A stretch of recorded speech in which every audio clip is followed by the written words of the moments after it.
Chapter 1, None who wronged me shall escape. I've transmigrated into the body of a genuine heiress who'd just been reclaimed by a wealthy family, only to be beaten to death by the fake heiress shortly after. The unpleasant antiseptic smell lingered at my nose. I've always loathed hospitals. My body was covered in bruises, each wound telling tales of past suffering, while the fake heiress's venomous words still echoed in my mind. Trash. Every second since they brought you back from that countryside shack reminds me I'm not the Jing family's real daughter. You'll never take my parents away from me. They brought you back just so you could marry that cripple in my place. They said my hands were meant to hold a Cambridge diploma, not serve some paralyzed wreck. Got it? Lying on the hospital bed, my eyelids flickered slightly. What a pathetic way for the real heiress to die. A nurse holding a syringe said hesitantly, Miss Jing ordered us to inject this dose into her. This drug would turn anyone into a worthless puppet who can only breathe and entertain others. But she's already dead. Is there still a point? Another nurse snapped impatiently, just do it. We need to complete the task. Okay.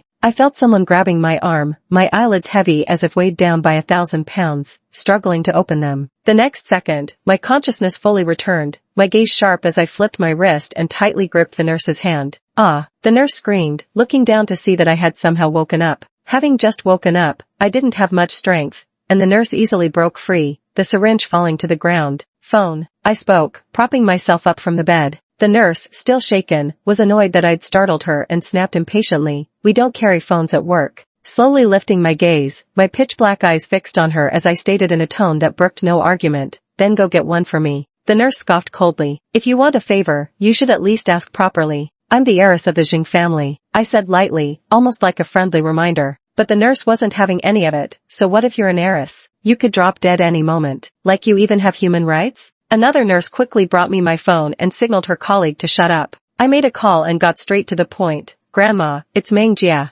20 minutes later, the entire floor was cleared of all people. The previously empty ward was now crowded, with bodyguards dressed in identical black formal suits filling the space. An intangible aura of menace permeated the room. The elderly lady and I sat on the sofa. My face was still pale, and the oversized hospital gown made my frame appear even more frail. Yet, the sharpness unintentionally radiating from my eyes was somewhat terrifying. The nurse who had prepared to administer the injection to me stood before me, not daring to raise her head. Go ahead. My thin lips parted casually as if dismissing human beings as insignificant. The bodyguard stepped forward at the command and slapped the nurse hard, the force of the blow stinging like biting wind. As he raised his hand for a second strike, the nurse shrieked, What gives you the right to hit me? I chuckled, my scornful gaze mocking her foolishness. Because I'm the heiress of the Jing family. Pinned by two bodyguards, the nurse struggled uselessly, her eyes bursting with rage as she cursed, You'll die a horrible death. Thank you. My pale face showed no expression. After all, I'd already died once. Slaps rang out one after another, the nurse's face visibly swelling. During this, the old lady asked me, I'd just returned to the country when I heard about your hospital incident. What happened? My eyes lowered, my expression shadowy and inscrutable as I smiled coldly. None who harmed me will escape.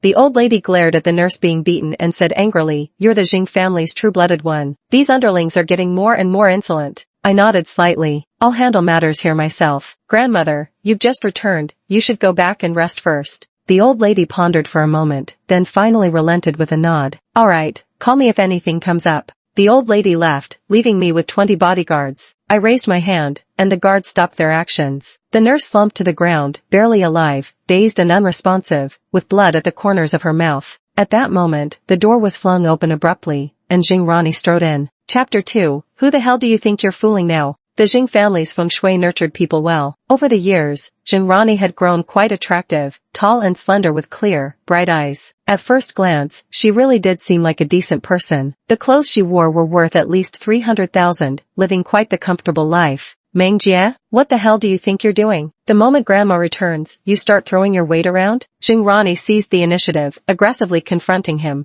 I ignored her, lightly tapping the sofa with my fingertips as I waited. Jing Rani seemed taken aback by my indifferent demeanor, thinking I'd become a different person after waking up. Then she snorted dismissively, convinced that trash would always remain trash, no matter how much it changed. Believing she had made me die once, she thought she could make me die a second time. I stopped tapping the sofa and rose to my feet. The loose hospital gown hung limply on me, the sleeves noticeably too long. With elegant composure, I casually rolled up the cuffs. No one could guess what I was about to do. Jing Rani cast a bewildered glance. The next moment, a bodyguard stepped forward holding a tray. On it lay the very syringe the nurse had failed to administer to me earlier. A flicker of emotion crossed Xingrani's face. I stepped closer, my narrow eyes fixed on her. Does this look familiar? Xingrani avoided the subject, snapping impatiently, what's gotten into you? I let out a mocking laugh, my face flashing with ruthlessness as I kicked her over. What the hell are you pretending for at this point? Xingrani looked stunned, then moved to retaliate, only for me to land a hard slap across her face before she could react. Smack. The force knocked Xingrani's head sideways. Ah, I'll kill you.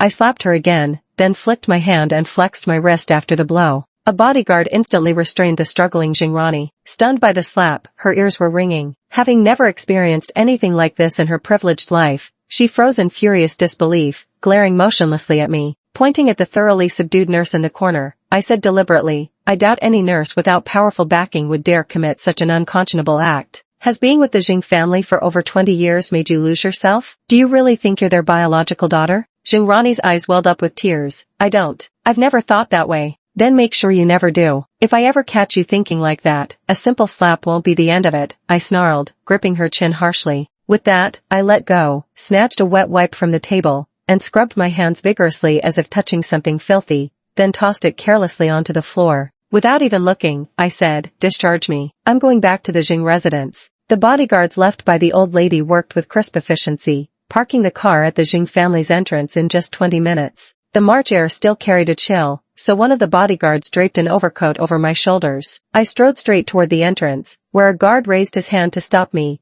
only to have his arm dislocated by one swift motion from my bodyguard's hand. I entered the main building unimpeded, striding as boldly as a gangster parading down the street. The maids who spotted me along the way hurriedly scrambled aside. Wasn't I supposed to be dead? What was happening? The main door was opened by bodyguards, and an elderly maid came forward holding a pair of slippers. She said quietly, Miss Ronnie informed us ahead of time that Miss Meng would be returning. Miss Meng, please change your shoes first. After all, this isn't like the countryside. You've always struggled to remember the habit of changing footwear. They probably expected me to smile apologetically like I used to and swap my shoes. But this time, I strode right past them, without even a glance, walking over the slippers still in the maid's hands. Chapter 3, Absolute Nonsense. The maid, seeing that I hadn't stopped, hurried after me. Miss Meng, your room is on the first floor. She blocked my path, preventing me from going upstairs. I glanced at her. Typically, the first floor was reserved for guest rooms and the maid's quarters. Who arranged the room? I asked. The old maid looked at me suspiciously, wondering how I could still have memory loss after leaving the hospital. Though doubtful, she didn't show it on her face. Miss Rani personally cleaned it out herself. She said you still liked it very much. What floor is Xingrani's room on? The old maid answered without understanding. Third floor, turn left at the hallway. I pushed past her, stepping into the elevator with my bodyguard, heading straight for the third floor. The old maid's heart skipped a beat as she sensed something amiss. She quickly gathered a few house guards and hurried up the stairs to the third floor. With purpose, I arrived at Xingrani's room. The door swung open, revealing decor and furnishings where every detail showed the owner's meticulous care. But in my eyes, it was all worthless. Move it out, I commanded. The bodyguards behind me promptly entered the room and began carrying furniture out one after another. When the old maid came upstairs and saw this scene, she nearly fainted. Miss Meng, what are you doing? Don't take advantage of the master and mistress being away to act recklessly. I glanced at her sideways. Didn't you say my room was carefully arranged by Xingrani? After much thought, I decided not to let her kind intentions go to waste. So, she can live in it herself. I'll just endure the hardship and sleep upstairs instead. I deliberately emphasized the words endure the hardship. The bodyguards worked at lightning speed. Within moments, they had emptied the room, knocking things over in the process and breaking quite a few items. The elderly maid was frantic and shouted at me. Didn't you love the room Miss Ronnie decorated? Why go through all this trouble now to move? I pressed my tongue against my back molar, narrowed my eyes, and infused my voice with a dangerous edge. Whether I like it or not is for me to decide. What right do others have to presume my thoughts? The old maid was left speechless, forced to watch helplessly as the belongings were carried out and new furniture brought in. Had she planned this all along? The old maid stood by my side, powerless, as I directed the bodyguards. They moved in and out, and I called to one of them, bring me a chair and some food. I was exhausted, this body was malnourished, and after standing for just a short while, my vision blurred. The old maid stared blankly as I settled comfortably into the chair to eat, watching them haul things inside, no doubt thinking of me as lawless and beyond anyone's control. Half an hour later, the main building regained its tranquility. The chef had prepared the soup as I requested, and just then, Xingrani arrived with her aunt in tow. They saw me, pale-faced yet composed, quietly sipping soup in the dining room. The restaurant was surrounded by bodyguards outside. Jingrani probably thought I was utterly lawless, bringing bodyguards everywhere I went. But she wasn't afraid, not with her aunt Jingmeijian by her side. Jingmeijian was notoriously unreasonable in the Jing family. Whoever crossed her would face retaliation 100 times worse. Jingrani suppressed her smile and called to me seriously, Meng Jia, Auntie is here, get up immediately. I was wholeheartedly savoring the soup. The flavor was lacking, but barely passable. Jingmeijian looked at the accommodating Jingrani, then at me, the rude, ill-mannered girl in her eyes, and recalling what Jingrani had told her on the way here, her anger flared instantly. She strode up to me in a few steps, grabbed my hand holding the spoon to stop me from drinking, and said, "Is this how you show respect when your aunt arrives?" Jingrani cast a puzzled glance at the bodyguards outside the restaurant door, unaware that their inaction was on my orders, though not out of timidity. I flung the spoon, splashing warm soup onto Jingmeijian's hand. Her face darkened, yet she stubbornly refused to let go. As I rose from my seat, her grip remained tight, exactly what I wanted.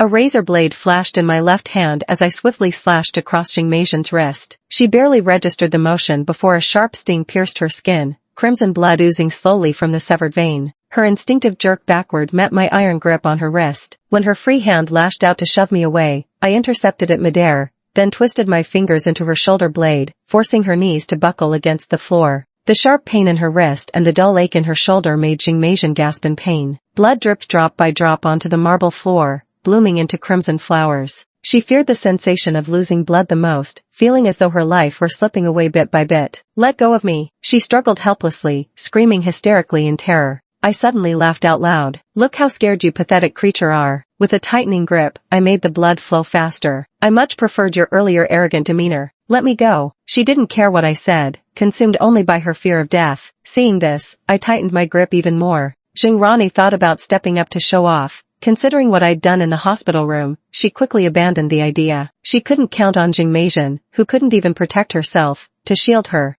I said to Jingmeijian, "If you keep defending that fraud in front of me again, I'll bleed you dry." After saying that, I released my grip. Jingmeijian, who had entered with such arrogance, was now trembling uncontrollably, her voice ragged from terror. "Take me to the hospital now." She pressed down desperately on the wound at her wrist, desperate to slow the bleeding. Jingrani hurriedly called the maid to take Jingmeijian to the hospital. The faint metallic scent of blood hung in the dining room, so unbearable that Jingrani couldn't even step inside. I turned to look at Jingrani and said, "Your dear aunt has been hospitalized, and you're not going with her as her niece?" Jingrani pursed her lips without answering. She wasn't foolish, she wouldn't openly oppose me, opting instead to plot against me in secret later. With no one in charge at home now, going against me wouldn't do her any good. Jingrani turned to leave when the old housemaid approached her and whispered, "Miss Rani, you're finally back. Your room has been taken by her." No matter how much I pleaded, it was useless. What should we do now? Glancing at the dining room, Jingrani smiled and said it was fine, it didn't matter where she stayed. She even told the old housemaid not to oppose me,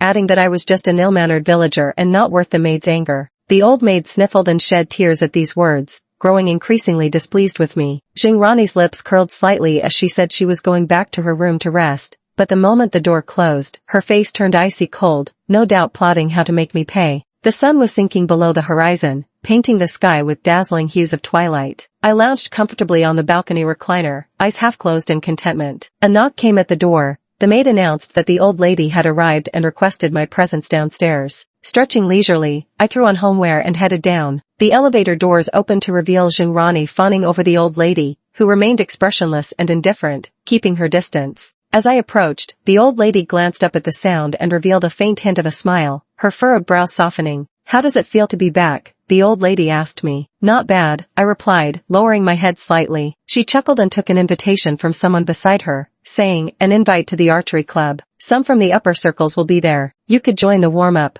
There would only be more of these occasions in the future, and as a member of the Jing family, one must always carry oneself appropriately. "All right," I replied, my disinterest evident. Jingrani, noticing the old lady hadn't spoken further or extended an invitation to her, couldn't help but say, "Grandmother, Meng Jia has never attended such events before. Going alone would make her nervous. Representing the Jing family, if anything went wrong, it wouldn't reflect well on us." The old lady raised an eyebrow. "So, why not let me go with her? We could look out for each other." Without directly agreeing, the old lady turned to me and asked, "What do you think, Shao Jia?" "All right." At that moment, a maid came upstairs and asked, "Miss Meng, does your room need cleaning?" The old lady frowned. "Nonsense. The maid was so frightened she immediately lowered her head. What did you call her? Miss Mang. Open your eyes wide. She is the true lady of the house. Useless fools. The old lady flew into a rage, serving as a stern warning to the Jing family's servants. In a foul mood, her face was dark as she left. Her actions undoubtedly embarrassed Jingrani. Overnight, all the Jing family servants began addressing me as young mistress. The next day, I stepped out of my room with minimal makeup and simple attire. As soon as I went downstairs, I saw Jingrani dressed like a flamboyant peacock in courtship display, adorned head to toe in the latest luxury brand pieces,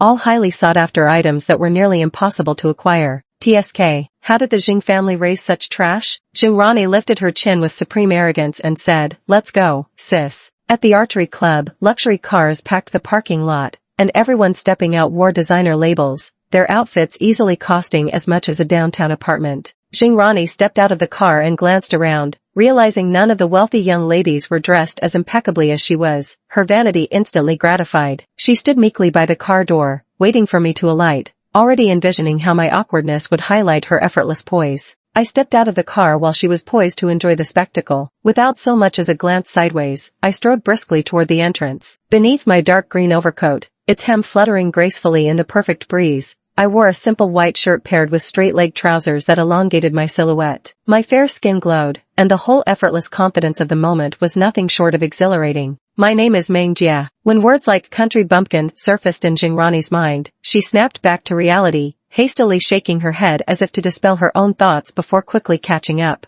At the entrance, security was checking invitations. Jingrani had barely uttered a that when I tossed my invitation to the guard and strode straight in with the relaxed ease of someone who'd been here more than once. This left Jingrani utterly perplexed. In her eyes, shouldn't I just be some ignorant country bumpkin? But before she could dwell on it further, I had already vanished from her sight. She stood rooted to the spot, her willow leaf eyebrows lightly furrowed. She mentally chastised herself for caring about me at all. After all, she'd already made it inside. In fact, she hoped I'd make an even bigger fool of myself today. That way, the old madam could see exactly what kind of trash she'd brought home, and understand who truly represented the Jing family's prestige. Just then, an excited voice called out from nearby, Rani? Jingrani turned to see Li Xia, a member of the influential Li family that ranked among Beijing's elite. Li Xia exclaimed in surprise that she hadn't expected Jingrani to attend today's event, then covetously eyed Rani's latest LT limited edition brooch, lamenting how she hadn't been able to snag one despite trying desperately. Zhen Yunyi was quite pleased with Li Xia's reaction and mentioned that her father had brought it back from abroad for her,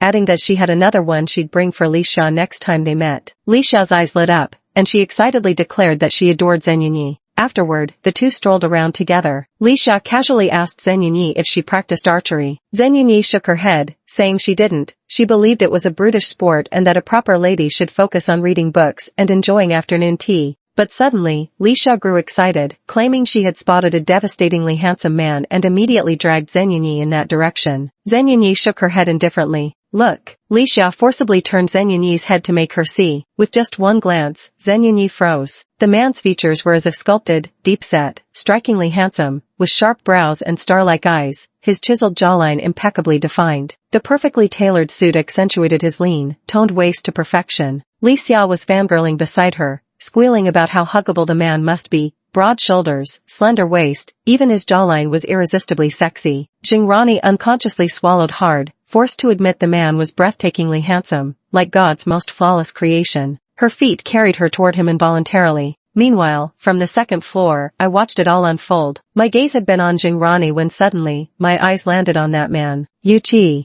In that instant, fragmented memories of Bingzhou flashed through my mind. My pupils constricted as a dull ache throbbed through my chest. As Jingrani approached Yu Qi, I raised my bow, drew an arrow, and aimed it at her. She kept moving forward. I pulled the bowstring taut, then suddenly released it. Whoosh! The arrow sliced through the air, grazing Jingrani's cheek before embedding itself deep into the wooden wall beside her. Jingrani snapped out of her daze at Li Xia's scream. Touching the blood on her face, she looked up in panic. The commotion drew many eyes, instantly making me the target of everyone's attention. I stood above, my expression unreadable, the bow still in my grasp. Yu Qi lifted his gaze slightly, and our eyes locked in the air. I leisurely made my way downstairs. In the countryside, I had become so skinny that I was practically skin and bones, so those judgmental folks below naturally showed no interest in me. I walked straight toward Yuqi without even glancing away. Jingrani thought I was looking at her and took my expressionless face as a provocation. For once, she rose to the challenge. Meng Jia, have you lost your mind? Worried about her face getting scarred, she inwardly cursed how my return had brought nothing but trouble. Now, as her expression twisted into a snarl, her face burned with pain. Meng Jia? Yuqi couldn't help but give me another glance, waiting for me to speak. I said coldly, stay away from him. Those 4 words were like a public slap to Jingrani's face. Yuqi stared at me with a momentarily dazed expression, as if seeing someone else in my place. Jingrani's face turned livid as she cursed me for being insane, adding that I hadn't been right in the head since leaving the hospital. I saw right through her thoughts and said coldly, you're not worthy of him. She nearly laughed in anger, retorting who could possibly be worthy then, was it me? I remained silent, just staring at her unmoving until she grew visibly unsettled. Li Xia quickly intervened, suggesting Jingrani should tend to her wounds first. Her face couldn't afford damage. With teeth clenched, Jingrani spat out a single let's go, before leaving with Li Xia. After they'd gone, Yuqi stood up and asked in that magnetic voice of his, what's your name? I raised my eyes and answered with deliberate gravity, I'm Meng Jia, Jia as an untamable defiance. Yuqi's gaze deepened as he stared at my face, his voice lowering as he said, you remind me of someone I know. I raised an eyebrow slightly and replied, I'm flattered. He took out his phone and asked if I'd mind exchanging contact information. Without hesitation, I took his phone, entered my number, and even called myself to show my own phone when it rang. Just then, murmurs rose from the surrounding crowd. Is this really the taste of good-looking men these days? Personally, I think the woman who just left was much prettier than this one. TCH, handsome but blind, what a pity. Yuqi retrieved his phone, playing with it silently without a word. I wanted to stay by Yuqi's side, but given my current status, someone not particularly close to him, I had no choice but to give up, figuring there'd be plenty of opportunities in the future. I'd come here mostly to cheer up the old lady, while others were rubbing elbows with the elite. Neither was necessary for me. With that thought, I waved goodbye to Yuqi and turned to leave. I didn't spare a single glance back at the mess left behind, walking away decisively, without a hint of hesitation. The bodyguard the old lady assigned me was waiting outside the club. I took them to the Central Business District, or CBD for short. Only upon arriving here did I catch a fleeting whiff of what life in Bingzhou might feel like. After scouting the places I wanted to visit, I walked into a restaurant. But before I could take a single bite of the steak, I suddenly remembered I was penniless. My parents hadn't come through. The old lady hadn't given me any money either. Instantly, the steak in front of me lost all its appeal. Swallowing my pride, I took out my phone and dialed Yuqi's number. Here, the person I was most familiar with wasn't the so-called family, but my old acquaintance Yuqi, though he hardly knew me. The call connected, and his lazy, magnetic voice came through. Miss me already after just parting ways? I replied coldly, emotionless as a machine, lend me some money. He asked where I was, and I told him my location. About 10 minutes later, Yuqi appeared at the stairway, still dressed exactly as he had been hours earlier. His pitch-black pupils beneath his short dark hair were deep and intense as he strode straight toward me. He sat across from me, briefly glanced at the dishes on the table without a word, while his subordinate Yan Ming went to pay the bill. Yuqi teased, is this how poor the heiress of a wealthy family has become? I remained silent as I ate my steak. He added, your silence makes you really resemble someone I know. I set down my knife and fork, looking him in the eye. Not resemble, I am that person. Yuqi's fingers, which had been lightly tapping the table, froze mid-motion as his gaze darkened. I said to Yuqi, there are some things I can't explain to you right now. If today at the club you didn't avoid Jingrani just because of the Jing family behind her, within 2 months, the Jing family will be under my control. Yuqi's eyes were filled with tenderness as he said he believed in me, because I always kept my promises and had the means and capability to do so. With that, he took out a black card, placed it on the table, and slid it toward me, suggesting I take some time to rest in the imperial capital. Then he stood up to leave. I also rose to my feet and said firmly, I'll act as quickly as I can. I won't let those people in Bingzhou celebrate for long. The mere thought of the Yu family's actions made me want to tear their faces off. Just then, Yuqi halted his departure, turned back, and in a few quick steps, pulled me into a tight embrace, saying, take your time. With that said, he patted my head and left without looking back. Yan Ming followed, seemingly immersed in bewildered confusion. After walking a few steps, Yuqi asked, have you investigated everything I asked? Yan Ming quickly snapped back to attention and replied, they brought me back from the countryside to substitute for Jingrani in marrying a cripple. The Jing family originally intended to find just anyone as a substitute bride, but by a strange twist of fate, they ended up finding me. Yuqi's expression betrayed neither joy nor anger as he repeated the word, cripple. Yan Ming continued, yes, the Jing family is trying to leverage their connection with the Zhou family. Yuqi spoke with deceptive calm, 1 hour, crush them. Yan Ming bowed his head slightly, understood. I was still on the 3rd floor, standing before the expansive floor-to-ceiling window watching Yuqi leave. He hadn't agreed to my idea. Why did he suddenly begin hesitating? Even after returning to the Jing household, my thoughts remained scattered. I simply couldn't comprehend Yuqi's behavior. Upon stepping into the main building, an elderly maid who was close to Jing Rani suddenly cried out loudly, "Ah, the young mistress has finally returned." I was irritated by such an abrupt interruption while lost in thought and couldn't help frowning as I looked over. Xing Hingzhou glared at the old maid in displeasure. She's back, so what? Why are you making such a fuss? The maid, recognizing her error, lowered her head without another word. After scolding the maid, Xing Hingzhou informed me as if making an announcement. Originally, calling you back was to arrange a favorable marriage. But after some consideration, your mother and I decided you're still young. There's no need to rush into marriage. I walked over and sat straight down on the sofa, nodding with exaggerated seriousness as I said with a smile, isn't it because the Zhou family went bankrupt and lost its usefulness? Xing Hingzhou's face flushed with momentary embarrassment as he retorted, what kind of nonsense is that? Do you really think your mother and I would ever harm you? He muttered again, the Zhou family was at the peak of its power. Who knows if they offended someone? How could they collapse so suddenly? Hearing this, I seemed to recall something, my expression momentarily dazed before returning to normal. Ji Guiwan asked gently, Shao Jia, I heard you swapped rooms with Ronnie. I neither humbled myself nor stood on my dignity, replying simply, MHM. Ji Guiwan smiled softly and said in a warm tone, how about you pick another room on the 3rd floor and give the original one back to Ronnie? It's mainly that the child is used to living here. Moving to a new environment might cause some discomfort, and it takes her a long time to adjust. I retorted, what? Is she leaving tomorrow? There isn't enough time to adjust? Not necessarily. Then she can take her time adjusting. Being pampered should have its limits. Ji Guan's smile was almost frozen as she said, since we returned, Ronnie has been in her room, not speaking or eating. Why don't you swallow your pride, Shao Jia, and apologize to her? I shot back, she can eat or starve, makes no difference to me. Xing Ronnie, who had been eavesdropping in the room, suddenly frowned. Only after hearing me go upstairs did she open the door,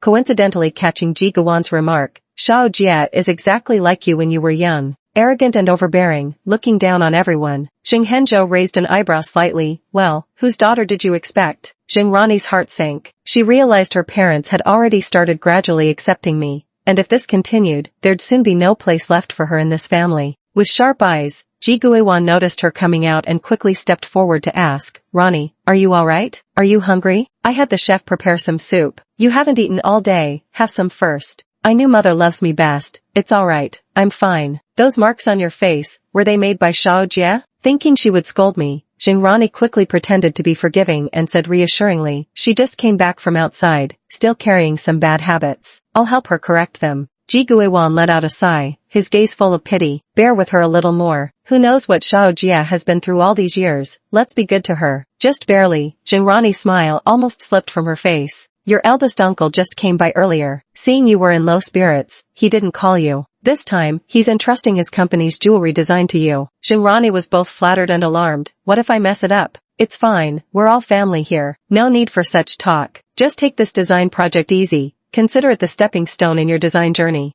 Xing Rani nodded firmly. I won't let you down. I'll do my very best. Both the Jing and Ji families were prominent upper-class clans where every member stood out as industry elites. The thought of such influential figures paving the way for her future filled Xing Rani with joy. She felt this was a treatment I didn't receive, thinking to herself what could a country bumpkin like me possibly bring to the table. As these thoughts crossed her mind, her mood grew even brighter. After finishing her soup, she returned to her room to study the past works of designer Zimu. Zimu held an influential position in this circle. I went back to my room and received a text from the old madam summoning me to the ancestral home. At dawn the next day, all the bodyguards were already waiting in the courtyard. I got in the car and went straight to the old house, arriving just in time for breakfast. The old madam was full of energy and seemed particularly pleased to see me. I heard your parents are back. How are they treating you? At the dining table, my manners were every bit those of a well-bred young lady, utterly impeccable. Setting down my chopsticks, I turned my gaze to her and replied, everything is fine. Since you're back with nothing particular to do, have you found anything interesting among the Jing family's businesses? The old lady cut straight to the chase, mentioning the family's enterprises. She could see my ambition, and moreover, she was willing to support it. Grandmother, Why bring this up so suddenly? I asked calmly and steadily, feigning casualness. Without changing her expression, the old lady replied, I heard from your father that the Ji family has given Jingrani a project. When it comes to pampering the younger generation, our Jing family shouldn't fall behind. How about this? I'll hand over the management of our jewelry brand to you. She said it with remarkable generosity. At that moment, an elder beside the old lady stepped forward and whispered a reminder, Madam, among all the Jing family's businesses, our jewelry and accessories sector is our weakest link. The Ji family dominates the jewelry industry like a monopoly, while the Jing family is on the verge of bankruptcy, a complete disaster. This clearly shows how much the Ji family values Jingrani by entrusting her with this design task. The restaurant fell silent for a brief moment before the old lady's confused voice broke through a second later. Is that so? The elderly man forced a smile and replied, yes. Moreover, the Ji family consistently overshadowed the Jing family in the jewelry industry. Despite being in-laws, there wasn't the slightest hint of cordiality between them. The old lady pondered for a moment, then suggested, let's choose another one. I spoke up, no need. This one will do. I spoke with utter calm, my expression unreadable, whether from silent confidence or sheer indifference. No one could tell at that moment. The old lady retorted, we can't make such a disgraceful offer. If the Ji family finds out, who knows how they'll mock you. Our Jing family must uphold its dignity. This is simply beneath us. I laughed, a rare moment of mirth after so many days. Grandma, don't you believe I can turn things around? Of course not. Then that's enough. Even after agreeing, I could still hear the old lady muttering under her breath,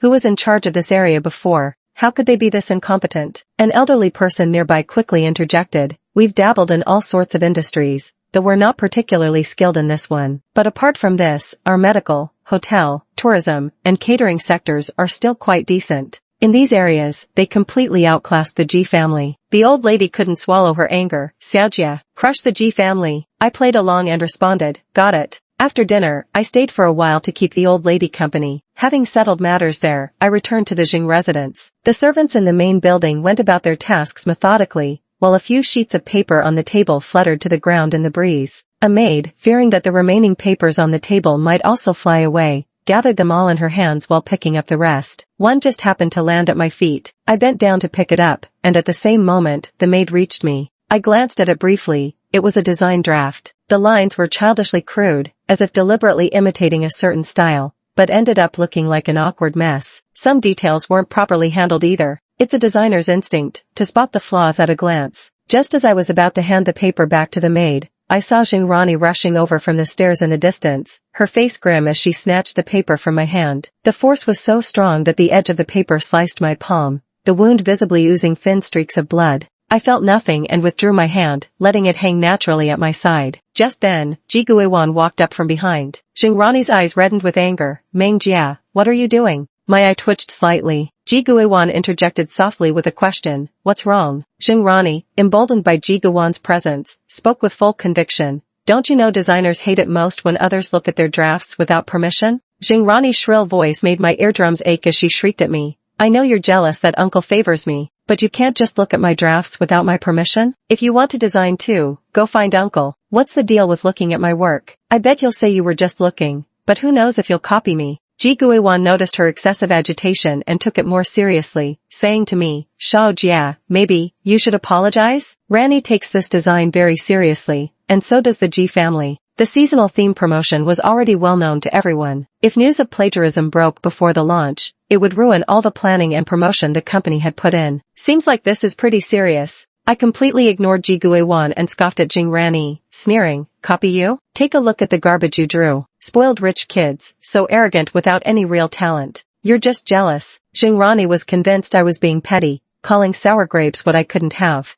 I stood a head taller than her. Taking 2 steps forward, I looked down at her and said solemnly, I wish I could give you half of my inferiority complex. Jingrani's eyes reddened, her heart aching unbearably, probably thinking about how her painstakingly drawn draft had been seen without permission, and suddenly she didn't want to continue drawing anymore. Ji Guiwan's expression turned icy as she shouted at me, enough. Shao Jia, apologize. No matter what, sneaking a peek at Rani's draft was wrong. No matter how her drawing turns out, she's still putting in genuine effort. You've already seen it. Who asked you to be so uncouth as to criticize someone else's hard work? I narrowed my eyes, an aura of danger instantly radiating from me. I act with honesty and integrity. I won't shoulder undeserved blame. Who would waste their time spying on trash? Ugly is ugly, so why shield her like she's some fragile flower in a greenhouse? Jinrani snapped, you totally saw it. How else would you know it's trash? Besides, the maid is standing right here holding my manuscript. If it wasn't you who told her to bring it here, then why is she standing there? Before the maid could open her mouth to reply, she cut her off again. And what right do you have to judge my work? The only person who can judge with such righteous confidence and make me accept it wholeheartedly is teacher Zimu. Do you think you're Zimu? How dare you be this insolent? I didn't want to waste any more time with her here, so I turned to leave. Unexpectedly, she refused to let it go, quickly catching up in a few steps and grabbing my arm. Where do you think you're going? Just now you called me garbage, and now you're leaving without even explaining? A fleeting shadow of savagery and ruthlessness crossed my face as I immediately turned back and effortlessly seized her slender neck, pulling her whole body close until only inches separated us. It was the first time she'd ever been held like this by me. With just a slight increase in pressure, her feet lifted off the ground. I leaned close to her ear, my voice icy and piercing. Do you know what happened to the last person who acted unreasonable in front of me? The grass on your grave would already be as tall as you are now. She stared at the ceiling, pupils contracting sharply as my words fully registered. Her vision flickered between darkness and flashes of white. I released my grip as casually as tossing trash, and she collapsed like boneless sludge, coughing while clutching her throat, clearly terrified beyond measure. Ji Guiwan hadn't even gotten a chance to intervene before it was all over. I walked out of the main building without so much as a backward glance. After leaving the Jing residence, I absently toyed with my phone while considering dinner options, completely unaware of the car tailing me until Yan Ming's excited shout pierced the air. Boss, isn't that Miss Meng up ahead? Yu Qi, sitting in the back seat, had already spotted me through the rearview mirror. His gaze met Yan Ming's through the glass as he asked quietly, why are you so excited? Yan Ming coughed to cover his embarrassment. Nothing. Can I be excited for you instead? Yan Ming's driving skills were excellent, and he quickly pulled up alongside me. Rolling down the window, he called out, Miss Meng, where are you heading? Hearing this, I turned my head slightly. What are you doing here? I asked, instinctively glancing at the rear window. I knew Yu Qi must be in the car. Yan Ming parked the car, got out to open the door for me, and naturally ignored my question. After I got in, a faint cold fragrance enveloped me. Unsurprisingly, Yu Qi was sitting in the back. Yu Qi's palm was warm as he pulled me to his side, took a handkerchief from his pocket, and wrapped it around my hand, frowning slightly. How did this happen? He asked. Wasn't paying attention. Yu Qi didn't respond, and the temperature in the car seemed to drop several degrees. Trying to ignore the warmth on my hand, I turned to Yan Ming in the front and asked, where are you headed? Yan Ming was probably quite helpless. How could he know where to go? Since there were no plans today, Yu Qi had him drive in circles around the Jing family's neighborhood. To be honest, before I came out, he had already driven over a dozen laps. The residents here must have thought he was an idiot. If he wanted to meet, why not just make a phone call? Putting on an act of indifference and pretending it was a chance encounter, all it did was make life miserable for his subordinates. Let's go eat, Yu Qi said with grave certainty. Finally, the car stopped in front of a restaurant. Yu Qi and I walked in together, unaware that someone hidden in a discreet corner captured the moment on camera. The two of us sat in silence, facing each other. At this moment, a plainly dressed man approached from the opposite direction. He reached towards Yu Qi's side, grabbing something unseen. Before Yu Qi could react, I had already seized the man's wrist, my gaze icy and intimidating, clearly startling him. Without realizing, protecting Yu Qi had become my instinctive reaction. A nearby waiter quickly rushed over and escorted the man away, apologizing. Sorry to alarm you both. He often distributes flyers here. We'll handle it immediately. I nodded calmly in acknowledgement. The restaurant's warm yellow ambience deepened as we walked further inside. Yu Qi initiated conversation in a composed tone. I heard you've taken on the Jing family's jewelry business. Well, it's boring anyway. I've always been good at salvaging desperate situations. During the meal, Yu Qi kept putting food on my plate and said, accompany me to a banquet in 3 days. Sure, I answered without even thinking. Throughout the meal, Yu Qi's gaze never left me. Seeing how my face was still pale, my slender wrists looking as if they could snap with the slightest pressure, appearing so fragile, his brows gradually furrowed. I had just finished eating when I received a phone call. The person on the other end seemed urgent. I glanced at Yu Qi for his opinion. Need me to drive you? Yu Qi asked. No, thank you. All right. After getting Yu Qi's permission, I left. I took a cab to the location, where chaos had already erupted. Meng Zhongwei's face was battered. I paused for a second, flipping through information about this person in my mind. Oh, the protagonist's elder brother from the countryside. Just then, a woman appeared out of nowhere, shouting, Shao Jie, why didn't you bring anyone? Let's get out of here. It was her who had called me earlier, asking me to bring backup. I pushed her hand away and shoved her into a relatively safe corner, saying, stay here and don't come out. As I stood up, I caught sight of glass bottles and a pile of trash. In a few quick strides, I walked over, grabbed one, and smashed it over a nearby man's head without hesitation. The man let out a blood-curdling scream as blood instantly drenched his entire face. Chapter 13, It only takes 3.5 seconds to send you to your grave. The man's pig-slaughtering shrieks made the remaining assailants hesitate before striking. One man still had Meng Zhongwei in his grip. Let go. Meng Jia stared fixedly at the man. The man burst into contemptuous laughter. Ha ha ha ha. You think I'll let go just because you say so? Who the hell do you think you are? As Meng Jia strode forward, he tightened his grip and hurled the bottle directly at him. Everything happened in an instant. Where the bottle shattered was uneven, and the protruding shard pierced straight into the man's eye. Ah! The man screamed hysterically, seize her. His hands released Meng Zhongwei as both flew up to cover his eyes, a futile attempt to alleviate the pain. The remaining thugs swarmed forward, only for the bodyguard's grandma had left Meng Jia to emerge instantly from the shadows. Their movements were lightning fast and crisp, clearly professionally trained. Several men were instantly subdued by Meng Jia's bodyguards. Meng Zhongwei's warning to run hadn't even left his lips before the situation was already over. He awkwardly wrinkled his nose. Take them away, Meng Jia commanded. The bodyguard withdrew with several howling thugs in tow. The alley returned to its original quiet, as if nothing had happened, except for the blood still flowing on the ground. Meng Jia turned and walked to an inconspicuous corner, helping the woman up with both hands. The woman was still trembling, clearly terrified. Even so, the woman still trembled as she spoke. Shao Jia, I didn't mean to disturb you, but this happened so suddenly. Now, Meng Jia interrupted her. I know everything. Why are you in the imperial capital? Your father took out a loan from loan sharks, and they took him away. They came after us as soon as we arrived. They said they'd kill me if the money wasn't repaid, and that's why your brother lost his temper and acted out. As she spoke, Meng Jia turned his head to glance at Meng Zhongwei, who had been beaten nearly beyond recognition. Speechless with emotion. You all find a place to rest first. As he spoke, two bodyguards stepped forward. In the capital where every inch of land is worth its weight in gold, there's simply no way for people like them to gain a foothold. The woman looked somewhat apprehensive. Clearly, there's no connection between us anymore, yet you're still helping us like this. Meng Jia pressed his lips together. There's no need to bring up what's already in the past. After giving a few brief instructions, the bodyguard escorted the woman to the hotel, while Meng Jia took Meng Zhongwei to find the group of thugs from earlier. Meng Zhongwei was in a wretched state, his face bruised and swollen, his once pristine shirt now crumpled beyond recognition, covered in dust and grime. He quietly followed behind Meng Jia. Meng Jia pushed the door open and entered.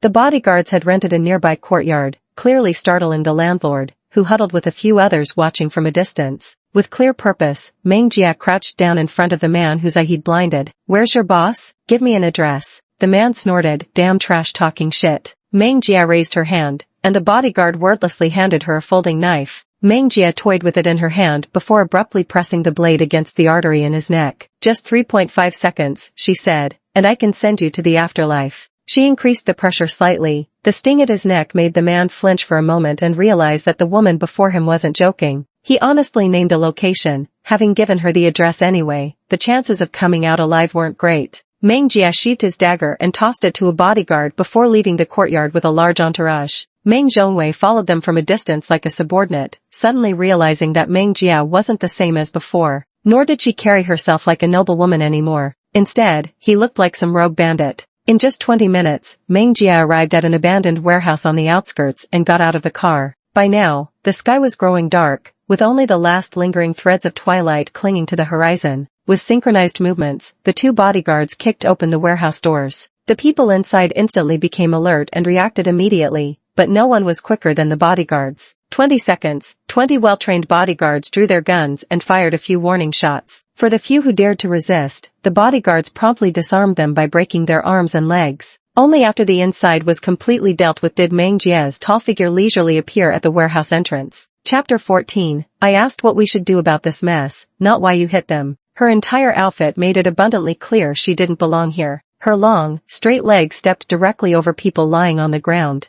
The so-called boss lay pinned beneath bodyguards, unable to move. He glared at Meng Jia with bitter resentment. Meng Jia gave a glance, and the bodyguard hauled up the man lying on the ground, forcing him into a humiliating kneeling position before Meng Jia. So you're the loan shark? Meng Jia's tone was casual, dripping with disdain from his lofty position. The bodyguard promptly handed over the documents they had gathered. Meng Jia kept tossing aside each sheet he looked at, and within moments, Yang Chao was surrounded by scattered documents, each one documenting his so-called glorious exploits over the years. Still crouching, Meng Jia leaned slightly to the side before raising a finger to point at the distant figure of Meng Zhongwei. A defiant grin tugged at his lips. You beat my brother to this state. Care to explain how you plan to settle this? He owes me a fortune. Paying debts is only right and proper. Meng Jia rubbed his ears as if he'd heard this line no less than 10 times. With a swift backhand, he delivered a harsh slap, his eyes blazing with menace. I asked you what the hell we're supposed to do now that it's come to this, not why the fuck you hit someone. Meng Zhongwei's eyes widened in disbelief. When had Yang Chao ever suffered such humiliation? Ah, you bitch. He roared uncontrollably, his slightly dark skin unable to conceal the veins bulging in fury. Smack. Meng Jia slapped him again, resting his wrist on his knee while his hand dangled limply. Get a grip on this situation. Right now, you're pinned down by my men. Yang Chao wished he could sink his teeth into Meng Jia alive, his eyes bulging wide as brass bells, bloodshot veins spiderwebbing across both eyeballs. Stop glaring at me like that, or I might just lose my temper and pluck those eyeballs right out. Meng Jia uttered those words with an air of indifference, then casually reached out to pat his face, the gesture dripping with insult. You'll die a horrible death. Meng Jia's pale hand held up 3 fingers. 3 demands. First, clear the loan shark debt. Second, show some respect, answer all my questions, and I might kindly send you to the hospital. Third, release Meng Qingfeng. She flashed a smirk of utter nonchalance, her demeanor completely dripping with condescension. They had no choice. Yang Chao glared at her and said word by word, Meng Qingfeng is locked up by me in the backyard. The loan can't be cleared. There's still 3 million left to repay. He borrowed 50,000. That 50,000 was paid back long ago, clean and clear. Where the hell did your 3 million come from? Are you trying to cheat me? As the last word fell, the smile had long since vanished from Meng Jia's face. Yang Chao gritted his teeth and forced out the words, fine, I'll stop collecting the debt. Meng Jia raised her hand, and a bodyguard placed the contract in her palm.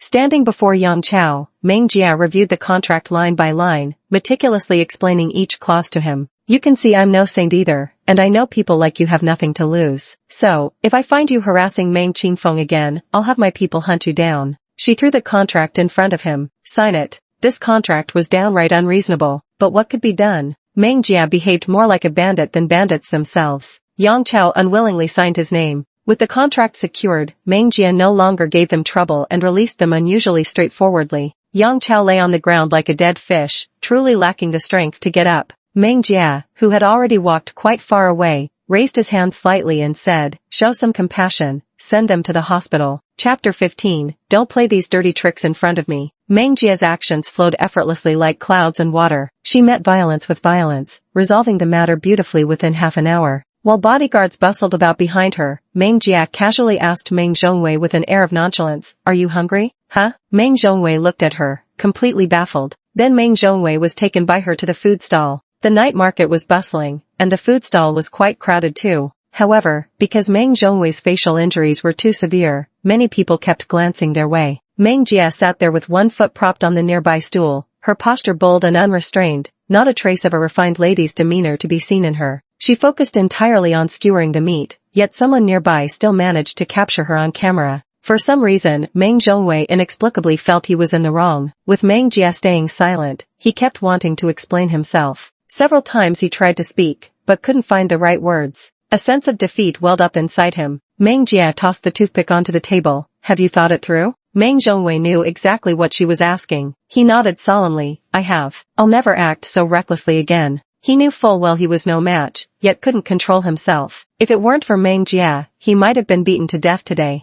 Narrowing her eyes, Meng Jia asked in a steady voice, I want to know, between your life and your pride, which matters more? Life. So you didn't run but fought them instead? Meng Jia looked at him as if seeing an emotionally immature child. Meng Zhongwei felt somewhat bewildered. Sitting before him was his own sister, yet why did it seem like her soul had been replaced? Just a few days apart, and her transformation could be described as nothing short of a complete rebirth. Whenever the atmosphere turned awkward, Meng Zhongwei would crave a cigarette, only for it to be swiftly snatched away by Meng Jia before he could even light it. Holding the cigarette between her fingers, she tossed out the command, break this habit. With that, she tossed it into the trash bin and continued, I heard you're interested in business management. Have you dabbled in the jewelry industry? At this, a gleam lit up Meng Zhongwei's eyes as he replied, yes. Let me introduce you to a mentor. Spend the next couple of days learning from him, and after some time, you'll get hands-on experience at an actual workshop. Meng Zhongwei struggled to suppress his bubbling excitement, maintaining a deliberately calm facade as he asked, "What do you mean?" Meng Jia didn't say much. "Exactly what it means. You'll go to the hospital for a checkup later,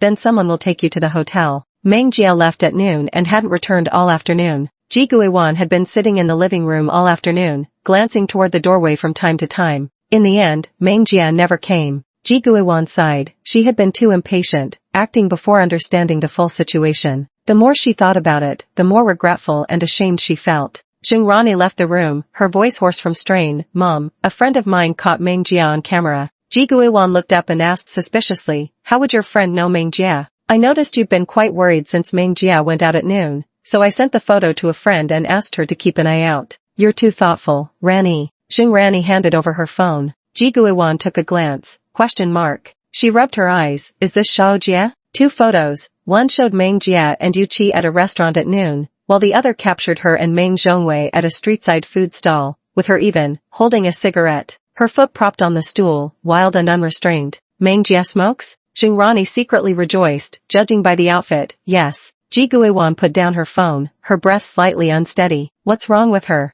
Why does she reek of such vulgar street air? Now that you're back, a wealthy heiress should behave like one. What's all this about hanging out with a bunch of good-for-nothing friends? And a young lady smoking?" Speak of the devil. Meng Jia walked in through the door. Ji Guiwan couldn't hold back any longer and sprang up from the couch. "Where have you been fooling around?" Meng Jia continued walking without breaking stride, his expression unchanging. "What?" Ji Guiwan began lecturing with heartfelt concern. "I never expected you'd turn out badly at such a young age. When did you learn to smoke?" Xing Rani stepped forward to pour oil on the flames. "My friends happened to capture it accidentally, sister. There's no use denying it." Ji Guiwan handed over her phone for Meng Jia to see for himself. Meng Jia lowered his gaze for a glance. It was the moment she had snatched the cigarette from Meng Zhongwei. Xing Rani put on an exaggerated show of gentle concern. "Sister, hurry and apologize to mother. We never expected you to pick up smoking." The maid who was close to Xing Rani chimed in with fuel to the flames. "What young lady of good family smokes? Indeed, coming from the countryside, you've picked up so many vulgar habits. Nothing like Miss Xing, who's been well-mannered and sensible since childhood." Meng Jia took the phone from Ji Guiwan's hand and asked, "Where did these photos come from?" Xing Rani, still unaware of the danger, replied impatiently, "Didn't I just explain it clearly? A friend of mine accidentally took them."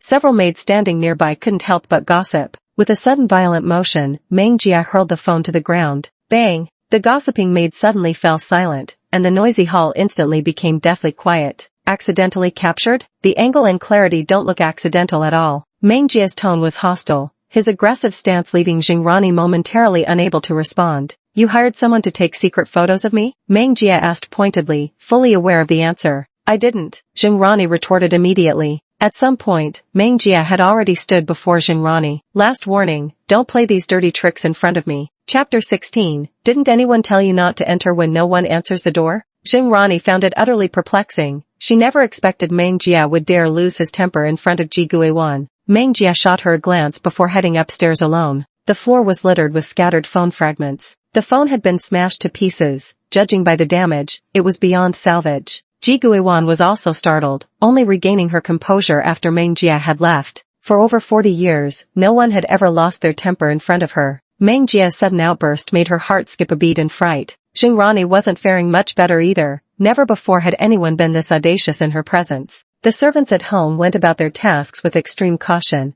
and others dared not raise their voices. Yet the moment Meng Jia appeared, his rough behavior stood out starkly. Ji Guiwan was not one to act unreasonably. She glanced back at Xing Rani, her gaze tinged with disappointment, though her tone remained unchanged. "Rani, bring Xiao Jia a glass of milk." This was clearly meant as an apology demand. Though inwardly displeased, Xing Rani forced a smile in the end. "Understood, mother needn't worry." So Xing Rani entered the kitchen under Ji Guiwan's gaze, warmed a cup of milk, and went upstairs. She stood patiently outside Meng Jia's door, gritting her teeth in frustration. This room should have been hers. After knocking, she found no response from inside. "You're something else, Meng Jia, heard me perfectly well yet pretending to be deaf." Xing Rani pushed the door open directly, only to find the room completely empty. A subtle, pleasant fragrance wafted towards her. She placed the milk on the table, shot another annoyed glance around the room, when suddenly several design sketches caught her eye. She instinctively glanced around to ensure Meng Jia wasn't nearby before reaching out for the design draft. The patterns on the white paper immediately captivated her gaze.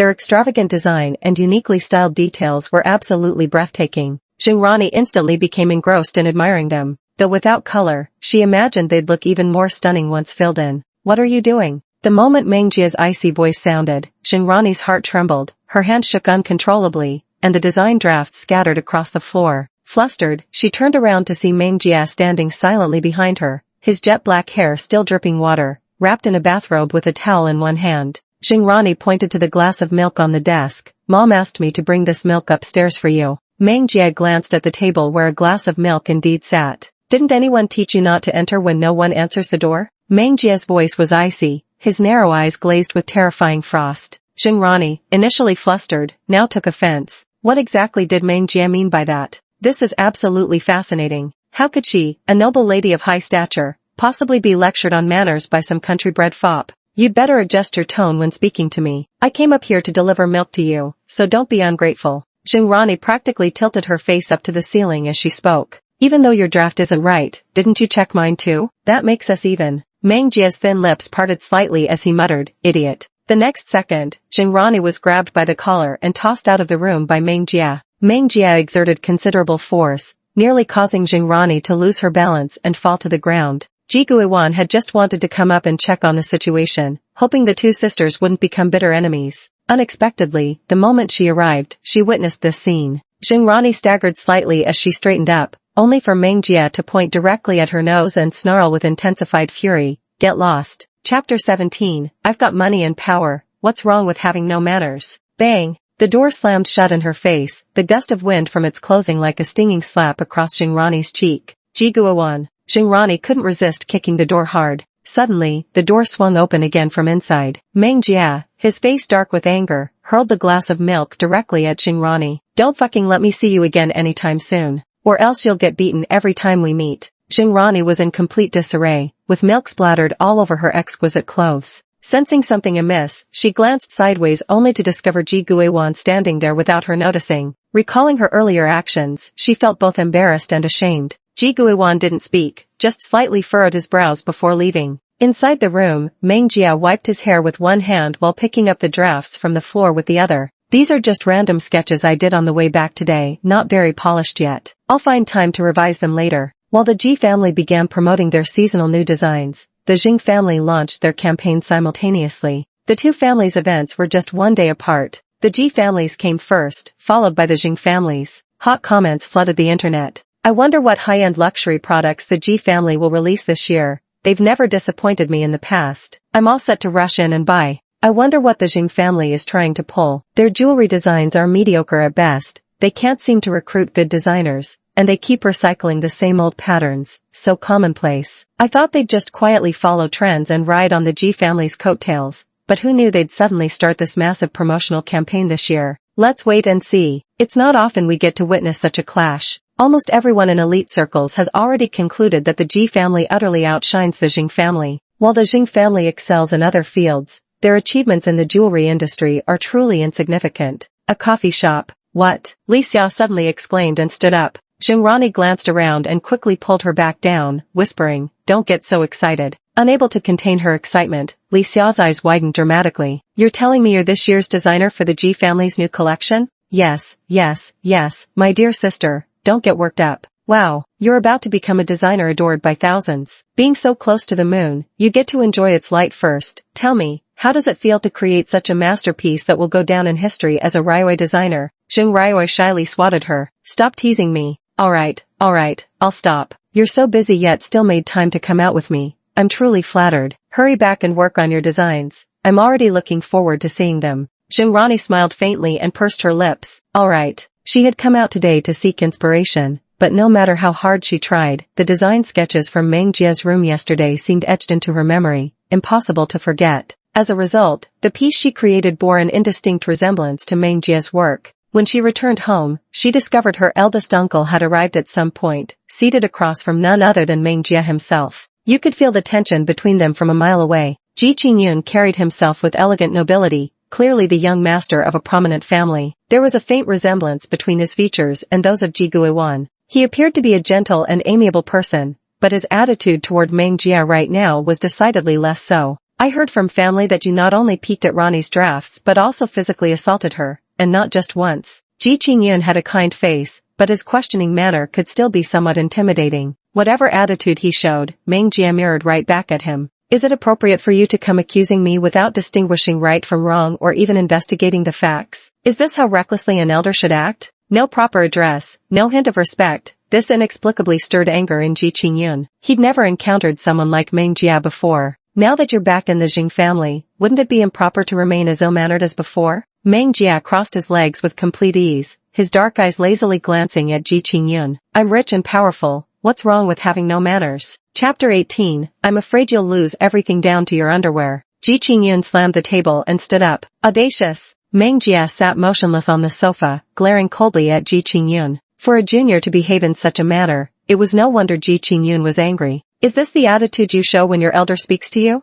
Ji Qingyun retorted in disbelief. Meng Jia replied neither haughtily nor humbly, you started being unreasonable first. Those who return from outside will always have that wildness in their bones. If it weren't for Gowon's daughter, I would have stopped sparing you any courtesy long ago. With all due respect, it doesn't seem like you're sparing any now. Meng Jia almost chuckled. While Ji Qingyun was fuming with rage, Meng Jia remained completely composed and measured in his response. At this moment, the maid served tea, and Meng Jia spoke up, drink more tea, it helps reduce internal heat. Ji Qingyun smashed his cup and strode out, colliding head-on with Xingrani who was just returning. Xingrani froze in momentary surprise. Only then did Ji Qingyun remember today was the day he needed to collect the manuscript from Xingrani. Rani, how's your manuscript coming along? Xingrani quickly pulled her manuscript from her bag and handed it to Ji Qingyun. Here it is, Uncle Qingyun. Just as Ji Qingyun took it, Xingrani added, Uncle Qingyun, my sister also drew something and might want to participate. Would you look at her manuscript too?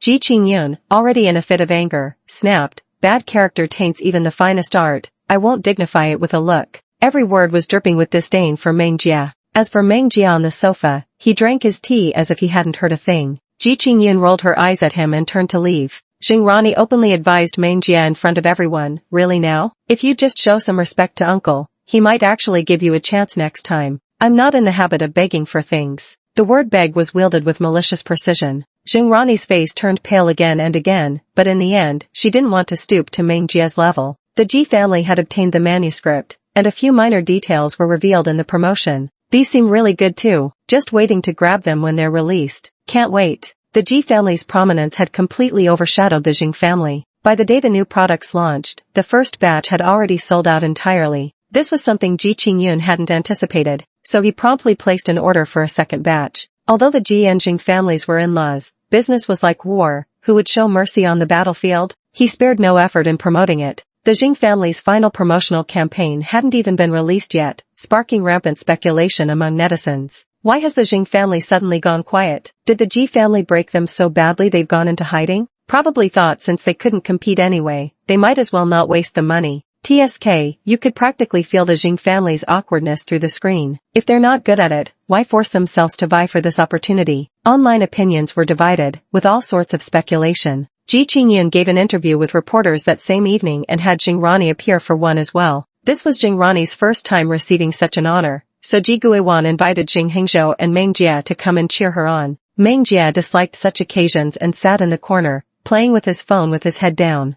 Is the person beside Mr. Ji the designer of this new product? Wow, so young and accomplished. Dressed formally for the occasion, Xingrani responded with a shy smile. This was my first attempt too. I never expected such positive feedback. You're already amazing. At Miss Jing's age, I was still playing with mud. In the corner, Meng Jia twitched at the corners of his eyes. Playing with mud at 20? What kind of idiot does that? Journalists these days really have no standards. Even their jokes are this stupid. As the interview neared its end, a reporter asked, Mr. Ji, is there anything more you'd like to say? Ji Qingyun smiled with cultured ease, yet his gaze drifted toward Meng Jia in the distance. Rani has achieved so much at such a young age. Her humility and eagerness to learn make me willing to mentor her, unlike certain people who, despite having no merits to speak of, remain brimming with arrogance. There's nothing wrong with confidence, but when it crosses the line, it becomes pure conceit. I'll redouble my efforts to nurture Rani into an even more accomplished jewelry designer. As for some others, well, let them bask in their delusions of grandeur.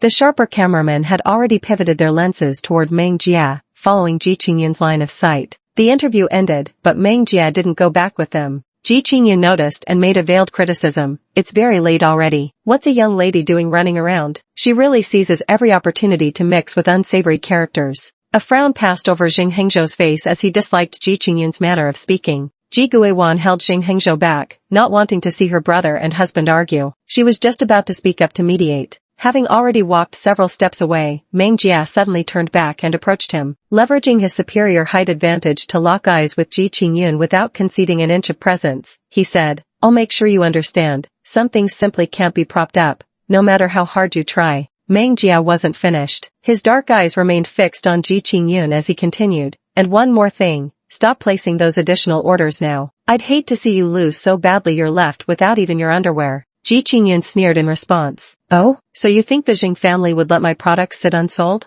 Chapter 19, The Jing family's marketing storm sweeps the internet. Zima makes a comeback. Meng Jia smiled and said, "You'll see." Though Ji Qingyun had his doubts, he didn't stop the additional orders. Jing Hengzhou learned from the old lady that this jewelry event was being handled by Meng Jia, so he couldn't stand listening to Ji Qingyun's words. His expression turned cold. "Brother, isn't it inappropriate to speak to a kid like that?" Ji Qingyun furrowed his brows. Ji Guiwan glanced over, feeling somewhat anxious. She couldn't let them start arguing. Jing Hengzhou wasn't an unreasonable man either. Considering the other was his wife's elder brother, he refrained from speaking too harshly. "It's not necessarily true that the Jing family is inferior to the Ji family." With that seemingly nonsensical remark, he simply got into the car. Ji Guiwan gave an apologetic smile. "Big brother, don't take it to heart." "Yeah." Ji Qingyun loosened his tie. Jing Rani, who was watching from the side, initially thought her father just couldn't accept the Ji family's stance. It wasn't until later that she realized the underlying meaning of those words.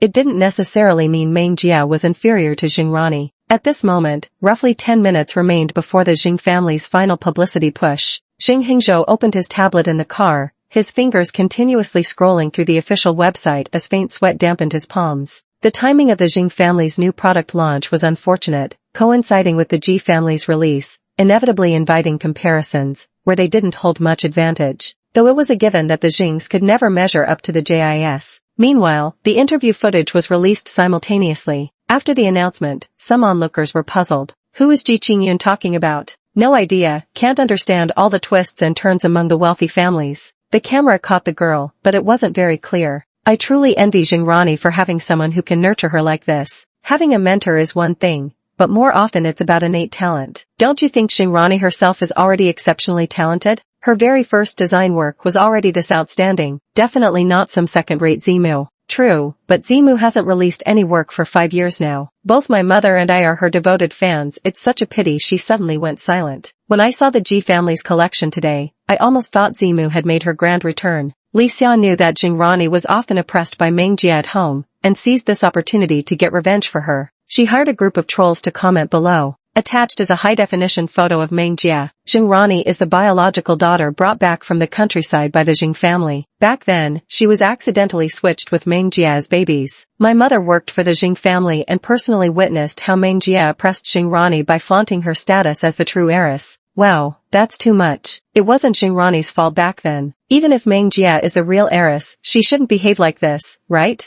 I think Meng Jia is just resentful that Jing Rani stole her 2 decades of privileged life. Think about it, suffering in a village for 20 years, enduring hardship all that time. If things had just stayed that way, she might have accepted it. But suddenly being told you're actually the heiress of a wealthy family, you never needed to endure all this hardship. Do you really think anyone could stomach that without resentment? I agree with what was said upstairs. What's even more intolerable is that someone who stole your life is still better than you. We understand Meng Jia's feelings, but we can't condone her actions. Fortunately, Rani has a great uncle like Ji Qingyun to protect her, or who knows how badly she might have been bullied. The online discussions were heating up like wildfire. At the very moment the clock struck 9, whether online or offline, on Weibo or forums, endless promotions about the Jing family's final event flooded every possible space. Designed with passion by Zimu, only 300 limited edition new releases available. The announcement instantly swept across the internet. Chapter 20, The Dinner Banquet. Only 3 hours remained until the new product launch now. Both high society and the design industry were momentarily stunned.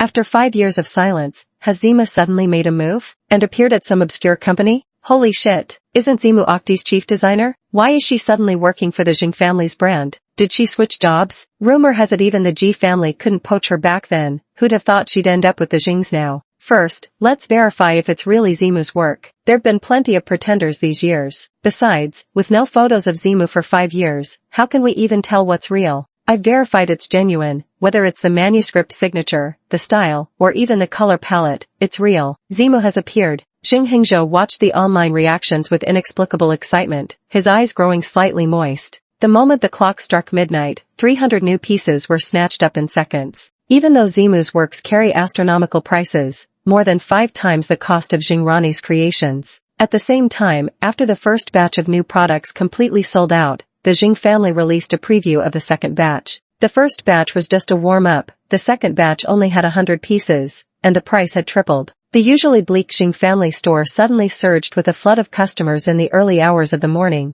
all placing pre-orders for the second batch. Some noble ladies didn't even care what time it was or whether it was inappropriate. They went straight to pulling connections to get Ji Guan's phone number. Those close to Ji Guiwan called her directly. Ji Guan's phone was ringing off the hook all night. It was all about the same thing, to ask her to help obtain the second batch of Zimu's new products. Ji Guan's neck ached as she hung up the phone without saying a word, only for another call to come in immediately. Just as she was about to answer, Meng Jia took the phone, hung up decisively, and powered it off. Ji Guiwan looked at her in confusion. Meng Jia glanced at the time indifferently and said, "It's very late. Mother, you should rest early." Under Ji Guiwan's bewildered gaze, Meng Jia went upstairs. Tomorrow, she was to accompany Yu Qi to a banquet. She rummaged through her wardrobe. There didn't seem to be anything suitable for a banquet, just ordinary clothes. Lost in thought for a moment, she considered whether to design a few dresses and start her own brand. "Xiao Jia, are you asleep?" It was Xing Hengzhou's voice. Meng Jia walked out of the dressing room and opened the door. Xing Hengzhou was holding a large box in his hands. The box was entirely matte black, that kind of high-end luxury black, with no logos on it. She couldn't tell what it was.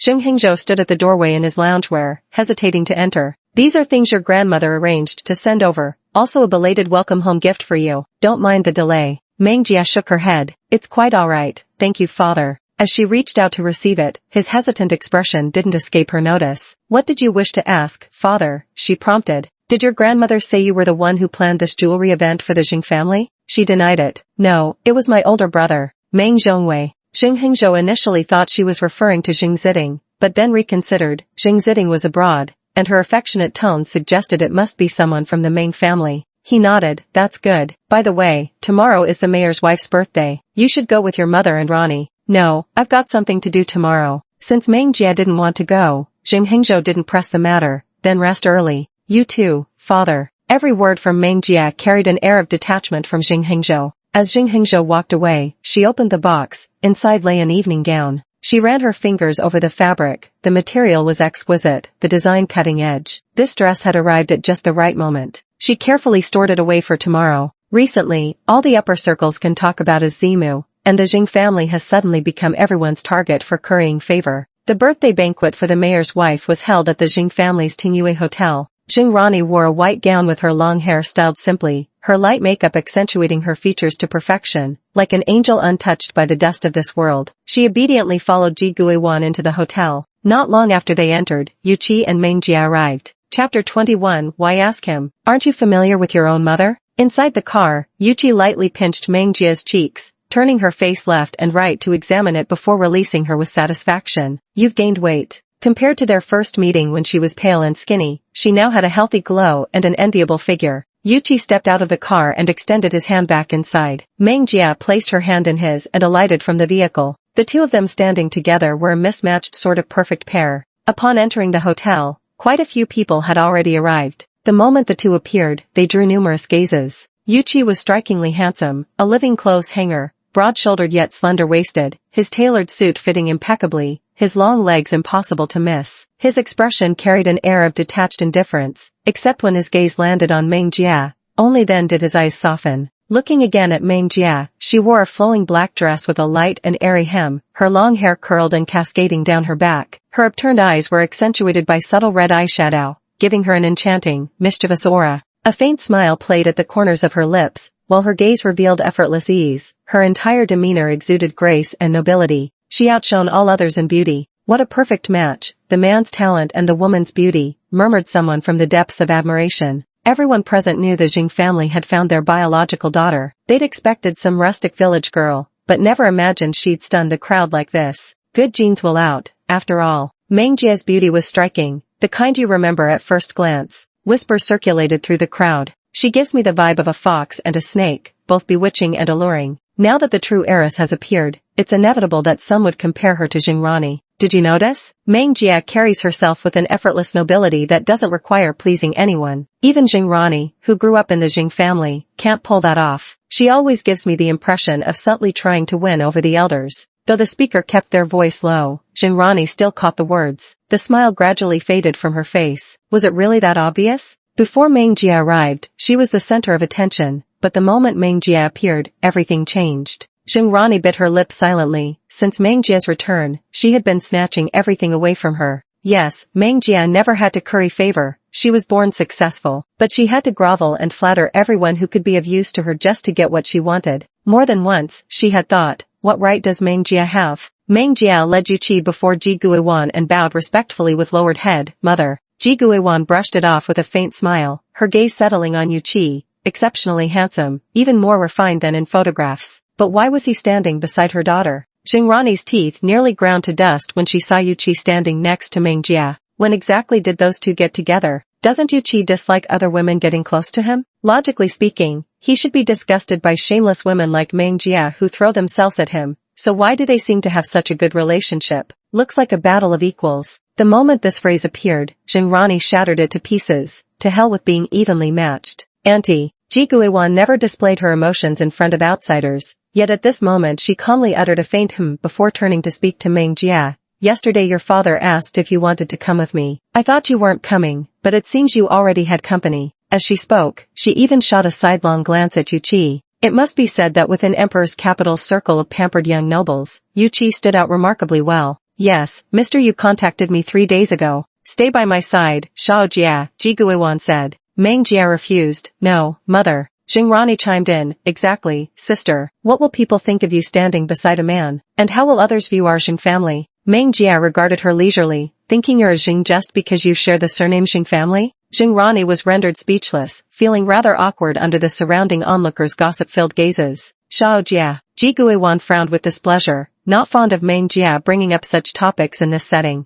It's alright, Mom. I was being ungrateful. Jingrani gently grasped Ji Guiwan's skirt. Sister is right. I overstepped my boundaries. I hope sister can forgive me this time. It won't happen again. Meng Jie didn't say anything, yet Jingrani had already painted her as the villain. Meng Jie glanced at her sideways and bid Ji Guiwan farewell. I'll be over there then. Her tone brooked no argument. Before Ji Guiwan could even think to refuse, Meng Jie had already dragged Yu Qi aside. Jingrani had never been humiliated in front of so many people before, and her jealousy towards Meng Jie deepened another notch. At that moment, a nearby conversation caught her attention. That dress Meng Jie is wearing, I recognize it. It's handmade. When she walked by earlier, I got a close look. The embroidery is exquisite. As far as I know, there's only one person who can do needlework like that on a dress. Who? Someone asked. Old Mother Zheng. The man declared with utmost certainty. Wow, judging from this, the old lady really dotes on Meng Jie. She even makes dresses personally for her granddaughter. Everyone knows the Jing family dominates the capital's apparel industry, but few realize this brand was actually founded by Old Mother Jing in her youth. For 40 years now, this label has stood unshaken.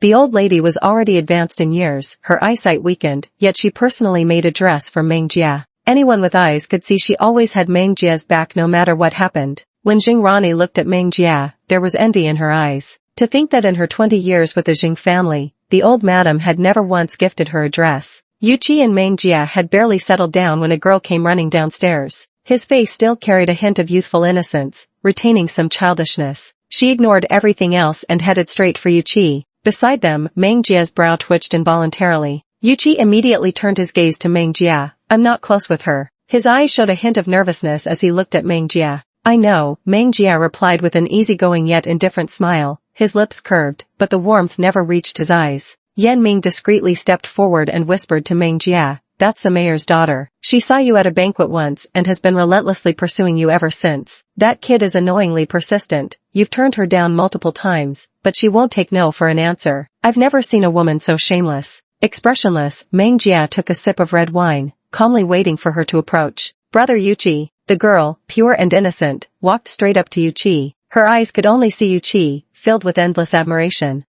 Yuchi responded indifferently, but the girl clung to him intimately. I thought you wouldn't come. Regardless of whether Yuchi spoke or not, the girl continued on her own. I planned Mother's birthday banquet this time. I just hope this party can cheer Mom up a little. Honestly, Mom hasn't been in good spirits lately. I don't know what's wrong. She won't eat, sighs all day. I don't understand things like this. Brother Yuchi, do you know what's troubling my mom? Yan Ming frowned in exasperation. She rambled on without making any sense, sounding far too childish. He was thinking about how his own master would respond when Meng Jia casually set the cup aside, his eyes half-lidded as he lazily retorted to the mayor's daughter. Why ask him? Aren't you close with your own mother? Chapter 22. Turns out I was too gentle, didn't draw enough blood. Behind him, Yan Ming's eyes widened in shock, silently giving a thumbs up in his mind. Who the hell are you? Du Jin finally had no choice but to turn his attention to Meng Jia. She had tried her best to ignore Meng Jia, but Meng Jia kept bouncing around in front of her. What does it have to do with you who I am? Meng Jia didn't spare any courtesy at all. Du Jin's face darkened. Who are you? Do you have an invitation?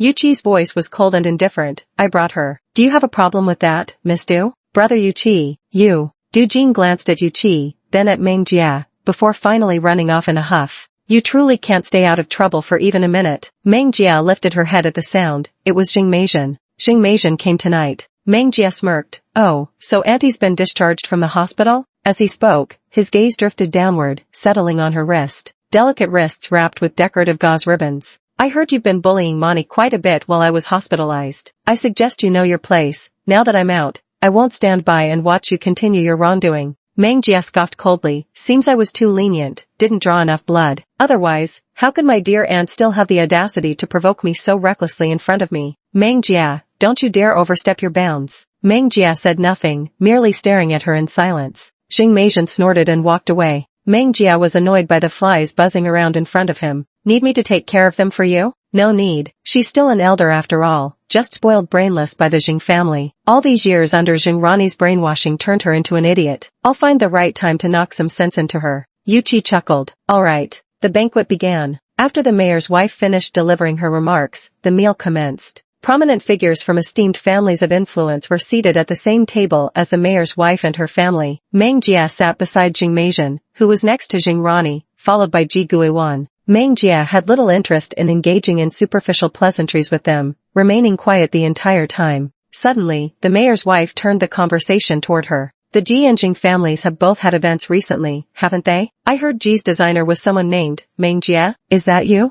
Du Jin, still simmering with anger, interjected with a forced smile. She doesn't have that capability. It was Sister Rani. I've seen her work. I even bought a piece. Absolutely stunning. Oh, sorry, I remembered wrong. To be so accomplished at such a young age, Rani, who knows what great achievements you'll accomplish in the future. Jing Rani smiled awkwardly in embarrassment. My skills are still far from adequate. Jing Meijian left no room for anything but praise. Rani has been outstanding since childhood, not just in design but also in painting. She's exceptionally talented. The Ji family really stole the show this time. Ha ha ha ha. We owe it all to Rani. The group at the table was in harmonious spirits when suddenly, Yuchi spoke up. The Ji family seems to have suffered significant losses. The room fell silent. A single sentence had just delivered a stinging blow to over a dozen people. Jing Meijian cast a disapproving glance at Yuchi. The person involved, unaware of being the center of attention, continued, designer Zimu's works sell out the moment they're launched, and they can't even keep up with the second batch. At a time like this, who would pay attention to the Ji family's new releases? At the table sat another man, infamous in the capital as a playboy. Impressed by Yuchi's talent, he naturally chimed in. From what I've heard, the Ji family ordered quite a few more units for the second batch. With Zimu's products overshadowing them, does anyone even buy the Jis anymore? Aren't they just hemorrhaging money? The two men's back and forth left the women's faces alternating between pale and flushed with anger. The mayor's wife could only speak up to ease the awkward atmosphere. It seems the Jing family has proved the saying, they who strike but once are heard of fart this time. By the way, Guiwan, do you have any pieces from your second collection? Do you think I'm worthy of getting one from you? Ji Guiwan replied softly, I might not be able to promise that. This time, she could clearly see how successful the Jing family's marketing had been. Zimu himself carried inherent commercial value, and coupled with their follow-up promotions, the Jing family had truly crushed the Ji family this round. Even the Jing family members say the chances are slim, so it seems I really won't be able to get one. After the meal, everyone began presenting gifts. They were all wealthy people, giving the usual mundane gifts, which the mayor's wife graciously acknowledged one by one. Jingrani unwrapped her gift before presenting it, saying, "Happy birthday to you, madam." The moment the gift was revealed, sighs of amazement arose from many present. "This is Qingma's painting. Qingma's paintings are priceless treasures. I never expected to see one here." Yuqi glanced at Meng Jia but remained silent. "Rani has put her heart into this. I'm glad madam likes it," Jingrani said bashfully. Soon it was Meng Jia's turn. She took the box from Yan Ming and presented it to the mayor's wife with both hands. The box remained unopened. "Madam may open it after returning home." The mayor's wife responded with a smile, "Very well. Li Xia, everyone else's gifts are unwrapped, only Miss Meng's remains closed. Surely she hasn't brought something too shameful to be seen? Whatever it is, I'll appreciate it. It's the thought that counts. Since Xiao Jia suggested I open it later, we'll leave it at that for now." With that, the mayor's wife moved to set the gift aside. Du Jin was also speculating about this possibility, so this was a great opportunity to humiliate Meng Jia in front of Brother Yuqi. If the gift she brought was too shabby, Brother Yuqi would surely look down on her.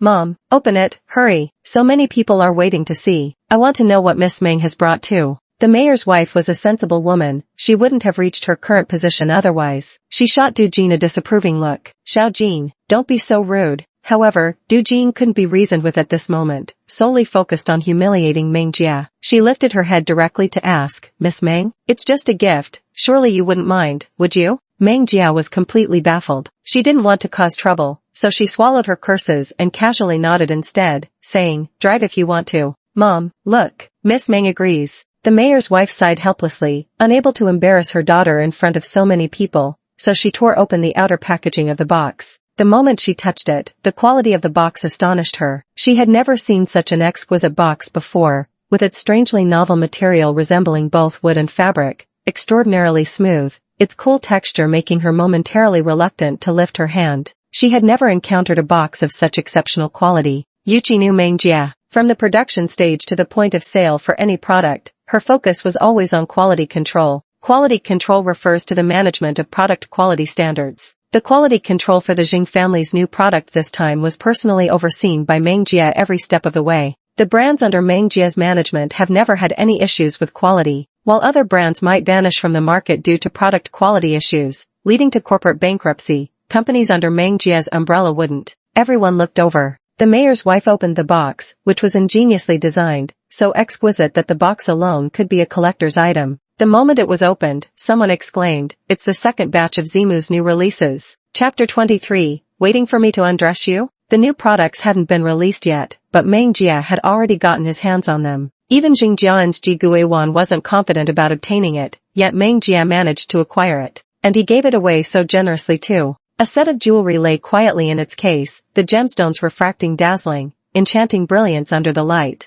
even more exquisite and luxurious than the first batch. The amazement and delight on the mayor's wife's face vanished in an instant. What woman doesn't adore jewelry? Li Xia kept chattering away, staring straight at the young lady who had just exclaimed, "How do you know this is Zimu's second batch of new designs? What if it's from the Ji family? I've seen some drafts from my Rani that look very similar to these." The other woman rolled her eyes. "Do you live under a rock? The Jing family's marketing is everywhere, inescapable. Almost anyone who follows this knows about the second batch. They even teased a few glimpses, and some details match the set in the box exactly. What are you defending so blindly?" The person persisted relentlessly. "Right, you said Jing Rani's designs have similarities with Zimu's, didn't you? Hurry up and get the Ji family to take them down before they're exposed for plagiarism and lose another fortune." Li Xia was rendered speechless with anger. "You." Su Raoman rolled her eyes. One moment Su Raoman and Li Xia were at daggers drawn, the next she was fawning over Meng Jia like a sycophant. "Meng Jia, how did you get your hands on something that hasn't even been released yet? Do you have any more?" "Gone, this is the only set left." Su Raoman forced a smile and replied, "Okay." Over there, they were still roughhousing, but Jing Rani was already starting to panic. Some of her details are indeed identical to Zimu's. "Wait a minute.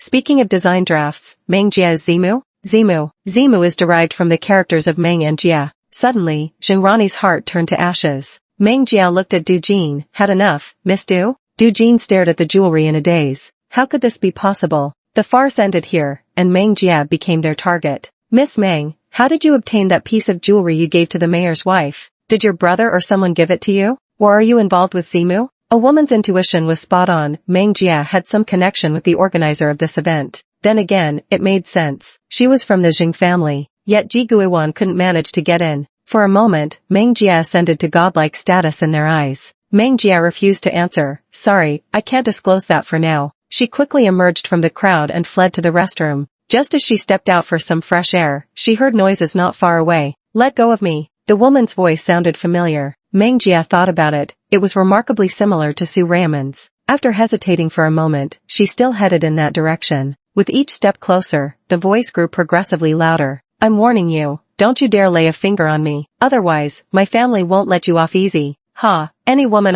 Wang Binbin, set my sights on will never escape my grasp. Smack. He slapped her across the face. I fancy you as a favor. Don't be so ungrateful. Consider it an honor that I want you. Note, the translation maintains the aggressive tone and diction of the original Chinese, using forceful phrasing like fancy you as a favor to convey the speaker's arrogant entitlement, while don't be so ungrateful and consider it an honor mirror the confrontational accusation of the source text. The double exclamation marks preserve the emotional intensity. Su Raoman wanted to scream, but Wang Binbin unexpectedly covered her mouth.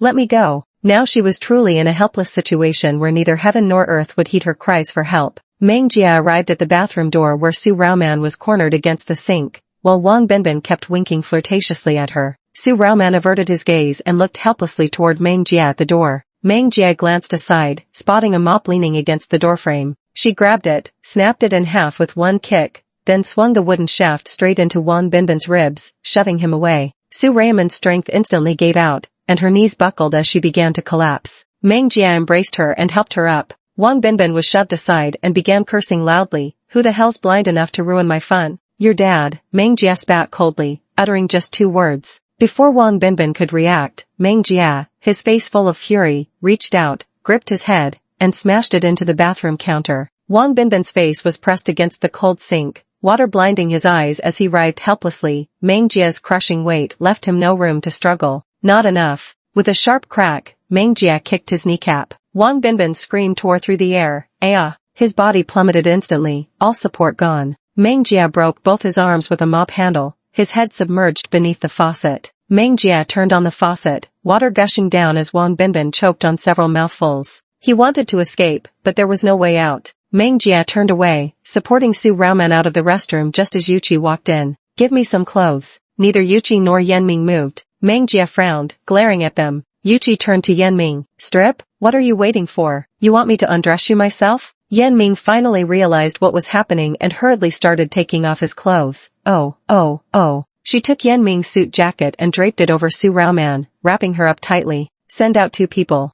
Just as Meng Jia finished speaking, 2 bodyguards emerged from the shadows. Miss Meng, take her home safely. Yes. The 2 bodyguards supported Su Raoman as they walked out. Meng Jia stared at Yuqi. Don't call me to these kinds of events anymore. After a pause, he added, you should attend fewer of them too. It's devoid of nutrients and just a waste of time. Yuqi obediently made an agreeing sound. Meng Jia locked the bathroom door behind them and left with Yuqi. Soon came the day when the Jing family launched their second batch of new products. They were snapped up again in no time. Some lucky buyers posted on social media, showing off jewelry identical to what they'd seen at the mayor's wife's birthday banquet. Sharp-witted folks had already begun questioning Meng Jia's true identity. When the second batch of new products launched, it created quite a stir online. Did you notice? The details of the Ji family's new product are strikingly similar to the Jing family's. Huh? Copying? Look at the comparison chart. The Ji family has been an established brand in this industry for years, while the Jing family is newly emerging. Could it be that the Jing family plagiarized?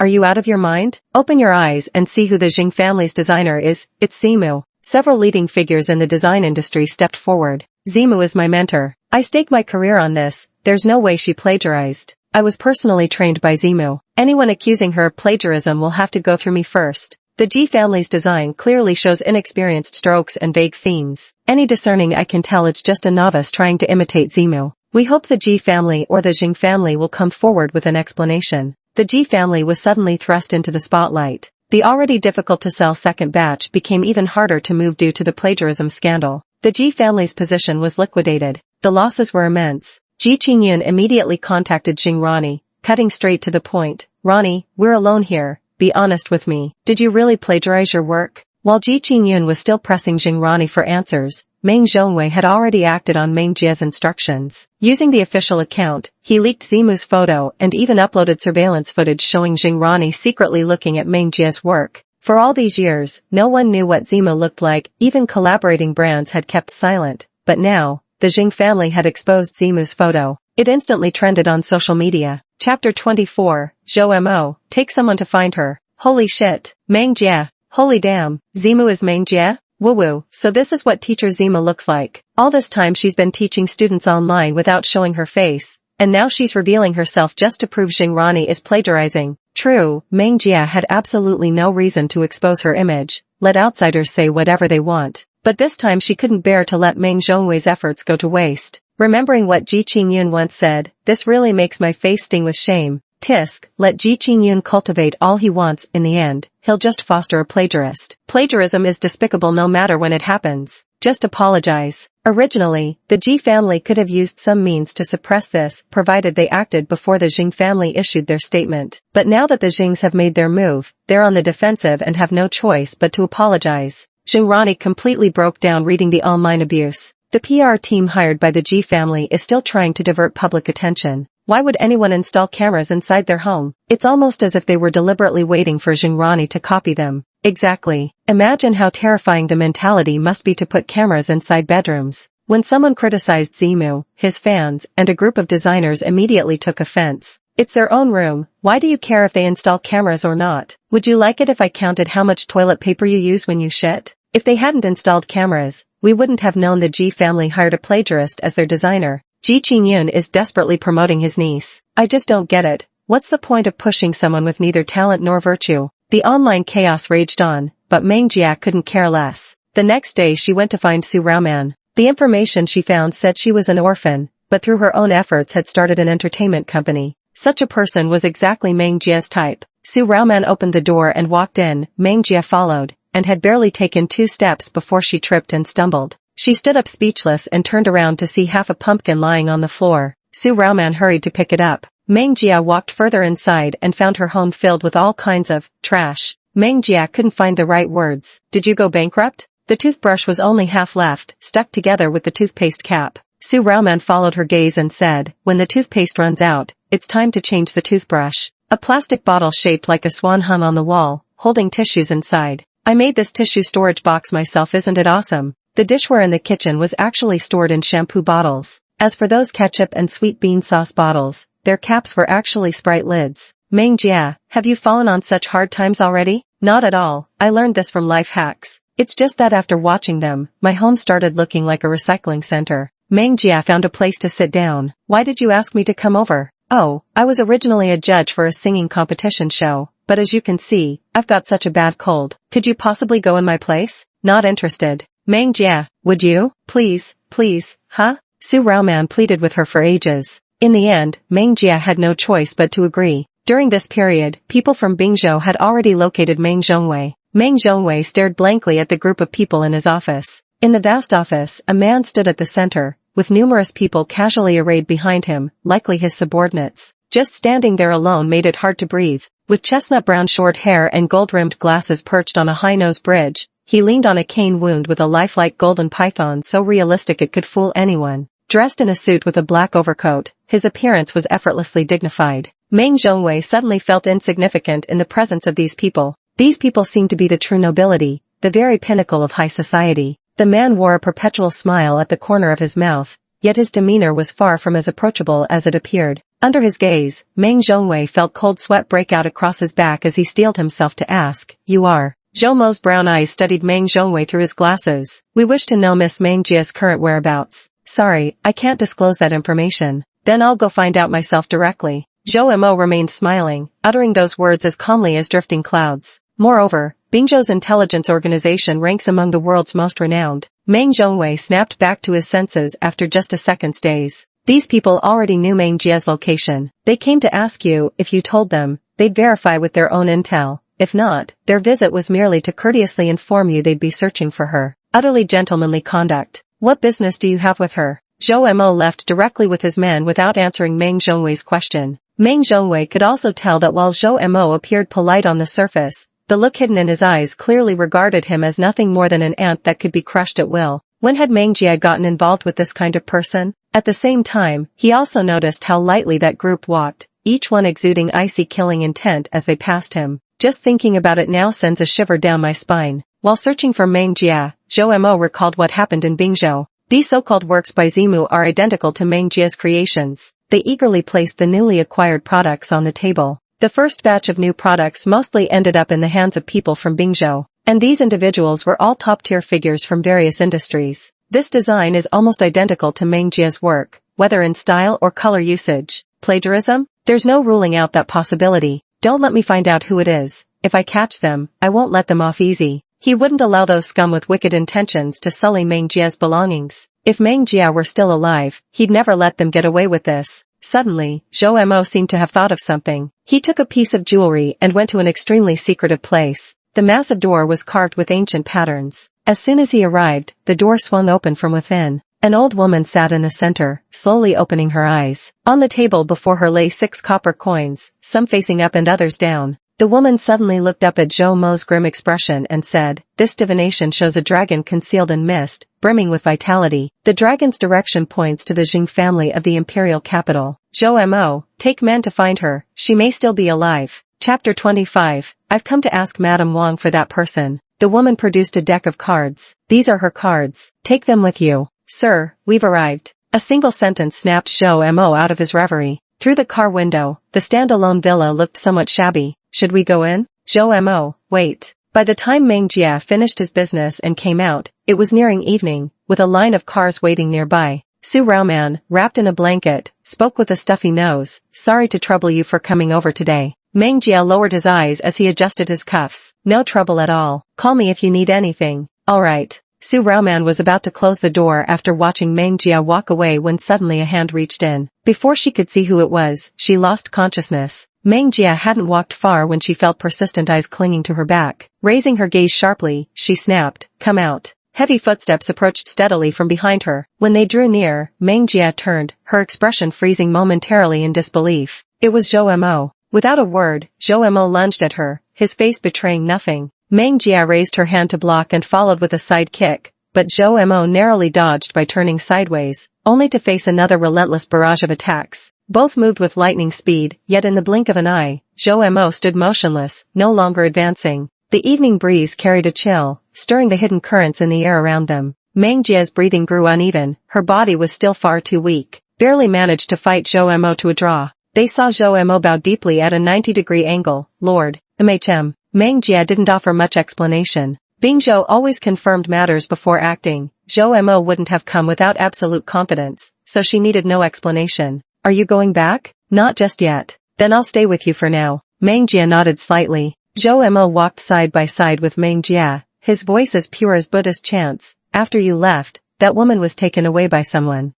Meng Jia stopped in his tracks. Why are you only telling me this now? Zhou Mo blinked his eyes. I thought you knew. Do I look like I know anything about it? Meng Jia shot back. Zhou Mo remained silent, his demeanor unconvincing. Caught by who? Zhou Mo glanced into the shadows. Investigate. In less than a minute, someone stepped out and said, captured by the Wang family, currently heading towards Huixing Hospital. Zhou Mo raised his hand slightly, and the person retreated. Huixing Hospital. Wang Binbin was still howling.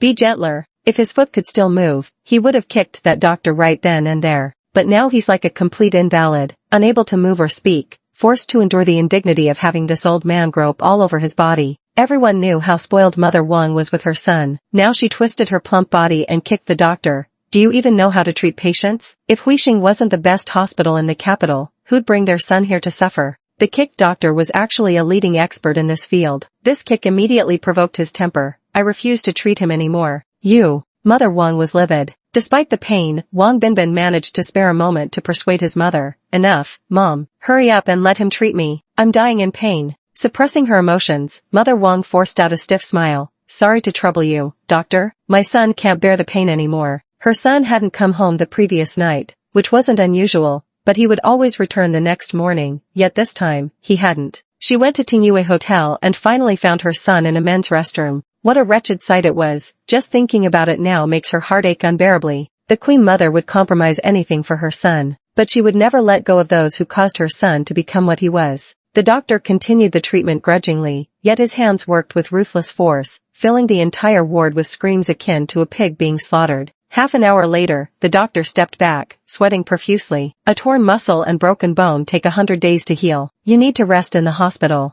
Wang's mother ignored the doctor. She rushed to the bedside in quick steps and wiped Wang Binbin's sweat. Are you feeling better, son? Don't worry, I've already sent people to catch that little bitch. Mom will avenge you. Wang Binbin nodded. Make sure she doesn't get away. The hospital room door knocked. Madam, we brought her. 2 bodyguards dragged in Su Raoman, who was unconscious. Mother Wang approached with a cold snort and lifted Su Raoman's chin with her fingers. How dare this trash lay hands on my son? Without a second thought, she slapped Su Raoman across the face. Su Raoman groaned as the effects of the sedative wore off just then. The stinging pain on her face helped bring her back to partial consciousness. She struggled to lift her eyelids that felt as heavy as 1,000 pounds, only to see pure whiteness before her eyes. The antiseptic scent at the tip of her nose told her this was a hospital. The Wang matriarch gave a meaningful glance, and the bodyguards casually threw Su Raoman onto the ground. The Wang matriarch pressed her foot onto Su Raoman's back and ground it viciously a few times. You little bitch, it's because of you that my son ended up like this? Wang Binbin lay comfortably on the bed, enjoying the apple pieces fed to him by a nurse. Mom, make sure you hit her harder. I suffered fractures. We can't let her off so easily. Oh, and don't forget, there's another one. Some lost heiress the Jing family just recovered. Don't let either of them get away. The Queen Mother smiled. Good, I'll go to the Jing family to demand their surrender. The bodyguards had now arrived at the Jing residence. Unlike their approach with Su Raoman, they respectfully recounted the events when demanding someone from the Jing family. Ji Guiwan frowned with concern. You're saying Shao Jia hit someone? The bodyguard replied, yes. Please, madam, summon Miss Ming to come out.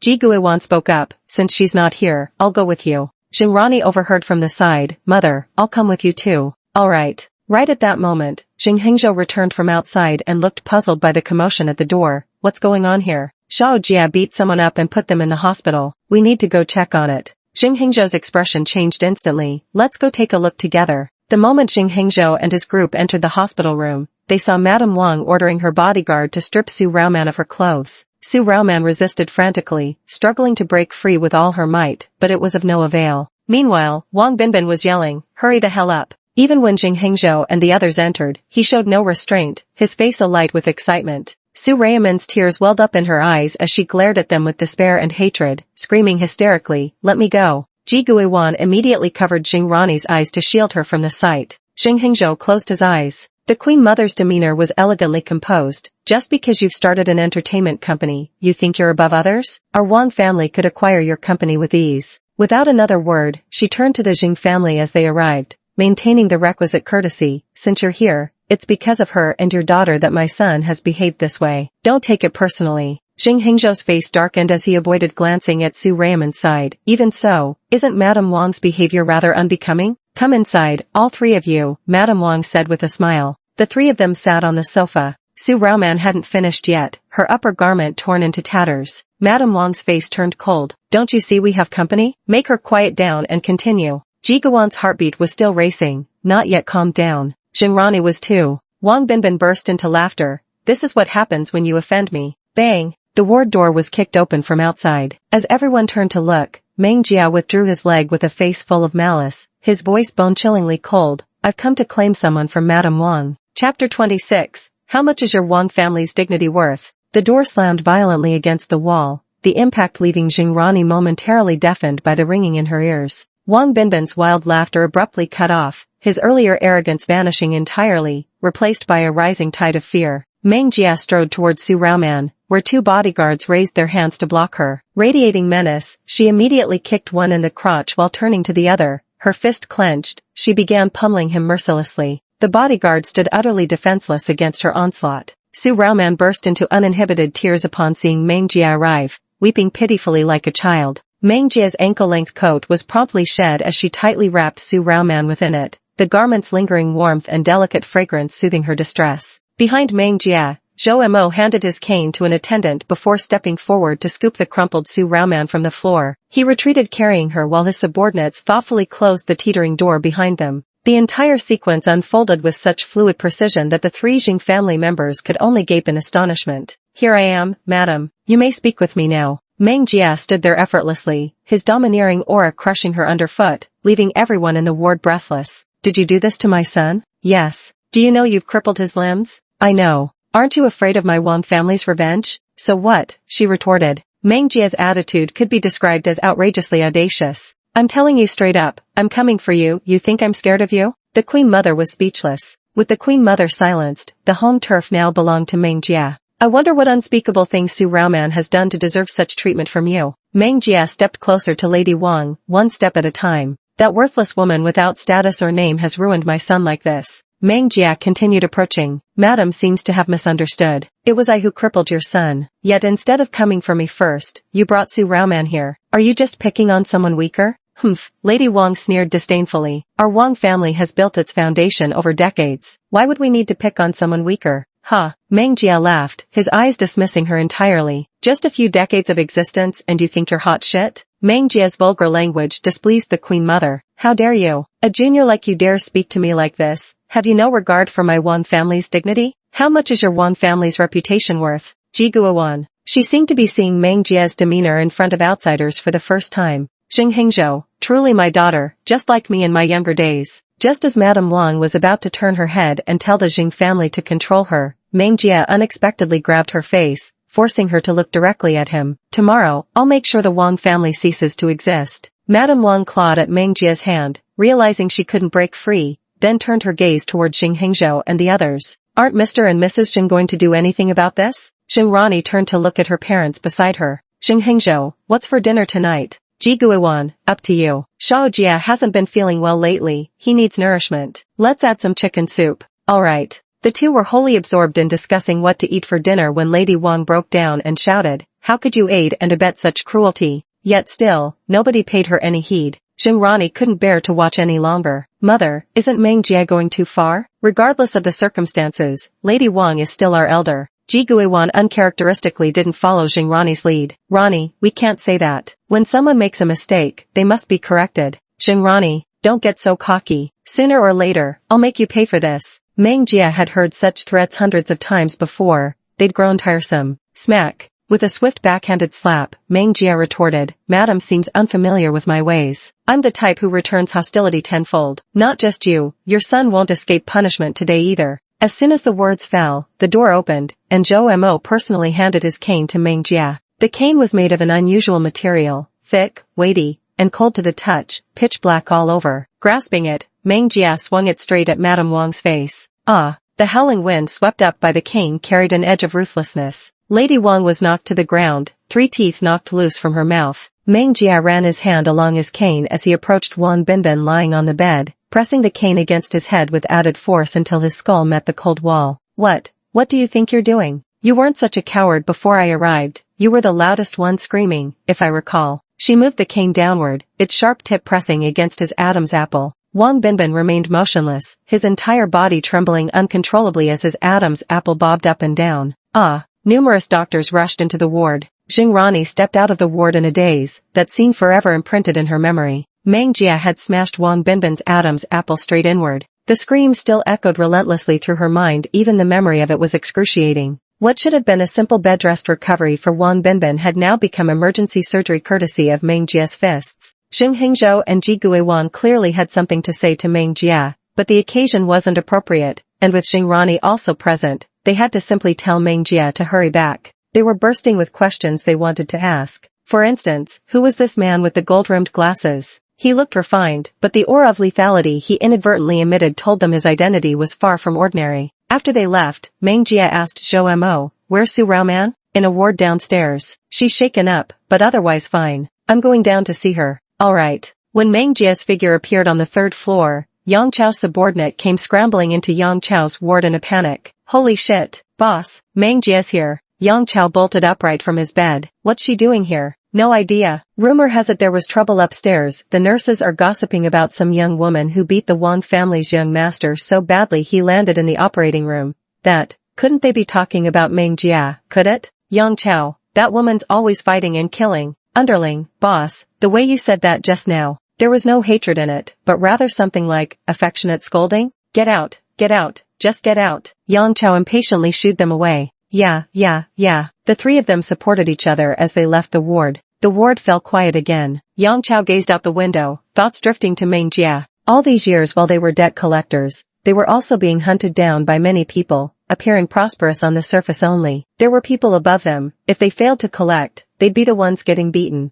Their bodies had long been broken from the prolonged torment. But ever since Meng Jia came looking for them, they were admitted to the hospital, where they were given the best wards and underwent full-body examinations by top doctors. They were even provided with nursing care. They wandered through life alone, yet at such times no one came to take care of them, but Meng Jia still found caretakers for them. The woman was cold on the outside but warm-hearted. As the thought crossed Yang Chao's mind, he decided he had to thank her in person. Meng Jia watched Su Raoman leave before saying, "Leave 2 people to watch over her. Call me if anything happens." "Alright, I'll arrange it." Meng Jia gave a few instructions before leaving the hospital, acutely sensing someone following him. She turned into an alley and spotted a manhole cover ahead. She moved it aside. Yang Chao followed Meng Jia into the alley, only to be met with a sudden forceful kick from behind that sent him tumbling into the utility tunnel. Holy shit. Chapter 27. Why the hell are you following me? Before he could react, Yang Chao found himself already at the bottom of the well. Utility tunnels weren't usually this deep. In the past, Yang Chao could have climbed out effortlessly, but now he's an invalid, unable to even stand properly. Meng Jia ambled over to the well's edge, leaning down to peer into its depths with the air of a complete street thug. "Why the hell are you following me?" he growled. "Yang Chao, get me the hell up there." "Sure, call me daddy." Yang Chao found it utterly outrageous. "Meng Jia, have you no shame?" Meng Jia shrugged it off. "Fine, then stay down there." Seeing she was actually about to leave, Yang Chao panicked. After just 1 second of hesitation, he blurted out decisively, "Dad." Meng Jia turned her head to glance at Zhou Mo. "Get my son up here." A faint smile played at the corners of Zhou Mo's lips as he gave a slight nod. Yang Chao's face darkened like the bottom of a scorched pot. Hospital room.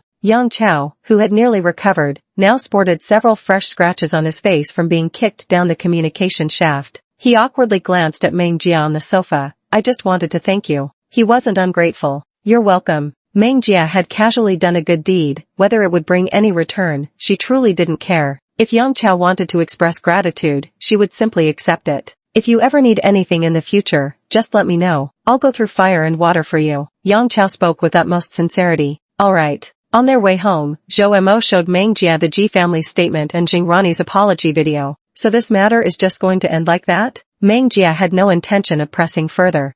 Make the Wang family disappear tomorrow." "Alright." Meng Jia entered the Jing residence alone. Jing Hingzhou and Ji Guiwan were sitting in the hall. Hearing movement at the entrance, they rose in rare unison, both turning to look in that direction. "Is Xiao Jia back?" Meng Jia looked up at their eager eyes with some surprise, yet his expression remained unperturbed as he gave a quiet acknowledgement. Ji Guiwan said gently and graciously, "Let's eat." The maid brought all the dishes to the table. Tonight, only the 3 of them were dining. Ji Guiwan took the initiative to explain. Rani wasn't feeling well, so she ate earlier and went back to her room to rest. Meng Jia responded impassively. "Jia, don't be so reckless next time. Always talk to mom and dad first if anything comes up." Meng Jia paused mid-bite. Ji Guiwan continued without stopping. "No matter how capable you are, you'll always be a child in my eyes. So promise you'll come to me or your father first when something happens, alright?" Ji Guiwan's concerned gaze was so intense that Meng Jia averted his eyes after just one glance. "Alright." Ji Guiwan exchanged a knowing smile with Jing Hingzhou before moving on to the next topic. "Have you been adjusting well to staying at home lately?" "Adjusting well." Meng Jia took a bite of the dish. "Just adjust. Mom doesn't know about your past grades, and you didn't take the college entrance exam.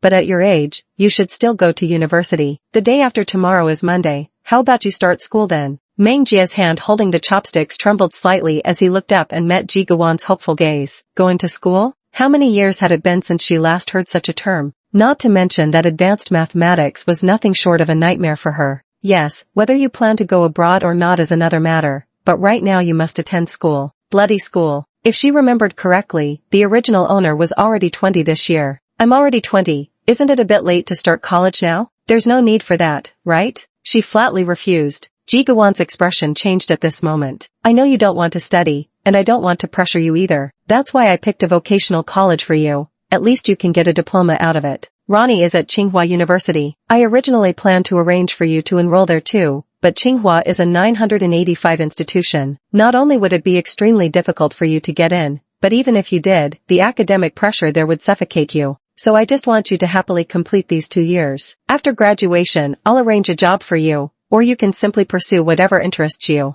In short, the key is to secure that diploma. I've already made all the arrangements for you. You just need to show up when the time comes." Ji Guiwan smiled warmly. Meng Jia's face was practically glowing with joy. No sooner had Meng Jia stepped into the school than a rumor had already spread like wildfire. Did you hear? A rich kid got into the computer science department. Her family paid to get her in just for the experience. She's just here to coast through and get that diploma. Envious, not like us who still have to struggle for the future. The day Meng Jia came to school, she resembled an emotionless reporting machine. She started attending from sophomore year, joining midterm. She listened to computer science lectures as if she understood nothing. It's all about the most basic stuff. With few female students in computer science, she became the center of attention as soon as she walked in. Wealthy, with excellent poise, she was unanimously considered the department's belle by default. She felt coming here was just a waste of time. Top-tier schools see everyone as outstanding, while trashy schools see everyone as trash. This was a phrase she stumbled upon online by accident. At first, she thought it was completely groundless, but after 3 days here, she realized it was absolutely true. The class monitor shirked all responsibilities. Their actual competence was laughably terrible. The student council members abused their authority, and the teachers were so clueless it was beyond belief. It's truly a mess, nothing but gloom and doom. Meng Jia felt like a seasoned boss who'd stumbled into a beginner's village in this vocational college. The students here only knew how to eat and sleep. When the ethics teacher asked about their future plans during class, they all stared blankly with empty eyes and confused expressions. Living in this environment was making Meng Jia somewhat depressed. Finally getting a breather on this rare afternoon without classes, only to be told that Yang Chao had been taken away. Taken away? By whom? Meng Jia got into the car and asked with a headache. The faint fragrance inside the car eased the restlessness in her. Here you go, boss, Zhou Mo said as he poured a glass of red wine from the nearby cabinet and handed it to her. Meng Jia held it under her nose, swirling it gently. The aroma cleared her eyes a little. When did this happen? Zhou Mo glanced at his wristwatch. 10 minutes ago. Didn't you stop him?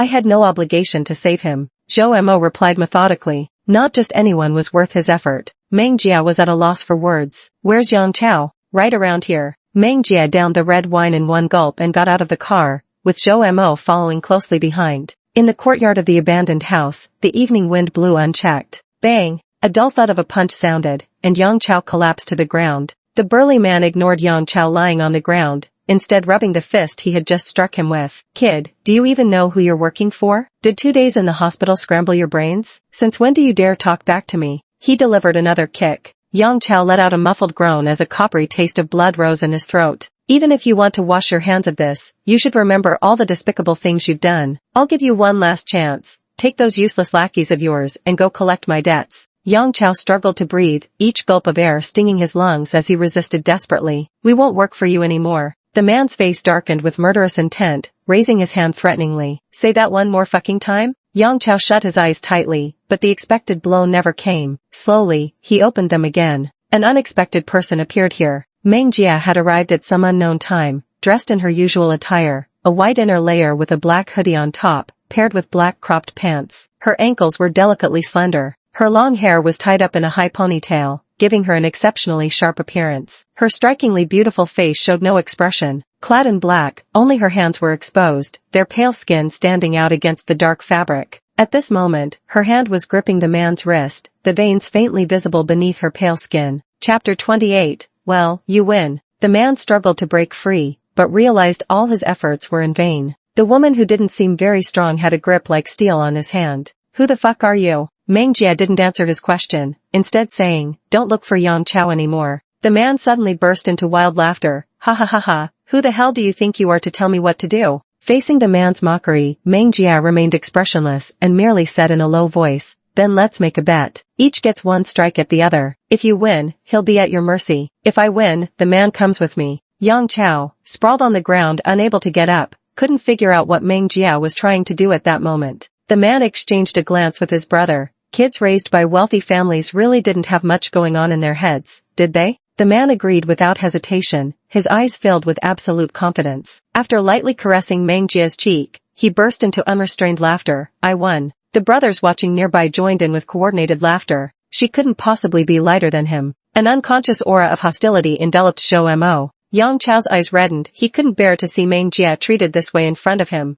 If anything happened to Meng Jia because of him, he would never forgive himself. Zhou Mo, expressionless yet acutely aware of Meng Jia's intentions, handed over the solid ashtray he'd brought from the car. Meng Jia took it, a flash of ruthlessness crossing his face as he swung it hard. The man saw stars, his head ringing violently. Still not satisfied, Meng Jia suddenly lifted his leg and kicked out fiercely. The man's body flew like a severed kite string, crashing into a table. The colorful bottles atop it shattered spectacularly across the floor, sending sharp glass fragments flying everywhere. Visible scratches appeared across the man's body. Everyone's laughter abruptly ceased. The man collapsed to the ground, struggling to lift his hand to touch his head, his fingers instantly soaked red. Meng Jia casually tossed the bloodied ashtray aside. The object landed with a solid thud. She pulled a handkerchief from her pocket, wiped her hands expressionlessly, and responded flatly to the man, you win. Her tone was light as the breeze and calm as still water. Yang Chao stared dumbfounded. The man's crewmates had initially intended to make a move, but suddenly their backs stiffened, freezing completely, because something cold had silently pressed against each of their backs. It's a gun, and the number of opponents still surpasses theirs. All brought here by Zhou Mo's men. Pay what you've lost in the bet. Meng Jia kept his head down, focused intently as he wiped meticulously.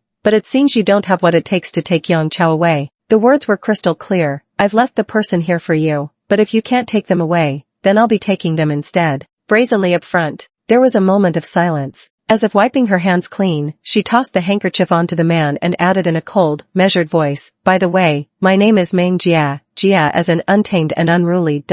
Next time, don't pick the wrong person to mess with. True to his name, he's arrogant and domineering. Even his name carries a fierce edge. The two boys at the entrance witnessed the whole incident. Holy shit, wasn't that Meng Jia from the computer science department? Yeah, you're seeing right. The man pondered for a moment. How about I recruit her into the Taekwondo club? Her moves are seriously impressive. The two quickly slipped away without a sound. They feared staying any longer might cost them their lives. I was originally planning to head back to campus after eating nearby, but when they heard commotion coming from this direction, they couldn't resist checking it out. They only intended to take a quick look, but never expected to stumble upon Meng Jia here. She's so cool, I'm totally in love. The two guys returned to their dorm still in shock, unable to come to terms with what they'd seen for quite some time. Wu Jiqing reenacted the scene for his 7 sons, dorm mates, back in their room. I've never seen a woman so damn handsome. A son interrupted, alright, just get on with it. You've been dragging this out forever. Wu Jiqing mimicked the entire scene, ending with an expression identical to Meng Jia's, casual yet bloodthirsty. I'm Meng Jia, he said, Jia as an untamed. Holy shit, that's fucking badass. The other guys seemed completely immersed. No way, you've totally piqued my interest. Oh, so her name's Jia as in rebel. I thought it was Jia as in neat. I was thinking what a pity for such a nice girl to be ruined by her name.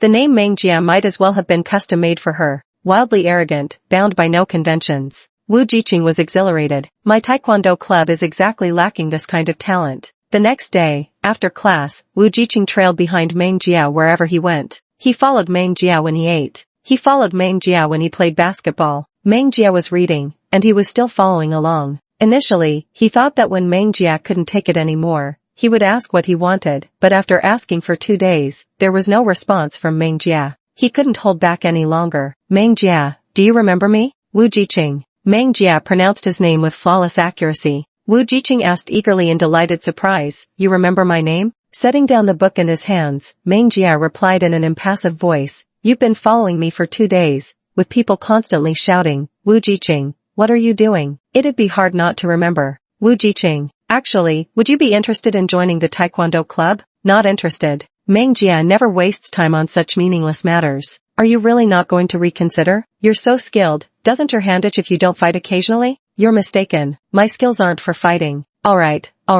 To be honest, I'm at my wit's end coming to you. Our school is merging with another, and they have a Taekwondo club too. But the school will only allow one to remain, so they keep provoking us repeatedly. We're just destined to get beaten up. If you've been getting trounced from the start, why bother holding on? Trash never deserved to exist in the first place. Meng Jia's tone was devoid of any warmth. You can't say that. Though we're insignificant, we still have dreams. There's a difference between dreams and delusions. Meng Jia poured cold water on them without mercy. Wu Jiqing was taken aback, but after a moment's thought, he continued, they're coming to challenge us tomorrow. If we fail this time, our Taekwondo club will have to disband. I hope you can help me. Meng Jia pulled out a deck of tarot cards from her pocket, walked over to the table, and expertly spread them out. Think about what you want to ask, then draw 1 card. Wu Jiqing had no idea what she meant, but he still followed her instructions and drew a card. He glanced at the card, a towering structure engulfed in flames, with a figure tumbling down. He couldn't make sense of it. This is... Meng Jia took the card and asked, what's the question?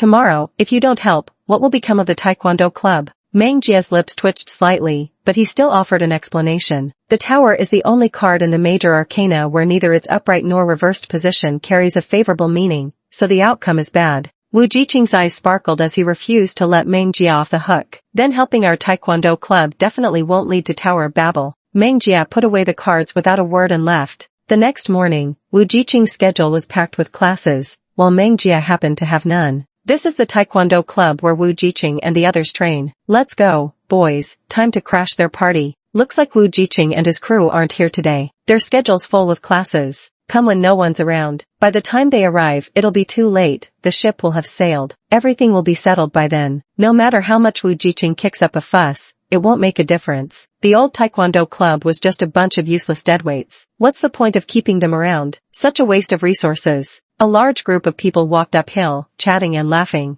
As the man stepped onto the final stair, someone suddenly blocked his path. The man looked up. It's Meng Jia. She stood there, her jet black hair casually tied in a ponytail, exuding an efficient charm. Her eyes showed no trace of emotion as the breeze brushed past, stirring the strands at her temples. The slight upward tilt of her eyes inexplicably carried both allure and ferocity. Chapter 29, Strip Her Clothes Off. The leader swung his fist and punched the guy beside him. Didn't you say the club would be empty today? That's why he came over with such fanfare. I checked before, they definitely all had classes today. Then why is there someone standing here now? Huang Wenjiang demanded. The person next to him glanced at Meng Jia and then said without restraint, you can't even take on a girl? Huang Wenjiang looked at Meng Jia and admitted, I just don't hit women. If it really came to blows, that woman standing here right now wouldn't stand a chance, no matter how much she cried or screamed. 10 minutes later, during a large lecture, a guy not far from Wu Jiqing suddenly exclaimed, Holy shit, Wu Jiqing, Meng Jia and Huang Wenjiang are fighting at the Taekwondo club. Wu Jiqing sprang to his feet in an instant, drawing the teacher's glance toward him. Teacher, my stomach doesn't feel well. Go ahead, the teacher responded casually, barely giving it a second thought before continuing with the lesson. With Wu Jiqing already gone, how could the others possibly stay focused? Like a swarm, they all followed suit and left. By the time they arrived, they happened to witness Meng Jia grabbing Huang Wenjiang by the collar and slamming him forcefully to the ground. Holy shit! The crowd gasped in unison. Meng Jia straightened up and looked disdainfully at Huang Wenjiang on the ground. Is this your best? Wu Jiqing glanced at Huang Wenjiang on the floor, then at the others either clutching their arms or rubbing their legs, and instantly understood they'd all been beaten up by Meng Jia. Huang Wenjiang ached all over as if his body had fallen apart, only able to glare at Meng Jia without making any further moves. Meng Jia wore a Taekwondo uniform with a white belt tied around his waist, fists clenched. The outfit was clearly just thrown on. At Meng Jia's skill level, he should at least be wearing a black belt. She turned to change clothes, opened the locker, and picked up her phone, noticing several missed calls from Yan Ming. She called back immediately, and as soon as the call connected, Yan Ming urgently asked, Miss Meng, do you have time to come to Lixing Hospital once? We'll explain the details when you arrive. Meng Jia's expression turned grave. Without even changing her clothes, she immediately asked Zhou Mo to arrange a car. She ran extremely fast, her long hair flowing behind her, brushing past Wu Jiqing, who tried to stop her midway. Zhou Mo prepared a change of clothes and handed it to Meng Jia, telling her to change in the car. There was a partition between them when Zhou Mo spoke, don't rush. On the other side of the partition came the sound of clothes being changed. Soon, they arrived at the hospital. Meng Jia went straight to the 5th floor of the inpatient department. Yan Ming was already waiting at the entrance. Meng Jia stepped up to him. What happened? How could you possibly get shot when everything was fine? Yan Ming looked grave. Ever since the young master left Bingzhou, the family has been sending people after him from time to time. They've caused minor disturbances each time, but the young master had never been hurt before. So what happened this time? Meng Jia pressed. Someone as cautious as Yuqi would never have failed to anticipate the Yu family's actions. Yan Ming hesitated, then closed his eyes briefly and said, the gunfight happened at the mall. He could have avoided it, but suddenly he caught sight of Du Jin. Du Jin. It took Meng Jia a moment to recall. She was that dim-witted mayor's daughter who was close friends with Xingrani. Yuqi was shot while protecting Du Jin? Zhou Mo asked in a low voice. No, it's that today Du Jin's outfit from head to toe was exactly like Miss Meng Jia's, as if carved from the same mold. At that moment, Yuqi thought it was Meng Jia. He wrapped his arm around Du Jin's waist and pulled her aside. When he realized who she actually was, he sighed in relief, but that brief moment of relaxation gave the enemy an opening. A bullet tore through Yuqi's arm. Yan Ming knew his master would never mistake anyone else for Miss Meng, yet he couldn't tolerate even the smallest possibility of error. Whether it was her or simply someone who resembled her, he had to intervene. After surgery, Yuchi was moved to a standard ward. Fortunately, the wound wasn't deep, just a shot to the arm that missed any vital areas. Meng Jia stood motionless by the hospital bed. Yuchi lay on the bed, not daring to speak. The doctor came in, checked on him, gave a few instructions, and left. How impressive. There was no discernible expression on Meng Jia's refined face. Seems you weren't this worthless before. Before, he could emerge from gunfights without a stain on his clothes. Now, he actually got shot. Yuchi's pale lips pressed together slightly as he muttered, "You saw wrong. Get your eyes checked after your gunshot wound heals." Zhou Mo had his men stationed outside, while Yanming stood guard at the door. Zhou Mo said, "Tell your master to stay away from my lord." "That's beyond my control," Yanming retorted bluntly. Zhou Mo fell silent, and Yanming matched his silence. It was clear the two found each other equally detestable. If it weren't for Meng Jia, Zhou Mo wouldn't be wasting his time here. Thud thud thud. Both looked up simultaneously as Du Jin came sprinting over. Zhou Mo made a hand gesture. No one clearly saw how those two subordinates moved. In the blink of an eye, they had already blocked the way. Du Jin, puzzled, looked past the two subordinates toward Yanming on the other side, the only person she recognized here. "Yanming, let me through. I want to see Brother Yuchi." Hearing his name called, Yanming felt a surge of annoyance. He really wanted to turn away and ignore her, but after all, she was the daughter of the mayor, and he had to give her some face. "The master just had surgery and isn't seeing anyone. Miss Du, you should go back for now and come another day." Du Jin grew anxious. "I'm not causing trouble. I'm just worried about him. I'll leave after one quick look." "Sorry Miss Du, I can't let you in." Du Jin struggled against the two motionless, stone-faced bodyguards. "Do I need my father to come before you'll let me in?" Du Jin's frustration began boiling over. How could Yanming be so impervious to both soft and hard tactics? Upon hearing this, Yanming couldn't even be bothered to maintain appearances. "What? Does being a mayor make you this arrogant?" Zhou Mo had excellent hearing. From the sounds alone, he knew Meng Jia was about to come out. He stood up and went to open the door as Meng Jia stepped through. "May I ask on what grounds the father of your esteemed daughter intends to take you in?" Meng Jia walked out with long strides, one hand in his pocket and the other hanging naturally at his side, exuding an intimidating aura. Yanming gave Du Jin a look that said, "You're on your own," and didn't interfere further. "You could have just left quietly, but no, you had to make a scene and wait for Meng Jia to come out and settle the score with you." Du Jin took a step back, eyeing Meng Jia warily. "Why are you coming out of Yuchi Gija's hospital room? There's definitely something fishy going on between those two." Meng Jia remained silent, his eyes quietly scanning Du Jin's entire outfit from head to toe. When Yanming mentioned it, she hadn't realized just how similar they looked, but now seeing it for herself, from the clothes and pants down to the shoes, she owned every single item, even the hairspray keeping his hairstyle perfectly in place, with each strand of hair falling at just the right angle. Meng Jia scrutinized Du Jin anew, his brow lifting slightly as he spoke with a cold, measured gravity, enunciating each word clearly, "Strip her clothes off." Chapter 30. How dare you speak to someone like that? Du Jin stared back at him in terror. "How dare you defy me?" With a swift motion from his two subordinates, Du Jin was forced to her knees, writhing wildly. She couldn't believe these bodyguards actually dared to lay their hands on her. Du Jin burst out in uncontrollable fury. "I'm the mayor's daughter. I'd have the same attitude even if your father were here," Meng Jia replied with calm, unflinching eyes. "Meng Jia." Perhaps Du Jin had shouted too loudly. A young man emerged from the neighboring room. "This is a hospital. Can't you keep quiet?" Zhou Mo looked over and saw a boy with one arm in a sling, a band-aid on his face, rolling his wheelchair to a stop in the hallway. He took a glance and realized the person kneeling on the ground was Du Jin. His eyes widened. "What are you doing here?" "Jing Yunben, save me." Du Jin clung to him like a lifeline. Zhou Mo had unconsciously moved to stand beside Meng Jia. Leaning slightly, he whispered, "Your brother, Jing Yunben." Meng Jia turned his gaze back to Jing Yunben, who looked like an idiot.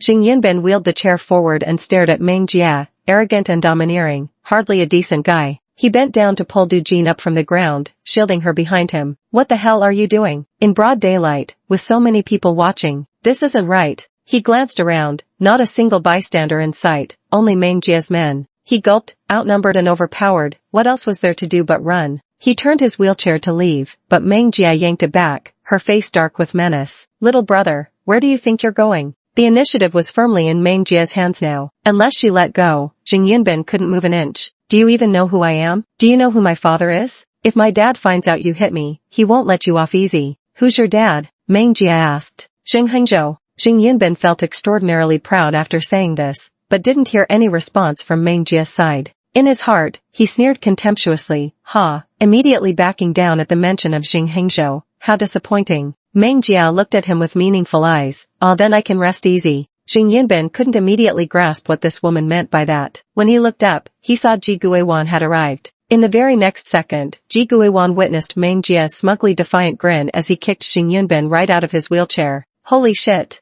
Xing Yunbin landed face first, rolling once in an attempt to dodge only to accidentally crush his injured arm beneath him, immediately howling in pain. Du Jin rushed over in a fluster to help him up, only to accidentally step on his injured foot. Ah! A flock of grass mud horses swiftly flew over Xing Yunbin's head. That idiot woman Du Jin. Ji Guiwan hurried over and helped Xing Yunbin onto the wheelchair. Xing Yunbin hadn't even settled into his seat before he started complaining to Ji Guiwan. Mom, someone hit me. Look how many people saw it. He turned around and saw that the hallway, which had been packed just moments before, now held only Meng Jia. Where the hell did everyone go? Ji Guiwan sighed deeply. Why can't you stay still even when injured? What did you do to provoke your sister? Sis? Who? Xing Yunbin looked confused, pointing at Meng Jia. Her? Xing Yunbin's voice cracked. She's my sister? Ji Guiwan was speechless. Just get inside already. Before pushing Xing Yunbin inside, she asked Meng Jia, Shao Jia, how did you know Binbin was injured and hospitalized? We were debating whether to tell you, but you showed up before we could decide. Meng Jia answered vaguely, yeah, we ran into each other by chance. Ji Guiwan then glanced at the rather inconspicuous Du Jin standing nearby. Miss Du is here too? Did you also come to visit Binbin? Du Jin maintained a perfectly polite smile. Yes, auntie. I've already seen him, so I won't disturb you any further. Shao Jia, see her out. Du Jin blurted out. No need. Seeing Ji Guiwan's puzzled look, she added, it's really close, auntie. I know the way. No need to trouble sister Meng Jia. With that, she hurried off. How could she dare to let Meng Jia escort her? Next door, in the hospital ward, Zhou Mo's eyes were as cold as murder itself. Stay away from me, he hissed. Yan Ming raised his hands in a gesture of innocence. Who told you to bring so many people? The hospital room is spacious, but it can't possibly fit 40 people, can it? The moment Zhou Mo's subordinates outside spotted Ji Guiwan, they immediately notified him. Just 1 second before Ji Guiwan appeared, Zhou Mo swiftly led his men into Yuqi's hospital room like shadows vanishing into the night. He couldn't cause trouble for Meng Jia. Meng Jia sat bored in the hospital room for about 3 hours when Ji Guiwan said, Shao Jia, go fetch some water. I'll buy food, and Ronnie will be here soon. Okay. Meng Jia took the thermos to get water. The moment Meng Jia stepped out, Xing Yunbin suddenly felt the entire hospital room brighten up. When Meng Jia was around, he didn't dare breathe too loudly. No sooner had Ji Guiwan and Meng Jia left than a bunch of street thugs barged into the ward. Whoa, pretty fancy digs for a little rich boy, eh? When Jun fidgeted restlessly, casually grabbing a grape from the table and tossing it into his mouth, Xing Yunbin's expression darkened. Get out. When Jun wasn't having it, he flicked a grape straight at Xing Yunbin's face, the projectile hitting its mark with unmistakable provocation. Mouthful of grape, his speech slightly muffled, he retorted, now that's not very hospitable, young master. I came to see you, and this is the welcome I get? Xing Yunbin pursed his thin lips tightly without speaking. Binbin? Xing Rani arrived at that moment, dressed youthfully, her delicate face wearing a puzzled expression. What's going on? When Jun turned his head and stared dumbfounded, this woman was quite attractive. Sis, you should leave quickly. Xing Rani not only refused to leave but stepped inside instead, asking, what's going on? When Jun's gaze clung to Xing Rani like glue, a look that made her incredibly uneasy. Nothing serious, really. Just have your little brother strip his pants, apologize, and admit he's a coward, then we're done here. We're not unreasonable people, after all. Xing Rani didn't want to provoke this group. They were outnumbered here, and picking a fight wouldn't end well. The smart move was clearly to apologize immediately. She glanced at Xing Yunbin, hoping he would understand her meaning. Binbin, apologize first. She turned to look at Wen Jun. Is an apology enough? Your little brother stole someone else's girlfriend. I'm here to settle things. By the way, you'd better promise never to cross paths with my friend again, and keep your hands to yourself. Xing Yunbin on the bed retorted, bullshit. That girl was throwing herself at me. Xing Rani glared at Xing Yunbin. Wen Jun threw another grape at Xing Yunbin's face and said, show some respect, damn it. Just then, Meng Jia returned with the water he'd fetched and heard those words the moment he stepped through the doorway. With fury etched across his face, Meng Jia kicked the guy without hesitation and snarled, the hell's wrong with how you're talking? When Jun staggered back from the kick. Chapter 31, you'd better watch your tone when speaking to me. The sudden outburst of furious cursing gave Xing Yunbin a satisfying sense of vindication. If he could, he'd have delivered a kick himself. Xing Rani saw Meng Jia arriving and silently cursed her for being brainless when she noticed her aggressive attitude. No matter how arrogant you usually are, you have no backing now. What's the point of confronting them? When June straightened up and violently threw the grapes in his hand to the ground, when he turned back with a fierce expression, Meng Jia immediately slapped him across the face. What are you so pissed about? The slap rang out with extraordinary clarity. When June was stunned by the blow, momentarily unable to react, the remaining boys who'd been about to step forward immediately halted in their tracks upon seeing this. Jing Yunbin watched the scene unfold in utter astonishment. Jing Rani didn't react in time either. Meng Jia walked into the ward carrying a thermos flask, his scrutinizing gaze sweeping over everyone present. With just one look, they didn't dare make any rash moves. She set down the thermos flask and sat directly on the sofa, her movements flowing seamlessly. When Jun's eyes blazed with rage, when had he ever been struck like this before? Right in front of all these people. Who are you? His sister. Meng Jia pointed to Jing Yunbin on the bed. When June let out an exasperated laugh. You really think I won't dare touch you, huh?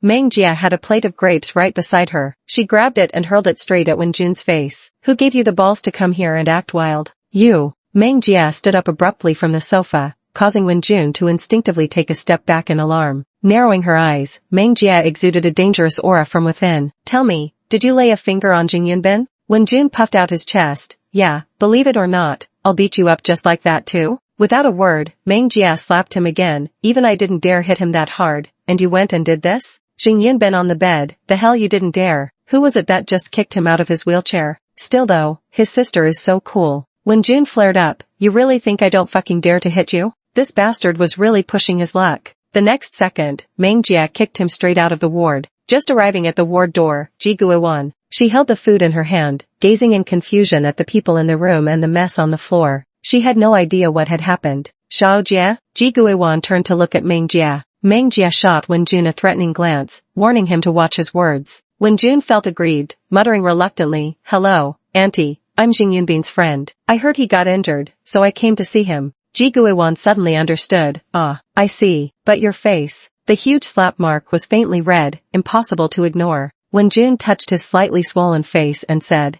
It's just from an accidental bump. Since I've already seen Jing Yunbin, I won't disturb his rest any longer. Goodbye, Auntie. The gang of underlings scrambled to help Wen Jun out of the room in a panicked rush. Ji Guiwan had already calculated everything in his mind, betraying nothing on his face as he entered the hospital room. Casually, he remarked, You should really work on that habit of slapping people without warning. Both Jing Rani and Jing Yunbin stole careful glances at Meng Jia.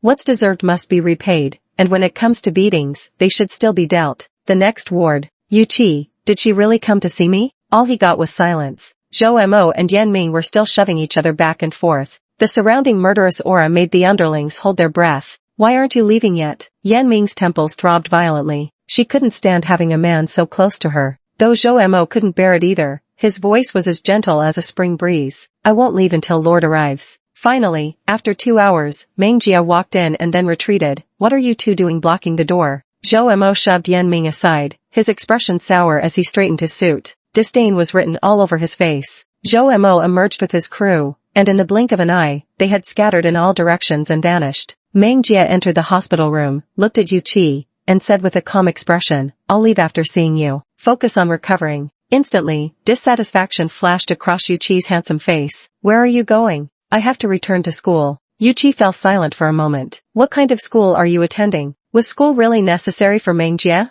Vocational college, Meng Jia replied. Upon reflection, it was clearly the Jing family's arrangement. He vaguely remembered that Meng Jia had already earned his doctorate by the age of 18. She was practically wasting her time at vocational college. Meng Jia glanced at Yan Ming and said, Take good care of your master. Yan Ming lowered his head. Understood. What time are you coming tomorrow? Yu Qi straightened up, staring intently at Meng Jia. Meng Jia pondered for a moment, not sure. As night fell, Meng Jia returned to school. Little did she know Wu Jiqing was waiting for her at the gate. Seeing her return, he rushed forward in quick strides. Meng Jia. Wu Jiqing was overjoyed, his eyes sparkling brilliantly in the pitch-black night. The taekwondo gym was saved. Thank you so much. Meng Jia walked briskly inside. You're welcome. Are you really not considering joining the taekwondo club? Alright then. Although Meng Jia's answer was what he had expected, Wu Jiqing couldn't help feeling disappointed. He stood for a while after seeing Meng Jia off at the dormitory building before finally leaving. Upon returning to the dorm, he was immediately interrogated by his roommates. Wu Jiqing, be honest with us. Do you have feelings for Meng Jia? Meng Jia is well-proportioned and good-looking, quite a catch. If you want to pursue her, go ahead. Wu Jiqing showed a flicker of emotion, then smiled faintly. Don't joke around. There's no way she'd be interested in me. One person deliberately provoked. Oh? In that case, I'll go for her then. No. The words nearly slipped out. At the moment the last note fell, the gazes from everyone in the dormitory turned suggestive. Wu Jiqing pressed his lips together. After a night of deliberation, he made up his mind to pursue Meng Jia. The next day in class, Wu Jiqing shadowed Meng Jia wherever he went. In class, he'd sit beside her. At meals, he'd sit across from her. Meng Jia had always been a loner, and now people couldn't stop gossiping about him. Have you heard? Looks like the Minister of Comprehensive Governance is dating Meng Jia from the Computer Science Department. Lately you never see one without the other. Those two were already good-looking to begin with. As expected, love only belongs to good-looking people. Poor losers like us have no idea when we'll ever find love. Boo-hoo. Judging by Meng Jia's usual aloof and indifferent attitude, I thought she was some ice queen. Who knew she'd get together with Wu Jiqing so easily? The cafeteria wasn't large, and the gossiping voices weren't far from Meng Jia. Every word of their conversation reached her ears. Smack. Bang. Meng Jia slammed her chopsticks on the table. Her sharp, peach blossom eyes held not a trace of warmth. Why don't you all come say that to my face? Silence fell around them. Wu Jiqing tried to ease the tension. Don't mind them. Meng Jia fixed his gaze on Wu Jiqing. I helped you, but not to have you shadow me like this, giving them something to gossip about after meals. Yes. Stay away from me. Meng Jia's words left no room for argument. Wu Jiqing stood there dumbfounded, still unable to process what she had just said. Meng Jia grabbed a tray and spun around to leave. The crowd's gazes toward them carried a mix of emotions. Meng Jia had just exited the cafeteria when two men blocked her path. The bodyguards were burly in stature. Ahem. The woman behind coughed once, and the two bodyguards stepped back at the sound. The woman looked down at Meng Jia with a haughty air, removed her sunglasses to scrutinize him thoroughly, then asked casually, So you're Zimu? It was noon, and the cafeteria was bustling with people when suddenly two well-trained bodyguards blocked the entrance. This spectacle was something they had never seen before, and many pulled out their phones to film it. Some of them muttered under their breath, ever since Meng Jia came to this school, she's been looking down on everyone and made quite a few enemies. Is this payback? I've disliked her for a long time. Karma's a bitch, just as expected. Meng Jia glanced at the woman like she was looking at an idiot. She didn't want to waste any more time here. She moved to step past him. The woman grabbed Meng Jia's right arm. Hey, I'm talking to you. You're being outright rude. Meng Jia turned his head slightly, his gaze sharp with warning. With a crisp motion of his left hand, he caught her wrist, twisted it back, and the woman cried out in pain. Ah, if you're going to speak to me, you'd better mind your attitude. Meng Jia's pupils were filled with indifference, his every glance carrying an oppressive weight. Chapter 32, Have you gone 3 days without a beating? The woman's facial features twisted in pain. Just as the two bodyguards were about to make their move, Meng Jia loosened his grip. The woman clutched her wrist, the pain unbearable. Meng Jia had nearly twisted her wrist to the breaking point. Stop her. Two bodyguards blocked Meng Jia's path. I came to discuss cooperation with you. What kind of attitude is this? Meng Jia turned around, his calm face showing no extra emotion. You don't seem to understand. You're the one asking me for help, not the other way around. The woman felt suffocated with frustration, unable to swallow or spit out the anger stuck in her chest. Gritting her teeth, she continued, Fine. I admit I'm the CEO of Jinxi, and I want to poach you for our company. Hearing the words Jinxi porcelain, Meng Jia's expression shifted slightly before quickly returning to normal. No one caught that fleeting micro-expression. Not interested. She turned and walked away. What kind of future could you possibly have at a company like Sheng's? That's still more promising than Jinxi, Meng Jia said without turning back. Do you know who our designers at Jinxi are? Amanda, the most popular designer in the industry right now, came from our company. Meng Jia suddenly stopped in his tracks. The woman brightened. She knew nobody could resist Amanda nowadays. Meng Jia turned back and strode over to the woman in a few steps. He raised his hand, grabbing her collar and yanking her close. Even in high heels, a woman couldn't muster the slightest presence compared to Meng Jia. How dare you mention her? When she was falsely accused of plagiarism, you all stood by like corpses doing nothing. Now you remember to bring her up. The woman was so frightened by Meng Jia that she couldn't utter a single word. How did Meng Jia know such detailed information? Wait, Octi has signed a total of 5 principal designers, with Zima being the foremost among them, Amanda being next. She's friends with Amanda? The woman snapped back to reality, flustered as she looked at Meng Jia who was now standing close before her. Meng Jia was standing extremely close to her. Octi has been suppressing Gene CI all this time. Haven't you ever stopped to think why? Yet you still stir up trouble every single day. The woman didn't dare to breathe loudly. The surrounding students, Why is Meng Jia always so domineering? Who gives her the right to act this way? Meng Jia abruptly let go of her, and the woman, caught off balance, landed hard on her bottom. A bodyguard quickly took off his suit jacket to cover her legs. Meng Jia pointed at her nose and said, "Stop hovering around me, or I'll make you watch Jean Porcelain go bankrupt with your own eyes." Outsiders didn't know that Jean Porcelain was already a colossus with feet of clay, suppressed by Octi and several other companies, now teetering on the brink of bankruptcy. So when she saw Zimu's work miraculously revive the Jing family overnight, she wanted to try her luck too. Never did she expect that Zimu actually knew Amanda. She watched Meng Jia walk away step by step, her heart still pounding with fear. She stood up and gave the bodyguards a look, signaling them to handle the situation here. After all, many people had recorded videos, which absolutely must not be leaked. Ji Guiwan called Meng Jia, asking her to find time to visit Jing Yunbin in the hospital. She understood what Ji Guiwan meant. For over a decade in Jing Yunbin's life, Meng Jia had been absent. Now, Ji Guiwan seized every opportunity to have Meng Jia interact more with family members. Then Meng Jia arrived at the hospital, only to hear Jing Yunbin making a scene about refusing to take his medicine before even stepping inside. Without knocking, she pushed the door open and entered directly. Just a second ago, Jing Yunbin was still howling and refusing to take his medicine, but when Meng Jia walked in the next moment, he swiftly tossed all those Western pills into his mouth in one go. The next second, gag, Meng Jia stood at the door, completely speechless, watching Jing Yunbin retch while chugging water, tearfully forcing down the medicine. The whole process gave her the sensation of dying. Meng Jia's facial expression nearly contorted. He truly couldn't stand this idiot. She set the fruit aside and prepared to leave. Jing Yunbin called out to Meng Jia, "You, leaving just like that?" Meng Jia raised an eyebrow at him. "What else? Wait until you fall asleep before I go?" Jing Yunbin looked visibly uncomfortable. Fine. Leave if you want. Don't come to see me again." Meng Jia was baffled by his outburst. "Been 3 days since you last got smacked, huh?" With those words, Meng Jia left for the neighboring ward. Jing Yunbin, he's just a poor unloved little cabbage. At this moment, the ward door opened again, and Jing Yunbin's eyes lit up, gazing eagerly at the entrance. To my surprise, it was Jing Rani who walked in. The blooming Jing Yunbin suddenly withered away. The gleaming hospital room lost its radiance. "What brings you here?" Jing Yunbin leaned back on the bed and asked flatly. Jing Rani didn't notice his indifference. "I was passing by the area and thought I'd drop in to see you. Since everything's fine, I'll be going now." She took 2 steps out before suddenly turning back, her tone gentle as she said, Binbin, I thought about yesterday's incident, and I feel I should explain. It's not that I didn't want to help you, but in that situation, a direct confrontation wasn't the right approach. If things had escalated, I was worried you might have gotten even more hurt under those circumstances. That's why I asked you to apologize first." Jing Rani's explanation seemed like a pitiful attempt to cover something up.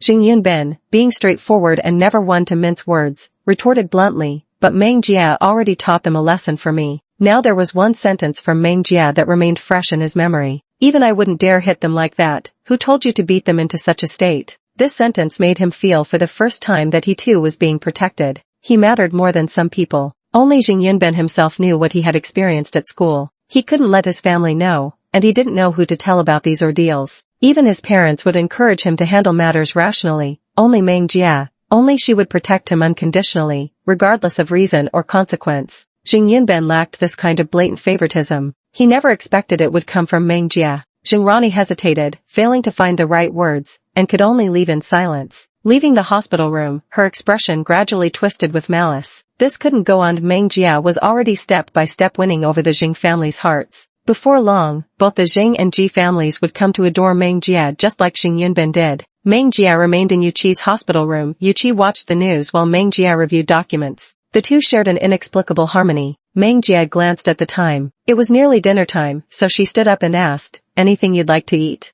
Before Yuqi could even open his mouth, Meng Jia had already started walking away on her own, muttering, "Better keep it light." Yuqi. Just as Meng Jia pulled open the door, she collided head-on with Yan Ming, who was rushing in. Their eyes met for only a brief moment before Meng Jia swiftly raised her hand to cover his mouth and dragged him aside. "What's got you in such a hurry?" Yan Ming hesitated about whether to speak. Meng Jia adjusted his slightly disheveled cuffs without looking up. "You've got 3 seconds. 3. We've caught the group that shot at the boss in the mall. They were sent by Bingzhou." Meng Jia paused in his movements. "Where are they now?" "An abandoned warehouse near the harbor." Meng Jia dragged him along. "Come on, take me there." Not a single ray of light could be seen inside the abandoned warehouse at the harbor. Several people from Bingzhou were cursing loudly in a foreign language. At that moment, the heavy gates were pulled open from the outside in both directions. The people from Bingzhou turned their gaze toward the entrance. It was a tall woman walking against the light, her face obscured in shadow. They could only vaguely make out that she was carrying a sniper rifle. Suddenly, Meng Jia halted, shouldered the rifle, and took aim at the crowd. The people of Bingzhou suddenly held their breath. The overwhelming killing intent in the air unnerved them. Chapter 33. Is this the spoiled, tyrannical brat grandma's doting raised? But in the next instant, Meng Jia abruptly turned, aiming his gun diagonally upward. Following his lead, Zhou Mo's men switched on floodlights, instantly flooding the entire warehouse with blinding brightness. The ambushers lying in wait overhead now had nowhere to hide. Meng Jia unleashed a barrage of gunfire, sending everyone above tumbling down. She casually tossed the gun aside, its impact stirring up clouds of dust as it hit the ground. Yan Ming suddenly realized there were still people above. These men had pretended to surrender. Their true objective was to annihilate them all at once. But the one thing they never anticipated was Meng Jia's arrival. The next 20 minutes became the longest 20 minutes of the Yu family members' lives. It was exceptionally bloody. After dealing with the group, Meng Jia turned to Yan Ming and said, "Leave one alive to send back to Bingzhou. Clean this up, I'm heading back first." Yan Ming and several others bowed their heads respectfully. Meng Jia stepped out of the factory building, where the sea wind rose fiercely, blowing her long hair into disarray and stinging her eyes slightly. If she wasn't returning to Bingzhou, then she would draw the Yu family to the imperial capital. Yu Qi could never quite figure out why every time Meng Jia came to see him, something always happened. She never stayed for more than half an hour each time. Meng Jia returned to the Jing household and learned that Jing Ziding would be back in the next couple of days. Jing Rani was visibly overjoyed. Big brother has been abroad for 2 years, he's finally coming home. The smile on Jing Rani's face couldn't be concealed. Jing Ziding had always treated her exceptionally well since childhood. If Jing Ziding returns, Meng Jia continues bullying her as usual, she'll make sure Meng Jia gets what's coming. Ji Guiwan was dressed in gentle, homely attire. Not only is your eldest brother returning, but Zishu is coming back too. As she spoke, Ji Guiwan's gaze at Jing Rani took on a subtly teasing quality. Jing Rani blushed with shyness and coquettishly exclaimed, "Mom." This disgusting behavior made Meng Jia's skin crawl. 3 peaceful days passed. Just as Meng Jia was comfortably basking in the sun, her phone's relentless ringing startled her awake. "Damn it." Meng Jia answered the phone, his voice icy cold. "What do you want?" "Xiao Jia, your aunt is here. She says she's coming to discuss work with me." Meng Zhongwei spoke in a very low voice. Meng Jia's already unpleasant expression darkened instantly. "Xing Meizhen? MHM. Not a single peaceful day. I'll be right there." Meng Jia casually grabbed an overcoat and strode out of the Jing residence. Half an hour later, Meng Jia appeared in Meng Zhongwei's office. Xing Meizhen abruptly fell silent for a fleeting second, her usual chatter ceasing abruptly. Meng Jia glanced around. Apart from Xing Meizhen, there was also a man in the office. He sat quietly on the sofa, his every movement exuding an effortless grace with an aura of pristine elegance. His appearance was equally refined, deep, lustrous black hair complemented by skin as delicate as porcelain, particularly on the exposed nape of his neck. His flawless, fair face bore sharp, defined features that gave off an air of cool aloofness. She remembered, he was Jing Ziding. "Back quite soon, aren't you?" Meng Zhongwei rose from the sofa. "Xiao Jia." Hearing this, Jing Ziding moved, merely casting an indifferent glance at Meng Jia.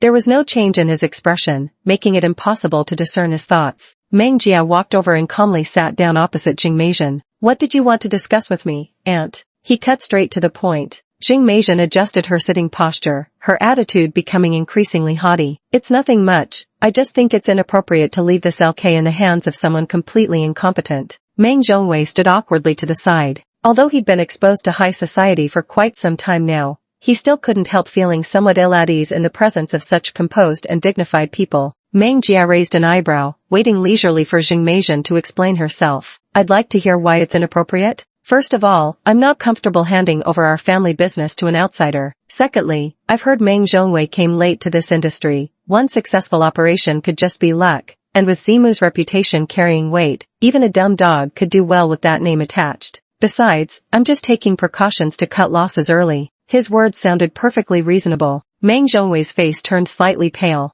People like them naturally wouldn't catch the eye of the upper class. Meng Jia leaned back on the sofa, hands folded naturally on his lap, completely at ease like the true host of the house. "Auntie, you haven't grasped the situation. I'm the key decision maker behind LK. Whoever I say manages it, manages it." For now, Meng Jia was still speaking calmly. "You seem to be acting recklessly. Do you think the Jing family's vast fortune is something you can afford to waste? And before you came, I was the one managing LK. Meng Jie scoffed, his smile indifferent. I knew some brainless fool was in charge, look at all these losses. What do you mean by that? Isn't it obvious enough? You've picked the wrong place to act wild. If you want to take LK back outright, have the old lady come talk to me herself. You're not qualified. Zitting, do you see this? Some country bumpkin dares to challenge me publicly. This is your sister. Seeing no breakthrough with Meng Jie, she shifted her strategy to focus on Jing Zitting. Meng Jie didn't even glance at them, just feeling thoroughly annoyed. Jing Zitting, ever the composed gentleman, sat with a faint smile. Auntie, please calm yourself. Perhaps you should consult grandmother first. Jing Zitting didn't side with Xing Meizhen, which caught Meng Jie off guard.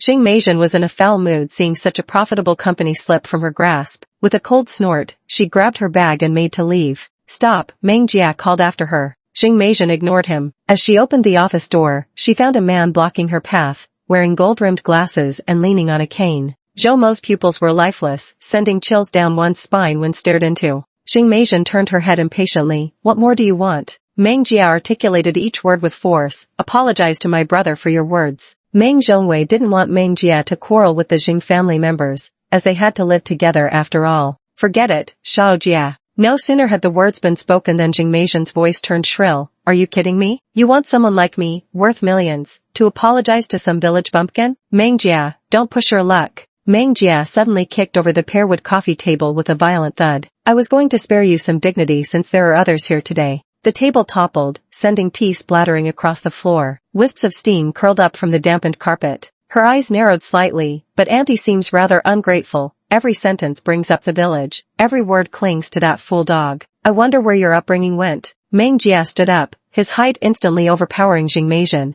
After decades living among the elite, is disrespect and arrogance all you've learned? She stepped closer to Xing Meizhen, enunciating each word with biting emphasis. Grandmother's favor raised such a spoiled, domineering creature? Chapter 34. His sister was so pitiful. Woo-woo. Meng Zhongwei was utterly dumbfounded. Was he seeing this correctly? Was Meng Jie actually defying an elder? Meng Zhongwei quickly stepped forward to grab Meng Jie's arm, speaking hastily in an attempt to mediate. Shao Jie, just let it go. Meng Jie, you have no sense of propriety. You just wait and see. Xing Meizhen turned to leave, but unexpectedly Zhou Mo, who had been motionless until then, suddenly blocked her way with his cane pressing against her eye. Zhou Mo's expression was inscrutable, his voice eerily unpredictable. Madam, it would be wise for you to apologize. Otherwise, I can't guarantee whether the retractable blade in this cane won't pierce your eyeball the next instant. Frozen in fright, Xing Meizhen's eyelashes fluttered slightly as she stood paralyzed for a moment. At this moment, Jing Zitting moved. He walked over, reached out to press down on the cane, applying just enough force to steer it away from Xing Meizhen. Zhou Mo yielded to the force and withdrew it smoothly. Standing by Xing Meizhen's side, he smiled with perfect composure. I apologize on my aunt's behalf. She spoke those irrational words in a moment of anger. Please don't take it to heart, Mr. Meng. We'll arrange a proper meeting when time allows. Meng Zhongwei's gaze wavered uncertainly, not daring to look Xing Zitting squarely in the eyes. An unidentifiable aura seemed to encircle this man. He naturally knew better than to take Xing Zitting's words at face value. This was merely offering both parties a way to save face. Xing Zitting maintained his smile. Then may Auntie leave now? He feared Meng Jie might not understand, so he added afterwards, Shao Jie? Meng Jie, do as you please. Xing Zitting glanced at Zhou Mo, who had already stepped back the moment Meng Jie spoke. Every movement of this man exuded nobility. The clothes he wore were exceptionally luxurious, and his striking appearance marked him as an outstanding talent rarely found even in the capital. Yet he was so utterly devoted to Meng Jie. Xing Zitting quietly suppressed his emotions without showing a trace. Xing Meizhen swiftly vanished from their sight, clutching her bag. Meng Jie had barely opened his mouth to speak when Meng Zhongwei gave him a smack on the head.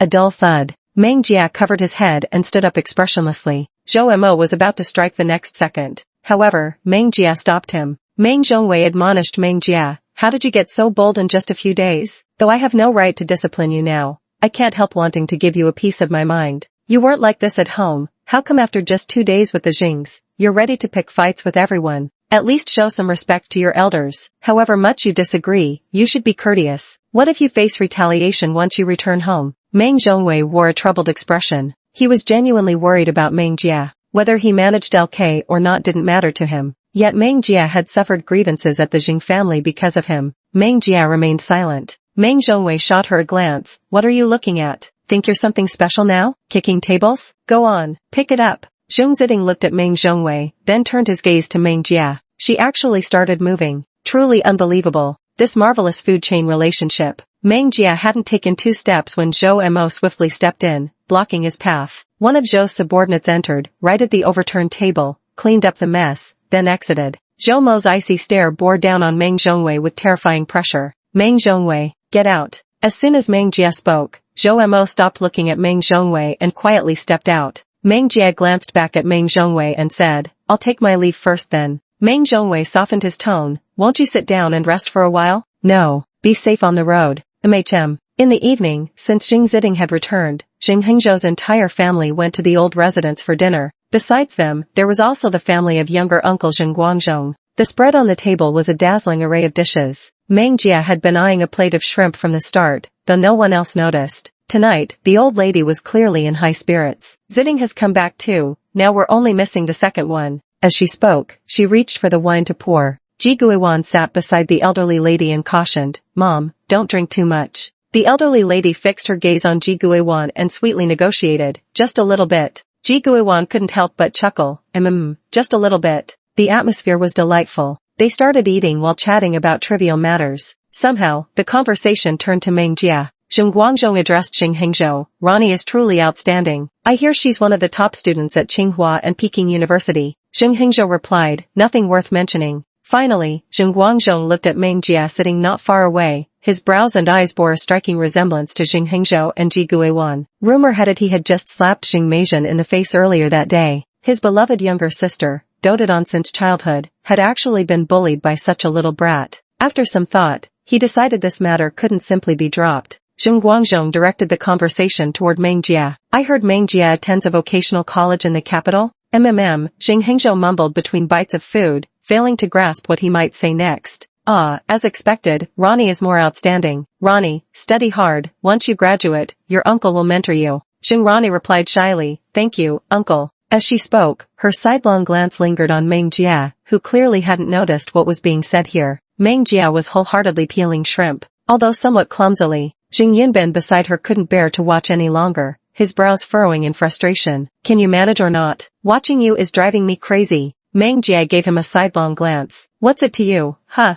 Jing Yunbin felt a little scared by the glance and leaned back slightly, trying to bolster his own courage. That's not how you peel shrimp. How can you be so old and still not know how to peel shrimp? Jing Rani pretended to be angry. Binbin, don't talk like that. Meng Jia grew up in the countryside. Of course he's never had shrimp. On the surface, she was scolding Jing Yunbin for speaking carelessly and suggesting he should be considerate of Meng Jia. But in reality, she was implying that Meng Jia, having grown up in the countryside, was uncultivated. He only knew how to eat dishes he'd never seen before. Such limited horizons. When Jing Rani said this, Jing Yunbin nearly choked. Watching Meng Jia's clumsy struggle to peel shrimp no longer stirred his impatience. Instead, his nose burned with rising emotion. Sniffle. His sister truly was so pitiable. I've never eaten shrimp my whole life. Woo-woo. Meng Jia felt exasperated under the gaze, whispering to Jing Yunbin, if you dare keep looking at me like that, I'll fucking disable that nearly healed arm of yours. Jing Yunbin couldn't help himself, he sniffled before leaning in to whisper, I only have one usable hand right now. Wait till it heals and I'll peel shrimp for you. His sister is so pitiful, woo-woo. A herd of Chow and Ma galloped through Meng Jia's mind. She was tired and didn't want to speak. Jing Guangzhong said, what achievements can Meng Jia possibly have coming out of vocational school? Vocational schools are a mixed bag with all sorts of people. You've got to keep an eye out, or else bad habits might get worse in a poor environment. Every word on the page seemed to look down on Meng Jia. Meng Jia didn't hear it. He was busy wrestling with a shrimp. Suddenly, a slender and elegant hand reached over and took the plate right in front of Meng Jia. Then he pushed over a plate of peeled shrimp. Jing Ziding elegantly wiped his hands with a hot towel. Now you're being biased. From what I see, Shao Jia isn't any worse than Ronnie. Chapter 35. Do you have a broken radio stuck in your throat? Jing Ziding suddenly speaking up was something Jing Ronnie hadn't anticipated. Jing Yunbin snapped out of it and immediately chimed in, even if my sister achieves nothing, our family can certainly afford to support her. It's perfectly fine for her to enjoy life and be a carefree young lady without distractions. Jing Guangzhong scoffed coldly, isn't this exactly what people call loitering around waiting to die? Jing Ziding set the towel aside. Everyone has their own aspirations, there's nothing wrong with coasting through life. Jing Guangzhong suddenly didn't know what to say. The old lady's face had darkened like the bottom of a pot, yet Jing Guangzhong remained completely oblivious. His wife Jiang Luoshua gently nudged Jing Guangzhong. Shao Jia, your uncle means no harm, he just wants you to head in a better direction.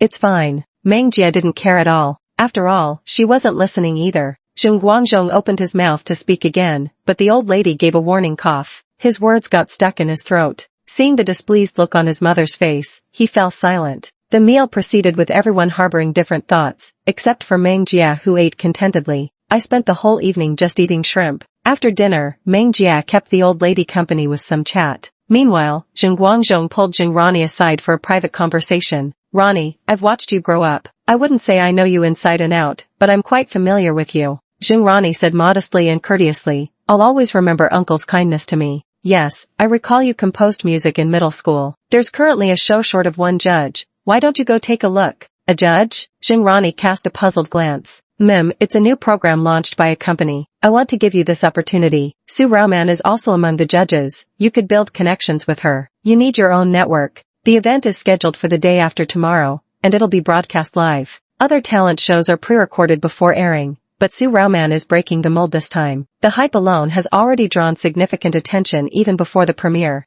Zheng Guangzhong is absolutely determined to groom Zheng Rani. In any case, they can't let a wild card like Meng Jie run amok in the Zheng family. An outsider who refuses to even change their surname. What right do they have to interfere with the Zheng family's business? Alright, Zheng Rani agreed. To do things properly, and not disappoint Zheng Guangzhong's goodwill, Zheng Rani did a lot of preparation. In a shabby residential complex, an argument erupted in one of the households. Wang Yanran, wake the hell up. Who do you think you are, daring to dream about appearing on a show? Wang Yanran was still wearing ill-fitting clothes. With her glasses knocked off, she could barely see, staring blurry-eyed at the shadowy figure before her as tears streamed down her face. Choking back sobs, she pleaded, give my music sheets back to me. You can take anything else. Why did you have to steal the thing that matters most to me? She lunged forward to snatch them back, but her frail frame was no match for her opponent. Chu Xiao shoved her forcefully. Ever since your parents died, you've been living at our house, eating our food and drinking our water. We didn't even ask you for money. We were understanding, but not contributing anything at all? That's just not right, is it? Please, I'm begging you. This is my only dream. Chu Xiao brushed the hair away from her eyes. Just so you know, I'll be on the show the day after tomorrow. You can watch me from home. She kicked Wang Yanran where she lay on the floor,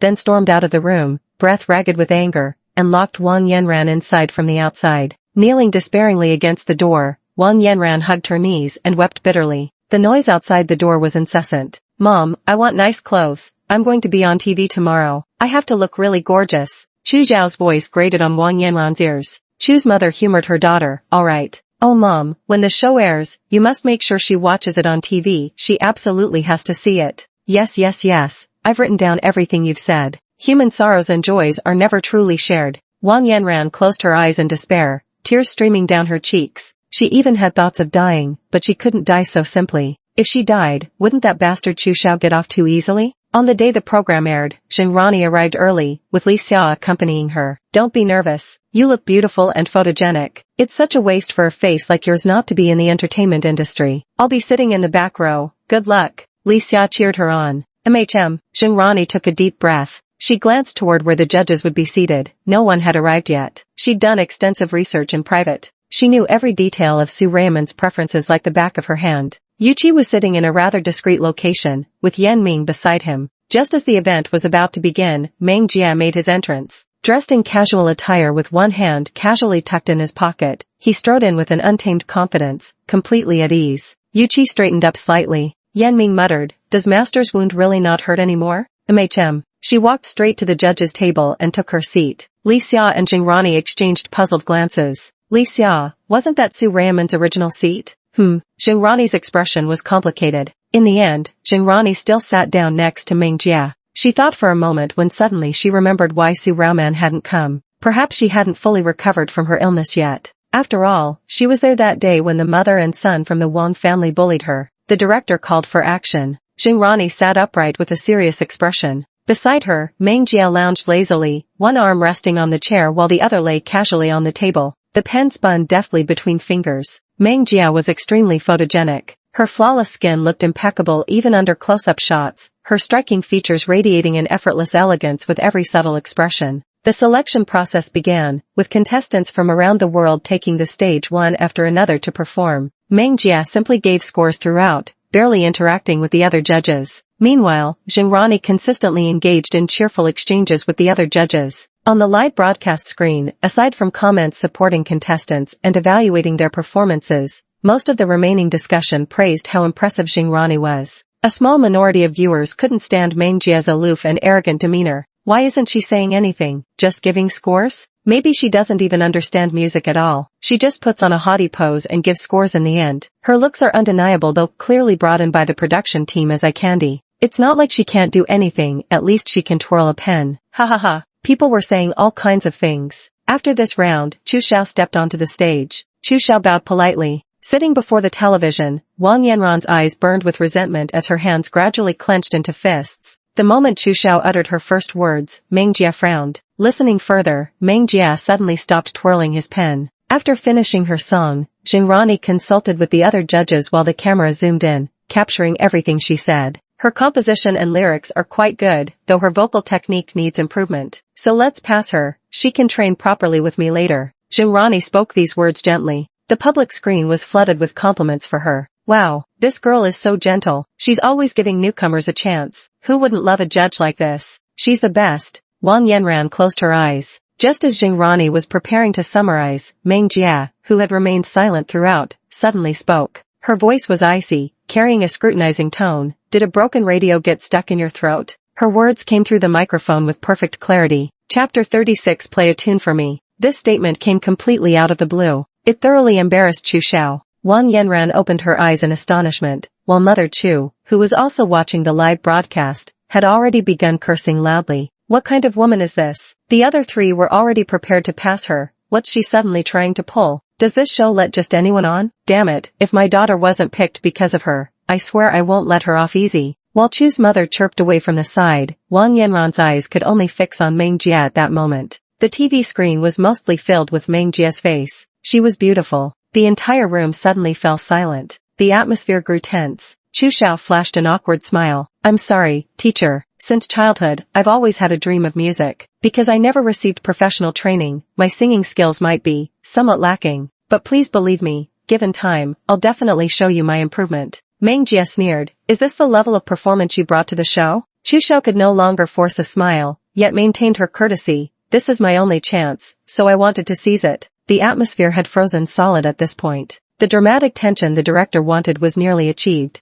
The live chat was flooded with insults. What's her problem? She came here to pursue her dreams. What gives this woman the right to disrespect her? That condescending look on her face makes me sick. Rooting for the singer girl. If this girl doesn't make it to the next round, it would be pure rigged drama. Jingrani whispered, actually, I believe given time she could become an outstanding singer. Wasn't the original purpose of our show to give more opportunities to young people with dreams? Meng Jia completely ignored Jingrani. She wanted to play the goody two-shoes. Throughout the entire live broadcast she'd been handing out opportunities to others. But today, since he had come personally, he needed to take responsibility. Give me a copy of her sheet music. Meng Jia directly addressed the production team. This kind of program requires contestants to submit their original compositions. Knowing Meng Jia's background, the director immediately had someone bring the sheet music to him. Meng Jia quickly scanned the music score, then looked up. How did you come up with this song? Chu Xiao was stumped by the question. After some thought, she recalled how Wang Yanran often played with that beat-up guitar at home.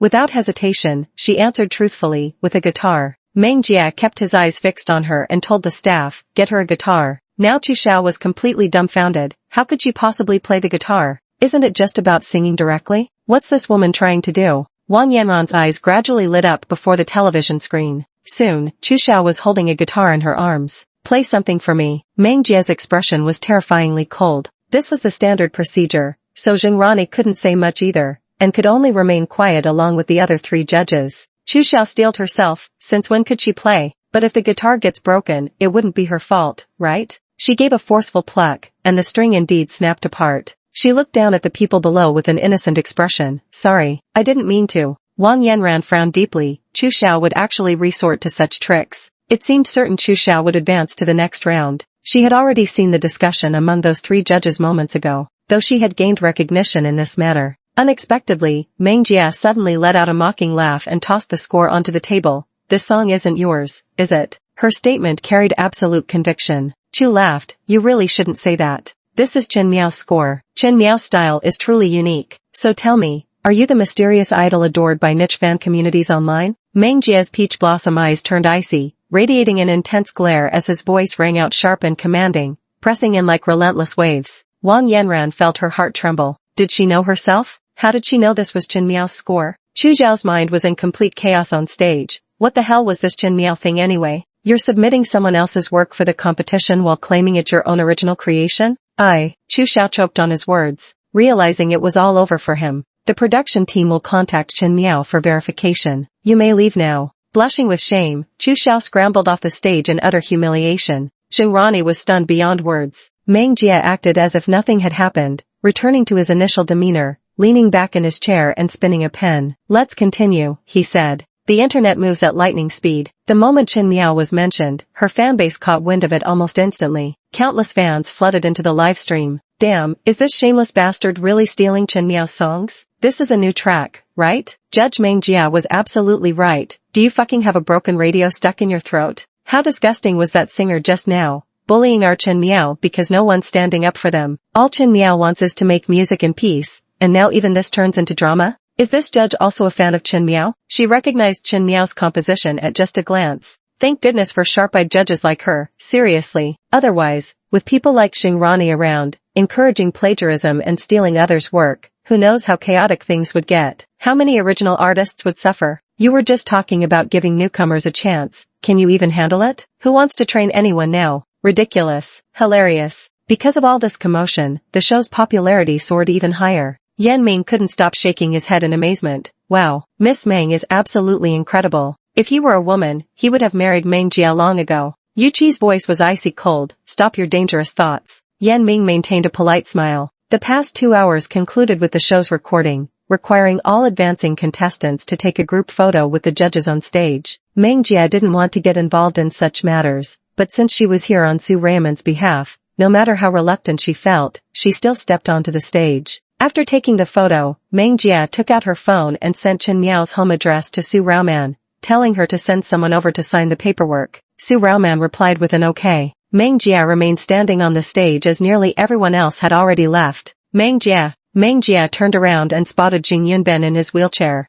Xing Mani, who hadn't gone far, also turned back. Her gaze darkened slightly as she watched the two who shared a close relationship. She put away her phone and looked them up and down. What are you doing running around in a wheelchair? Xing Yunben said awkwardly, isn't today your first time recording the show? Didn't I come to check on you? Want to head home together? The moment he finished speaking, the entire studio suddenly plunged into darkness. Pitch black, you couldn't see your hand in front of your face. Fucking hell, Xing Yunben cursed. What the fuck is going on? A power outage now? Meng Jia had keen hearing and sharp instincts. She suddenly looked up. Something was moving above her. Even though she couldn't see anything, she distinctly heard the rattling of the light fixture amidst the panicked clamor of the crowd. No, that can't be. In the pitch-dark environment, Meng Jia accurately grabbed Xing Yunben's wheelchair and pushed him aside with all her strength. Bang! The fixture crashed to the ground, sparks flying everywhere. Meng Jia, Chapter 37. Would she babble like an idiot in the future? Xing Yunben tumbled from his wheelchair, grimacing in pain. Xing Rani, who wasn't far away, was also affected. She fell to the ground with lamp fragments scratching her all over,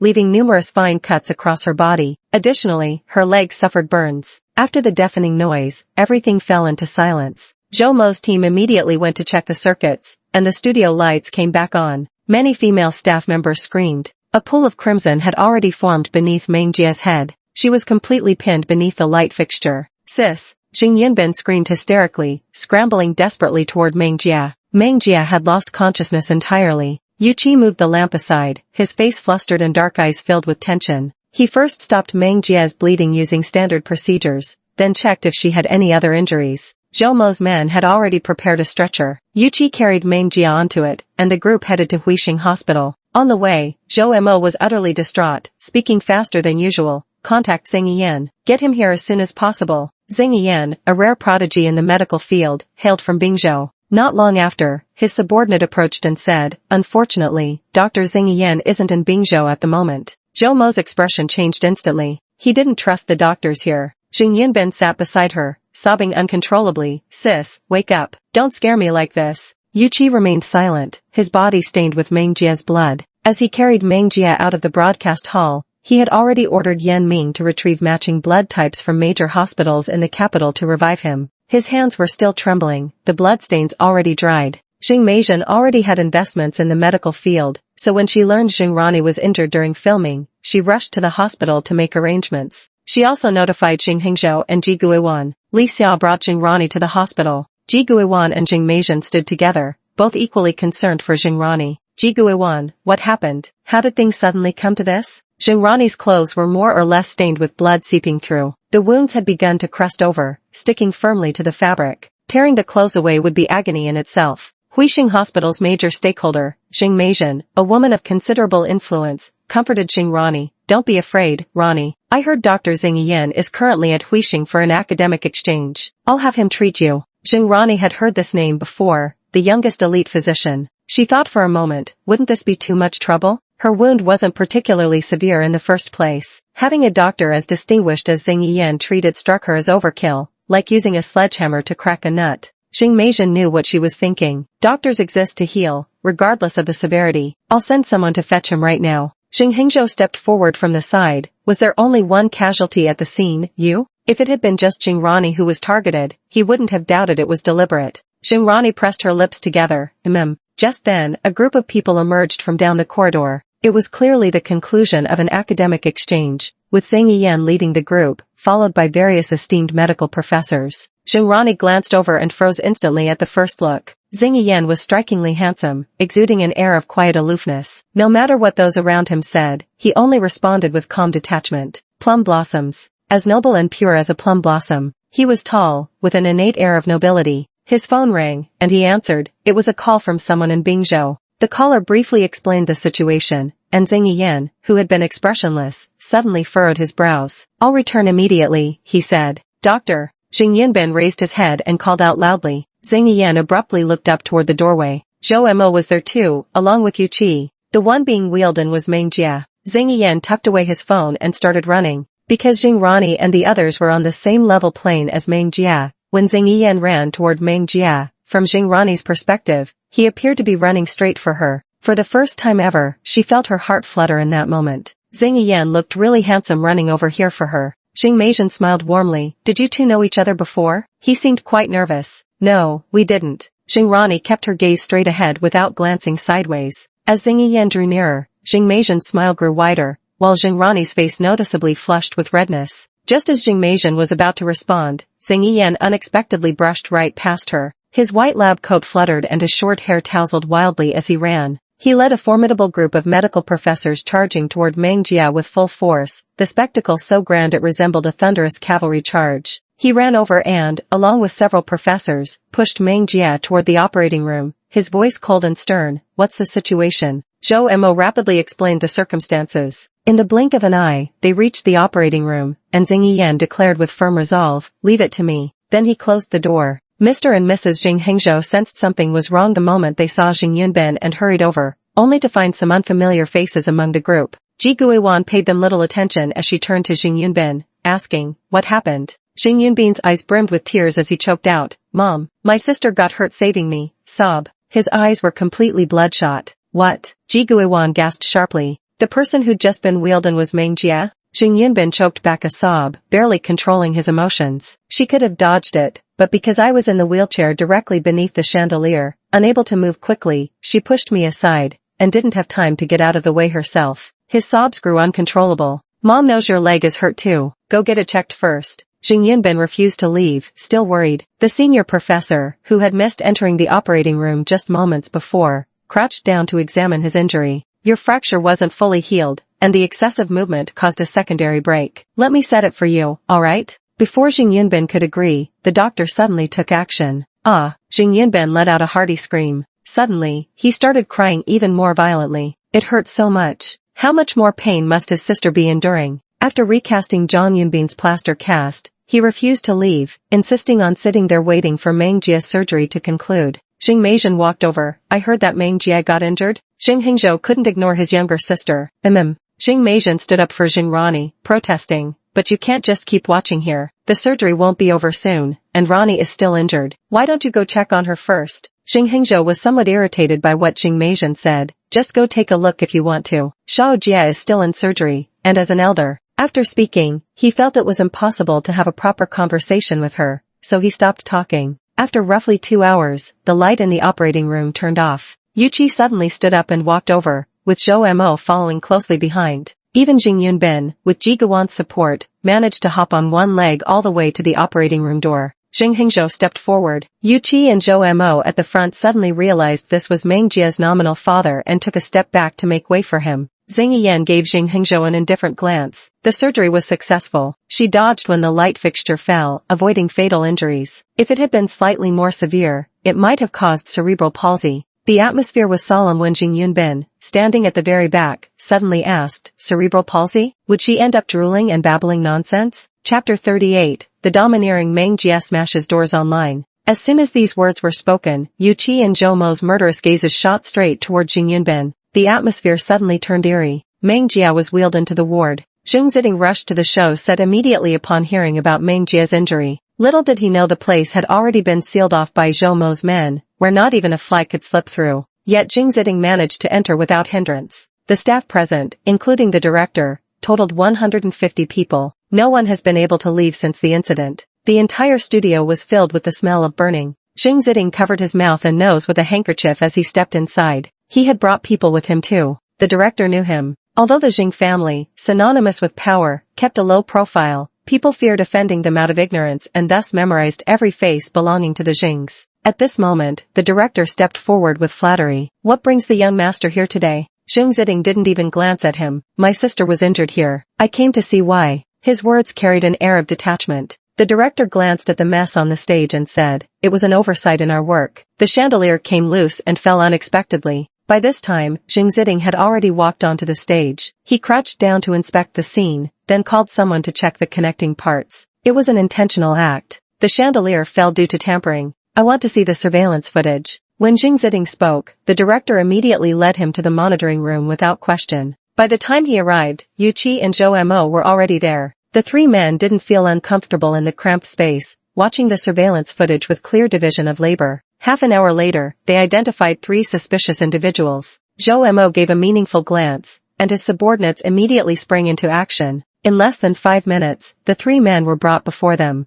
Yuqi's expression was inscrutable, cold and heavy as he said, you'd better pray those 3 people aren't your staff. The director broke out in a cold sweat in an instant, but after a glance, immediately relaxed. No, absolutely not. Those IDs on them don't belong to the actual people. Zheng Ziding held the handkerchief in his hand. Leave. There's nothing more for you here. The director quickly nodded and responded, yes.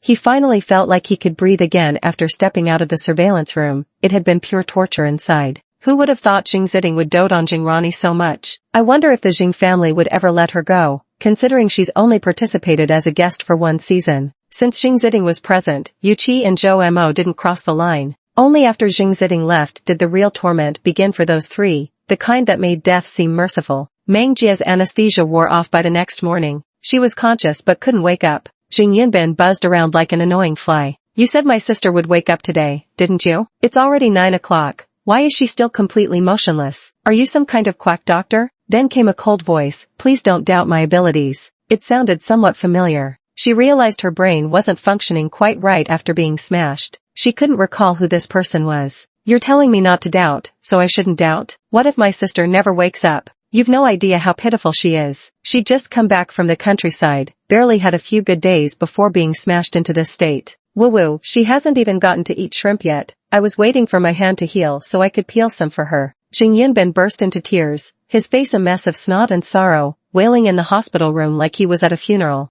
Zhang Yiyan said relatively calmly, if you can't calm down in 3 seconds, I'll give you a sedative. Jing Yunbin instantly returned to normal, sitting quietly aside. Zhang Yiyan approached Meng Jia, can you hear me? I can, but I can't answer you. Meng Jia remained motionless. Jing Yunbin looked at Zhang Yiyan as if he were a fool. How come he felt Zhang Yiyan was unreliable? He gently lifted Meng Jia's eyelids to check and, finding nothing unusual, released them. Quietly, he seated himself beside Jing Yunbin. About half an hour passed when Meng Jia regained consciousness. He stirred slightly, then immediately gasped sharply in pain. His whole body ached with piercing soreness. Zhang Yiyan noticed and walked over, saying, you're fortunate. Though you were hit by the falling object, it didn't break any bones. Sometimes a person's instinctive reactions can save themselves. Meng Jia's voice was slightly hoarse as he asked, who did you say you were again? She pondered for what felt like ages but still couldn't remember. Zhang Yiyan. Zing Yan, he replied, sounding utterly defeated. Meng Jia blinked his eyes, frantically sifting through his frozen brain before finally remembering who he was. Meng Jia's physical condition was nothing short of astonishing. Merely 3 days since waking up, and he was already bursting with energy. Zhou Mo stuck to him like a shadow. Ji Guiwan had asked more than once during his hospital visits who this person was. Xing Ziding gave Zhou Mo a glance before explaining, I found Xiao Jia bodyguard. She's extremely fragile right now, yet can't restrain herself from taking action, so I had to find someone to keep an eye on her. It puts my mind at ease too. Ji Guiwan's expression still clearly showed disbelief. Whether judging by this man's demeanor, clothing style, or behavior, none of it matched the composed presence one would expect from a bodyguard. Still, since Xing Ziding had already stated it this way, Ji Guiwan saw no point in pressing further. Bodyguard Zhou Mo bowed his head to Ji Guiwan and addressed her respectfully, Madam. Zhou Mo's subordinates whispered among themselves, we've never seen the boss act so humble before. Zhou Mo holds an extremely high status internationally. If Ji Guiwan knew, she'd probably panic. Only someone like Meng Jia could make him lower himself to this degree willingly. Su Raoman only knew that there had been an accident at the recording site. After asking around, all she heard was that Jing Rani had been hospitalized, with no news about Meng Jia at all.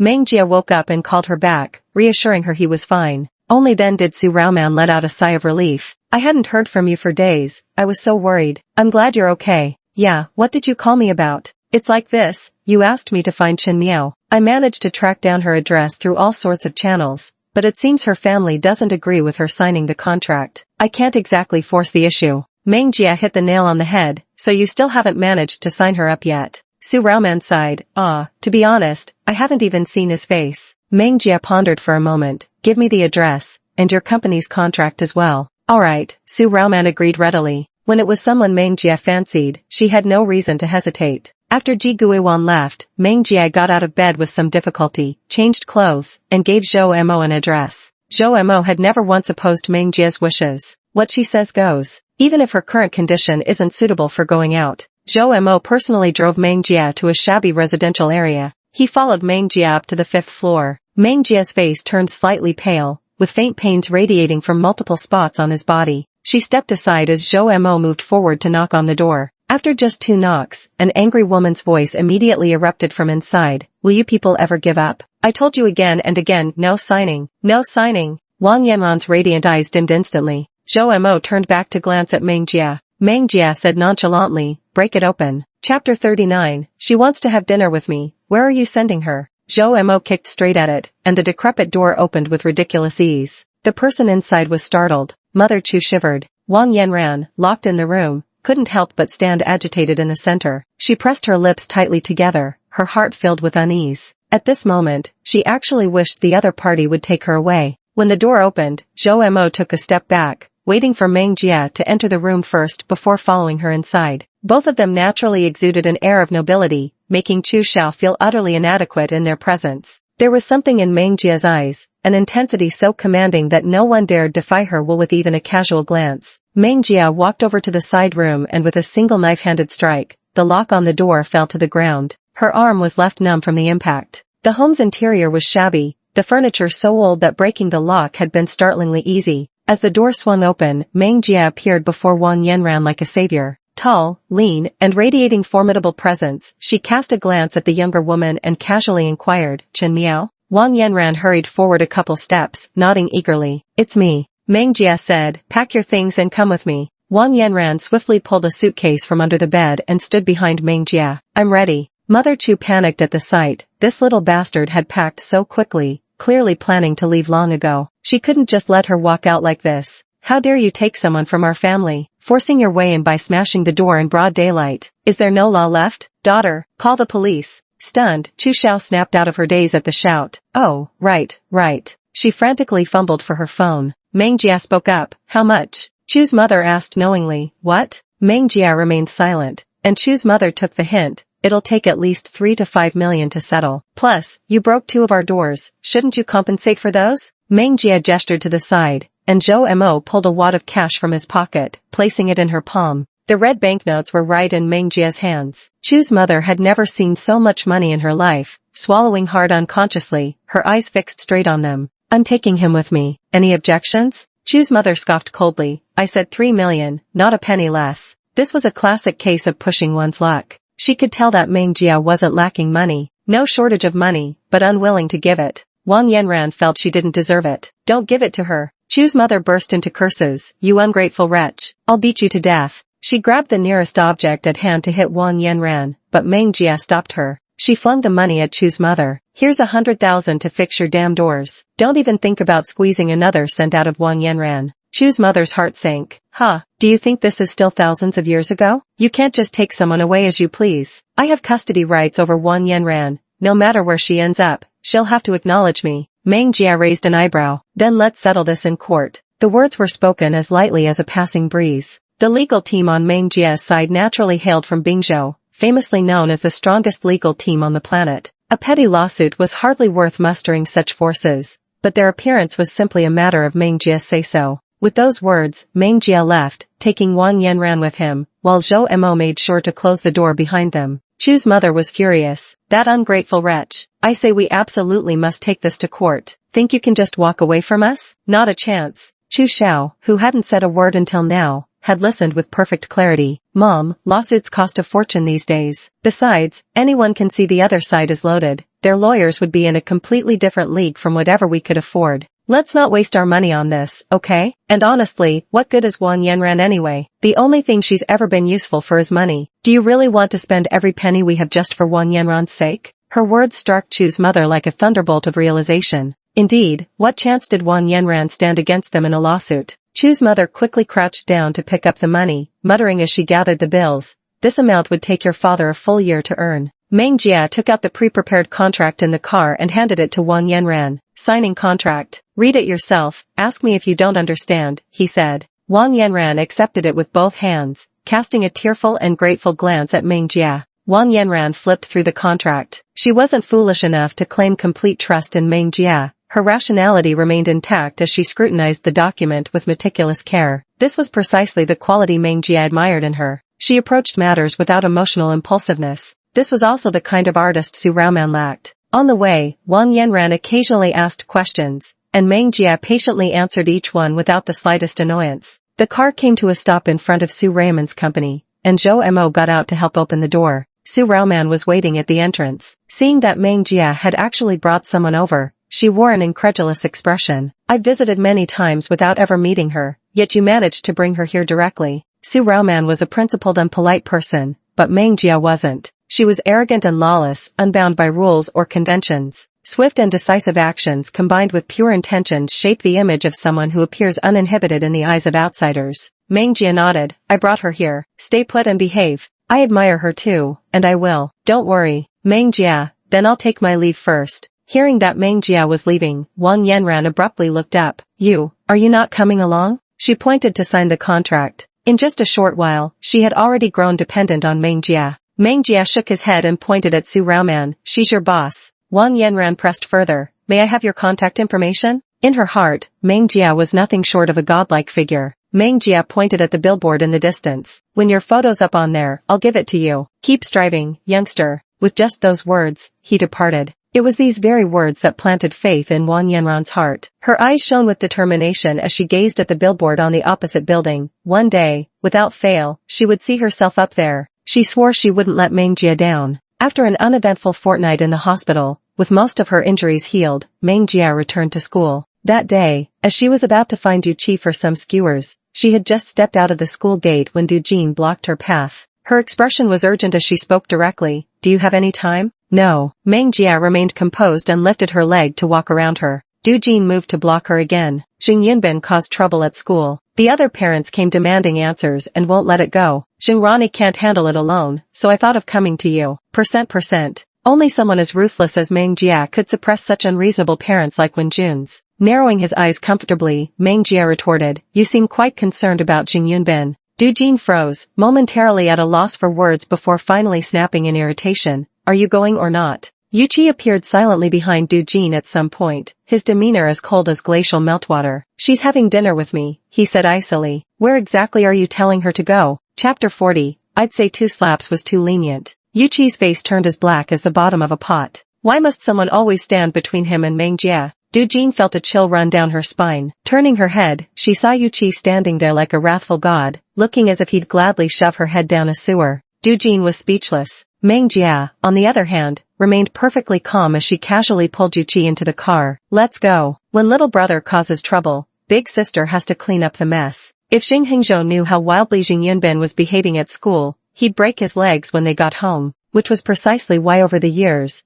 Jinrani had lost count of how many times she'd rushed to school to deal with Jing Yunbin's messes. Yuchi was still displeased. He turned his head and gave Jin a dark glance. Jinnan High School. The Jing family occupied a lofty social position, but their household education forbade instilling class consciousness in their children. Therefore, Jing Yunbin was sent to an ordinary school where nobody knew his family background. In the principal's office, chaos was brewing. Your school must give me an explanation. The man's booming voice left the dean's ears ringing. Nevertheless, the dean still needed to remain calm and communicate with a smile. Sir, please don't be so agitated. There's no need for such anger. We've already called Jin Yunbin over. Let's discuss this matter properly. The man's voice instantly sharpened. Discuss properly? How can we discuss properly? He shoved his phone right in front of the principal's face. Open your eyes and take a good look. Look how badly your student beat up my son. Not even an apology, let alone covering the medical bills. The principal had no choice but to look again. He'd already seen it once. The beating was indeed vicious.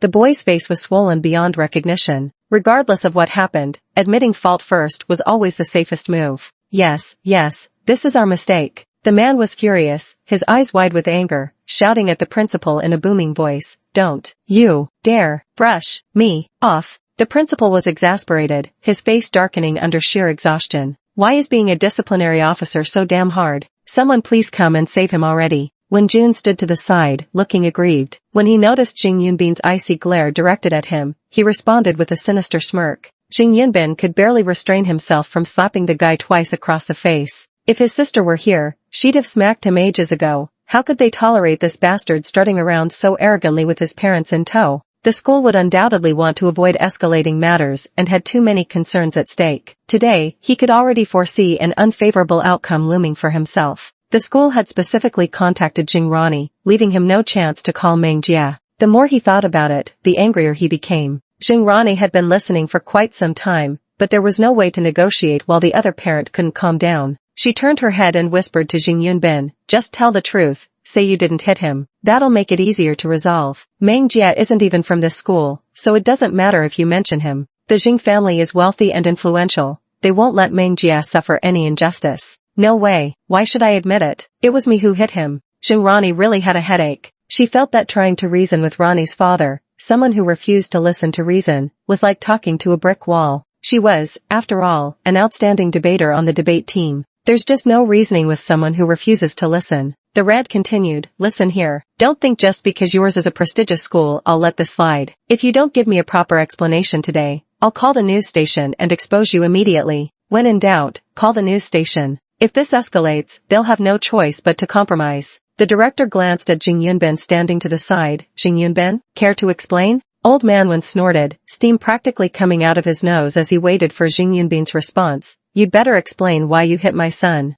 Jing Yunbin was just about to speak when a voice sounded from the doorway. Call my shot, then talk to me. Her voice arrived before her person did. Everyone looked over as Meng Jia strode through the doorway. Her attire alone marked her as someone extraordinary. A very young and beautiful person. Right behind her stood a man, equally distinguished. Mr. Wen sized Meng Jia up and down. Who the hell are you? Jing Yunbin's sister. She strode in. No one asked Yuchi, yet he introduced himself, Jing Yunbin's brother-in-law. Jing Yunbin? Since when did he have a brother-in-law? The director looked at Meng Jia, then at Jinrani. Jing Yunbin never mentioned having two older sisters. Meng Jia walked up to Wen Jun, giving him a sidelong glance that instantly made Wen Jun feel guilty, inexplicably recalling the slap he'd received at the hospital. Suddenly, his already healed face began to throb faintly with pain again. Wen's father glared at Meng Jia. So you're Jing Yunbin's sister? Birds of a feather indeed. Worthless, the lot of you. Jing Yunbin, who had been quietly crouching like a quail the entire time, suddenly exploded with anger. How dare you speak like that? Is this how an elder should behave? Jinrani couldn't hold him back no matter how hard she tried. Du Jin peeked furtively through the doorway. Meng Jia glanced at him, and Jing Yunbin abruptly ceased his violent outburst, retreating. The office fell silent. I was the one who beat Wen Jun. If you want justice, come to me. Mr. Wen almost came to blows with Meng Jia right then and there. Who did this chick think she was? Psycho? How dare you hit my son? With what right? Meng Jia repeated the 3 words through clenched teeth. Good question. Du Jin leaned in, trying to get a clearer look. Meng Jia pulled out a stack of photos from his hand. It seems you don't know what kind of person your son really is. Let me enlighten you first. These photos were all obtained by Zhou Mo's people while Meng Jia was on his way to school. Father one-eyed Meng Jia suspiciously. Meng Jia held up one photo. This shows your son leading a group to corner my younger brother. In the photo, Wen Jun stood at the front with a gang of troublemakers behind him, surrounding Jing Yunbin in the middle. This is a photo of my brother with his bones broken in the hospital. This is the medical examination report. Here are photos of your son harassing a girl from the same school. On top of that, your son hit the teacher and vandalized the classroom. Meng Jia tossed out one photo after another with each sentence, and soon the ground was covered with scattered pictures. She dropped the last photo in her hand and said airily, "Who are they demanding justice from?" The dean who watched this nearly burst into applause for Meng Jia. Sure enough, scholars and barbarians simply can't deal with each other properly. After serving as a teaching director for so many years, it was the first time he realized that problems could actually be resolved this way. This time, there was no groveling, no retreating to find room for compromise. Instead, he aggressively pressed forward, forcing even the opposing side to feel guilty under his rebuttal. No matter how unreasonably Mr. Wen acted, even he couldn't deny he was in the wrong. Don't change the subject. Forget everything else for now. Why should we forget? You raised your son to become such a worthless parasite of society. How dare you come here making trouble without shame? Meng Jia declared with ironclad conviction. Not only that, Meng Jia was deliberately provocative, enunciating each word clearly. I even think slapping him twice was too lenient. Chapter 41. Why aren't you fighting back? Did you drink superglue? Father Wen, what did he just hear? If we're talking apologies, it should be your son apologizing to my brother instead. Wouldn't you agree? Mr. Wen's face darkened as he glared at Wen Jun. Meng Jia turned his head to glance at the dean. So can I take my brother now? Meng Jia's naturally authoritative presence had already made a deep impression. The dean quickly waved his hands. Yes,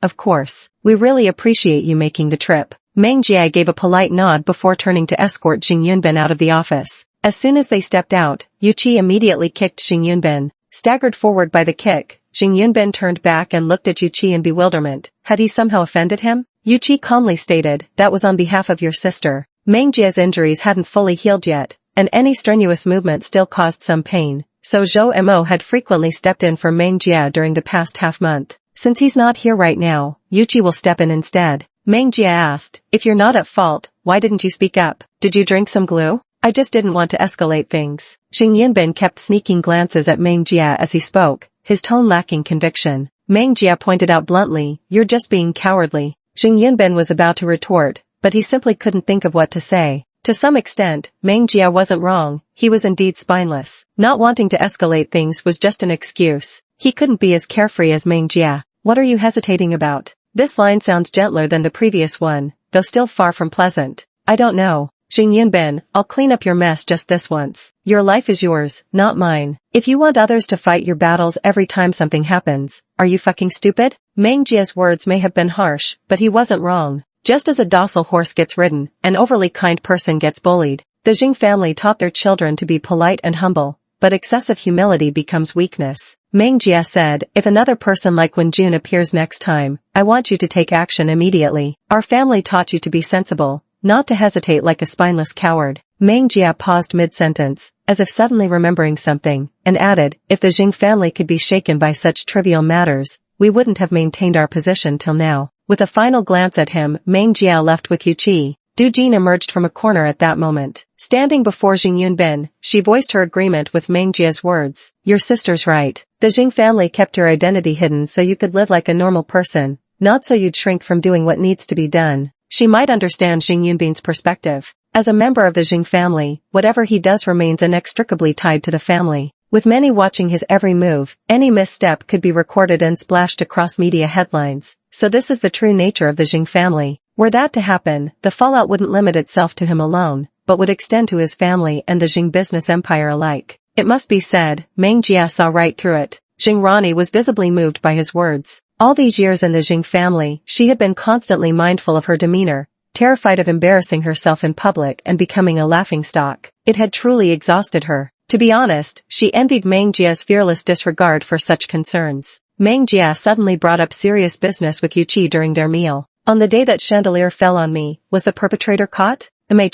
From the Ingzhou clan, Meng Jie spoke without the slightest hesitation. Yuqi didn't deny it. Meng Jie fell silent, her willow leaf brows slightly furrowed as if lost in thought. The man they let go at the harbor last time moved swiftly. The Yu family's movements this time were subtle, likely just testing to discover who she really was. On the surface, this handling of that group was done under Zheng Ziding's name, since their people accidentally injured Jinrani, which is why the Yu family has remained quiet for half a month without making any moves. Meng Jie was thinking about what to do next. Yuqi's dark eyes were profound. Stay put in the capital and behave yourself, he said. Okay, Meng Jie answered without hesitation. Whether they listened or not, I wouldn't know. Then Yuqi ignored her. Night. Meng Jie was sitting on the bed while Zhou Mo stood nearby. I suspect he was angry. Zhou Mo echoed, yes. What should we do then? Just stay put. Zhou Mo found rare common ground with Yuqi on this matter. Having witnessed Meng Jie's near-death experience once, neither of them wanted to see him in danger again.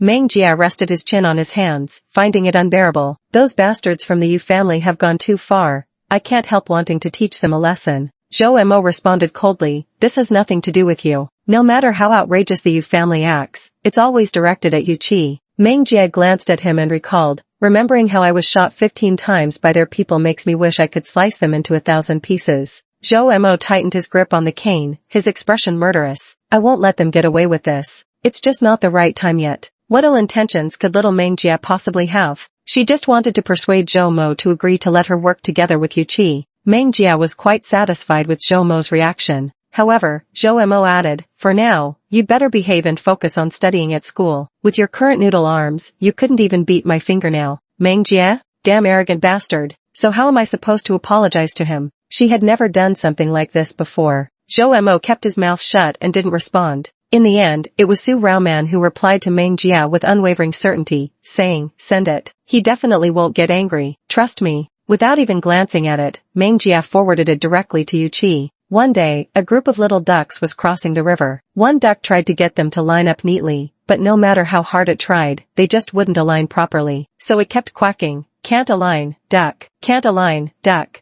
Yuqi replied almost instantly, has your account been hacked? Meng Jie was stunned by this message, then scrolled up to read what Su Raoman had sent her. She immediately contacted Su Raoman. Where the hell did you find this stupid nonsense? Su Raoman said nonchalantly, on the internet. Yuqi better not think I'm some goddamn idiot. Yeah, pretty idiotic. It doesn't sound like Meng Jie at all. Meng Jie still refused to believe it, repeatedly going back to reread that sentence. It was truly unbearable to look at. This is absolutely mortifying. Meanwhile, over at Meng Jie's side, complete frenzy had taken hold. Yuqi smiled faintly, his eyes filled with adoration as he gazed at the screen. Photos of Meng Jie serving as a judge went viral online. If she were in the entertainment industry, her looks would undoubtedly be the pinnacle of Chinese entertainment aesthetics. Thanks to Meng Jie's popularity, the show gained significant attention. Su Raoman was also a sucker for good looks. Just browsing photos online wasn't enough for her, so she kept pestering Meng Jie to send her selfies. Meng Jie, who was in class, found her annoying and casually snapped a picture of his face before sending it to her. Upon receiving the photo, Su Raoman's joy froze on her face. Meng Jie was undeniably handsome, a kind of flawless, 360-degree perfection, but her selfie somehow managed to capture that non-existent 361st degree of imperfection.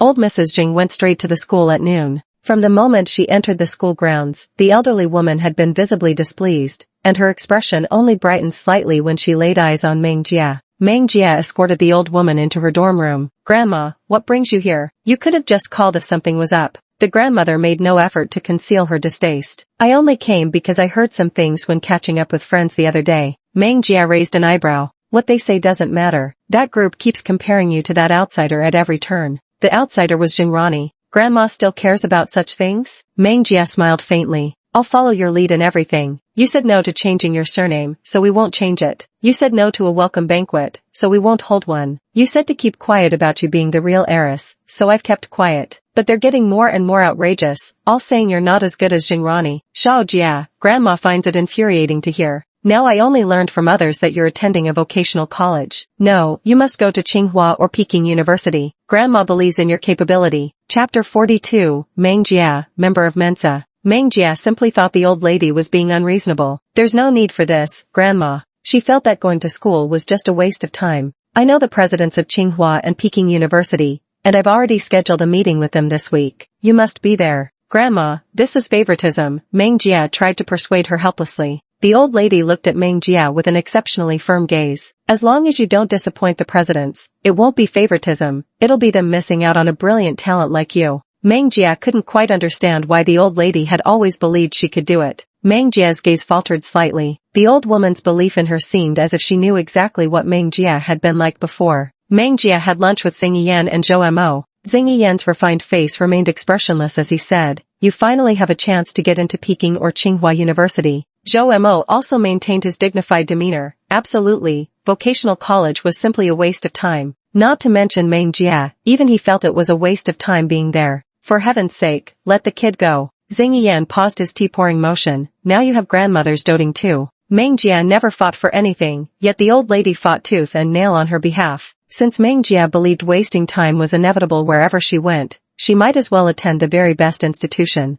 The old lady took matters into her own hands and withdrew Meng Jia from school outright. Now she didn't even need to attend classes anymore. That evening when Meng Jia returned home, Ji Guiwan wasn't surprised. She'd already known the old lady must have tipped them off in advance. Ji Guiwan ushered Meng Jia inside and sat facing her on the sofa. Her first question was, "Have you eaten?" "I've eaten. Are you free now? Can we talk?" "Okay." During the conversation, Xing Ziding also came downstairs and sat opposite Meng Jia with Ji Guiwan. Ji Guiwan's gentle voice spoke up, "Shao Jia, your grandmother called me today and asked why I arranged for you to study at a vocational college. I told her I wanted you to be happy and relaxed. But she said you shouldn't settle for a vocational college. You belong at Tsinghua or Peking University. That's where you should be." Meng Jia listened quietly as Ji Guiwan spoke. "It was also my lack of consideration. When we enrolled you in the vocational college, I didn't ask for your opinion. It was only today after hearing your grandmother mention issues like the poor environment there that I realized you might have been unwilling. So Shao Jia, would you prefer to attend Tsinghua or Peking University?" Ji Guiwan sought Meng Jia's thoughts. She continued, "Since vocational college was already forced on you once without consulting you first,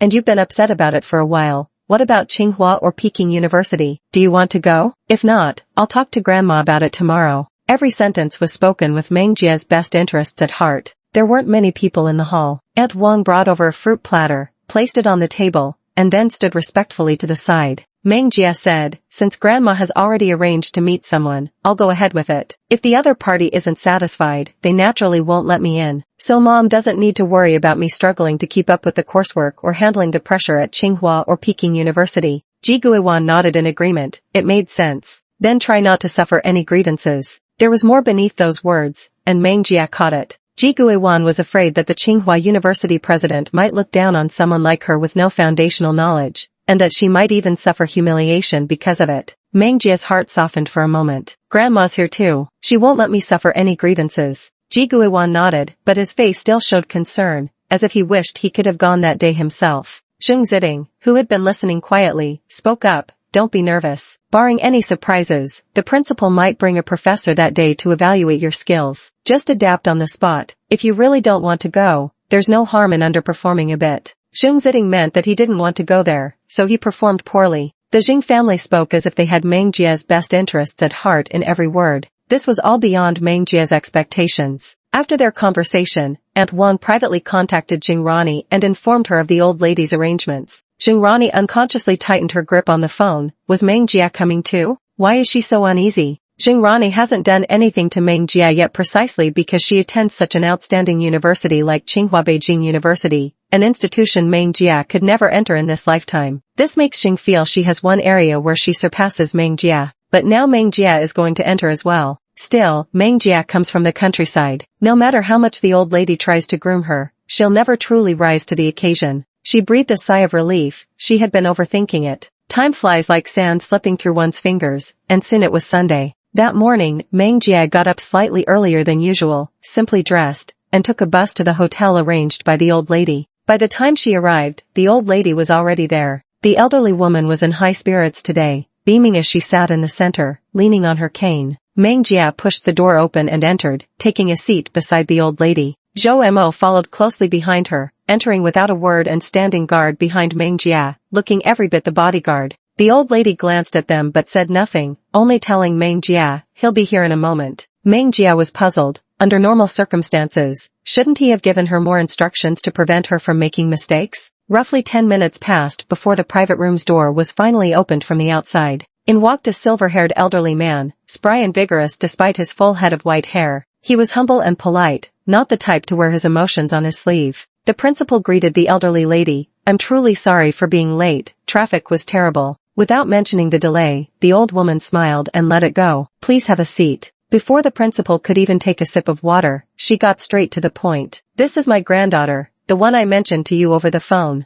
Only then did the principal take a closer look at Meng Jia. He had seen Jingrani before too, at an awards ceremony. The two girls were quite different from each other. Jingrani would get shy, unable to maintain eye contact for long. But Meng Jia was different. Before he could even look at her, she was already watching him. Looking back now, she met his gaze without the slightest fear. While he was sizing her up, she was scrutinizing him as well. It was entirely the demeanor of someone in a superior position. As he kept looking, he inexplicably felt inferior in her presence. Wasn't she just brought back from the countryside? She seems quite formidable. Children from wealthy families are indeed raised with unshakable confidence. The principal withdrew his gaze and said, "Madam is also aware of Tsinghua University's standards. I can't very well damage my own reputation. The president of the Mensa Club happens to be at Tsinghua for academic discussions right now. He'll be here shortly, and we'll proceed with further discussion after his evaluation." The Mensa Club, a gathering place for high IQ geniuses. Even top students wouldn't catch Mensa members' attention. How could a village girl possibly measure up? It seemed the principal intended to let this matter fall through. The old lady kept smiling. "It's entirely up to your discretion." Meng Jia understood it clearly in his heart. Not long after, the door opened once more. A young man with silver hair and green eyes entered. His first glance wasn't directed at the principal or the elderly lady, but immediately fixed upon Zhou Mo instead. He had seen him several times at Mensa meetings. He seemed to be the one accompanying Meng Jia. Zhou Mo never followed anyone else, he only followed Meng Jia. And Meng Jia was also a member of the club. Because he had seen Zhou Mo frequently, he recognized him at a glance. Looking down, he saw that the person sitting there was Meng Jia. Chapter 43. The questions you asked me for earlier were actually drafted by Meng Jia. The principal stood up, beaming. Charles, the president of this high IQ club, had always looked down on those who tried to climb the social ladder through connections or backdoor deals. If he disagreed, she could simply follow his lead in refusing, without offending anyone. The principal was calculating his own little scheme. Little did he know that Charles knew Meng Jia, and Meng Jia held significant influence within the club. Charles plopped down casually at the table. "Foreigners don't beat around the bush." He spoke directly to Meng Jia in English without any pretenses, saying whatever was on his mind. The elderly woman, worried Meng Jia might not understand, had brought a translator with her today. The translator, perceptive as could be, immediately stepped forward to relay the words to Meng Jia. Try as he might to hide it, the principal couldn't help but give a scornful look at that moment. It was his first time seeing a rich kid who wasn't good at English. This thought had just crossed his mind when he heard Meng Jia effortlessly conversing with Charles, forcing the interpreter to retreat back to his original position. Setting aside what they were discussing and focusing solely on their demeanor, Meng Jia clearly held the upper hand. The headmaster gradually realized these two knew each other. The old lady remained composed as expected, without any exaggerated reaction. Charles turned his gaze to the principal. "I know her. She's a member of our club. Moreover, many projects were funded by Meng Jia's investments. I don't see any issue with her entering Tsinghua or Peking University," Charles said bluntly. "She's an exceptionally talented individual who hardly even needs formal education. That's the truth. But if Meng Jia wants to go for it, he'll give her a helping hand." The principal still wouldn't believe it. "Don't we need to do a set of Mensa tests? Most Tsinghua and Peking University students can score over 30 on Mensa tests, but what about Meng Jia?" Charles was already tired of explaining. He simply said, "The test questions you asked me for earlier were actually compiled by Meng Jia." The principal doubted his own ears. But since Charles had put it that way, the principal couldn't really refuse. He offered an awkward chuckle and said, "It seems I failed to recognize real talent. My apologies to Meng Jia. If there are no objections, you can start this Monday." The old lady looked thoroughly satisfied. "Thank you both for coming today. No trouble at all." And so it was settled. The old woman kept praising herself the entire way. "I told you there wouldn't be any problem entering." Calling the principal over was completely unnecessary. Those high-minded educators need to have their noses rubbed in it before they'll acknowledge anything. She chattered non-stop during the journey. "Come to think of it, I believe I know a family whose daughter attends Tsinghua University. You might find some support there once you go." Before Meng Jia could speak, the old lady had already made a call to arrange the dinner. Meng Jia. The moon was bright and the stars sparse at the Jing family's ancestral home. Meng Jia wasn't particularly interested in this kind of gathering and seemed rather unenthusiastic. She took the opportunity to slip out into the garden for some fresh air before anyone arrived. The warming weather brought warm breezes even at night. The Zhang family arrived just then. Mr. and Mrs. Zhang came with their 2 daughters. Meng Jia watched from the shadows as they entered. Zhou Mo appeared beside her at just the right moment and remarked, Zhang Wuqiang's first wife divorced him. He's now with the Shen family. The 2 daughters appearing tonight, the elder, Zhang Qingyan, is from his first marriage, while the younger, Zhang Feifei, is from the current one. Meng Jia responded half-heartedly. After barely managing to recognize the people, she strode toward the main hall. After she left, Zhou Mo disappeared into the shadows. The Zhang family, being of modest means, naturally couldn't compare to the Jing family. Yet the old madam took the initiative to reach out to the Zhang family for her sake. A labor of love. Meng Jia had just entered the hall when Zhang Qingyan, who was standing in front of him, was pushed by Zhang Feifei. Losing her balance, she began toppling backward.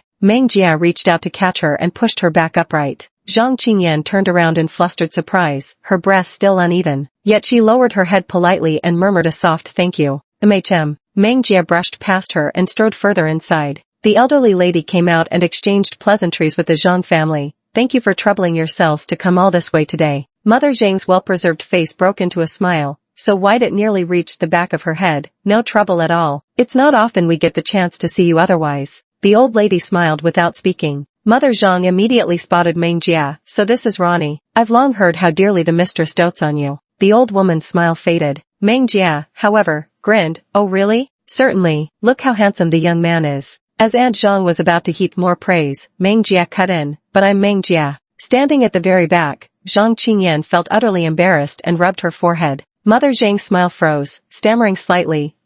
Is that so? Father Zhang quickly stepped forward to shield her. She just misspoke. Grandmother, please don't take it to heart. The old lady had already given up on saying anything. Also present today was Jing Hengzhou. Jing Hengzhou's expertise lay in the catering and tourism industries, precisely the sectors the Zhang family sought to collaborate in. They needed to win Jing Hengzhou's favor. Father Zhang gave Zhang Feifei a meaningful look, and Zhang Feifei understood. The group seated themselves at the dining table, with Meng Jia sitting next to the elderly lady. Meng Jia showed little enthusiasm until a plate of shrimp arrived. Meng Jia perked up immediately. Before the shrimp could reach her, Mrs. Zhang had already turned her attention to Zhang Feifei, serving her some shrimp. Eat some shrimp, it's good for your health. Zhang Qingyan also quickly served herself some, her movements a bit hurried. Mrs. Zhang shot her a glare and said in a hushed tone, What's the rush? Acting like you're starving? Zhang Qingyan awkwardly withdrew her chopsticks and didn't move them again. The voice was very low, hardly heard by anyone, but Meng Jia caught it. Meng Jia sat close to her, with Zhang Feifei next to them. Mother Zhang piled a good amount of shrimp onto Zhang Feifei's plate before finally stopping. Mother Zhang looked up at the old lady and asked,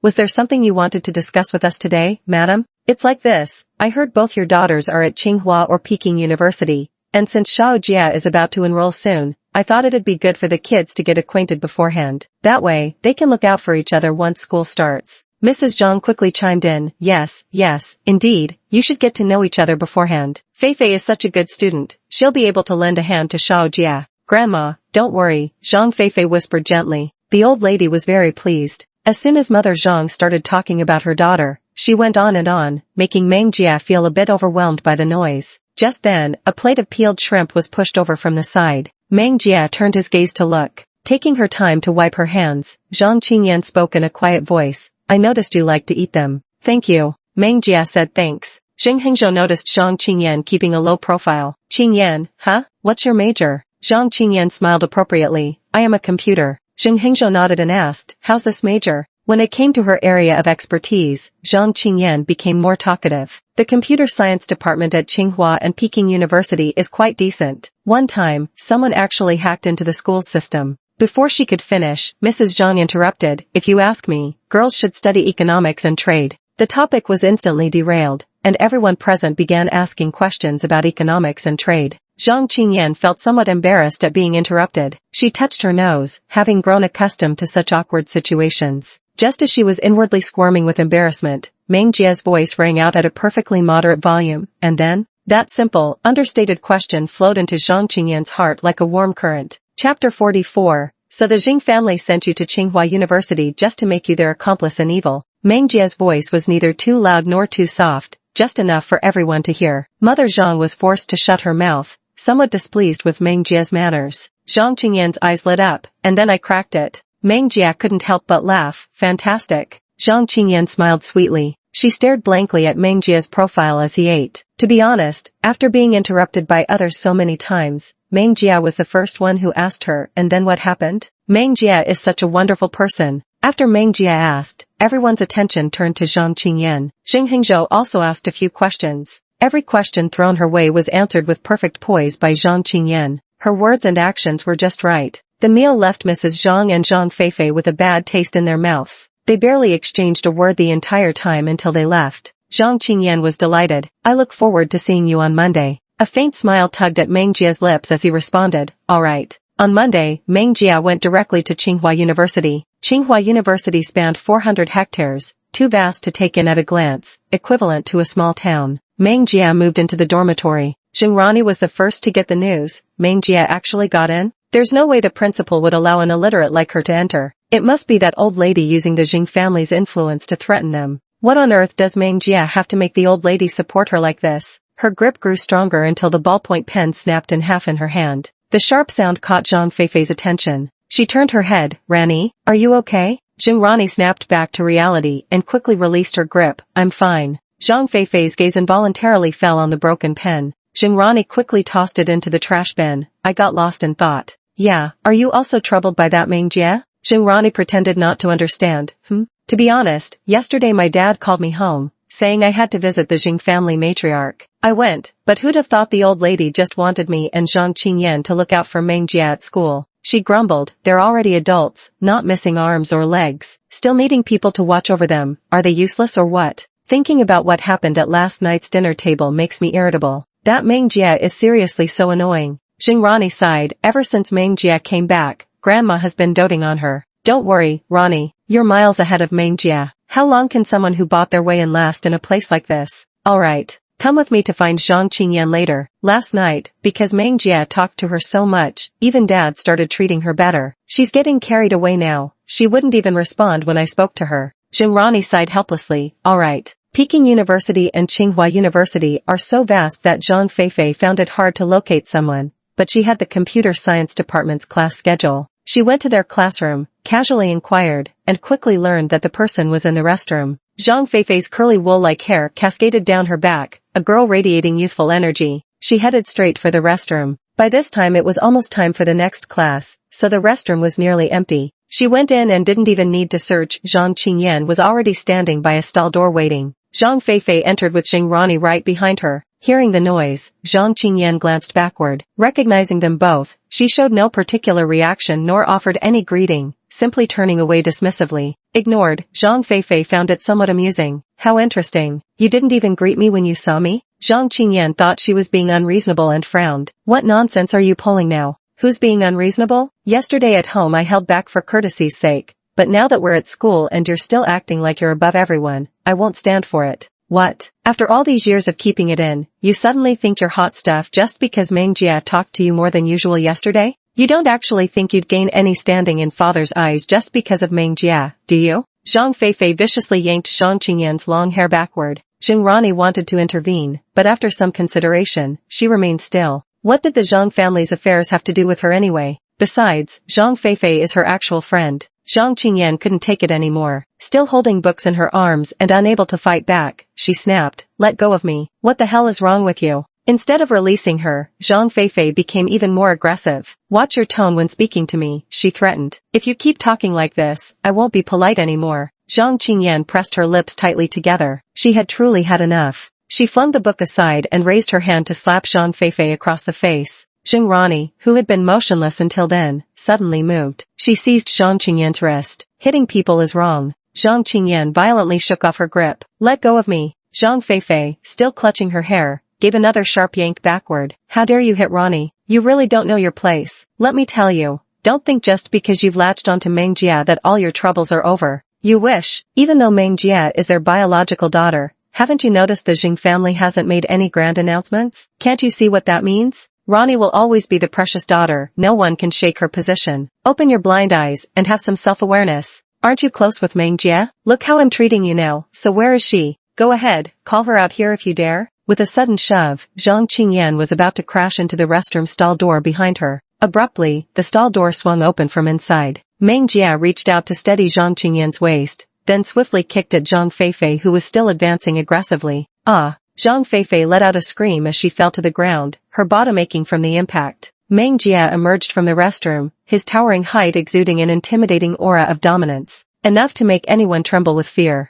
Zhang Qingyan quickly steadied herself. Meng Jia calmly brushed off his clothes, then lifted his gaze to Jingrani. So the Jing family sent you to Qinghua to act as the claws of the tiger. The words made Jingrani somewhat guilty, and she momentarily fell silent. On the ground, Zhang Feifei stood up, and Meng Jia immediately spotted the strand of hair clutched in her hand. Dark, inky black hair. It was Zhang Qingyan's. Looking at Zhang Qingyan again, her hair was a complete mess. Meng Jia stared straight at Zhang Feifei. You really like grabbing people's hair? Zhang Feifei felt a little scared. Why was Meng Jia here? If she had known this would happen, she should have checked who was in the bathroom first. Zhang Feifei straightened up defensively, puffing out her chest. This is the Zhang family's private matter. What's it got to do with you? Meng Jia had absolutely no intention of reasoning with her. She glanced down at Zhang Qingyan beside her and asked, Did she pull your hair? Zhang Qingyan answered truthfully, She had no reason to hide it. Meng Jia stared intently at Zhang Feifei without blinking. Zhou Mo, bring in a hair clipper. Zhang Feifei reacted as if she'd seen a ghost. There was clearly no one else around.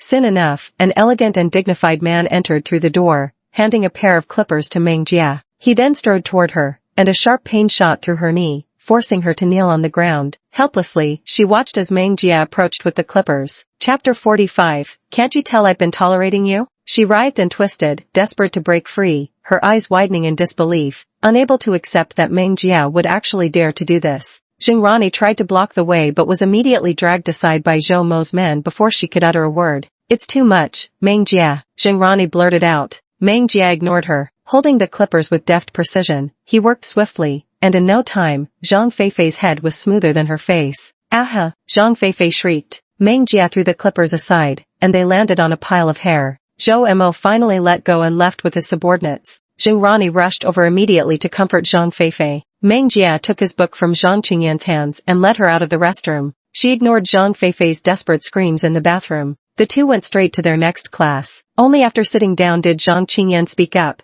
Do you think there's something wrong with me? After all, Zhang Feifei was her own sister, and just now Meng Jia had attacked her without any intervention. At the very least, to outsiders, she must appear utterly heartless. Meng Jia didn't even lift his head, preoccupied with something on his iPad and unable to spare her any attention. Growing up in that kind of family, not fighting back is just being a coward. Everyone has their pride. Luckily, it was Zhang Qingyan who had to endure it. If something like that had happened to her, shaving her head would have been the least of her worries. Hearing Meng Jia's words, Zhang Qingyan let out a sigh of relief. I have a basketball game next week. Do you want to come watch? Think about it. Zhang Qingyan smiled. All right. Meng Jia's schedule at Tsinghua University was packed with coursework, leaving no time for private meetings with Yuqi. Yuqi sat on the sofa, lost in thought. Yan Ming was fanning the flames on the side. Miss Meng's health has been improving wonderfully these days. With such excellent conditions, her figure is outstanding, and her beauty is downright striking. Good-looking people always draw attention wherever they go. It wasn't so bad before when she wasn't in school, since she didn't come into contact with the opposite sex, and she didn't have such thoughts even at vocational college. But now she's entered Tsinghua Beijing, where there's no shortage of outstanding young men. Yan Ming spoke sentence by sentence, stealing occasional glances at Yuqi while he talked. Who knows what relationship Master has with Miss Meng? If they're just friends, might she eventually ask Master to help choose a boyfriend?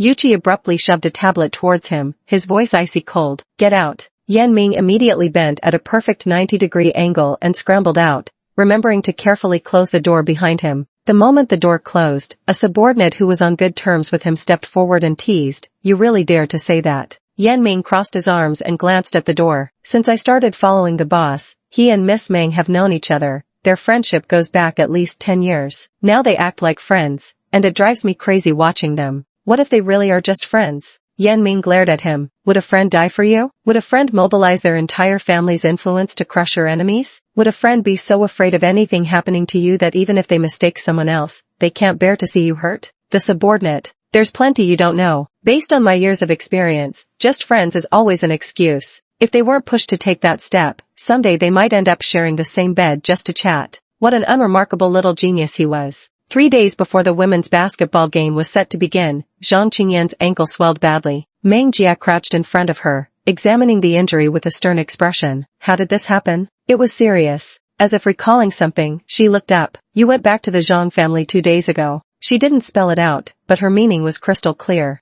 Zhang Qingyan offered a bitter smile. It's nothing, just, the semifinals against the International Trade Department are in 3 days. With her suddenly like this, the basketball team couldn't find a replacement on such short notice. She ventured to ask tentatively, Meng Jia, do you know how to play basketball? With just a moment's hesitation from Meng Jia, she knew she would. Then Zhang Qingyan began pestering Meng Jia. Even the computer science department's basketball team personally sought out Meng Jia. Classmate Meng Jia, Qingyan recommended you to us. Give it a try. The computer science department already has so few female students. We genuinely can't find enough participants. Winning isn't the priority right now, but we need enough players first. They've worked so hard to reach the semifinals. Meng Jia didn't give a definitive answer, only asking for the International Trade Department's competition roster. She'd grown weary of Zhang Qingyan's constant nagging over the past 2 days, so she slipped out at noon under the pretense of buying her lunch. With 5 dining halls on campus, fate would have her run into Jingrani's group at the 3rd cafeteria. Like sworn enemies meeting on a narrow path, Meng Jia let her gaze casually drift over Zhang Feifei. The wig on her head made her look no different from before. That single glance made Zhang Feifei think Meng Jia was deliberately provoking her. She couldn't restrain herself and charged forward.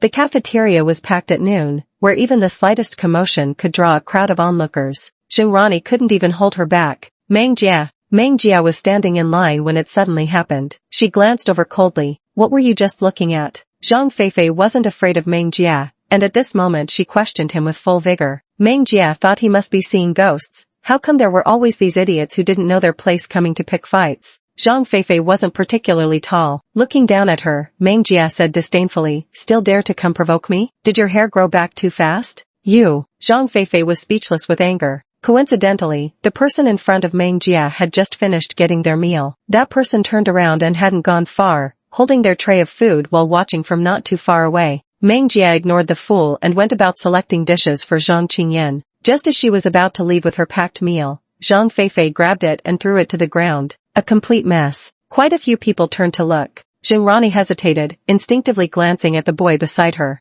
Aren't you going to stop them? Xiao Zishu turned to ask Jingrani. After a moment's thought, Jingrani shook her head. Feifei harbors resentment towards Meng Jia. I'd better not intervene. She was afraid Xiao Zishu might overthink it. Meng Jia went too far. He forcibly shaved Feifei's hair in the bathroom. A trace of astonishment flickered across Xiao Zishu's face. Meanwhile, Meng Jia simply glared at Zhang Feifei with an eerie stillness. Zhang Feifei shuddered under his gaze. What the hell are you staring at? Meng Jia glanced at her and asked the auntie to pack 2 more servings. She couldn't delay others from eating. The auntie worked swiftly, promptly packing 2 portions while carefully watching Meng Jia. Based on her years of observing people, she could tell Meng Jia was right at the edge of losing her temper, but simply couldn't be bothered to argue with Zhang Feifei. Yet Zhang Feifei was attempting the same old trick, knowing Meng Jia was getting food for Zhang Qingyan. The thought of Zhang Qingyan living so happily made her want to dump all the meals right then and there. Her hand had barely reached out when Meng Jia immediately grabbed her by the neck and pinned her against the wall. Zhang Feifei pressed against the icy wall, compounded by the stares of onlookers. Her humiliation burned into hatred. Meng Jia's voice was icy and sharp, grinding out through clenched teeth.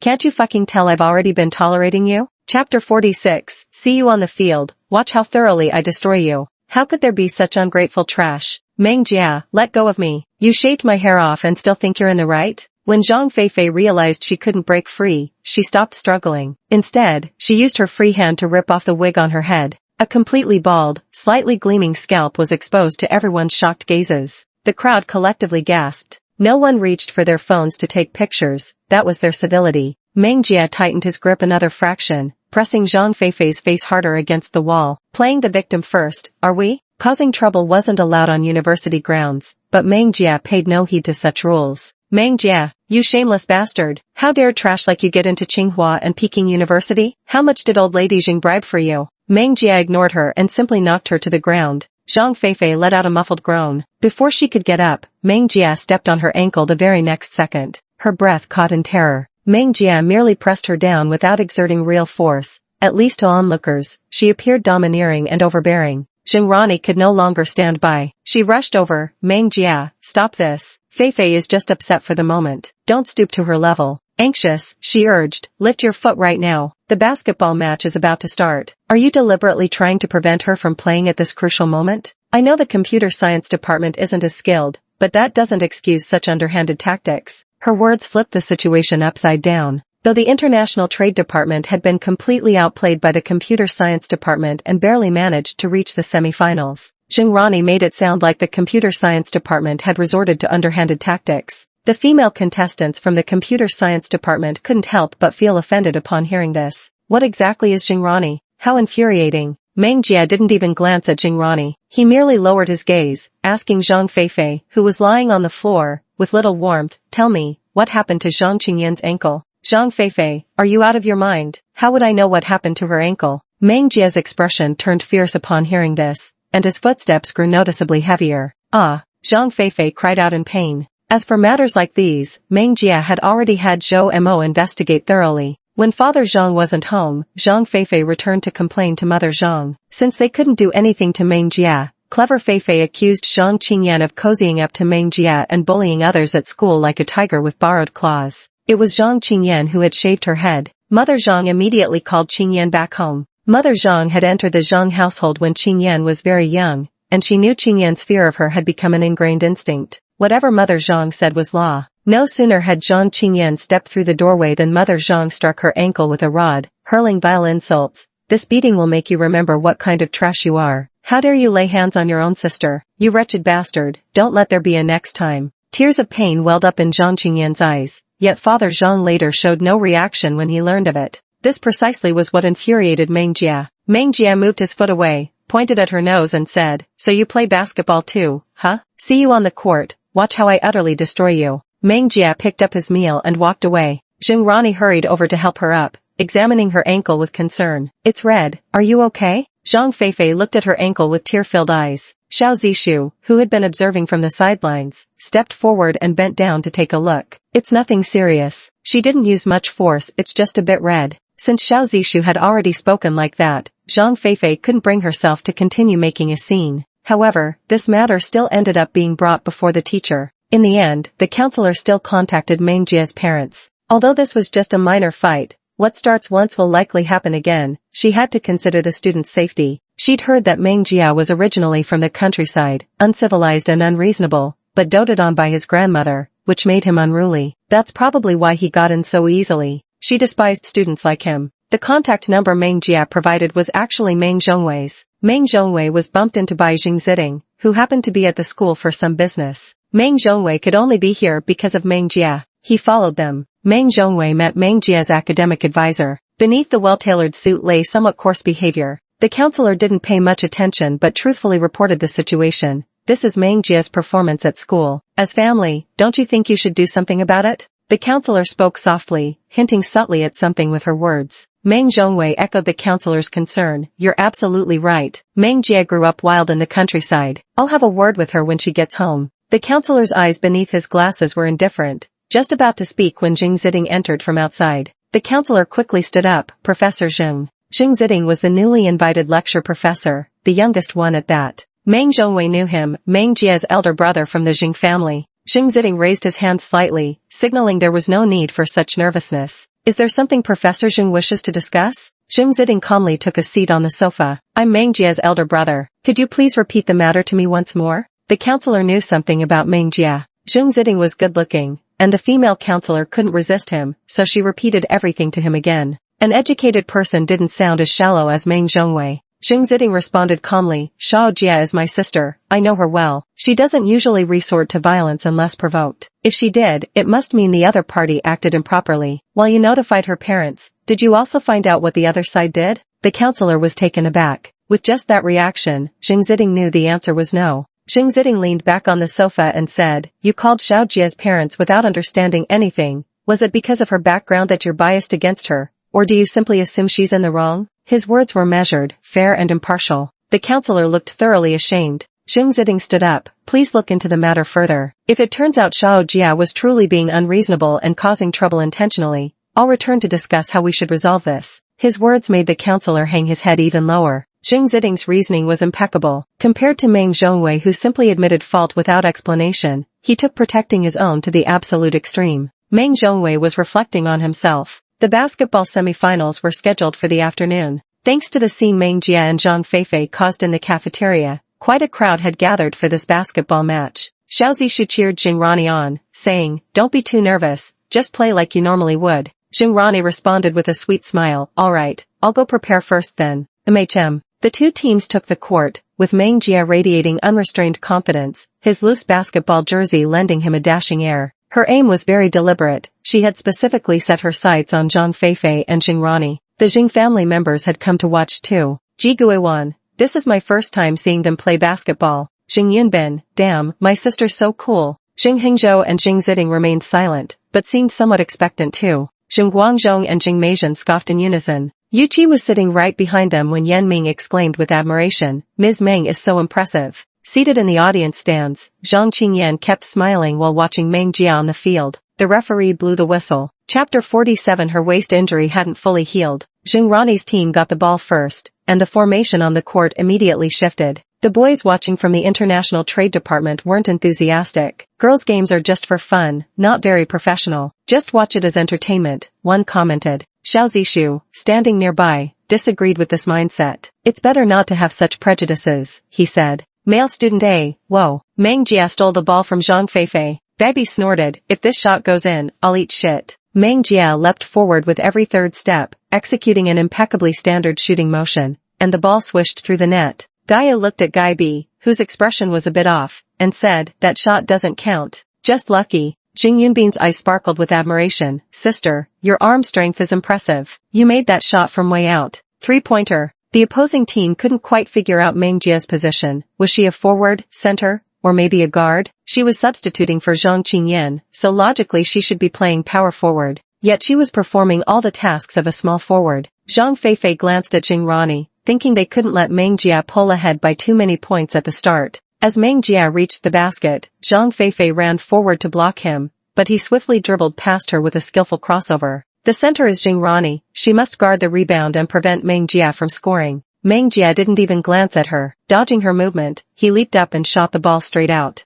The basketball arced gracefully through the air and swished straight in. Meng Jia! Meng Jia! The guys from the computer science department were going wild with excitement. It's rare to see women's basketball played so thrillingly. The thrill isn't about how intense the game was, but how satisfying it was to watch Meng Jia completely dominate. Her dribbling skills and ball control are absolutely phenomenal. Zhang Feifei and her teammates were feeling pretty defeated. One girl told them, we can't let her score anymore. More than half the game's passed and we haven't made a single basket. They didn't want it to be like this either, but the ball was in Meng Jia's hands, and they simply couldn't get it. If it's like this from the start, how will they score later on? Finally, when they saw the ball wasn't in Meng Jia's possession, Zhang Feifei flashed a sly smile, snatched the ball, and dashed straight for the basket. Everyone looked over to see Jingrani frozen with tension, determined to make the shot, otherwise, the International Trade Department would lose too miserably. Zhang Feifei opted for a rebound shot at the last moment. Just as she was inches away from the hoop, a large hand suddenly appeared. God damn it, it was Meng Jia again at first glance. Meng Jia ruthlessly swatted away the ball that was about to go in.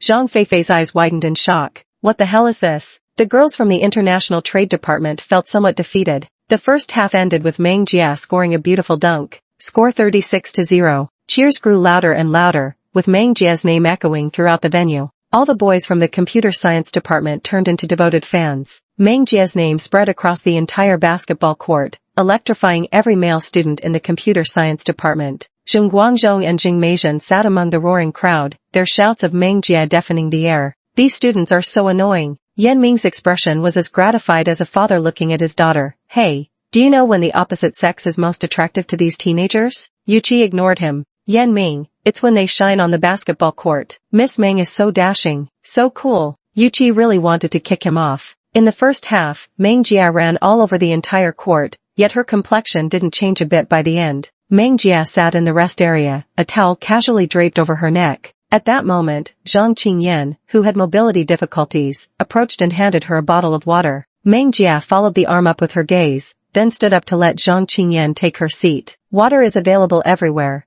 Don't come over if your feet hurt, she said. Zhang Qingyan smiled without saying a word. Meng Jia was puzzled. The next second, Zhang Qingyan abruptly leaped to her feet and flung herself at Meng Jia. Holy shit, you're so damn cool. All the guys down there are screaming your name. Meng Jia seemed to glow as he moved swiftly, his figure instantly arresting the gaze of the boy above. A girl who's athletic and radiant, who wouldn't love her? Meng Jia felt a little helpless. Come to think of it, in the first half, Meng Jia's sole focus was relentlessly overpowering Jing Rani and Zhang Feifei, so fiercely that he barely noticed anything else, scoring whenever the opportunity arose and leaving the opposing side utterly demoralized. Compared to the relaxed atmosphere over here, Jing Rani's side was much more serious. Zhang Feifei rested her forehead in her hands, feeling somewhat withdrawn. Jing Rani wasn't in much better spirits either. Many from the Jing family had arrived today, and on top of that, she heard Xiao Zishu's parents were also coming. She hadn't seen them yet and didn't know where they might be watching from. She couldn't perform this poorly. Jing Rani told her teammates, Meng Jia has a back injury. 1 month ago she was discharged from the hospital before fully recovering. Though daily life showed no obvious differences, slight movement still betrayed her discomfort. Several teammates cast dubious glances her way. Her meaning wasn't that obscure or hard to understand. Were they really considering doing this? Zhang Feifei raised her head, deep in thought. The break period would soon be over. Both sides stepped forward. The International Trade Department students were more or less exhausted, but Meng Jia was full of energy, not even breaking a sweat. The referee blew the whistle, and the second half began. A male student from the Computer Science Department admired Meng Jia below and declared, if Meng Jia scores the first goal, I'll pursue her. After hearing this, everyone, starting with Yu Qi, followed by the Jing family members, fixed their gazes on that young man. The young man instinctively touched his neck. Why did he suddenly feel a chill? Yan Ming seized the opportunity to remark, see that, master? It just goes to show, how could someone as outstanding as Miss Meng lack admirers? He needed to give his master a proper sense of rivalry, otherwise when would these two ever take the next step? Just before stepping onto the court, Zhang Feifei had been hesitant, but seeing the radiant confidence in Meng Jia, her resolve solidified. After Meng Jia stole the ball, Zhang Feifei and another girl moved to block her path. Their petty maneuvers barely registered to Meng Jia, but burdened by the ball, her evasive move turned slightly clumsy, just for an instant. And in that instant, Zhang Feifei struck with ruthless precision, ramming straight into Meng Jia's ribs from an awkward angle. A sharp pain shot through her still recovering back, forcing her expression to change as she involuntarily doubled over, unable to straighten up again, her hand clutching at her waist. Zhang Qingyan sprang to her feet at once, her face taut with concern. Yu Qi's dark eyes narrowed sharply. Several parents present immediately sensed something was wrong. Zheng Hengzhou asked, what's wrong with Xiao Jia? Zheng Ziding stared intently at Meng Jia, who remained motionless on the court. Her back injury hasn't fully healed. Such a precisely targeted attack couldn't possibly be accidental. No one would believe that. Zhang Feifei seized the opportunity to intercept the ball, passing it directly to Jing Rani, who was closest to her. Jing Rani seized the opportunity and, the moment the Computer Science Department team hesitated, made her shot without hesitation. Score. Chapter 48, Old Man, you've got quite a few love rivals. Such little tricks are common on the basketball court. Some basketball-loving boys are even more commonplace. So Zhang Feifei's little trick didn't escape most people's notice. The boy who planned to confess to Meng Jia after scoring instantly turned dark-faced. Meanwhile, the guy beside him remained oblivious to the awkwardness on the court, laughing while slapping his back. Ha ha ha, even the heavens think you two aren't compatible. The young man ignored his friend's joke and said with a serious expression, Number 26 on the field just rammed into Meng Jia's waist. Suddenly, the smile vanished from my friend's face. No way? Is this guy a sore loser? The sudden occurrence caught quite a few people's attention. The referee approached to halt the match, going over to check Meng Jia's condition. Zhang Feifei glanced at Jing Rani with a somewhat guilty conscience. Jing Rani returned a look that said keep calm. Meng Jia slowly straightened his back, looked at the referee, and said, it's fine, continue. The referee had no choice but to proceed. Ji Guan's face was full of concern. Can you still fight? It looks pretty bad. I couldn't even stand up just now. Zheng Hengzhou reassured her, have faith in our daughter. Meng Jia straightened up, his narrow eyes locking onto Jing Rani and Zhang Feifei with a predatory, murderous gleam. The match that followed. The International Trade Department got beaten so badly they couldn't recognize their own fathers. The ball barely had time to warm in their hands before Meng Jia would dart out and snatch it away. The entire match felt like it was already under Meng Jia's control. On the rare occasions they managed to keep possession and drive toward the basket, Meng Jia would swat it away at the last moment. Even the slowest among them eventually grasped the truth. Meng Jia was toying with them. The International Trade Department couldn't take it anymore. It's not like we could win anyway. We quit, a girl declared. Since we're just being made monkeys of anyway, we concede defeat. The words between the lines all accused Meng Jia of absurd behavior. Meng Jia remained silent, toying with the ball in his hands. Zhang Feifei chimed in, Meng Jia, you've gone too far. Xing Rani said nothing, watching indifferently from the sidelines. The court suddenly fell silent. At that moment, a male computer science major stood up, his voice deep and resonant enough to pierce through the entire basketball court. Have you no shame? The girl immediately started shouting back at him on the court. What did you just say? Can't win so you resort to dirty tricks? Why not just admit defeat since you lost the first half? I genuinely despise people like you. The computer science department guys fiercely defend their department's honor. It's shameful behavior, lacking any sportsmanship. TCH, absolutely unbearable. I can't stand seeing people plot against others behind their backs. I'm losing more and more respect for the International Trade Department. Originally, there was always competition between departments within the university. Now the International Trade Department and the Computer Science Department have become outright sworn enemies. Hidden in the shadows were the Xiao couple.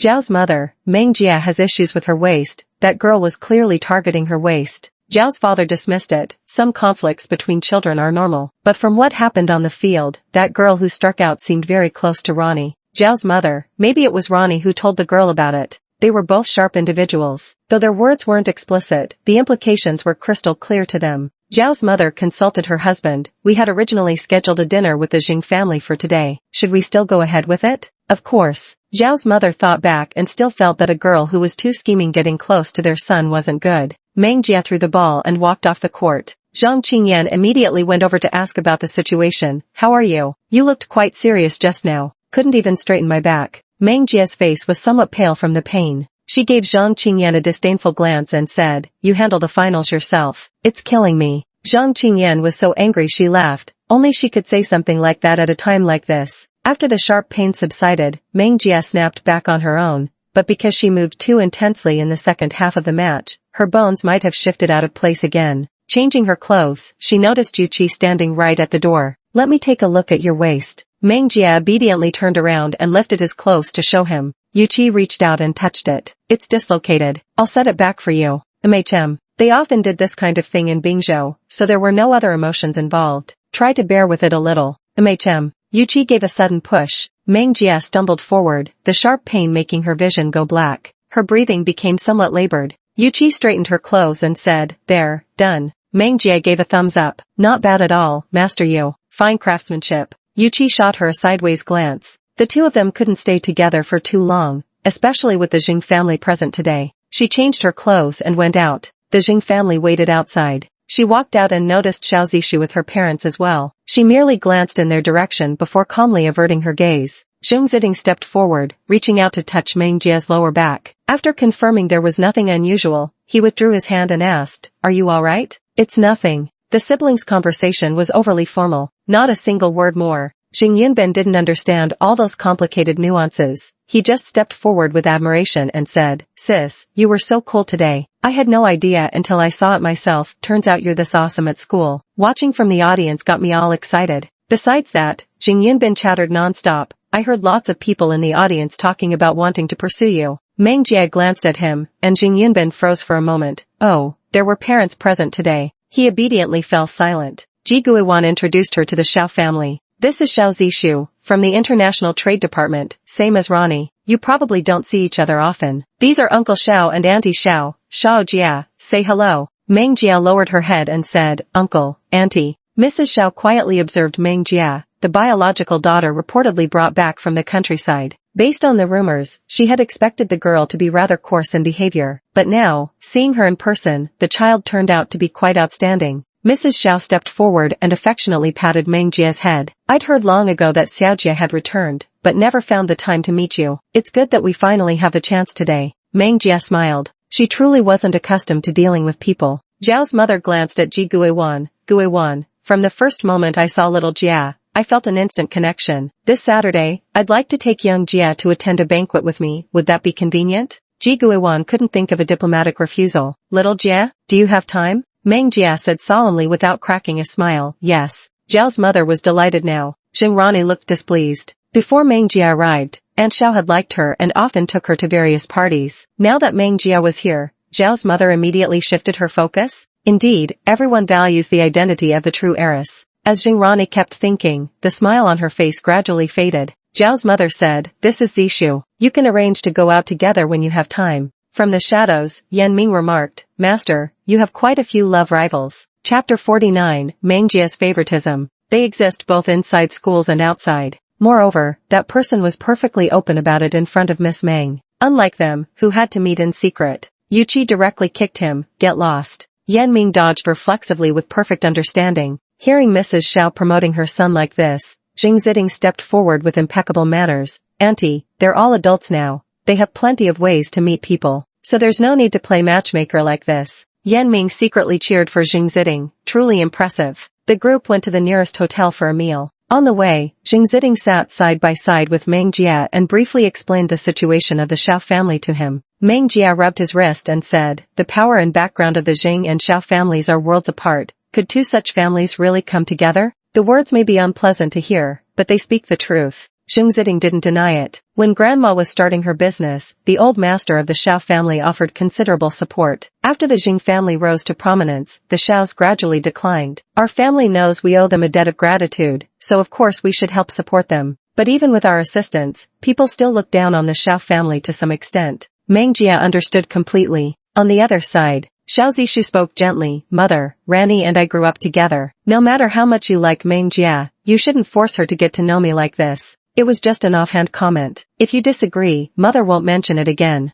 Being reasonable and cultured, Madame Xiao didn't press the matter further. Xiao Zishu was momentarily rendered speechless. Upon entering the hotel, Mrs. Xiao remarked with emotion, "The Jing family has been doing increasingly well these years." The hotel's opulent decoration, with every corner displaying apparent extravagance, showcased wealth to an astonishing degree that invited sighs. Ji Guiwan familiarly linked arms with Mrs. Xiao, saying, "No need to stand on ceremony here." They walked inside in small groups of 2s and 3s. At the end of the line, Meng Jia was enjoying the tranquility. Jing Ziding in front slowed his pace until he was walking side by side with Meng Jia. "The teacher called our parents today." Meng Jia was surprised. "You went?" If she remembered correctly, she had left Meng Zhongwei's phone number. "No, I just happened to overhear a few words."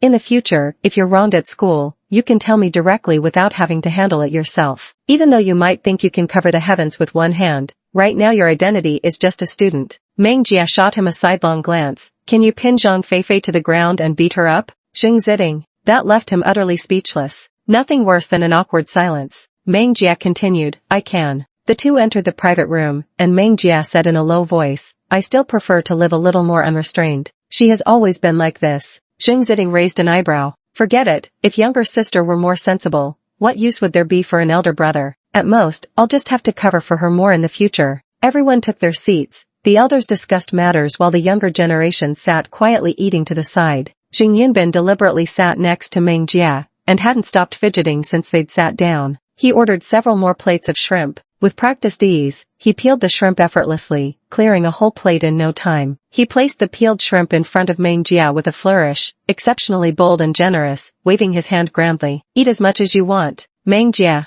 Jing Ziding. With Yunbin Zhang present, whenever Rani Zhang reached for prawns, the whole plate would be swept away by Yunbin. Rani shot him a speechless look. "Is this really necessary?" Without even glancing her way, Yunbin retorted, "Isn't the whole table of dishes enough for you? Why fixate on the prawns?" Since his hand had fully recovered anyway, today he wouldn't eat anything himself. He'd devote all his peeling skills exclusively to Meng Jia. He peeled, Meng Jia ate. Jing Ziding suddenly reached out to press down on Jing Yunbin's hand. "She's eaten enough today, no more." Jing Yunbin exchanged a glance with Meng Jia. TCH. Halfway through the meal, Mother Xiao stood up. "I'm going to the restroom." Jing Rani stood up immediately. "Auntie, I want to go too. Let's go together." Mother Xiao smiled warmly. "All right." On the way to the restroom after leaving the private room, a dignified and elegant woman walked toward them. Before Mother Xiao could look up, the woman's sarcastic voice reached her first. "Well, from afar I thought you looked like Fu Wan, and up close it really is Fu Wan." The smile on Mother Xiao's face faded. "What a coincidence." The woman raised an eyebrow. "What a coincidence indeed. After all, Jing family's hotels aren't accessible to just anyone without status. The girl next to you must be the Jing family's daughter, right? No wonder I'm seeing you here."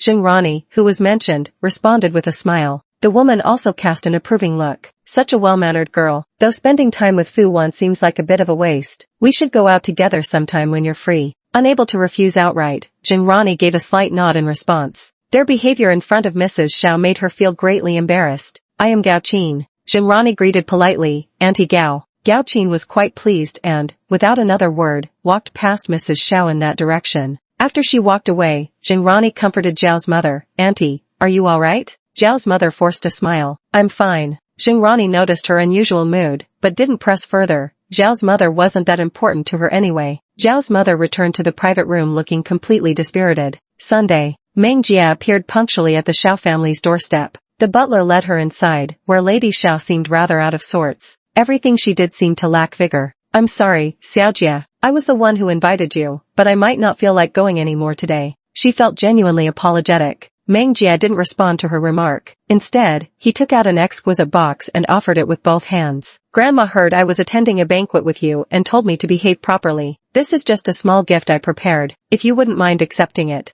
Madame Xiao recognized this box. This is an LK product. Only then did she remember that the designer was Meng Jia. She pushed it back. "It's too valuable. I can't accept this." Meng Jia remained unmoved. Back then, the Xiao family was also a renowned aristocratic family. None of us should forget the kindness the Jing family showed. "This is just a small token, not worthy of mention. If you like it, I'll set aside a piece for you when the new collection comes out." Mother Xiao blinked her eyes, a mix of hope and caution in her voice. "Can you stay?" Meng Jia's eyes sparkled with amusement. "I'm the designer. If they don't let me stay, I won't design for them anymore." The playful remark lifted Mother Zhao's spirits a little. "Then I'll go change my clothes." "Alright, no rush." Every word and gesture was just right, effortlessly delighting Mother Xiao with just a few sentences. Xiao Zishu upstairs breathed a sigh of relief. "I don't know what happened that day at the Jing family dinner, but ever since Mother returned, she's been listless." It wasn't until Meng Jia visited today that she showed a slight improvement. Although Meng Jia had said there was no hurry, Zhao's mother still wasted no time changing her clothes and tidying herself up before heading downstairs. She put on the jewelry Meng Jia had given her. The jewelry was beautiful yet tasteful, perfectly complementing her evening gown. Mother Xiao adored it.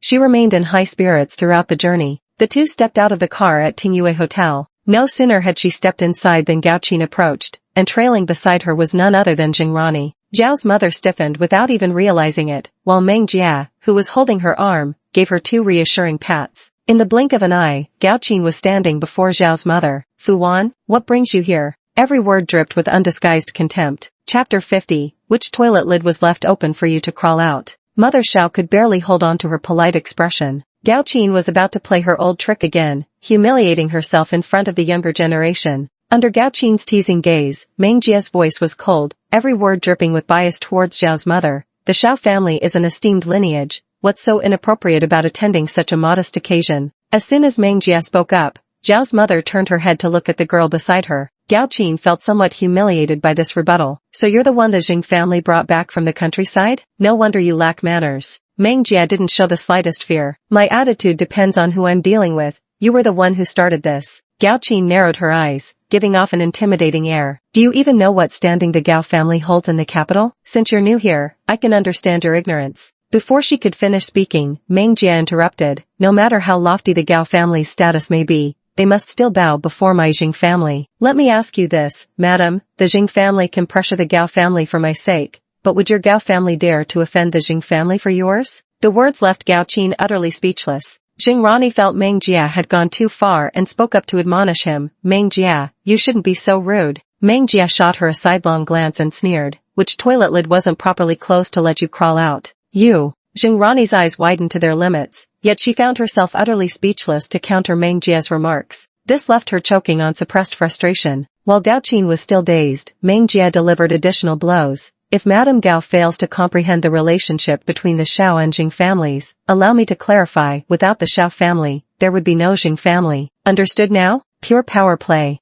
Being close to the Jing family means that if you dare provoke the Xiao family, the Jings will immediately make the Gao family vanish from the business scene." Such insolence at such a young age. Who gave you the audacity to act so arrogantly? Meng Jia sidestepped the question and replied, "If Madame still can't restrain her sharp tongue and persists in provoking Aunt Xiao, then the Gao family will share the same fate as the Wang family, which quietly disappeared some time ago." Gao Qin froze. In upper-class circles, there were no real secrets. Almost everyone in their circle had known about the Wang family's disappearance when it happened. No one knew who was behind it, but there was talk that the Wang family had offended Meng Jia. Meng Jia brushed past Zhao's mother without stopping. The two walked away, leaving Zhao's mother still frozen in disbelief. "Xiao Jia, you." A bellyful of words stuck in her throat, Unable to come out, she'd assumed Meng Jia would share Xingrani's attitude. Who could have guessed Meng Jia would dare confront Gao Qin directly? Meng Jia chuckled lightly. Grandma told me to keep an eye out for you when I came. That one sentence explained everything.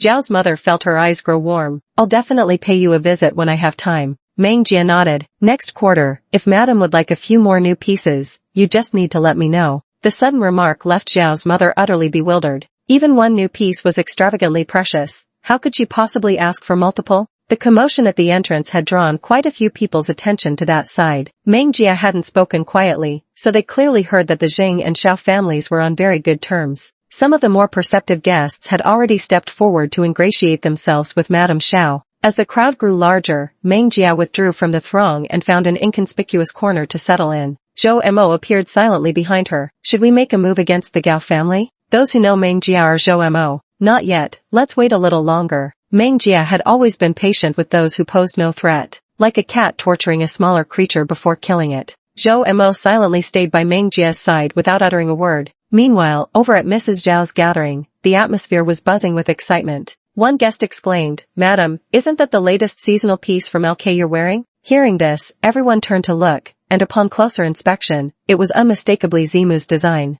Zimu's artworks are so hard to get. How did Madame Xiao manage to snag one? Yes, could you give us a hint? We genuinely can't get our hands on it. If you have a reliable source, would you let us know? My mother really likes Zimu, but I don't have the means to get the new product. Zhao's mother now understood the meaning behind Meng Jia's earlier remark. She suddenly laughed, a genuine one. I can ask if I can help you get it, she said. At these words, several wealthy young ladies felt even more honored. Really? Wouldn't that be too much trouble? Yes, we're truly grateful to you, Madame Xiao. Madame Xiao, my family is hosting a tea party in a couple of days. Would you like to join us? Mother Xiao smiled serenely. Throughout the evening, Meng Jia struggled with drowsiness at least 5 times. She wasn't particularly fond of attending such events, and if not accompanying Mother Xiao, she wouldn't have come at all. Zhou Mo placed a blanket over her knees. If you're truly exhausted, we can leave early. It's fine, let's wait a little longer. Originally Gao Qin was meant to be the highlight, but unexpectedly all those shallow people in her group spent the whole evening hovering around Zhao's mother. Gao Qin fumed. It's just one designer's work, isn't it? Do they have to act like such bumpkins? Xingrani was already speechless. The banquet concluded, with Meng Jia accompanying Zhao's mother as they departed. She didn't leave with Zhao's mother, instead heading straight back to school. The next day right after class, she discovered Xiao Zishu waiting for her by the staircase. The post-class rush hour naturally brought massive crowds, with swarms of students pouring out of the academic building. Xingrani skipped over to Xiao Zishu in a few quick steps and said coyly, "How come you're here?" Zhang Feifei looked at the two of them with a hint of teasing in her expression. "Ah, can't bear to be apart even for a moment, huh?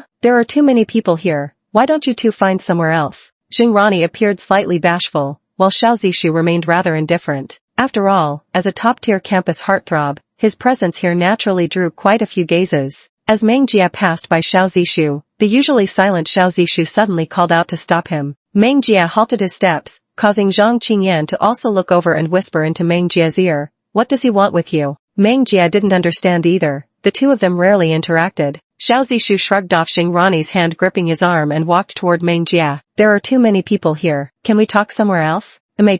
Then the two of them walked right past Xingrani and left. Zhang Feifei confronted Zhang Qingyan outright. "Hey, what's going on here?" Zhang Qingyan glanced at her dismissively. "Dumbass." With that, she turned and walked away. Xingrani stared blankly at the departing figures of the two. Zhang Feifei cursed beside her. "I never expected Meng Jia to be such a person, stealing from her own sister." Xingrani murmured absently, "She's already taken enough from me." The two went to a milk tea shop on campus. Having no classes, they were in no particular hurry. "What's the matter?" "A statement." Xiao Zishu thought for a moment before speaking. "Yesterday I heard from my mother, so I wanted to thank you in person." Meng Jia replied indifferently, "Just doing my duty." Moreover, Gao Qin had gone too far in the first place. Xiao Zishu wore a clean white shirt, looking fresh and refined. "Anyway, thank you. If you need anything at school in the future, you can just come to me directly." Meng Jia didn't respond. "Anything else? If not, I'm leaving." Xiao Zishu shook his head. Without the slightest hesitation, Meng Jia turned and walked away. "Xiao Zishu, that's cold as ice." The university curriculum is quite diverse.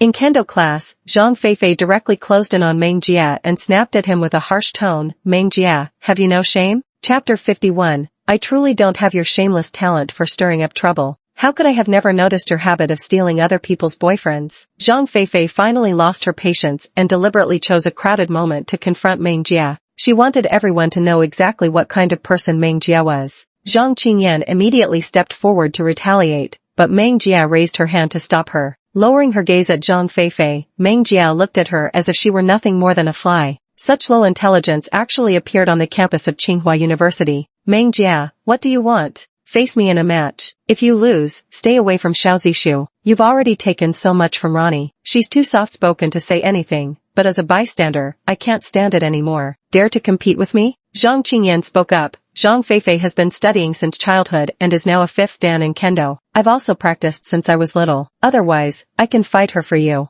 Before Meng Jia could speak, Zhang Feifei impatiently snapped, Are you Meng Jia's dog? What right do you have to interrupt when I'm talking to her? Such vulgar remarks made everyone present frown disapprovingly. Meng Jia pulled Zhang Qingyan aside. We've got 10 minutes before class starts. I'll handle this before then. Alright, I trust you. Zhang Qingyan added another line for good measure. Beat her so badly even her own father won't recognize her. The two went to change clothes, and the crowd of spectators grew larger. Many pulled out their phones, ready to record. Ever since the last basketball match, Meng Jia had become the school's rising star. Dressed in black kendo attire with a bamboo sword in his right hand, Meng Jia looked dashing and handsome. His stunningly beautiful face, even without makeup, was utterly captivating. His aura had undergone a complete transformation from usual. Zhang Feifei felt inexplicably intimidated standing before her. The crowd below began to whisper among themselves. Who do you bet will win? Meng Jia. Most people spoke in unison. Someone nearby said, I heard Zhang Feifei has been practicing since childhood and is now a 5th dan in kendo. He turned to look at the group that had just supported Meng Jia.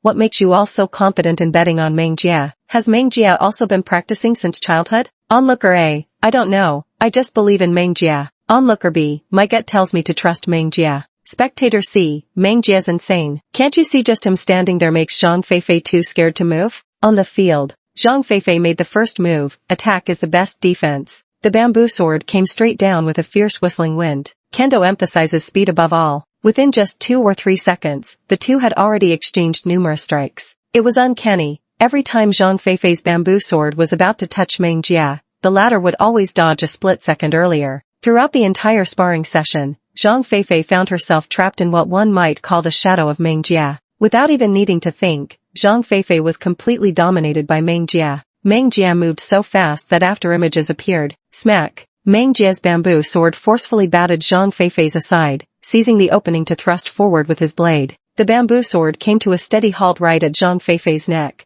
If this knife had been real, Zhang Feifei would already be dead. The outcome was decided then and there. But it wasn't enough. As Zhang Feifei struggled, Meng Jia flicked his wrist to the right, though the motion seemed effortless. A dull smack resounded, leaving Feifei's cheek burning red. Refreshing. Meng Jia chopped straight at her waist without batting an eye. Ah! Zhang Feifei doubled over in pain, unable to move. Meng Jia withdrew his movement and looked indifferently at her below, returning what's yours. An eye for an eye, a tooth for a tooth. This video segment was uploaded to the school forum once again. Ronnie stepped forward in 2 or 3 strides. The kendo hall was so quiet you could hear a pin drop. She inquired about Zhang Feifei's condition without saying a word. In just an instant, Zhang Feifei was already breaking out in cold sweat. Ronnie, I can't move. Ronnie straightened up. Meng Jia, you've gone too far. Your face sure has grown thicker these years in the Jing family. If I were you, I'd hide in some godforsaken corner and never show my face. I truly don't have your shameless talent for stirring up trouble. Feifei was finally taken to the hospital.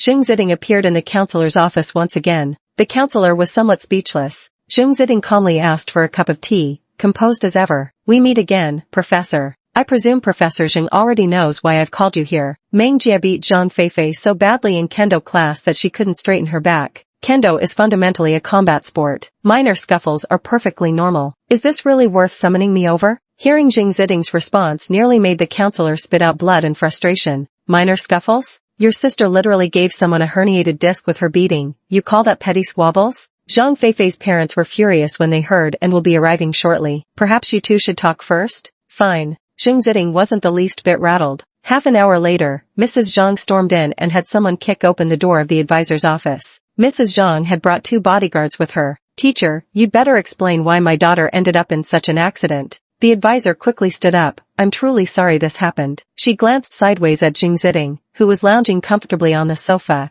and added, Meng Jie's parent is also here. Perhaps the two of you would like to talk first? The counselor remained silent, and Mrs. Zhang, blinded by rage, hadn't even noticed Xing Ziding's presence. Only after hearing her words did Mrs. Zhang turn to face Xing Ziding directly, narrowing her eyes. Parent of Meng Jie? She recognized him, the eldest son of Xing Hengzhou. He had just returned from studying abroad. The Xings are clearly in the wrong here. No matter how you spin it, the fault lies with them. With these thoughts in mind, Mrs. Zhang spoke with renewed confidence. As for my daughter, what exactly do you have to say? It was undeniable that Meng Jie had indeed hit someone. There was no way to argue against that fact. Xing Ziding responded with a hollow smile. I'd like to hear how Madam proposes we resolve this. Have Meng Jie go to the hospital and apologize to my daughter. Xing Ziding refused without hesitation. Absolutely not. Send Meng Jie to the hospital, and he'd beat Zhang Feifei up again right there on the sickbed. Mother Zhang's pupils dilated as she doubted her own hearing. Please get this straight. It's Meng Jie who did something wrong.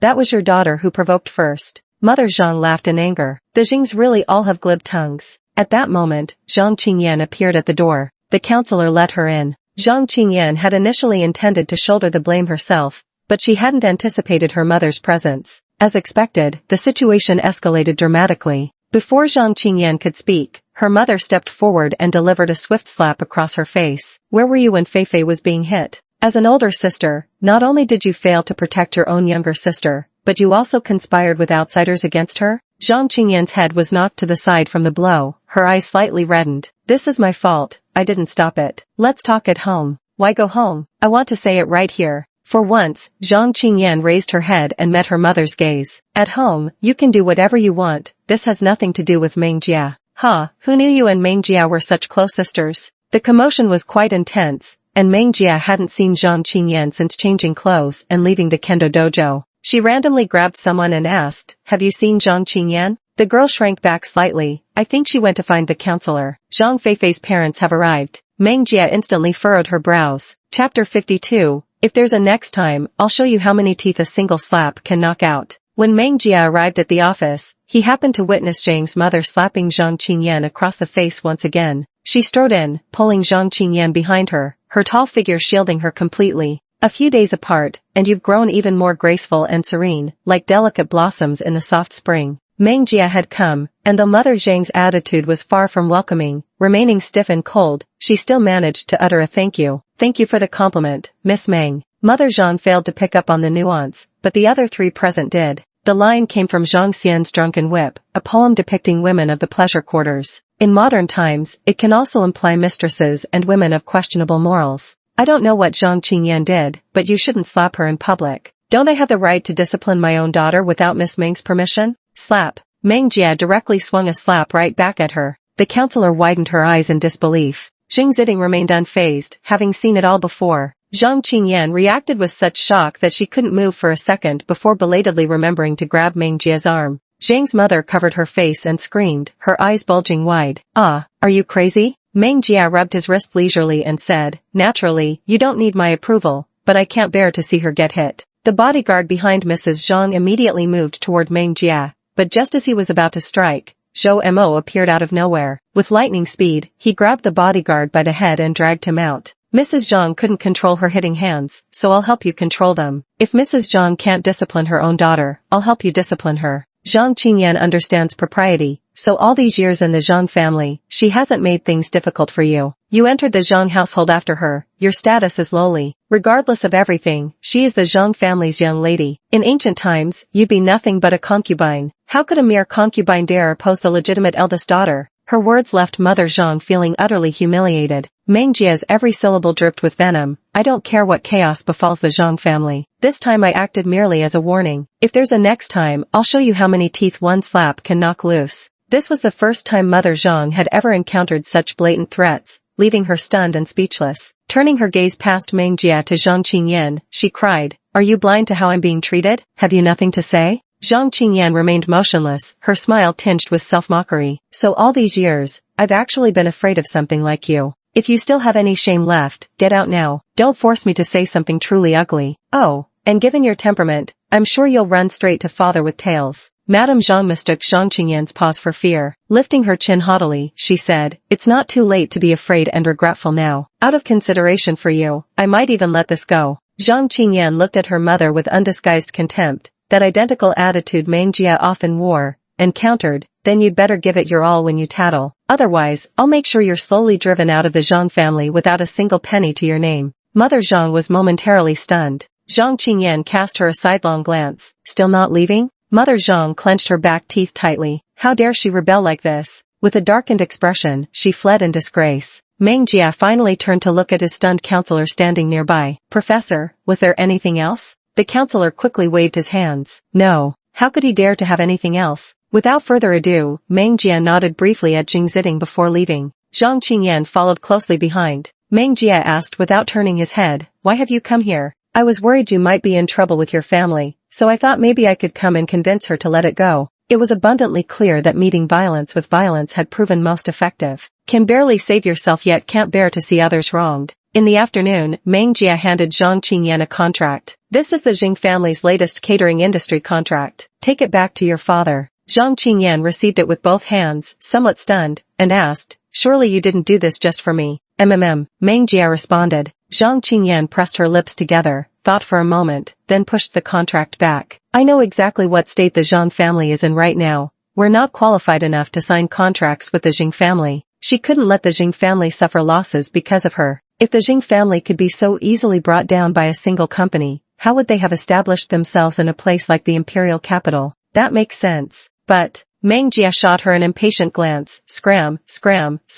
You annoy me. Zhang Qingyan understood everything perfectly well. Still, she accepted the contract solemnly and said, thank you. In the evening, Zhang Qingyan returned home carrying the contract. She had just stepped inside when a cup suddenly came flying toward her. She dodged sideways, and the cup shattered on the floor. She glared coldly in its direction. Father and Mrs. Zhang were sitting in the living room. When she looked up, she happened to meet Mrs. Zhang's provocative gaze, as if saying, you little bastard, let's see how you'll kick me out of the Zhang family. You dare to come back? Mr. Zhang barked sharply. Zhang Qingyan walked inside, clutching her bag. Why wouldn't I dare to come back? Mr. Zhang responded coldly. I've heard about what happened today. Meng Jia was unreasonable at the Jing residence. Your mother deserved to suffer a little. She shouldn't have offended anyone to begin with. He adjusted his sitting posture slightly. I just want to ask, what's wrong with you? Have you gotten carried away after staying with Meng Jia? How could you join outsiders in bullying your own mother earlier today? If you have any grievances, air them at home. Why humiliate our family in public? Your actions today essentially told everyone that the Zhang family is in complete chaos. Your mother got slapped today, and you actually joined others in oppressing her? Madame Zhang pretended to be wronged. Actually, I understand your arrangements. I'm sure Qingyan didn't mean to do that today, and I can make allowances for it. But being slapped by a junior, if word gets out, who knows how bad it'll sound. Father Zhang comforted her. This matter won't be settled so easily. No matter how influential the Jing family is, they can't act so recklessly.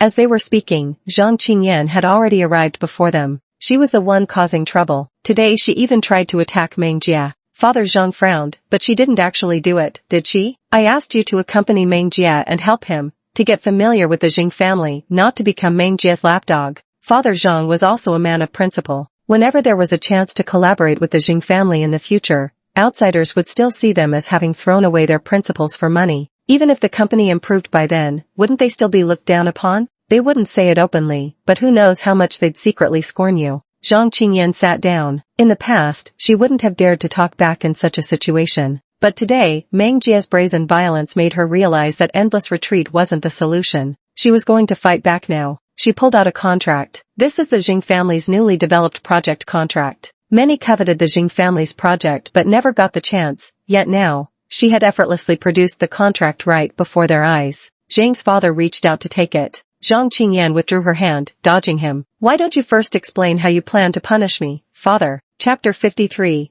I love that about you, never bowing until forced to kneel. Father Zhang's hand hung in midair. If I said anything inappropriate just now, don't take it to heart. I naturally wouldn't hold such things against my father. She shifted her gaze, focusing her firepower on Madame Zhang. But although Auntie is just a concubine, her every action reflects on the Zhang family. Aren't you afraid the Jing family will settle scores later if you speak disrespectfully of Meng Jia? Zhang Qingyan's words and actions were identical to Meng Jia's in every way. Meng Jia might give just one slap for my sake, but if I weren't here, she could make the Zhang family vanish like the Wangs by tomorrow. The speed of the Wang family's downfall shocked even the top-tier businessmen. At that time, they were completely surrounded with no way out by multiple factions working together. Rumors say even Bingzhou got involved. From this perspective, the Jing family's power is truly formidable and not to be underestimated. Father Zhang pondered for a moment and nodded. I was being short-sighted. You did nothing wrong in this matter. Mother Zhang hesitated as if wanting to speak but stopping herself. Father Zhang turned to glare at her, his tone harsh. Worthless troublemaker. Just because of Zhang Feifei, you dare offend the Jing family without knowing what's good for you? Get upstairs and think carefully about how you'll behave from now on.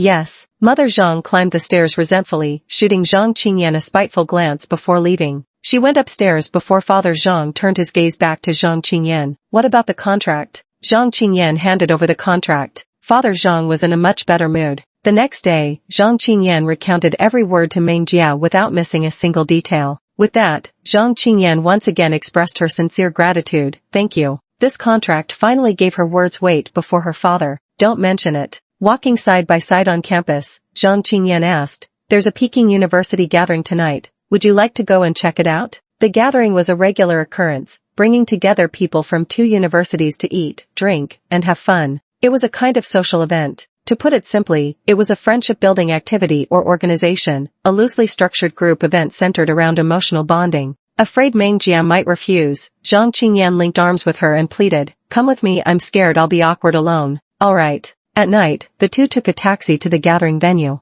a Chinese restaurant. Meng Jia glanced up. This was Jing Hengzhou's property. Zhang Qingyan led her upstairs, where the entire second floor had been reserved. The moment the two appeared on the second floor, they immediately caught the attention of the group. 2 people stepped forward to greet them politely, exhibiting just the right balance of poise and demeanor in both their qualities and speech. The 2 women were escorted inside, the atmosphere remaining harmonious throughout. A young man from Imperial Capital University proactively approached to greet them. He first spoke to Zhang Qingyan, then with evident respect addressed Meng Jia, introducing himself, I'm Qiao Ning. Meng Jia extended her hand in response, simply stating, Meng Jia. Qiao Ning was a cheerful boy with a sunny smile. I've heard of you, you're quite popular at your school. I've been following you on the forums too. Meng Jia responded with a polite smile, That was the end of the conversation. During the meal, Qiao Ning continued to look out for Meng Jia. Taking advantage of Qiao Ning's absence, Zhang Qingyan leaned in to whisper, is Qiao Ning trying to chase after you? Meng Jia continued eating without pause, replying, I don't know. Tonight's relentless pursuit was so obvious that anyone with eyes could see Qiao Ning had those intentions, but Meng Jia remained as unresponsive as an immovable stone. In Zhang Qingyan's eyes, Meng Jia is an exceptionally outstanding person, so much so that hardly anyone she's encountered measures up to her standards. To her, Meng Jia exists as something akin to a divine being. Yet even so, she couldn't bear to watch her end up alone in old age. Moreover, Qiao Ning is practically a celestial-level campus heartthrob at the Imperial Capital University. Her beauty and personality were flawless in every way. Thus, Zhang Qingyan began plotting to play matchmaker. She stood up, I'm going to the restroom.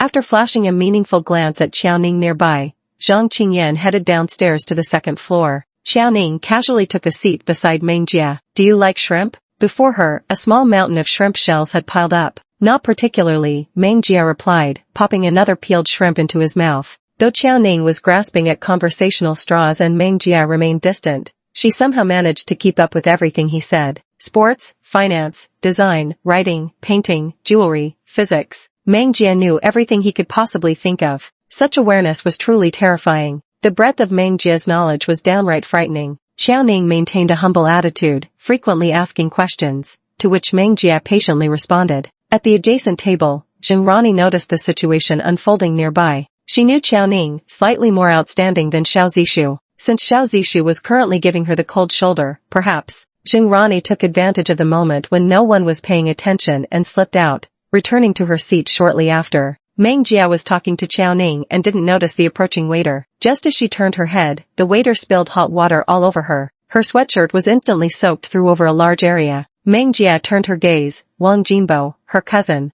the son of the youngest aunt from the Meng family. Wang Jinbo, dressed in his waiter uniform, had initially intended to apologize, but upon seeing it was Meng Jia, he suddenly fell silent. Qiao Ning quickly stood up and asked, what's going on? Meng Jia remained seated, staring fixedly at Wang Jinbo. Wang Jinbo's face showed no trace of remorse. His gaze drifted elsewhere as he spoke in a gruff voice. Sorry about that. Didn't mean to do it. Meng Jia didn't hesitate for a second, nor had she any intention of wasting time with him. Her piercing gaze was frosty as she demanded, get the manager here. Wang Jinbo brushed Meng Jia off entirely. You're making a big deal out of nothing? Ever since you came back to the Jing family, you've suddenly become so arrogant you can order me around? His raised voice gradually drew attention, and the previously noisy surroundings began to quiet down as everyone slowly turned their focus to the scene. Meng Jia's face at this moment was terrifyingly cold, his slightly upturned eyes fixed unwaveringly on a waitress at the door. His voice wasn't loud, yet it carried an endless chill. Shall I go invite her myself? The waitress's legs went weak with fear, and she immediately scurried off to find the manager. Wang Jinbo's expression changed abruptly. Realizing Meng Jia wasn't joking, he panicked instantly. Meng Jia, is this how you treat your own brother? Xiao Ning glanced at Wang Jinbo, then at Meng Jia. Were these two actually relatives? But judging by demeanor, he doesn't seem like one. The ones who booked the second floor were students, not some VIPs, so the manager wasn't in any particular hurry. Meng Jia rested one hand on the table, idly tapping the surface. As time ticked by, 5 minutes later, the manager finally appeared on the second floor. He walked purposefully up to Meng Jia and asked, "May I ask, miss?" The voice abruptly stopped as the manager's eyes widened. "Isn't this Meng Jia, the true heiress of the Jing family?" After just a moment's hesitation, his attitude shifted with lightning speed as he began flattering. "Miss Meng, what seems to be the matter?" "He spilled water all over me," Meng Jia replied with blunt precision. The manager glared at Wang Jinbo, forcing his head down as he demanded, "Apologize." Wang Jinbo couldn't swallow his resentment. Just why should he grovel now that Meng Jia, someone who used to be just like him, had returned to the Jing family? He pushed the manager's hand away. "She's my sister, just fooling around. Forget about the apology. So this is to let the manager know who I am." The manager didn't get to this position by being foolish. He could clearly see Meng Jia's complete disdain for associating with such people. "Who cares whose brother you are? You messed up during work and won't even apologize. What more do you want? I did nothing wrong." Wang Jinbo's face had grown astonishingly thick. Meng Jia suddenly burst into laughter and stood up. "Nothing wrong?" Wang Jinbo declared confidently, "Yes." Meng Jia stared at Wang Jinbo's face, then without hesitation reached into his pants pocket. His slender fingers pulled out a wad of cash, his expression darkening with anger. "Review the surveillance footage. I want to see exactly where this money came from." She violently flung the money onto the ground. Jingrani's heart skipped a beat. Despite this, Wang Jinbo showed no sincere intention to apologize. Finished speaking, a terrifying light flashed in Meng Jia's eyes. "I like your stubbornness, the kind that won't yield until facing absolute defeat." Chapter 54, I have it, but why should I give it to you? Enough. Jingrani stepped forward. "Forget it, Meng Jia. He didn't mean it. Everyone has their own struggles. Why must you be so relentless when you're clearly in the right? Only you get to have your say? Not acceptable." Meng Jia fixed his gaze on the manager. "Show me the surveillance footage." The manager quickly sent someone to retrieve it. Wang Jinbo remained calm and composed as he confirmed that he too had acted under Jingrani's instructions. The surveillance footage was quickly retrieved, and the manager came over holding a tablet. Meng Jia didn't take it. Projected on the big screen, Jingrani bit her lip. This was going to be a public humiliation. The surveillance footage laid everything bare. Jingrani had taken money to bribe Wang Jinbo. The manager felt ashamed at the sight and immediately kicked Wang Jinbo. Jingrani, behaving like a clown even at this moment, still attempted a desperate struggle. "I only did it because he was originally Meng Jia's brother, and his family was struggling. I couldn't think of a better way to help, so I gave him money directly." This made Wang Jinbo furious. "Pa, how dare you, you bitch? Wasn't it you who came to me and asked me to splash water on Meng Jia? You've got two faces, haven't you? What a hypocrite. Now that you're exposed, you're trying to shift the blame? Even a student from Tsinghua or Peking University is like this. Good schools filter out idiots but not scumbags. How much better are you than someone like me?" The crowd watched as these two vile individuals hurled insults at each other. The manager couldn't take it anymore and angrily interrupted. "You're fired. You have 20 minutes to get out of here. Otherwise, don't expect to get a single cent of your paycheck." Wang Jinbo was dragged out by two burly waiters, not giving him any chance to resist. The manager lowered his head and apologized. "I'm very sorry this happened." Meng Jia didn't make things difficult for the manager, but instead walked up to Jingrani and said with the most indifferent attitude, "I truly look down on you." She looked away and went downstairs. She hadn't been particularly interested in eating anyway. Xiao Ning hastily followed after her, shrugging off her trench coat while walking out. Zhang Qingyan didn't follow. A Rolls-Royce was parked right across from the restaurant. Yan Ming's sharp eyes spotted it. "Boss, it looks like Miss Meng is coming out." As soon as he spoke, he gasped in surprise. "Huh, there's someone else with her. And it's a man." He observed his young master's expression through the rearview mirror. Sure enough, it had darkened.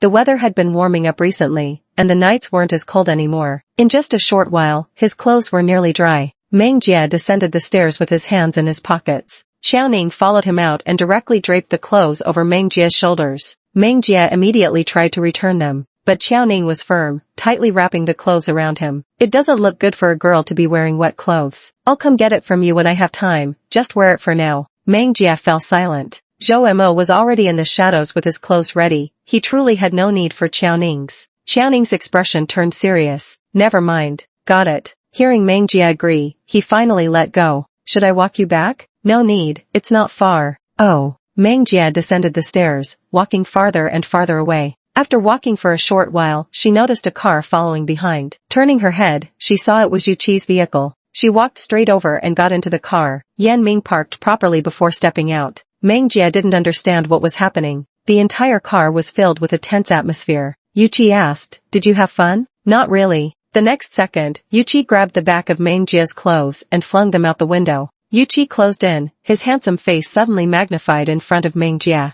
In the next second, she felt her hands restrained behind her back by Yu Qi as he pushed forward, pressing her directly against his chest. She sensed something was wrong. Yu Qi? The distance between the two was so close that their breaths mingled. A faint, cool fragrance lingered at the tip of his nose, pleasing to inhale. The next moment, something soft pressed against his lips. Meng Jie immediately tried to push away, but Yu Qi held her in an iron grip. Her entire body stiffened into rock-like rigidity. "Young Jie," Yu Qi said in a hoarse voice, "stay away from them." Meng Jie's mind was currently flooded with scrambled code. Not until he returned to the dormitory did Meng Jie snap out of his daze. Zhang Qingyan had already come back earlier and widened her eyes at the sight. "You guys progressed this fast? You just met tonight, and now your lips are like this? What's wrong with my lips?" Meng Jie entered the bathroom, her current appearance reflected in the mirror. Her lips were crimson red, and her long, almond-shaped eyes glistened with misty frustration. She slammed her fist onto the sink counter. "Damn that Yu Qi bastard." The loud noise gave Zhang Qingyan outside quite a shock. "What's going on?" The next day, the entire sophomore computer science department was notified that their counselor had been replaced. Meng Jie wasn't surprised, it was probably Jing Ziding's doing. The original counselor had no backbone. How could someone like that last long? Zhang Qingyan wrote something down and said, "The new counselor will be here shortly, apparently to get acquainted." Whether they changed or not had nothing to do with her. The classroom door opened, and a man entered from outside. The boys in the class gasped in surprise. The man who walked in was clearly no ordinary person. Someone like him would easily pass for a professor at the school. It seemed too much of a waste for him to just be a counselor. Zhang Qingyan looked up at the sound, and the moment her eyes landed on him, she froze. Damn, he's hot. To think even someone from a 985 prestigious university couldn't come up with words of praise for this. Zhang Qingyan's pen fell to the ground as she nudged Meng Jie excitedly. Meng Jie, look." Meng Jie raised her head, and their eyes met instantly. "Yu Qi?" Her brows furrowed as Yu Qi's subordinate Yan Ming smirked obsequiously behind him. The sight of Yu Qi's face instantly reminded her of what happened in the car yesterday. Yu Qi's dark eyes were profound, his entire being radiating an aura that warned strangers to keep their distance. "I'm Yu Qi from now on, you'll all be under my supervision." Meng Jie pondered, from then on they would be seeing each other constantly. After class, Meng Jie walked out of the classroom and ran straight into Jing Ziding. Jing Ziding approached. "Let's have lunch together." Meng Jie left the school with Jing Ziding, unaware that in an inconspicuous corner, Wang Jinbo's mother, Shen Suihua, was trembling and pointing at Meng Jie, who wasn't far away. "Go collect your loan from her, she's my niece and the Jing family's heiress. She's got plenty of money." The loan shark slapped Shen Suihua's face. "Don't try any tricks with me, move." A group of men blocked Meng Jie's path. "Little girl, time to pay up?" Jing Ziding stepped forward and shielded Meng Jie. Meng Jie pushed him aside leisurely and asked, "Oh? Wang Jinbo owes us 300,000. He has no money, but his mother, Shen Suihua, says you do. The clothes you're wearing look expensive, surely 300,000 shouldn't be a problem for you?" Shen Suihua suddenly appeared out of nowhere, pointing at Meng Jie and shouting, "Since you've returned to the Jing family, you must have money. It's just 300,000, easy for you, right? Pay up." Meng Jie's face darkened. "I have it, but why should I give it to you?" Shen Suihua snorted coldly, "Truly an ungrateful wretch. Now that you've made it big, you don't care about us poor relatives anymore. Just asking you for 300,000 yuan and you won't give it. Your brother is much more reasonable than you. He gives whatever we ask. How can two people be so different?" Shen Suihua was shameless. "If you don't give me the money, I'll come to your school and make a scene every single day." She was full of herself. "Also, it would be best if you could arrange a job for your brother. Even Meng Zhongwei got into the Jing family, why shouldn't my son be able to?" Meng Jia's worldview was constantly being reshaped by the Meng family. Chapter 55. Come on, hit me. Zheng Ziding found it increasingly unbearable to listen. How could he have ended up dealing with someone like this? Meng Jia casually picked up a brick from the ground and unexpectedly swung it at him. The loan shark collector was sent reeling backward from the punch, blood streaming from his nose as he wiped at his face with a crimson-stained hand. Get him. Let's see who dares. The crowd turned to see Yang Chao approaching with his crew of underlings in tow. Yang Chao stood there, and that group of people didn't dare make a move. After all, Yang Chao used to be a ruthless man himself. He only started holding back after following Meng Jia. Brother Chao, you. Yang Chao ignored him. Miss Meng, go about your business. I'll handle things here. MHM. Meng Jia left decisively and cleanly, while Zhou Mo waited in his car a dozen meters away. She turned back and said, I'm afraid we won't be able to have lunch together. Zheng Ziding nodded. You go ahead and deal with your matters first. All right. Seeing Meng Jia about to leave, Shen Suihua wouldn't have it. She rushed forward 2 steps and clung to her desperately, shouting, You can't leave. You haven't agreed to my demand. If you don't agree, don't even think about going. Meng Jia grabbed Shen Suihua by the neck and yanked her close to his face. Be smart and get lost while I still don't feel like hitting you. She shoved Shen Suihua away with force and strode off with long steps. Meng Jia took a car straight to LK.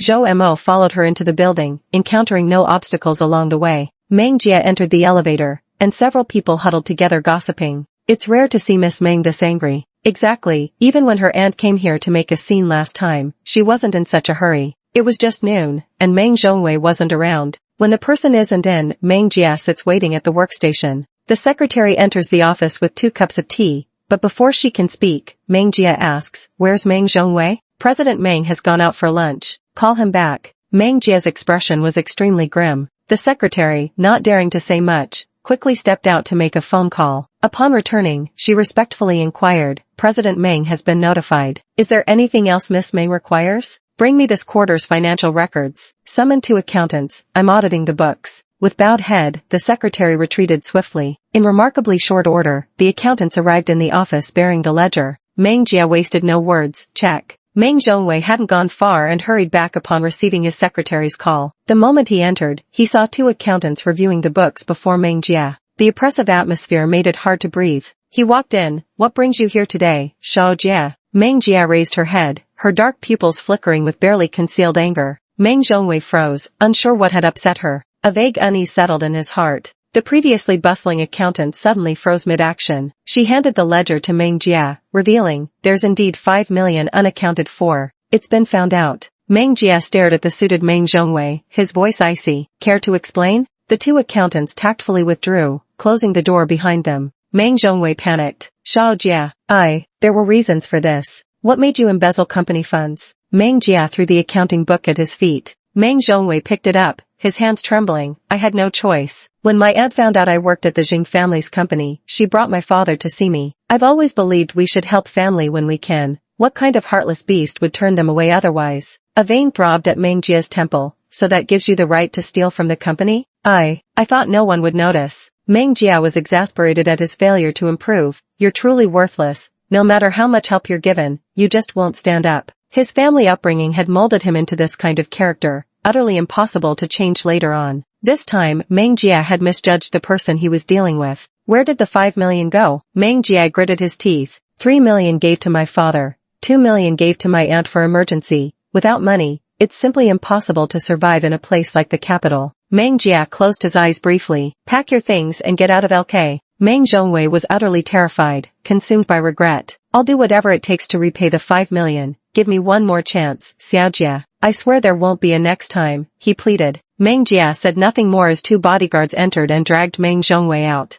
The incident caused quite a stir. Xing Meijian was leisurely watering flowers in the garden when she received the news. Just trash from the lower ranks. It's only because the old lady indulges Meng Jia's reckless behavior that this happened. Now they've embarrassed themselves. I wonder how Meng Jia plans to clean up this mess. By the way, scout out 2 capable people and send them to take over at LK. Yes. By the way, send a couple of people to drop some hints to the old lady. Yes. Xing Meijian watered the plants and sighed. After all these twists and turns, LK is finally mine. Meanwhile, Meng Jia went to Meng Qingfeng's current residence. It was a 2-story Western-style house located in the suburbs, living quite the comfortable life. The door was left ajar. A servant stepped forward and inquired, May I ask who you are? Meng Jia remained motionless. Zhou Mo raised his hand. and his subordinate immediately dragged the servant away. The sequence of actions was seamless, not making a single sound. Meng Jia paused in the courtyard, listening to the conversation inside. Villagers never minced their words, their voices carrying so clearly you could hear every syllable just standing in the courtyard. Shen Suihua and Wang Jinbo were there too. They spoke without the slightest restraint or inhibition. That little tramp Meng Jia sure climbed high after marrying into the Jing family. Saw her today, couldn't even be bothered to talk to me now. Imagine that. Was me who sent her to school back in the day. Ungrateful little bitch. Then came Wang Jinbo's voice. You should have seen it, yesterday at the restaurant. She didn't treat me like a brother at all. She just threw her weight around as the Jing family's daughter and got the manager to fire me on the spot. Do you know how hard it is for me to find a job? Shen Suihua asked Meng Qingfeng in a sarcastic tone. Well, Qingfeng, what do you think? That wretched girl Meng Jia has truly forgotten her roots and turned ungrateful. If she were my daughter, I'd have broken her legs ages ago. She gets into a wealthy family and suddenly forgets who she is. Everyone else is doing their best to help out, but her? She's using the Jing family's power to cut off our paths. Had we known it would come to this, we should never have let her go back in the first place. Meng Qingfeng, swollen with pride after Meng Zhongwei got a job at LK, chimed in. She does need to be taught a lesson. One must never forget where they came from. In this matter, Meng Jia truly hasn't handled it as well as Zhongwei has.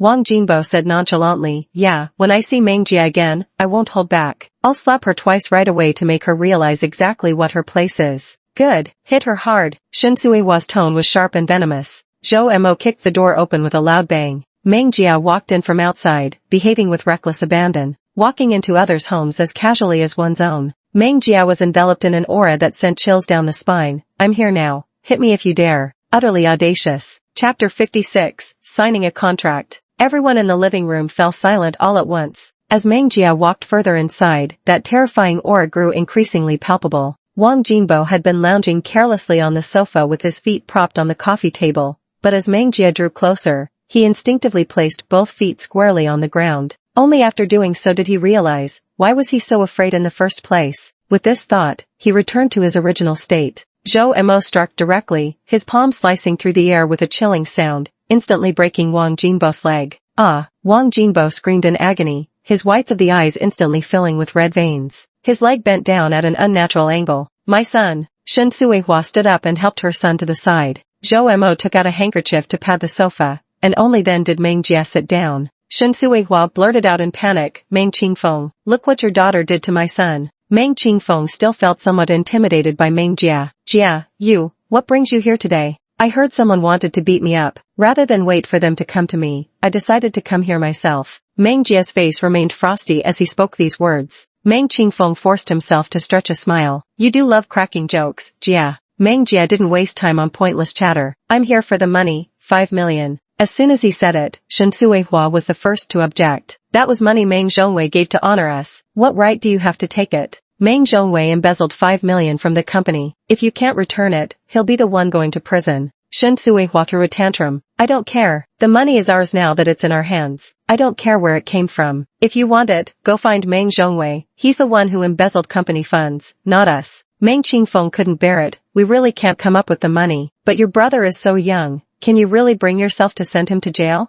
The explanations from both parties made Zhou Mo raise an eyebrow. Today when Meng Jia came demanding money, she could quietly repay it once she got the cash. But if Xing Meizhen got involved in this matter, it wouldn't be as simple as Meng Jia turning a blind eye here. At worst, this incident would only amount to Meng Jia having misjudged character. The ones truly getting the short end of the stick would still be this group of people. Since you put it that way, I won't waste any more time here. With that, Meng Jia stood up, flashed a radiant smile, and left. In the car, Meng Jia told Zhou Mo, find a way to discreetly deliver the contracts for the items they purchased with that 5 million to Xing Meizhen. Zhou Mo understood, this was about to become a case of killing someone with a borrowed knife. Shen Suihua was somewhat suspicious, unable to fathom the twists and turns behind it, since when had Meng Jia become so agreeable? The next day, Shen Suihua found out. Xing Meizhen came in person, bringing along a group of enforcers. With a stern face, she commanded, smash it all. The thugs filed in, each wielding a high-quality club, smashing everything in sight. Within moments, the house was reduced to utter chaos. Shen Suihua blocked their way, shrieking like a banshee, you dare break into a private home in broad daylight? Is there no law anymore? Xing Meizhen, for once doing something decent, retorted, law? Today, if you can't cough up 5 million, don't expect to walk out of here in one piece. Call the police. Call the police now, Shen Suihua screamed. Xing Meizhen took out her phone. Fine, I'll call for you. Even if the police came today, it would still be Shen Suihua and her group who were in the wrong. Did that little bastard Meng Jia send you here? The money's already in our hands, and now you want it back? Xing Meizhen raised an eyebrow, took a stack of contracts from one of the thugs, and threw them all on the ground. You used company money to buy houses, cars, and land. These things now belong to me. If you can't pay up, fine, get out of here. Xing Meizhen didn't mince her words. You can't do this. It's no longer a matter of Shen Suihua throwing a tantrum to solve a problem. They were forcibly driven out of the villa, and their car was gone too. After handling matters on this side, Xing Meizhen took the initiative to call Meng Jia. Was it you who had someone place the contract on my desk? Yes, Meng Jia admitted. Do you really think this qualifies you to collaborate with me? Meng Jia's voice was icy. This isn't collaboration, I simply can't be bothered with such trivial matters. Fine, but let me warn you in advance, I've already arranged for someone to take over LK. Play nice,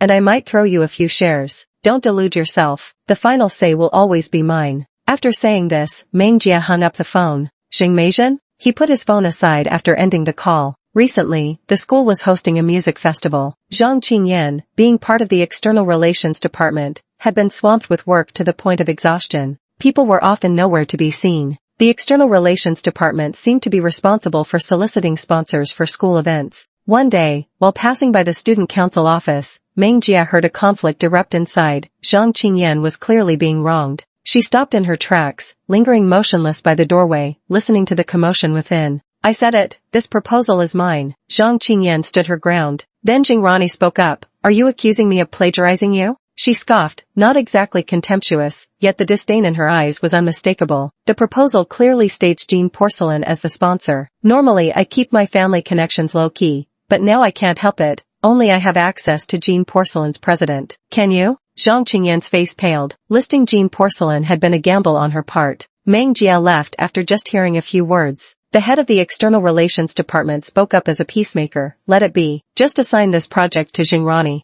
Zhang Qingyan slammed both hands on the table, unwilling to accept this. I told you, this proposal was written by me. One person couldn't stand it anymore and said, I've also seen Zhang Qingyan staying up late at night studying how to make this event better. Judging it like this with just one remark feels inappropriate, Minister. The minister thought for a moment. All right then, let's split into two teams, one with Jingrani and the other with Zhang Qingyan. Whoever secures the sponsorship from Jinxi will be vindicated, and the one who fails must apologize. This method was far from fair, but there were no other options available at the moment. Zhang Qingyan agreed with a darkened expression. No sooner had they returned than Meng Jia, glancing at the data on his tablet, asked, when are we heading to Jinxi? Zhang Qingyan showed slight surprise. How did you know? Overheard by accident. Oh, I plan to go tomorrow. Who else is going? There are 3 others coming with me. Meng Jia's tone brooked no argument. I'm going tomorrow too. Zhang Qingyan didn't quite understand, but agreed nonetheless. After a brief silence, Meng Jia suddenly asked, what was the name of Jinxi's person in charge again? Last time she only remembered hitting someone, not the name. Zhang Qingyan replied, and when? To get ahead of Jingrani, they arrived at 8 o'clock, yet somehow Jingrani still beat them there. Just as Anwen was stepping inside, Jingrani hurried forward to introduce herself. Hello, President An, I'm Miss Jing from the Jing family. I'm here representing Qingbei School today to discuss sponsorship with you.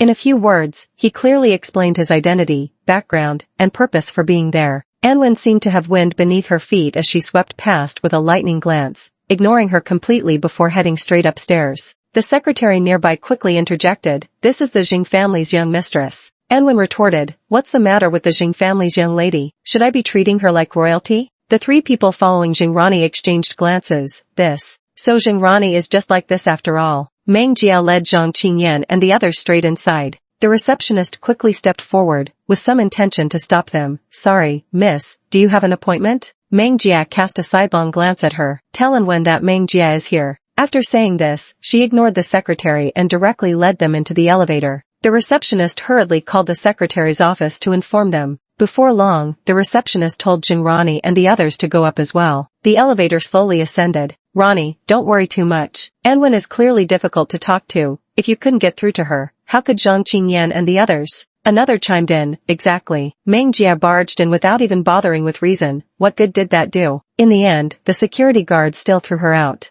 Who knows? Maybe we'll get there just in time to see the bodyguards dragging someone out. Jingrani felt reassured, smiling faintly. The door to Wen's office was wide open. Before they even reached the doorway, they saw Meng Jia swaggering in with an arrogant air, tossing the contract squarely in front of Wen. "Sign this contract," he barked. Chapter 57. How dare you still speak to me with such arrogance? Has Octi not cracked down on you hard enough? The five at the door. What kind of shady move is this? Won't Meng Jia and the others get beaten out by Wen's people next? Sure enough, Wen sneered. Who do you think you're talking to with that tone? Or should I say, is this how you beg for a favor? Wen didn't bother hiding her glance at the group outside the door. You're from the same school, right? Their attitude is much better. Why should I sponsor you instead of them? The four girls outside the door besides Xingrani all gasped sharply. Executives really knew how to deliver brutal lines. Not a single curse word, yet it stripped you of all dignity. Their gazes at Meng Jia now held traces of pity. Who knew Meng Jia would strike even harder? She planted her hands on Wen's desk, looming over her with a frigid question. How dare you speak to me with such audacity? Has Octi not crushed you hard enough? A single sentence cracked Wen's haughty demeanor like fissures in ice. Meng Jia continued coldly. Do I look like I'd willingly set foot here? The unspoken implication was clear. If not for Zhang Qingyan, Wen wouldn't even be worthy of her presence. Meng Jia impatiently snapped. Sign it now. Don't waste my time. Wen suppressed her anger and, with a submissive attitude, flipped through the contract without reading it before signing her name on the last page. She handed the contract back to Meng Jia. Get out now. Meng Jia didn't reach for it, so Zhang Qingyan promptly took it with both hands. Thank you, President N, she said. Wen was so furious she could almost hear her teeth grinding. Meng Jia straightforwardly led them away under the collective gaze of Xingrani and her group. Wen glanced at the few people still standing dumbfounded outside. The sponsorship contract has been signed. You may leave now. Meng Jia took Zhang Qingyan to Su Raoman's company midway. Several photos were taken consecutively in an inconspicuous corner. Su Raoman knew Meng Jia was coming, so the people in the company were particularly polite. Once inside the office, she gave Zhang Qingyan a push. Tell her your proposal. She sat on the sofa eating the dessert she had prepared in advance. Zhang Qingyan was pushed in front of Su Raoman. For a moment, she didn't react, simply because the woman before her was strikingly beautiful. Compared to Wen, Su Raoman was much more affable and approachable, without any air of superiority. She gradually relaxed during her conversation with Su Raoman. Since it's a music festival, I'll have Chen Miao go over there. Zhang Qingyan looked up, her eyes brightening. Chen Miao? I love her songs. Su Raoman smiled gently. I'll arrange for you two to meet shortly. Zhang Qingyan instantly became excited. Is this possible? Absolutely, Su Raoman replied briskly. After discussing the festival details and meeting with Wang Yanran, Su Raoman saw them off. From the shadows, several more photos were snapped in succession. Su Raoman founded an entertainment company, making her exceptionally sensitive about paparazzi sneaking photos. Almost instantly, she pinpointed the exact location where the person was hiding. Silently moving closer, she suddenly reached out and pressed her hand against the person's neck while restraining his arms behind his back. The company's security personnel swiftly subdued the man and hauled him into Su Raoman's office. Su Raoman held the DSLR camera in her hand, pressing the shutter button. Every photo captured was of Meng Jia. All kinds of poses and moods. The man trembled in fear. Let me go. I'm just taking photos. Besides, there aren't even any unflattering shots. It was absurd. No matter how he tried, he just couldn't capture an ugly photo of Meng Jia. Every angle is nearly perfect. What kind of logic is that? Just because you haven't photographed me means I should let you go? Why were you taking pictures of Meng Jia? Meng Jia appeared on a show once, and someone took a dislike to her. They paid me to take unflattering photos of her. Stuff like that. The man seemed on the verge of tears, whimpering. I've been shadowing her for half a month,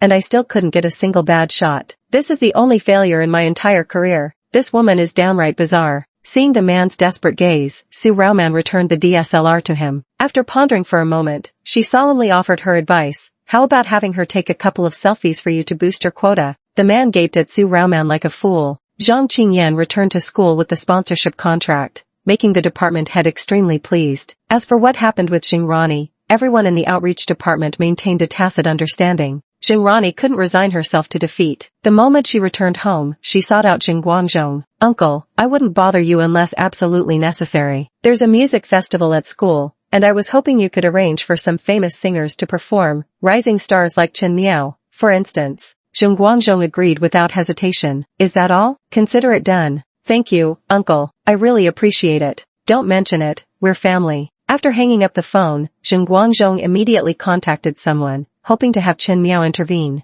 Unexpectedly, the response they received was that Chen Miao had already planned to visit Tsinghua and Peking University that day. Zheng Guangzhong was very satisfied and gave Jing Rani a definitive reply. When Jing Rani casually mentioned this in front of Zhang Feifei, soon nearly half the school knew about it. Chen Miao belongs to that rare breed of emerging singers with profound depth. Her songs resonate with many, earning widespread admiration among students at Tsinghua and Peking universities. Upon hearing the news, many approached Zhang Feifei to verify the information. Zhang Feifei replied with practiced ease, yes, only our Rani could secure someone like Chen Miao. Sponsorships are trivial matters, truly no challenge at all. The real difficulty lies in getting artists like her to come. A thinly veiled jab at Zhang Qingyan lurked beneath her words. The school is somewhat looking forward to this music festival. Zhang Qingyan heard this rumor in the cafeteria. She slammed her palm on the table. It was clearly you who invited them. How dare Jing Rani say such a thing? Meng Jia didn't even bat an eye, completely unfazed by the matter. Just keep it to yourself, he said.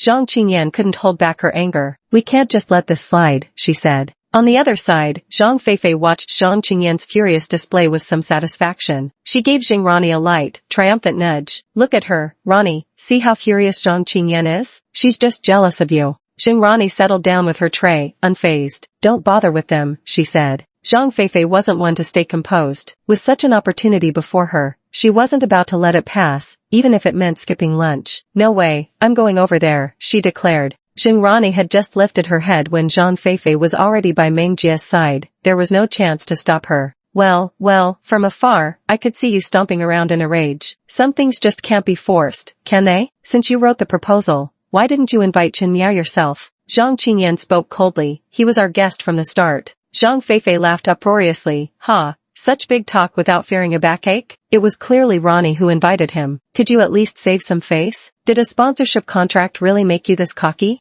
Zhang Qingyan couldn't hold back anymore and was about to lose her temper. Meng Jia glanced at her, his thin lips parting slightly. I do hope on Music Festival Day, right in front of Chen Miao, you'll be just as generous in admitting she was invited by Jing Rani. Chapter 58. Isn't it better to just smile while watching them make a mess of things? Why can't we? Zhang Feifei asked Jing Rani loudly. What does Rani say? Jing Rani was completely confident about this matter and believed Xing Guangzhong hadn't lied to her. That's right, I invited her. Zhang Feifei looked down her nose at the person. Did you hear me? If you still refuse to believe it, we'll ask Chen Miao during the music festival. Zhang Qingyan had never seen someone so shameless. Meng Jia held her back, his eyes crinkling slightly. Sure thing. Zhang Feifei felt a chill run down her spine at the sight of her and muttered a few words before leaving. No idea what there is to be so stubborn about. Zhang Qingyan couldn't swallow this injustice. Are we just going to let it go? Of course not. The bigger this scandal becomes, the better. Because Zhang Feifei got involved, most people browsing the school forum already knew about it.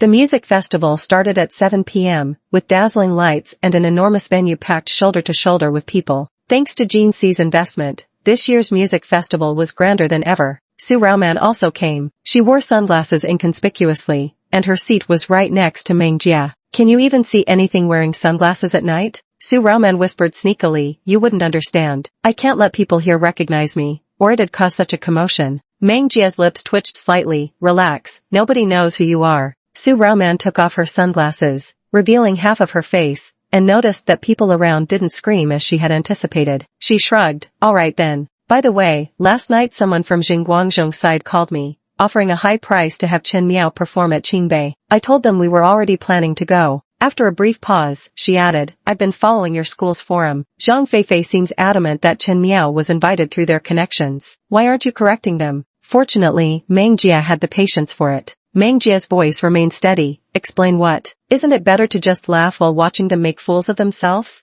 The moment Chen Miao appeared, the entire venue erupted in cheers. One song was all it took to completely hype up the crowd. Chen Miao, Chen Miao. This was Chen Miao's debut stage performance. With steady stage presence, she sang 3 new songs, leaving the students still craving more when it ended. Wang Yanran held her guitar, a strikingly cool girl. Her eyes sparkled with laughter, her magnetic voice carrying through the microphone to fill the entire stadium. This is my debut stage, and before coming here I envisioned many scenarios, but I never expected to meet so many passionate friends. The entire venue was quiet, with nearly everyone listening intently to Wang Yanran's speech. It's my honor to have so many people who like me. She stood up and bowed deeply to everyone. She held the microphone and said, if anyone has any questions, feel free to ask me. Zhang Feifei curled her lips into a bewitching smile and stood up. Most of us share the same question. I heard earlier that you came because a friend invited you. I wonder who that friend might be. Wang Yanran had been paying attention to this matter. With the opportunity handed to her, she naturally seized it. You should all know them. If everyone knows them, then it's 80% likely to be Rani. She gave Meng Jia and the others an amused look, wondering what they would do now. Would it be convenient to share her name then? She spoke the name aloud. It's Meng Jia.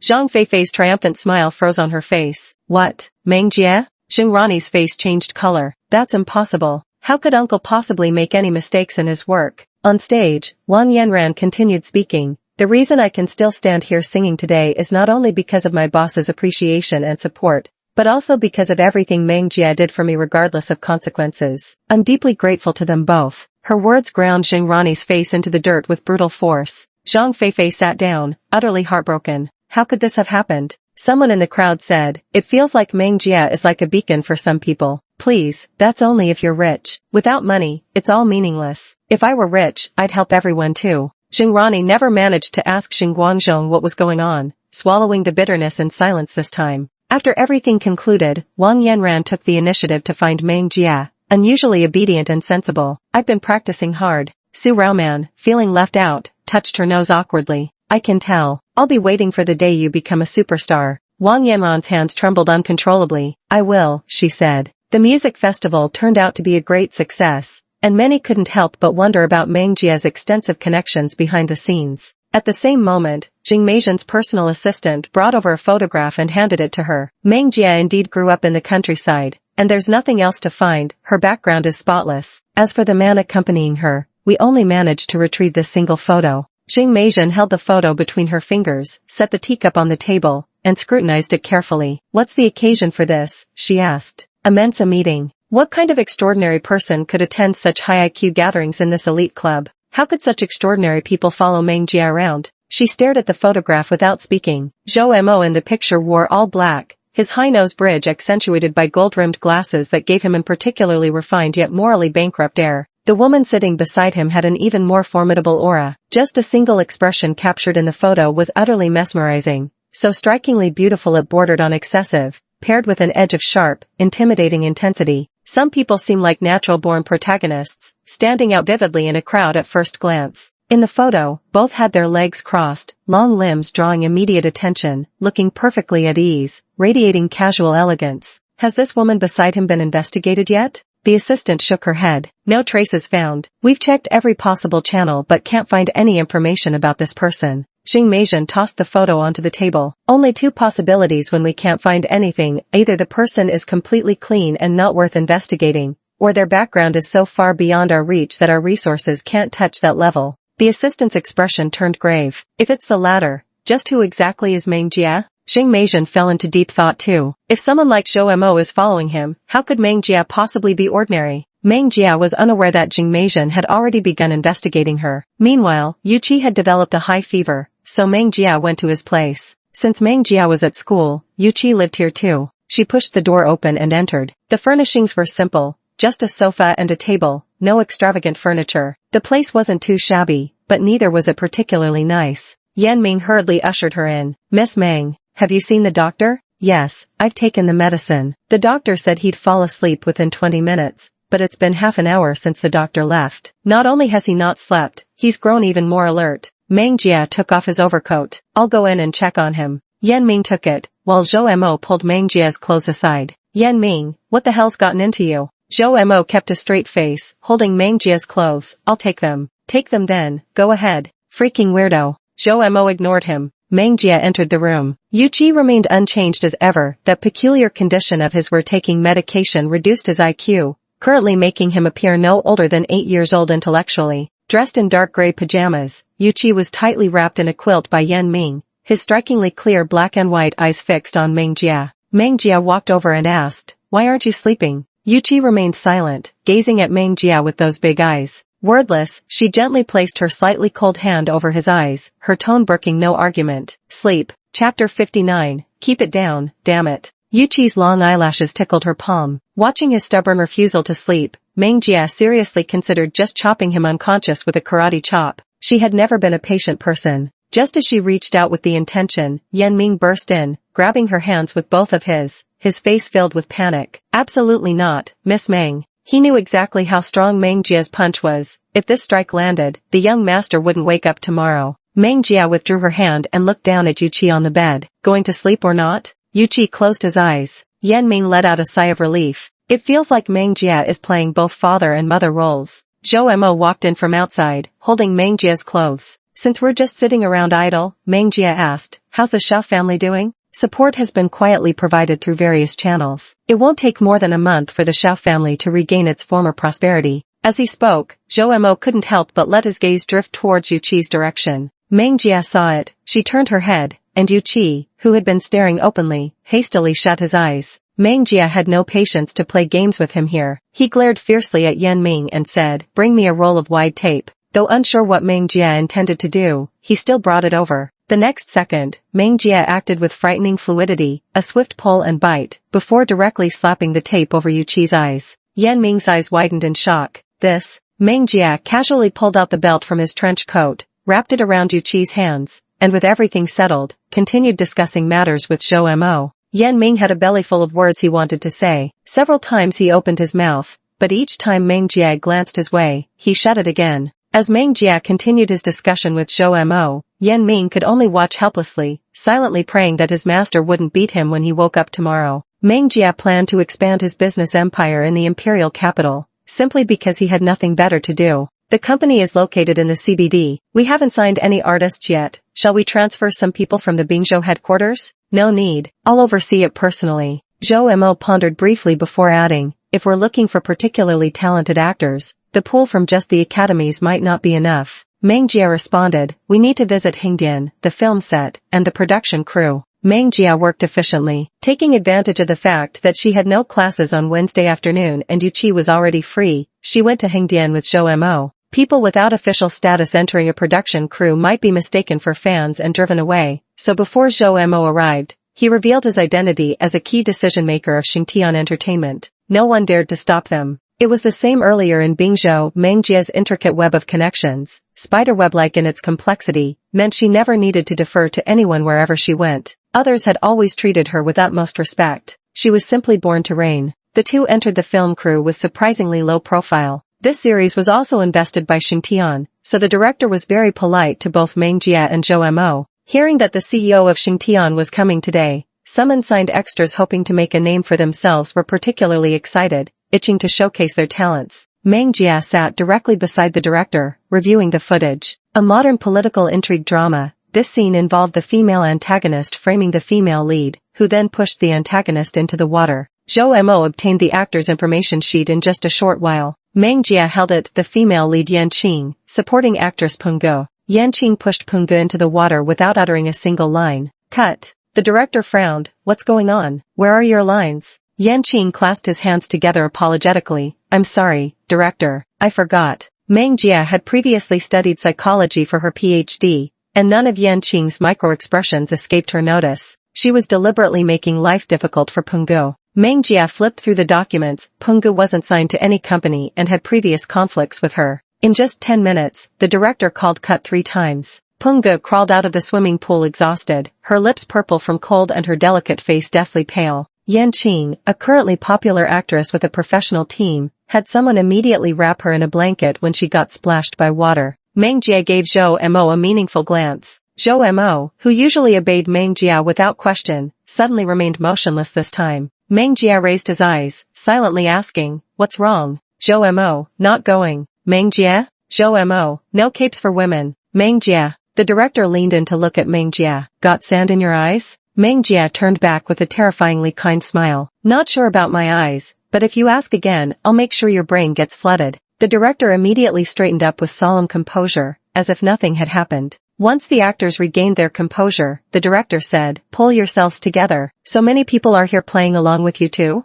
The crew members groaned in frustration. Yan Qing apologized. So sorry, I'm not in good form today. Let me treat everyone to dinner after we wrap up. Zhou Mo noticed Meng Jia was bored and somehow managed to peel an apple for her. Meng Jia took it and started munching on the apple. The director's expression remained sour as he shouted, action. Yan Qing instantly slipped into character, her face icy as she grabbed the defenseless Peng Ge and shoved him into the swimming pool. Now you know what happens when you cross me? Peng Ge choked on the water, feeling like he was about to die. Clearly, just the right amount would have been enough, yet Yanqing didn't let go, and Punga flailed his arms against the water's surface. The director didn't call cut, so the actors couldn't stop. Afraid things might go too far, Yanqing didn't push it to the extreme. He released Punga just in time, then casually crossed his arms and glared at the half-dead man. Punga coughed awkwardly twice, not forgetting his lines, "You filthy wench." Yanqing snorted coldly, "This time is just a warning. If there's a next time, don't blame me for not holding back." Punga stood up and, without a word, slapped Yanqing with such force that it sent her tumbling into the water. Yanqing's team immediately called out to stop the scene. Cut, cut, cut. Punga, why are you changing the script? Someone had already rushed into the shot frame, forcing them to cut. The director stood up and threw the script down. "What the hell is wrong with you all today?" Yanqing's manager said sarcastically, "Director, this isn't our fault. Blame Punga. Why's he changing the script without permission?" Yanqing emerged from below at that moment, dripping wet and leaving soggy footprints with each step. She was clever, knowing exactly when to play the victim. She took 2 or 3 steps before collapsing to the ground, crying so hard she could barely catch her breath, tugging at everyone's heartstrings. "I was just too immersed in the role and didn't notice Pungji's condition. Woo-woo. If that's why you went through all this trouble to push me into the water, then I'll apologize." Pungji's face darkened. She really had a way with words. With things escalating like this, today's shoot would probably be delayed. The agent kept pushing Punga, demanding an explanation, while Yanqing wailed like a banshee on the ground. The scene dissolved into chaos. Unable to bear the noise any longer, Meng Jia violently flung the half-eaten apple in his hand. Yanqing, who had been wailing uncontrollably, staggered from the impact with an apple stuffed in his mouth, reduced to muffled sobs. Meng Jia's face darkened with menace as he growled, "Keep it down, goddammit." Chapter 60, What a coincidence, this brand is hers. Everyone present was dumbfounded. Yanqing's mouth was still struggling to pull at the apple. Meng Jia's strength was immense, she might have knocked out a tooth. Meng Jia left swiftly, as if she had never been there at all. Because she wasn't there, she completely missed meeting Xiaoning. As luck would have it, Jingrani happened to run into him. She stepped forward and cautiously called out, "Xiaoning?" With his back turned to her, Xiaoning spun around at the sound. Staring at Jingrani's unfamiliar face, he looked somewhat puzzled. "I'm Jingrani, we met at the gathering that day." "Oh." Xiaoning remembered, the one who had paid to frame Meng Jia. With that thought, his politeness diminished slightly. "What do you want?" Jingrani didn't care about his attitude at all and simply asked, "Are you waiting for Meng Jia?"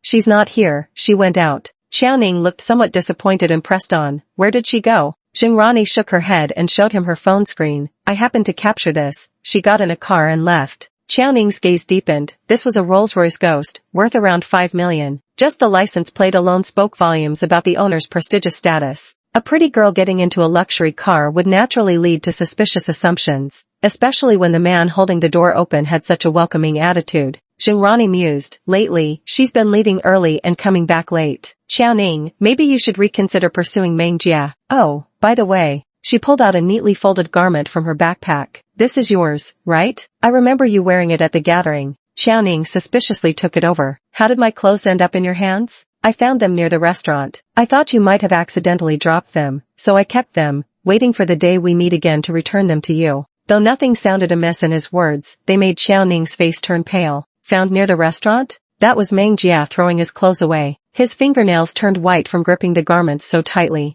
Jingrani knew when to stop. She wasn't in a hurry and quietly retreated instead. Boys like Xiaoning, who come from no background, no matter how outstanding they are, will always harbor some insecurity. What they fear most is that the people they care about don't care about them in return. I never expected just a few words would sow discord between him and Meng Jia. From that day onward, Meng Jia never saw Xiaoning again. Over the course of a month, Meng Jia failed to find any promising new talent. That day, Mother Xiao happened to call. Her voice was gentle as she asked, "Xiaojia, are you free this Saturday? We're hosting a charity banquet. Would you like to attend?" Meng Jia now gets a headache whenever he hears the words banquet. Despite this, Meng Jia still asked another question, "Charity banquet?" "Yes, we've established a foundation to help children from financially struggling families. It's truly meaningful." "All right, I'll wait for you then." After hanging up, Meng Jia fiddled with his phone. Several companies, primarily Xingtian Entertainment with the Jing family's influence as secondary support, had boldly partnered directly with the Xiao family. Zhou Mo's calculations were precise. In just one short month, the Xiao family was no longer the same meek and bullied clan from before. Those seeking to curry favor were countless.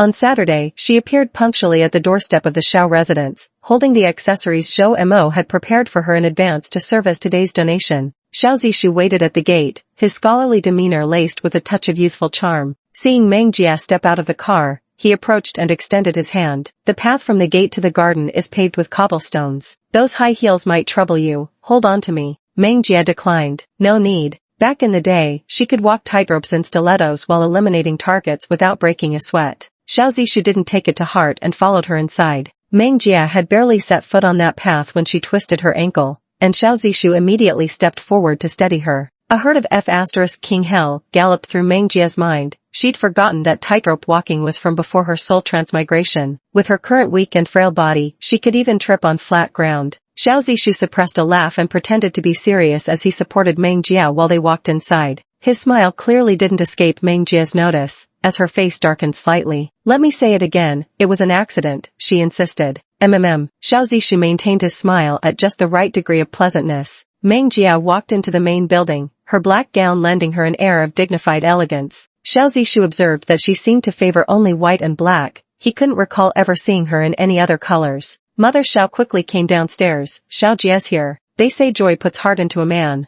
The Xiao family's status in the capital kept rising, making everyone who saw them feel somewhat incredulous. Beyond that, there was no shortage of those trying to curry favor. Compared to before, Mother Xiao's spirits had improved considerably. Then let's go. Alright. In the car, Mother Xiao kept chattering nonstop, while Meng Jia listened with great patience, occasionally chiming in with a word or two. Xiao Zishu watched them with tender eyes. When they arrived at the club, the three got out of the car and walked inside. Tonight's gathering also included Ji Guiwan and Jing Rani. Jing Yunbin was forced to attend this banquet, though he had zero personal interest in it. He might as well come, at least he could have some alone time with Meng Jia. But to his dismay, Meng Jia wasn't even with their group. Now he felt even more like life wasn't worth living. His posture was slouching, devoid of even a trace of aristocratic grace. Jing Rani couldn't help but scold him. Binbin, stand properly. Many distinguished guests are coming today. This is unbecoming of you. He was annoyed every time Jing Rani used this to pressure him and stood straight impatiently. Is this okay now?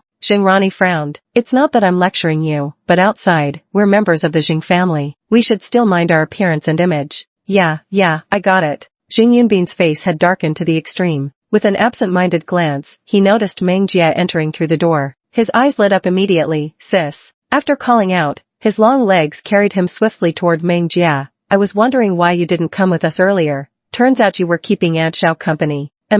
What brings you here? Meng Jia asked. Jing Yunbin glanced at Jing Rani, pouting like a child throwing a tantrum. I don't want to see her. Zhao's mother said, then come with us. Jing Yunbin nodded sullenly and walked beside Meng Jia. The event hadn't started yet. Scanning the venue, small groups of people were scattered everywhere. Waiters carrying drinks weaved through the crowd, heading in their direction. They casually picked up a glass. Jing Yunbin simply found the place stifling. As he turned around, he accidentally bumped into a socialite, his grip faltering, and the red wine spilled directly onto her. Ah! The socialite clutched her glass and screamed, the piercing sound buzzing in Meng Jia's ears. Jing Yunbin stumbled back in shock, startled himself. The lady threw her wine glass down in an instant. Which family's child are you? Jing Yunbin froze in panic, but Meng Jia stepped in front of him, exuding the composure of an elder sister. He didn't do it on purpose. The woman refused to let it go. Do you know how much this gown costs? This is haute couture from YG. YG? What a coincidence, this brand is hers. Yet no matter how she looked at it, this dress didn't seem authentic. Chapter 61. He's the third young master of the Jing family. How dare you make him kneel before you? The socialite noticed Meng Jia's persistent gaze at her gown, and her vanity was thoroughly gratified.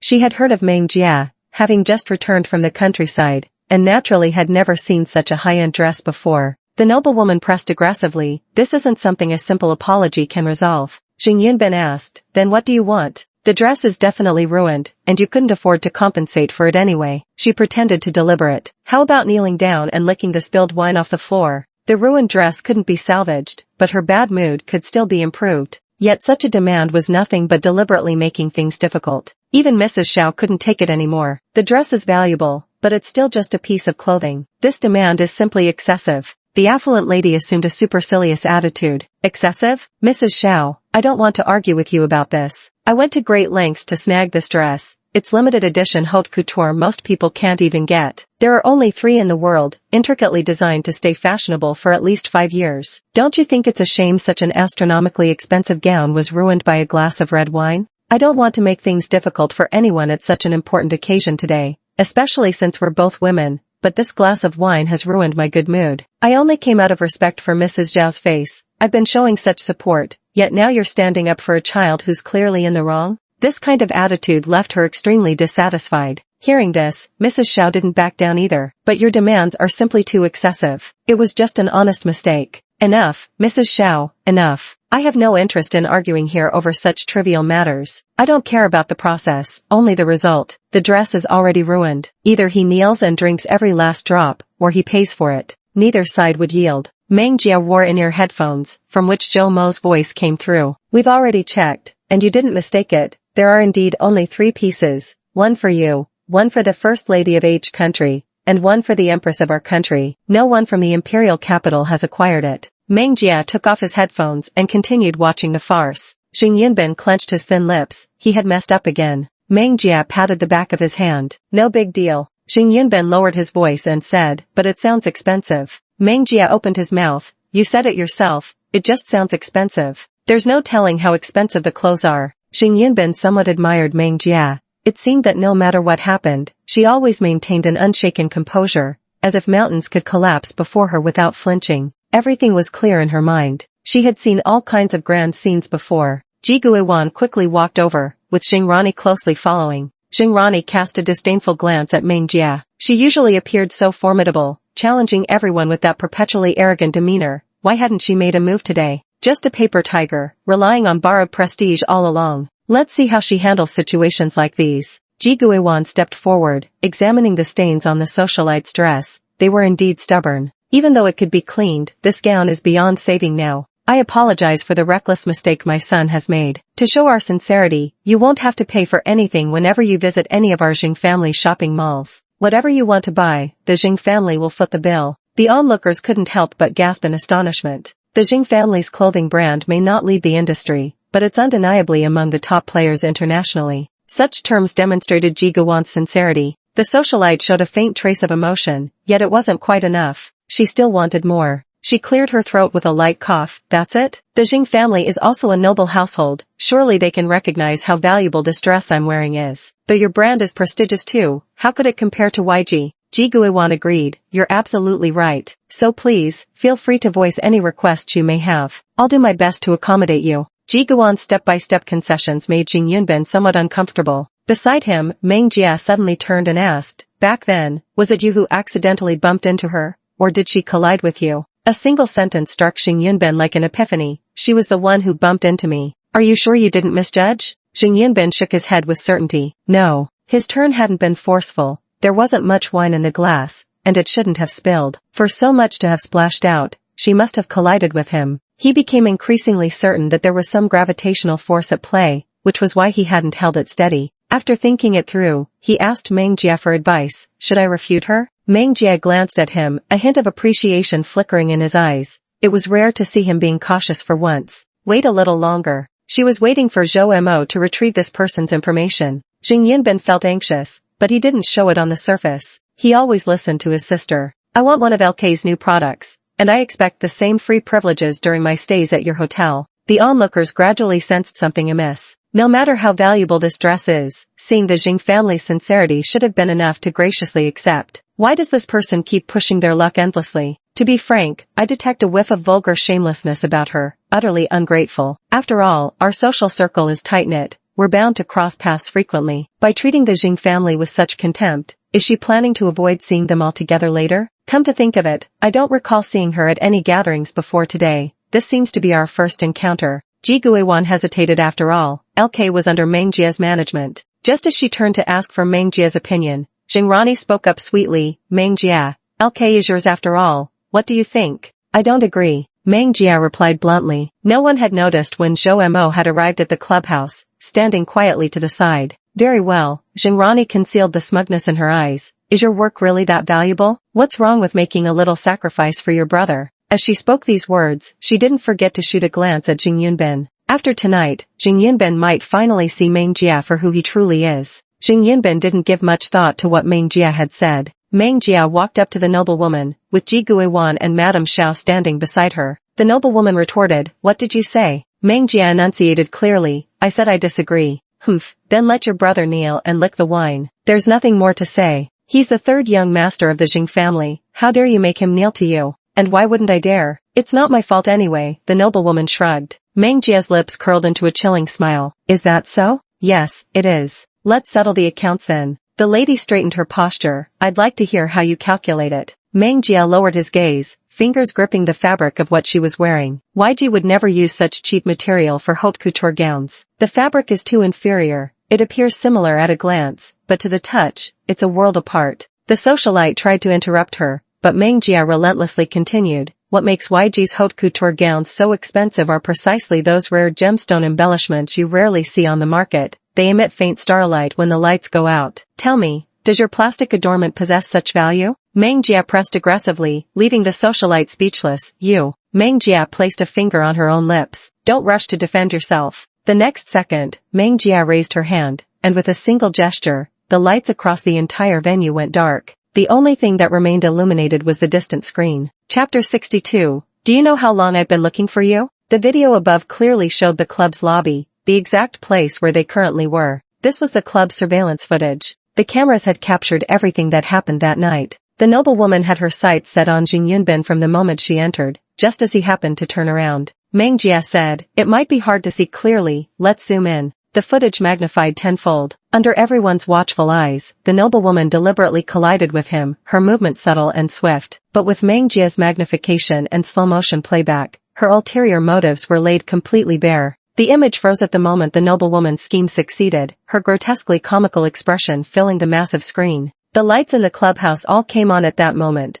with Meng Jia gripping the socialite firmly to prevent her from moving. His eyes narrowing slightly, Meng Jia asked, "I happen to have one of those dresses. The remaining two are overseas. Is the one you're wearing really worth that much money?" The socialite flustered slightly. "You're saying you have one? What kind of joke is this? If you're so sure, why don't you show it to us?" Jingrani couldn't resist stepping forward to mock Meng Jia. "Meng Jia, there's a limit to wild boasting. Everyone knows how valuable YG dresses are. How could you possibly own one?" Several young ladies who were close to Jingrani chimed in. "If you claim you have it, then you must have it. Why pretend otherwise? There's really no need to lie just to protect your younger brother. If you really do have it, then show it to us. Come on, Meng Jia wouldn't be that petty, right?" Ji Guan's gaze towards Jingrani carried a certain complexity. Jing Yunbin turned his head and spoke up for Meng Jia without hesitation. "My sister is the Jing family's heiress. She practically embodies power and wealth herself. She has no need to lie. She wouldn't stoop to lying." This marked the first time Jing Yunbin had publicly acknowledged the Jing family's influential status. Meng Jia's gaze remained unwavering as she looked at the noblewoman, answering the previous question, "Certainly not." "Miss Meng, we brought the dress," a man announced as he entered through the doorway. He stepped inside, followed by attendants carrying an exceptionally exquisite box. The voice sounded vaguely familiar to Meng Jia. She lifted her eyes and saw Tang Chenny, ranked fourth on the assassin list and also the decision-maker at YG. Fans of the brand naturally pay attention to those behind it, so they recognized Tang Chenny at first glance. The woman exclaimed, "It's Tang Chenny." Jingrani's expression froze. It was actually Tang Chenny. Tang Chenny wasn't from the imperial capital. His business empire was overseas. Yet here he was alive and well, appearing at tonight's rather modest charity banquet. Tang Chenny approached Meng Jia and asked, "Should we open it now?" Meng Jia suppressed his emotions and replied, "Yes." Tang Chenny cast a glance at the person behind him. The man opened the box, revealing a formal gown lying quietly inside. Some curious onlookers gathered around. With just one glance, its beauty was utterly captivating. The enchanting black dress was crafted from exquisite fabric, adorned with diamond accents that sparkled like stars. Under the light, amethyst gemstones emitted a subtle purple glow. Every detail, from the fabric to the embellishments, was perfectly balanced. Its simplicity radiated luxury. Many people were focused on the formal attire, but they were also puzzled. How could Tang Chenny be here? Meng Jia's clothes were personally delivered by Tang Chenny. Just who exactly is Meng Jia? After finishing what needed to be done, Tang Chenny stepped aside and stood next to Zhou Mo. Tang Chenny had strikingly feminine features for a man, with delicate, coldly elegant beauty, while Zhou Mo exuded a refined yet wicked charm. Standing together, they formed an extraordinary pair. Ji Guiwan glanced between the two of them, then turned her gaze to Meng Jia. It seemed she truly didn't know her own biological daughter. The noblewoman's initial panic had completely vanished, replaced by a chilling, terrifying smirk. Heh, never thought I'd be outsmarted by a little girl. Her hand had quietly crept toward her waist when suddenly she whipped out a gun and aimed it at Meng Jia. Ah! The woman present instinctively covered her mouth, staring in horror at the scene. A gun. A single slip could cost a life. Jing Yunbin was about to charge forward as he shouted, "Sis!" Ji Guiwan quickly grabbed hold of her son. "Don't go over there." Jing Yunbin's eyes burned with urgency. Meng Jia's pale, slender hand grasped the muzzle of her gun directly, his eyes flashing with a dark glint. The moment she touched the gun, she knew exactly what type of firearm the opponent was using. The gun's structure instantly materialized in her mind. It was pure instinct. Without hesitation, Meng Jia pressed the release catch and swiftly dismantled both the magazine and slide of her pistol. She casually tossed it backward, the black sleeve clattering to the ground. The entire movement happened swiftly, in just an instant. By the time the noblewoman processed what had happened, the gun's magazine was already removed. How could such practiced movements possibly belong to a young lady from a wealthy family? The lady merely glanced at the pistol in her hand, now as useless as scrap metal, then wielded it to strike Meng Jia's head. Meng Jia swiftly kicked upward, sending the woman staggering backward. As she turned to flee, a strip of skin peeled away from the side of her face during the struggle. Without hesitation, Meng Jia grabbed and tore it off, revealing the woman's true face beneath. The crowd erupted in another wave of astonished murmurs. The noblewoman clearly saw that Meng Jia had developed murderous intent after witnessing her true appearance. Meng Jia kicked off her high heels, clamped onto the noblewoman's plump neck, and forcibly dragged her to the window. Her expression was fierce. "You won't escape today." When the noblewoman tried to fight back, Meng Jia seized her head and slammed it straight into the glass. Ah! Many people couldn't bear to watch the scene. Meng Jia truly. The glass shattered as the noblewoman, her head bloodied, was pushed out the window by Meng Jia.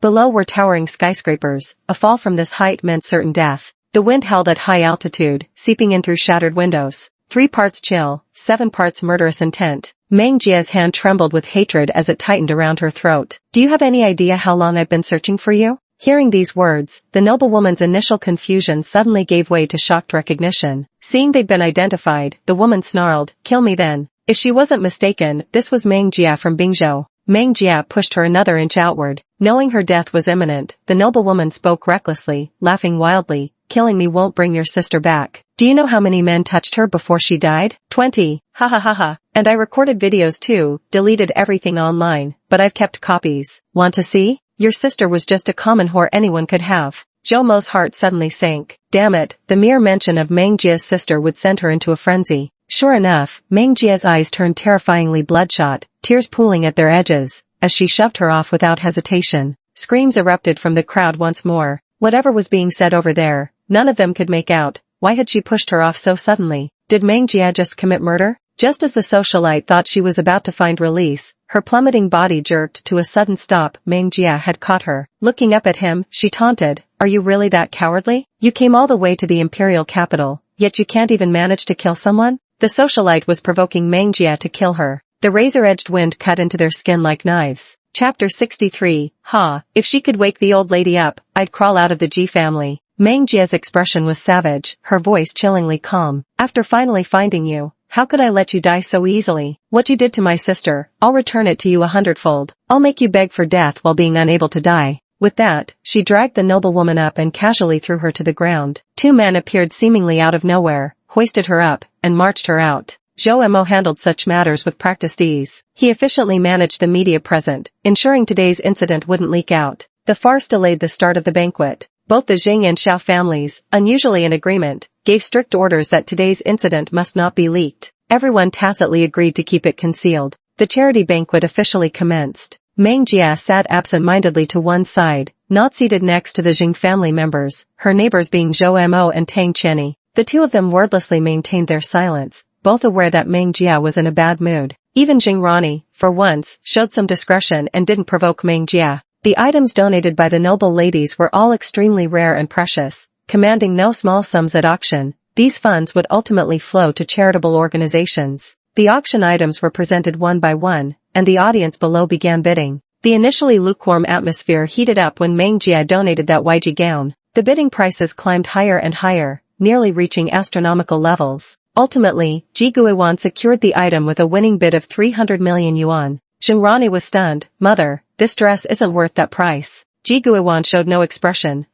Seeing Ji Guiwan's unwillingness to elaborate, Jing Rani tactfully refrained from further questions. Over these years in the Jing household, what she had learned was to watch people's moods and weigh her words. Nothing particularly eventful happened all evening. With Zhou Mo and Tang Qianni by my side, anyone who might have wanted to strike up a conversation lost the inclination. Upon returning, Ji Guiwan first arranged for someone to investigate the identity of the person who had clashed with Meng Jia at the charity banquet that night. Concerned that Meng Jia might encounter some trouble, she hadn't strayed too far, close enough to catch most of their conversation. From what she gathered, it sounded like Meng Jia had an elder sister who had met a tragic end. Little did Ji Guiwan know that Zhou Mo had already erased all records of that person's life before she could investigate. Ji Guiwan found nothing in her search. Her suspicions about Meng Jia's identity grew stronger. When Meng Jia returned to school, he bumped into Yu Qi right at the entrance before even stepping inside. His dark eyes were profound. Seeing her approach, he took the initiative to step forward and grasped her hand. Let's go. Meng Jia was forced to follow him. Where to?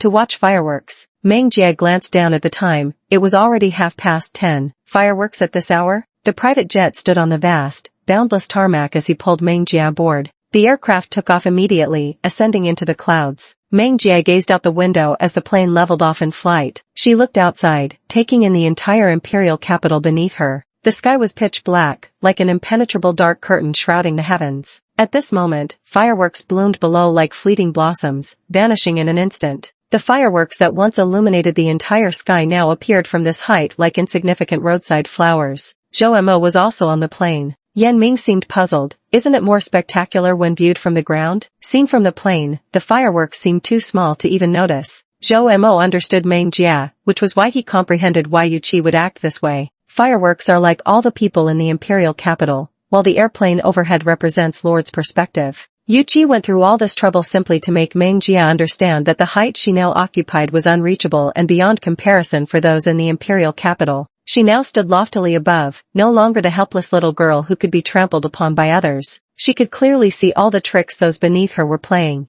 and sharing her vantage point overlooking the entire imperial capital were them. Despite the Jing and Xiao families making public statements, regardless of how meticulously Zhou Mo managed the situation, the rumor still spread through the school. It's true. My uncle's a journalist. He was at that charity gala recently. He witnessed Meng Jia assaulting someone. It was brutal. He grabbed her head and smashed it against the glass. The people around shuddered at the thought. Do you have any photos? The person took out their phone. I asked my uncle for a digital copy. Take a look if you want. They huddled together to see. Is that blood? I'm starting to fear Meng Jia. This isn't the first time. Does Meng Jia have violent tendencies? Yeah, I remember Zhang Feifei's hair was shaved off by Meng Jia before. She transferred from a vocational college, her family donated a ton of money and personally begged the principal. That's the only reason she got in. Lucky for her to have such a privileged family, or else someone like her would never have made it here. Oh God, I'll have to avoid her from now on. How terrifying. What if she's in a bad mood one day and shaves my head too?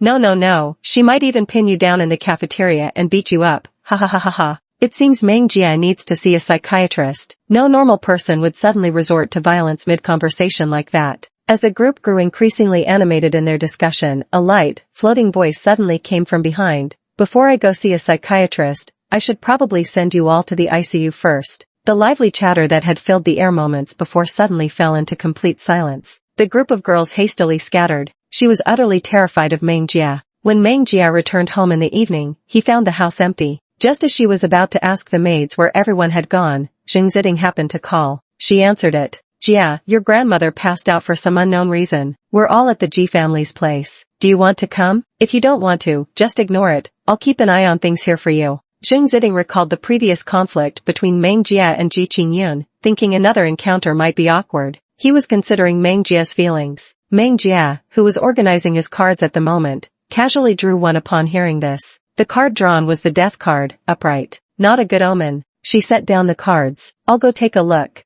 Jing Ziding reminded Meng Jia, alright, be safe on the road. After some thought, she still sent a text message to Xing Yan. All of the Jing family's drivers were out at the time, leaving no one at home. Meng Jia went to the garage, casually picked a car, and drove straight to the Ji residence. The ancestral Ji family home was located in the city center. Traffic was heavy along the way, so Meng Jia floored it and sped straight there. She got out of the car and casually tossed the keys to the servant who came out. She then strode into the Ji family's house. As luck would have it, Ji Qingyun was standing right at the entrance. Meng Jie frowned slightly, intending to brush past him and go straight in, but unexpectedly Ji Qingyun questioned with a displeased tone, "What are you doing here?" Meng Jie retorted, "Did I come here just to see you?" Thinking about the card she drew at home, she felt uneasy. During her time with the Jing family, she could tell the old lady treated Ji Guiwan very well. She came today solely for Ji Guiwan's sake. "You haven't improved one bit after all this time apart. Neither have you." Meng Jie shot him a sidelong glance and brushed past his block into the main building.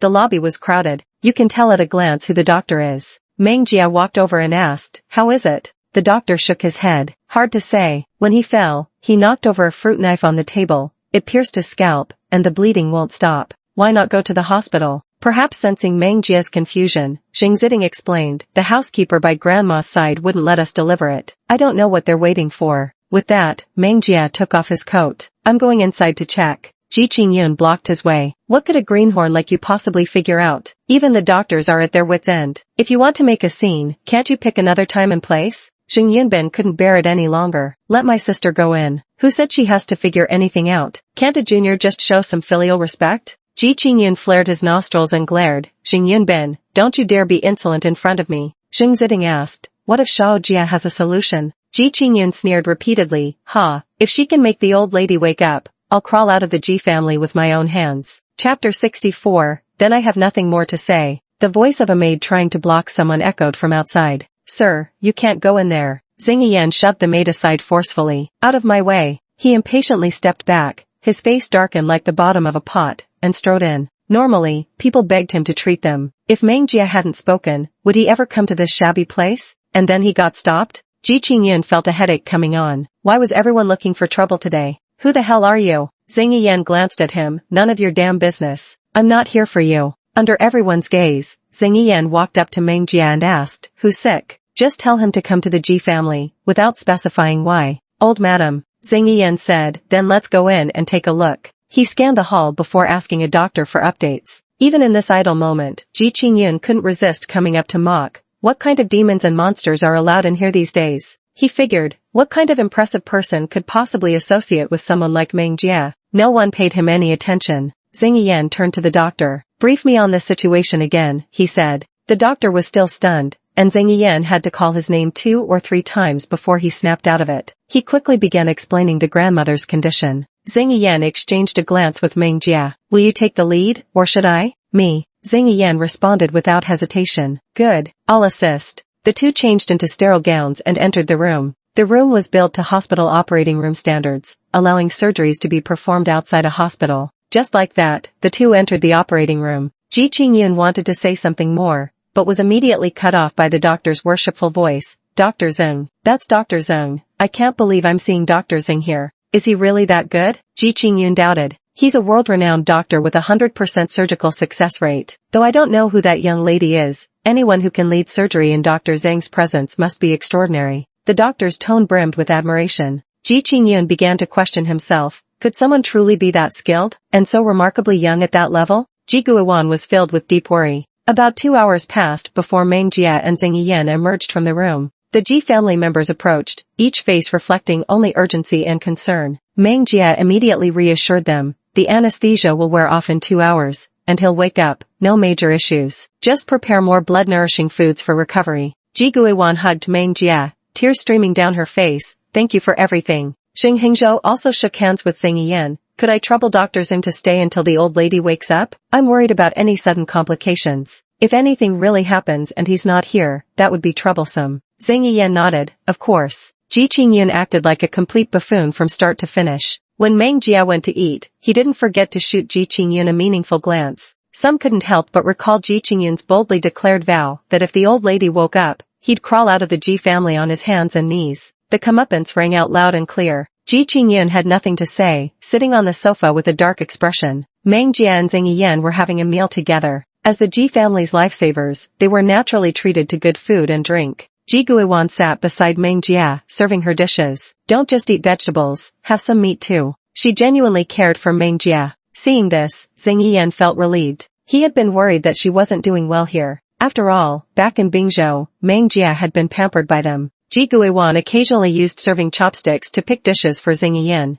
This made Xing Yan feel both flattered and overwhelmed, his body stiffening slightly. Ji Guiwan set down the serving chopsticks. In her eyes, no matter how outstanding these two were, they were still just children at heart. Meanwhile, the doctor from earlier hadn't left but was instead consulting Xing Yan with questions. A single conversation with a wise person is worth 10 years of study. 2 hours later, the old lady indeed woke up. After Xing Yan examined her and confirmed there were no issues, he left. The Ji family expressed their gratitude to Meng Jia. Ji Qingyun was the eldest in the Ji family, while the second son, Ji Qingyu, was very capable. He said to Meng Jia, "You must be Shao Jia. I wanted to visit you right after you returned, but your mother was afraid it might scare you or make you feel uncomfortable, so I didn't go. If you ever need anything in the future, just come to second uncle, I'll handle most problems for you." He genuinely liked the girl, Meng Jia. He'd been fond of her from the very first glance, though he couldn't understand why his eldest brother harbored such hostility toward Meng Jia. Meng Jia called out, "Second uncle." Ji Qingyu smiled broadly, "Yes." Only after the old lady was all right did they all leave. It was supposed to be Saturday and Sunday, with the Jing family busy with their own affairs. Li Xia came visiting with her father. Ji Guiwan glanced at Li Xia, whose face was bruised and swollen. With a raised eyebrow, he felt a headache coming on. It was almost certainly Meng Jia's handiwork again, 80% chance at least. At home, apart from Jing Yunbin, only Meng Jia would actually take action.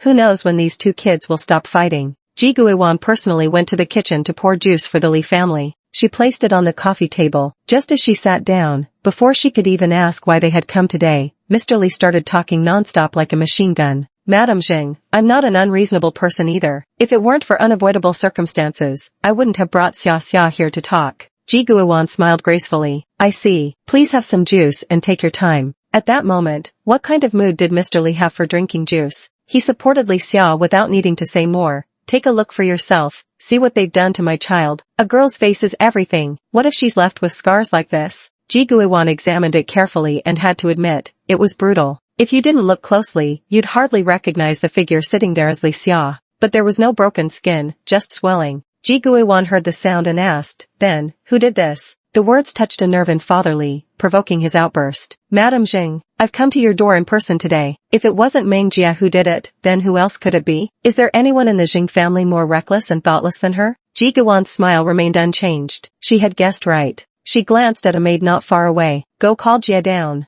The maid hurried up to call Meng Jia. Before long, Meng Jia came downstairs. At home, she dressed casually, tying her long hair up loosely, her fair complexion contrasting with the relaxed slippers she wore. She walked over with her hands in her pockets and sat down in front of Ji Guiwan. Ji Guiwan asked, "This is Xia Xia with her father. He said you were the one who hit Xia Xia. Do you have anything to say about it?" Father Li had no kind expression toward Meng Jia. Meng Jia sat rather obediently on the sofa, glanced up at Li Xia, then asked with exceptional politeness, "Can I swear?" Ji Guiwan's temples throbbed. She still wanted to swear. Her smile remained unchanged, but her tone grew stern. "No." Meng Jia adjusted to a more comfortable sitting position and spoke leisurely. "Well then, I've got nothing else to say." Chapter 65, Then you won't be for much longer. The maid who overheard the conversation in the living room couldn't help but laugh, barely managing to stifle it. Ever since Miss Meng arrived, the household had become much more interesting. Ji Guiwan asked, "Why did you hit her?" "She deserved it."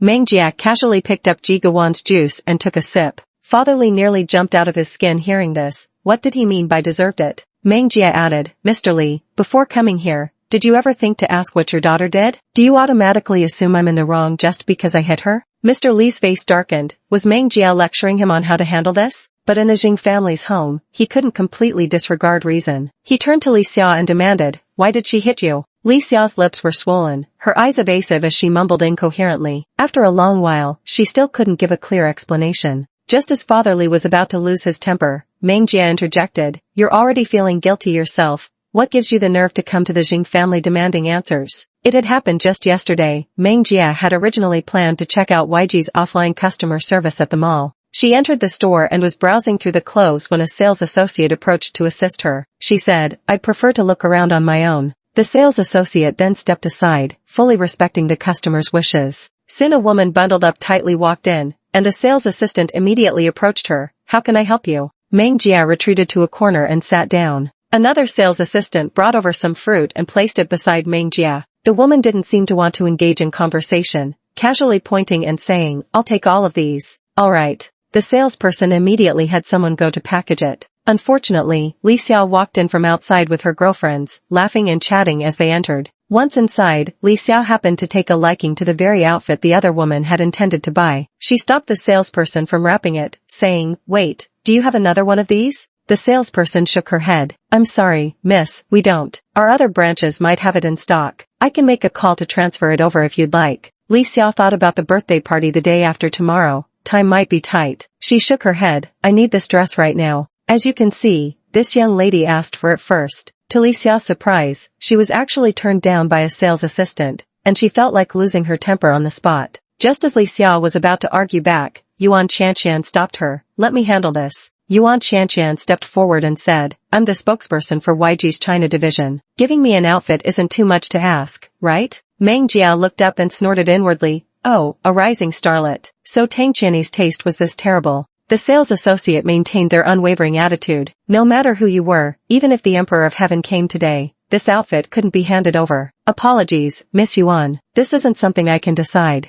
The sales assistant's attitude practically ground Yuan Qianqian's face into the dirt. She immediately got angry. "I said I'm the spokesperson, and you won't give me even one piece of clothing?" The shop assistant smiled without speaking. "She's so exhausting. Why would YG choose someone like her as a spokesperson?" Li Xiao frowned as she watched. There was nothing to be done now except negotiate with that person. She walked over and said, "I'll pay double the price. Let me have this dress. If something can be settled with money, it's not worth worrying about." The woman wrapped tightly in layers refused coldly. "I'm sorry, but that's not convenient." She also really liked YG's clothes. Li Xiao grew somewhat agitated. "Triple the price. This isn't about money." Having grown up pampered like the moon surrounded by stars, Li Xiao had never felt so stifled before. The more she looked at the woman before her, the more familiar she seemed. "Why do you look so familiar to me?" The woman visibly flinched. Li Xiao was determined to find out who this person was that had so blatantly disrespected him. In the blink of an eye, he snatched off the person's headscarf and, in the same motion, removed their sunglasses.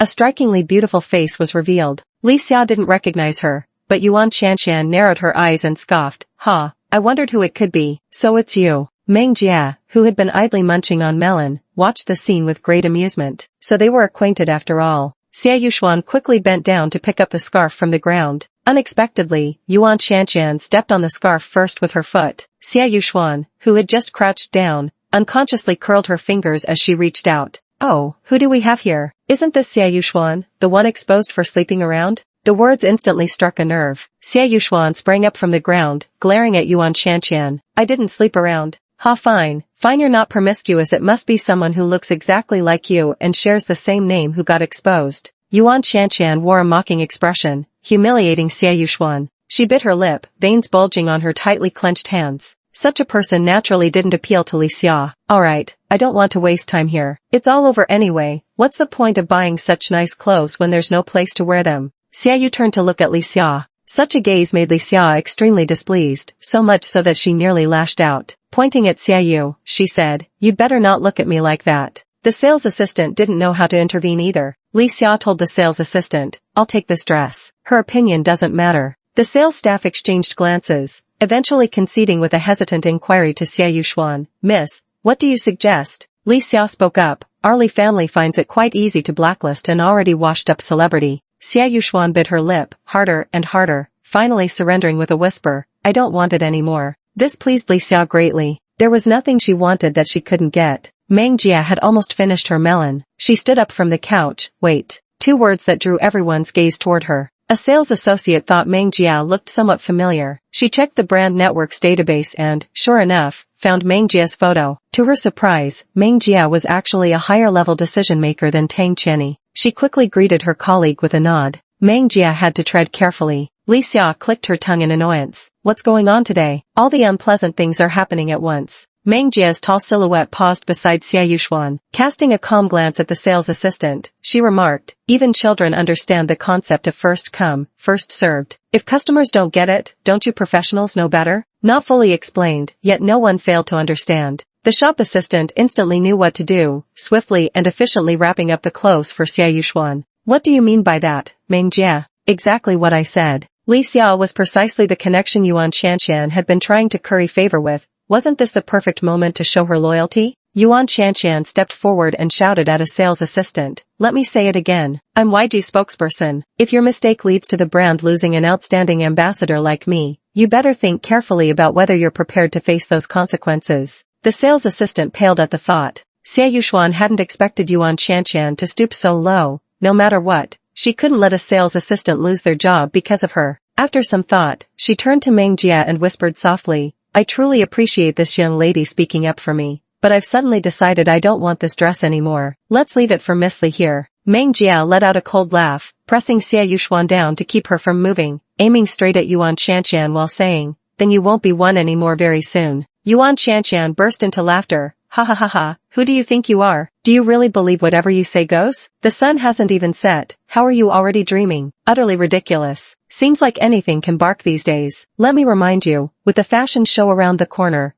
YG won't be able to find a replacement spokesperson at such short notice. There's no way I'm getting replaced. Chapter 66. Even if she pulls firecrackers, I'd still like her. Meng Jia smiled without saying a word, then turned to the sales assistants. Is the clothing wrapped up? The assistant hurriedly handed it over with both hands. All done. Meng Jia took the clothes and dragged Xie Yushuan away. Li Xia stopped them. Did I agree to let you leave? No one expected what happened next. Meng Jia clenched his fist and swung straight at Li Xia's face. Li Xia grunted in pain, clutching his nose as he staggered back, blood seeping between his fingers. It was clear Meng Jia had reached his breaking point. Without hesitation, he threw another punch, curses flying freely from his mouth. You really think this is funny, huh? Not done yet, he snarled before landing yet another brutal strike. Yuan Qianqian was instantly dumbstruck, as if she were caught in some goddamn dream. Li Xia crouched down, covering her head from the blows, as if the person who had been domineering just moments ago wasn't her at all. Meng Jia looked at her with utter disdain, as if she were nothing more than an insect. Spending too much time with Xingranis made you think you're somebody? Brainless trash. With that, she stepped right over Li Xia without a second glance. That's just how things were. Li Xia had always been the persistent one.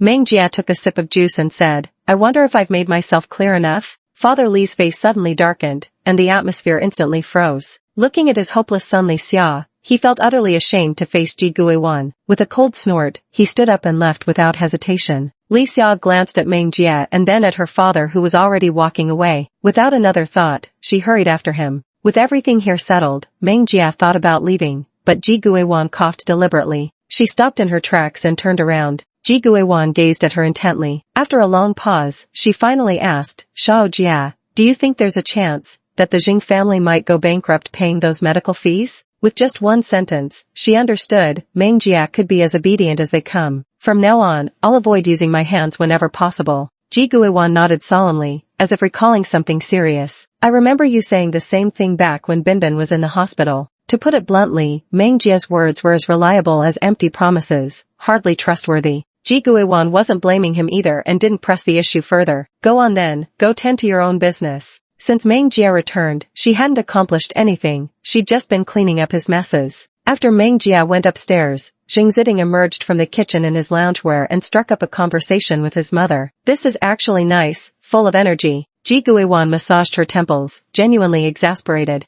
Whose child runs around brimming with energy, chasing people to fight them? Xing Ziding gazed at the staircase and said, she shouldn't be constrained by the rigid rules of wealthy families. She's always been wild at heart, and it's best if she stays that way. You spoil her, yet I've never seen you spoil Rani like this. Somehow, ever since childhood, Xing Ziding had treated Xingrani with excessive formality. It wasn't until Meng Jia appeared that he began acting like an elder brother. Xing Ziding remained silent. When Meng Jia returned to the room, Zhou Mo was already there. He said, Xie Yushuan has been signed to Jingza. Zhou Mo personally handled the signing. She sat down and nodded, then asked, found out anything yet? Well, the allegations about promiscuity and smoking are all false, completely fabricated. We'll find a way to clear things up. Meng Jia nodded. I thought so. I knew she wasn't that kind of person the moment I first saw her. Her eyes are too pure. I really like people like that. Nothing like what the media claims. So pristine it remains untouched by worldly dust. Zhou Mo asked, even if she smokes, you'd accept that?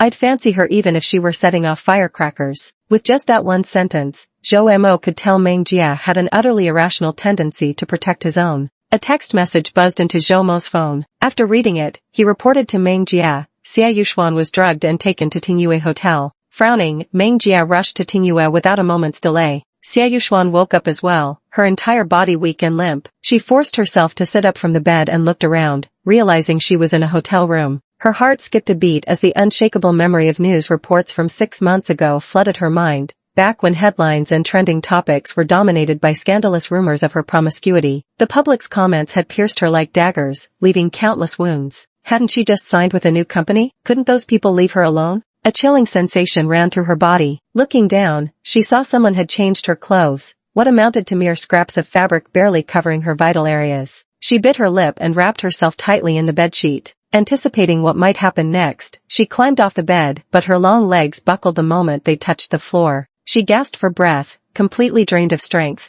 Summoning every ounce of energy, she crawled to the door. Her hand finally reached the doorknob, only to find it wouldn't budge. Despair sank into her heart like a stone. The door opened at that moment, and a man with a fat head and big ears walked in, leering greedily up and down. She truly was a rare beauty. He scooped Xie Yuxuan up from the ground in a bridal carry. Shivers of disgust ran through Xie Yuxuan. My pretty little thing, Big Brother's been drooling over you for so long. Let's not waste any more time. He threw Xie Yuxuan onto the bed. Now his gaze became even more brazen, glinting with a greenish light. Xie Yuxuan demanded coldly, who the hell are you? The man would soon have his way, and he made it clear, it's Yuan Qianqian. She said I could have my fun with you today, just send her the video afterward. Heard you're still, that? The man grew even more excited. He pinned Xie Yuxuan beneath him, pressing her hands down as a suffocating halitosis invaded her nostrils, torturing her sense of smell. The man grinned with his yellowed teeth. I'll try to be gentle, sweetheart. Just be with me, and I'll make you an A-list star immediately. What future could signing with some new company possibly bring you? Let me go. Xie Yuxuan was too weak to muster any strength to break free. The man said nothing as he leaned in for a kiss. Xie Yuxuan clenched her eyes shut and violently jerked her head upward, crashing into him. The man yelped in pain, straightening up as he clutched his eyes. You damn bitch, he snarled, so talking nice ain't gonna work with you, huh? He raised his hand and slapped her without hesitation. The blow left Xie Yuxuan's ears ringing, tears silently vanishing into her dark hair as despair flooded her heart.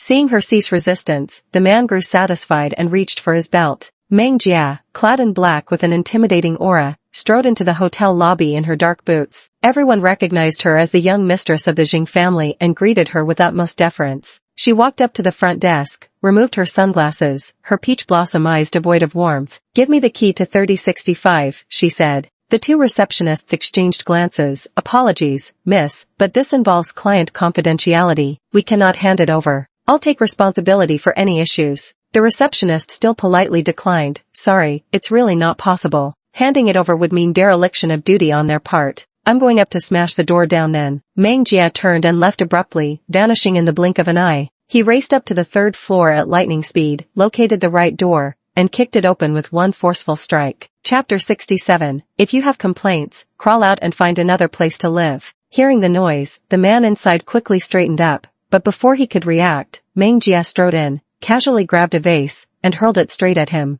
Ah! The man's head immediately began to bleed profusely, collapsing to the side unable to rise, staining the pristine white sheets with crimson. Meng Jia took off his coat and draped it over Xie Yuxuan. She walked to the window, clenched the curtain in her hand, and stared fixedly in one direction, her eyes clouded with gloom. Holy shit! The reporter waiting atop the vantage point to take photos quickly lifted his eyes from the camera. What was happening? He leaned in for a closer look just in time to meet Meng Jia's savage glare through the lens. His heart skipped a beat in fright, and he jerked away. Under the reporter's stunned gaze, Meng Jia yanked the curtains shut with force. Realizing he'd been spotted, the reporter hastily gathered his equipment to leave. But as he turned to go, he froze. Standing silently behind him, without making a sound, was a man wearing gold-rimmed glasses. You are. Before finishing his sentence, Zhou Mo punched him directly. Thud. The journalist collapsed unmoving. Zhou Mo took out a handkerchief to wipe his hands while his subordinates dragged the reporter away behind him. On the other side, Meng Jia stood by the bed without speaking,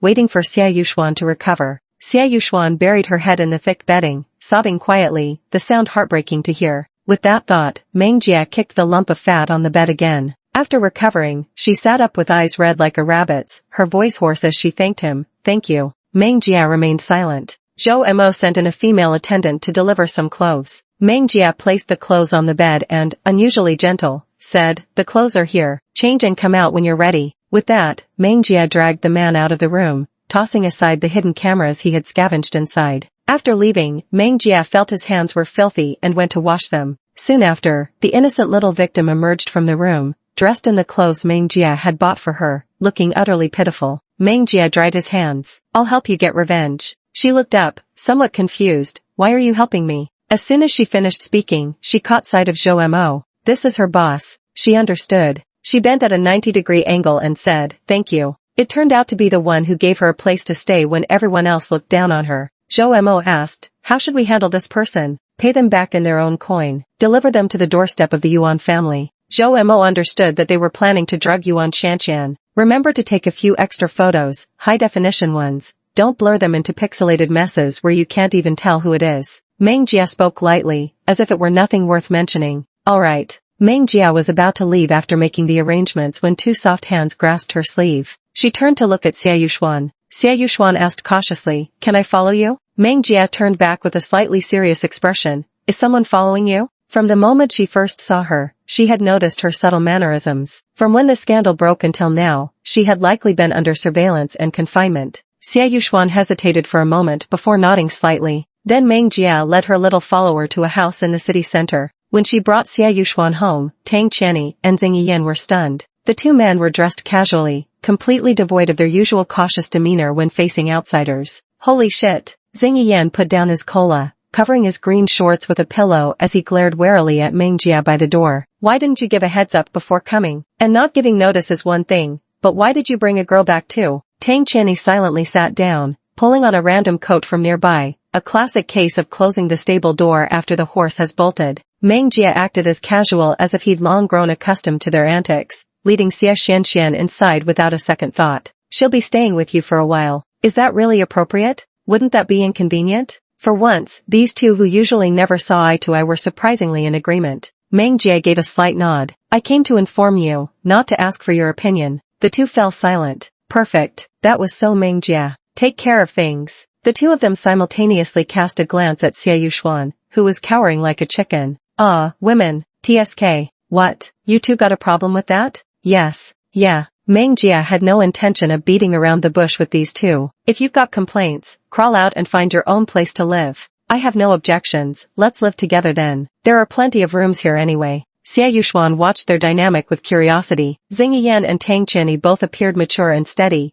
with noble statuses too, yet they seemed unusually willing to follow Meng Jia's lead. Incredible. Meng Jia wasn't in any hurry to leave this time either. The four of them sat on the sofa and started gaming together. Xing Yiyan glanced at Xia Yuxuan. I never expected someone who looks so harmless could be this good at gaming. Xia Yuxuan smiled sweetly. Brother Meng is the #1 Sun Shangxiang in the national server. Compared to her, I'm nothing special. Tang Qianni remarked casually, don't compare yourself with Meng Jia. Meng Jia isn't human. After several rounds, night fell before they knew it, just as Zhou Mo returned. I didn't expect Yu Qi to be following behind. Xing Yiyan let out a whine. Bro, you're finally back. I'm starving to death. Zhou Mo gave him a glance, his arms laden with bags, and headed into the kitchen. Yu Qi looked at Meng Jia, but Meng Jia was so absorbed in his game that he had no time to spare him a glance. So the four of them played games in the living room, while Zhou Mo and Yu Qi busied themselves in the kitchen, all in perfect harmony. During dinner, Yu Qi kept serving Meng Jia food.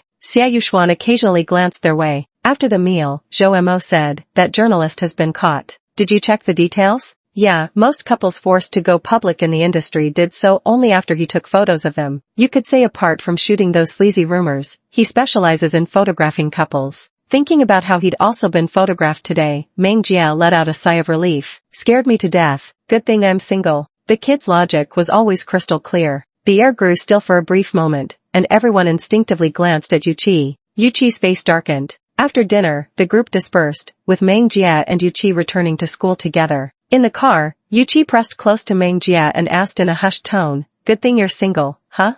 Meng Jia inexplicably felt a bit intimidated, didn't he? Yu Qi could tell exactly what she was thinking from her facial expression and pressed his lips against hers without another word. The movement was rather gentle as he nibbled lightly, leaving Meng Jia's breathing somewhat ragged. The next day, during the open lecture, because Meng Jia arrived late and there were no seats left, behind them were Zhang Feifei and Jing Rani. From the moment they sat down, Zhang Feifei kept chattering away, constantly asking questions while Jing Rani kept offering solutions. What should I do, Rani? I work in the student council, but my boyfriend is the department head. Should I go public with it or not? Meng Jia, annoyed by the noise, turned around and remarked, "If I didn't know better, I'd think your boyfriend was the Minister of National Defense." Chapter 68, Should we wait for your 7th-day memorial before taking a break? Pfft. Several people who had long grown impatient listening couldn't help but burst out laughing. Zhang Feifei felt thoroughly humiliated. She shot Meng Jia a fierce glare but kept her mouth shut afterward. Xingrani let out a helpless sigh. Meng Jia's interruption was surprisingly quiet. After school, Wu Jiqing waited for her at the school gate. His semester had already ended, and he was now on vacation, while Meng Jia's break wouldn't start until the end of this month. Meng Jia hadn't seen Wu Jiqing for a long time. At first meeting, Wu Jiqing was still a bit shy, but as the two of them talked more, the awkwardness and reserve gradually faded away. Meng Jia took Wu Jiqing into Tsinghua University. From the moment he entered the school gates, Wu Jiqing's eyes widened in amazement. Wow, so this is what Tsinghua University looks like. Truly there's always someone better beyond our reach, and a higher sky above the heavens. A vocational college can't possibly compare with Tsinghua or Peking University. At the vocational college, you could practically survey the entire campus layout just by standing in front of the dormitory. Everything fit within a tiny plot of land. But Tsinghua and Peking are different. They're top-tier 985 institutions. At vocational college, you could walk to classrooms. At Tsinghua or Peking, you'd need a bicycle, and even that would take ages to get anywhere. Teachers at vocational colleges often waste students' time by dragging them to fill seats at lectures. But prestigious schools like Tsinghua and Peking University would never squander their students' time. Every single person here is outstanding. Indeed, different environments breed different people. Only after entering Tsinghua and Peking University did Wu Jiqing encounter a whole new world and realize how many truly exceptional people exist in this world. Meng Jia didn't disturb him. Walking along the way, Wu Jiqing declared earnestly, "I've made up my mind. I'm going to upgrade from college to university. I want to better myself. Believe in you." Meng Jia led him into the cafeteria, where Wu Jiqing once again expressed his admiration and marveled at everything. "Wow, the cafeteria is so big and bright. Ours at school isn't nearly as nice." Meng Jia remained silent throughout, listening as the youth gradually changed his aspirations. After getting their food, the two of them sat down at the nearest table. Meng Jia asked, "What brings you here today?" Wu Jiqing suddenly remembered something important. "Our taekwondo club won the match against the neighboring vocational college a couple of days ago. If it weren't for you back then, we wouldn't have been able to keep pursuing our dreams. We thought you should know." To him, Meng Jia was nothing short of a savior. Not bad. As they were eating, Xingrani approached. She glanced at Wu Jiqing. From afar, she had mistaken him for some handsome upperclassman, but it turned out to be her friend from the vocational college. "Since you're here, you should at least say hello." "Meng Jia, mind if we share your table?" "I do." The response was firm, leaving no room for negotiation. Xingrani picked up the conversation. "This is..." Wu Jiqing stood up and introduced himself with full formal courtesy, observing all due etiquette. "I'm her vocational college friend." Xingrani looked skeptical. Shouldn't vocational colleges still be in session at this hour? Wu Jiqing scratched the back of his head.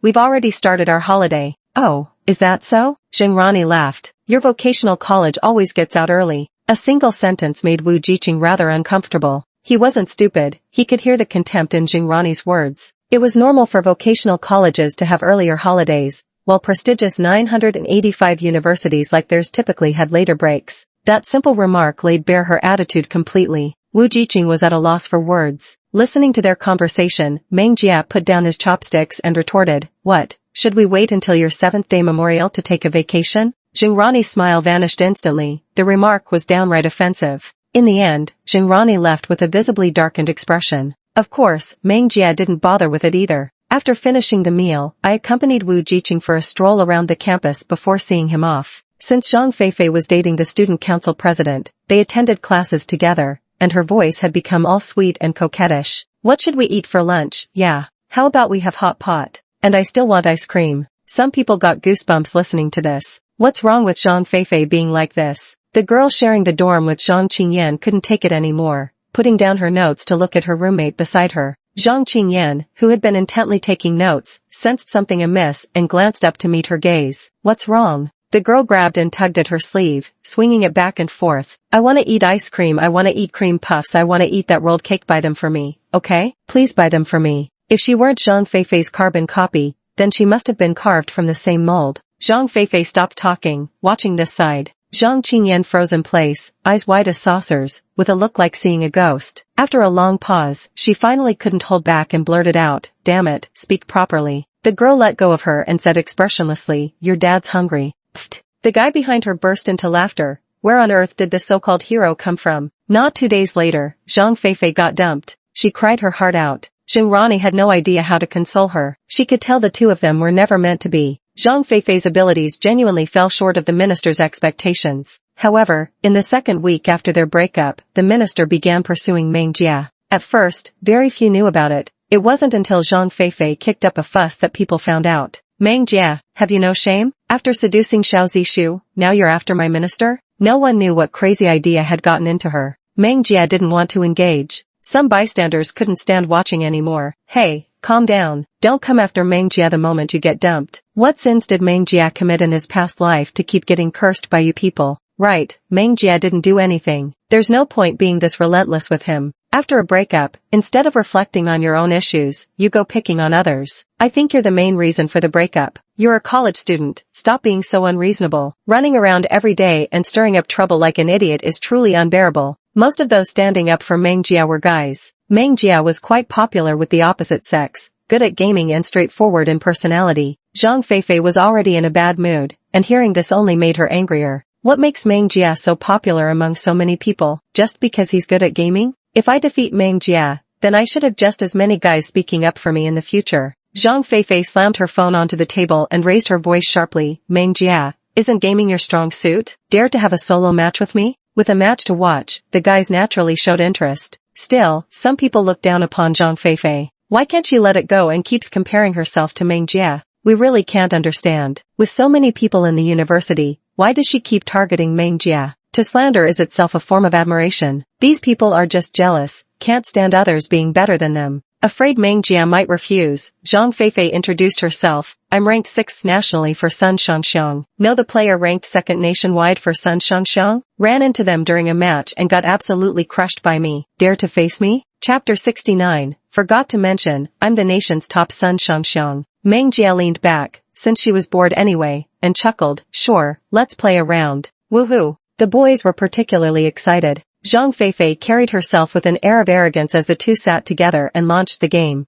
Both had chosen Sun Shangxiang. Zhang Feifei was brimming with smugness. She could already picture the boys' stunned expressions when she won. She was looking forward to seeing Meng Jia's reaction after losing. As the game began, Zhang Feifei noticed Meng Jia had also chosen Sun Shangxiang. She sneered inwardly, such overconfidence. In that case, he was just asking to be utterly crushed by her. A crowd had gathered around the two of them, with 10 minutes left before class. The game had just started, so nothing was obvious yet. The boys watching could all tell that Meng Jia's footwork was slick. Zhang Feifei couldn't land a hit on her. Meng Jia's godly footwork had Zhang Feifei completely pinned down. Only a minute had passed when Meng Jia got up again. He chased Zhang Feifei relentlessly, even provocatively diving under the enemy tower to secure the kill. It was utterly humiliating. While pounding her into the ground, Meng Jia still found time to push lanes. Highest record, 9 kills in 1 minute. The game ended in 5 minutes. Meng Jia put down her phone and looked at Zhang Feifei, who was still stunned. With an especially wicked grin, she said, "I forgot to tell you,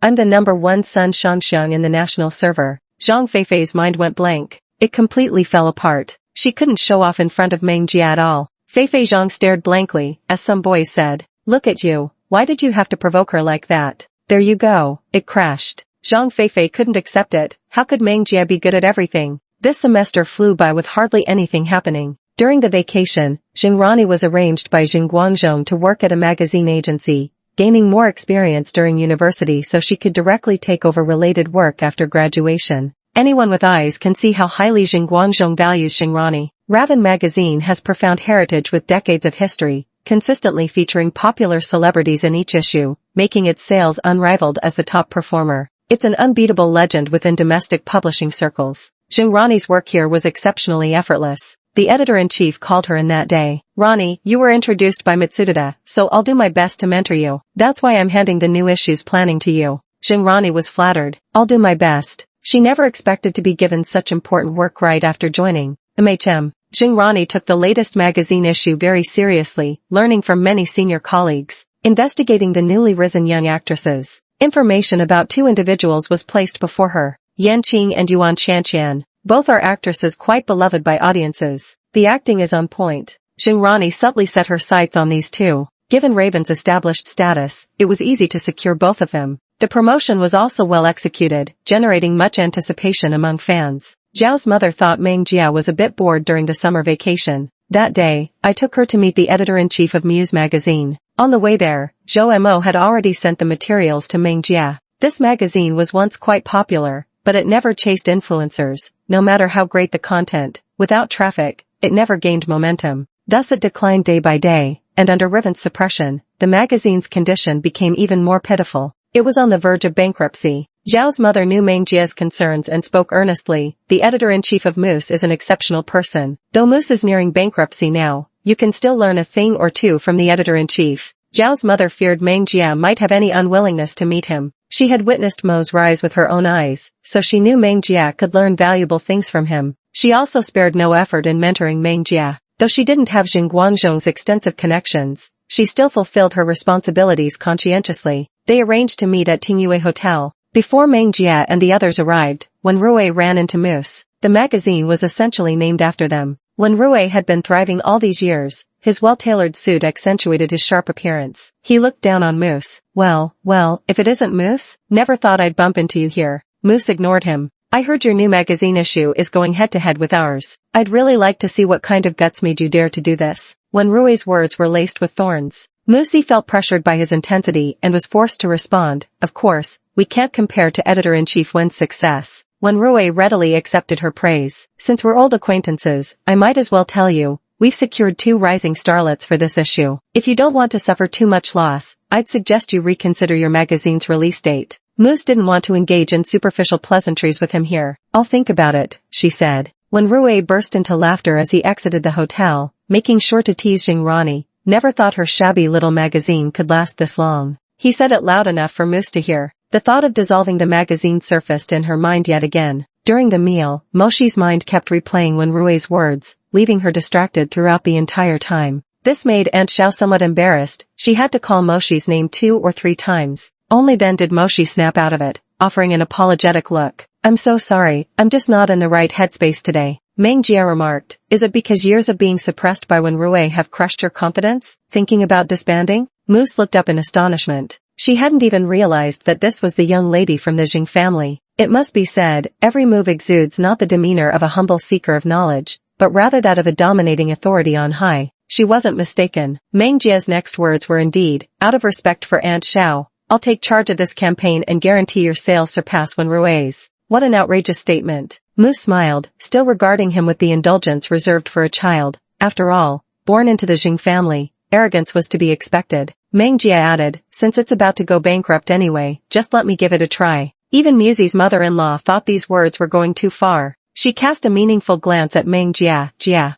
things couldn't get any worse than they are now, could they? Musie's mind was a tangled mess. Indeed, how much worse could things possibly get? She closed her eyes briefly, steadied her emotions, then turned her gaze back to Meng Jia with a look of grim determination. Fine, do whatever you want. Nothing more was said afterward, and after finishing the meal, the gathering dispersed. Mother Xiao voiced her concern. When Rui has invited Yan Qing and Yuan Qianqian this time, are you confident? I never fight battles I'm not sure of winning. Mother Xiao was slightly moved upon hearing this. Very well, she said. Meng Jia returned home, and Zhou Mo appeared. Meng Jia sat down. Have Xingtian send Yun Yifan to shoot the magazine. Yun Yifan, since his debut, has shaped countless classic screen images. With his broad acting range and remarkable adaptability, he is a rarity in the film industry. Having won dozens of prestigious international and domestic Best Actress awards, such achievements make her unparalleled, showcasing her extraordinary influence in the global film industry. Respected as the Cloud Empress, she is assigned artist of Xingtian Entertainment. She is the reigning Cloud Empress whom 50 Yuan Qianqians and Yan Qings combined couldn't rival in popularity. This time, the sales figures for Moose are practically a foregone conclusion. Beating Wen Rui was a foregone conclusion. Chapter 70, Targeting them out of dislike. Such people were Meng Jia's subordinates. Zhou Mo immediately set about doing it. The next day, Ji Qingyu came for a visit. Ji Guiwan stood up from the living room. Second brother? You didn't give any notice before coming? Ji Qingyu replied, on a whim. Not welcome? That won't be necessary. Ji Guiwan instructed the servant to prepare some fruits instead. Ji Qingyu waved his hand and handed his clothes to the maid. Don't bother. He walked over and sat down on the sofa. Is Xiao Jia home? Just as he asked, Jingrani came out of her room, looking pleasantly surprised. Uncle, She ran over, and Ji Qingyu stood up and hugged her with a smile. Rani still acts like a child. Jing Rani asked, "Why did you come today, uncle?" "Came to discuss something with Shao Jia," Ji Qingyu replied without any concealment. The only way to keep Jing Rani from overthinking was to tell the truth. Jing Rani's face showed a fleeting moment of discomfort, but it disappeared in an instant. "She's upstairs. I'll go get her." Ji Qingyu smiled adoringly. "Alright, sorry to trouble you, Rani." No trouble at all." After Jing Rani went upstairs, Ji Qingyu looked at his sister. "How are the two of you getting along?" "Fortunately, nothing has gone wrong so far. Rani is emotionally sensitive. Take extra care of her and don't let her overthink things. Since she's lived with your Jing family for so many years, she's family now. I'll pay more attention to Meng Jia over here. We can't let her develop psychological issues or grow up with any inferiority complex." Hearing the words inferiority complex, Ji Guiwan couldn't help but fall into deep thought. Meng Jia and feelings of inferiority seemed completely incompatible notions. Before long, Meng Jia came downstairs. Compared to Jing Rani's unrestrained coquettishness, she carried herself with more composure. Walking over, she lowered her head slightly and said, "Uncle, have a seat. I came today to ask, are you managing Moose's latest campaign?" Jing Rani, who had been about to leave, suddenly found her feet rooted to the spot. "Yes." The two sat down facing each other. Ji Qingyu spoke up, "I heard from a friend that you promised to make this Moose outsell when Rui's." Meng Jia admitted calmly, "Yes." Ji Qingyu couldn't help but glance at Jing Rani, who hadn't left yet. "Do you know when Rui is the magazine where Rani works?" "I know." "Does this mean Meng Jia is deliberately opposing Jing Rani?" Ji Qingyu figured it out, but didn't speak recklessly. Jing Rani asked, "Have I done something to upset you? Isn't this you openly opposing me?" Who knew Meng Jia would turn his head to look at her? "Are you even worthy?" Ji Qingyu was startled and looked at his sister. Ji Guiwan shrugged, showing she was already used to it. Meng Jia turned back to continue his conversation with Ji Qingyu. "I've met Wen Rui before, and I don't like that guy." Simply because he didn't like him, he decided to target him. He said it so easily, as if boosting sales was the simplest thing in the world. Ji Qingyu began to persuade him, "Shao Jia, it's good that you have this intention, but for over a decade, Musi has been suppressed by Wen Rui. You can't just boost Musi's sales with a single sentence." Meng Jia said nothing. Ji Qingyu pondered for a moment. "I have friends who run entertainment companies. I can introduce you to a couple of celebrities. Even if we can't surpass Wen Rui in sales, there should at least be some improvement compared to before." Jing Rani felt a twinge of discomfort upon hearing this. "If Meng Jia weren't here, little uncle would only care about me. But now, Meng Jia has stolen away a fair share of the love that should have been mine alone." Jing Rani said coyly, "Why isn't little uncle asking about me?" Ji Qingyu replied, "When Rui has two top stars like Yuan Qianqian and Yan Qing this time, sales won't be a problem." Jing Rani puckered her lips in displeasure. Meng Jia declined softly, "Thank you for your kindness, uncle, but it's not necessary." "Really not needed?"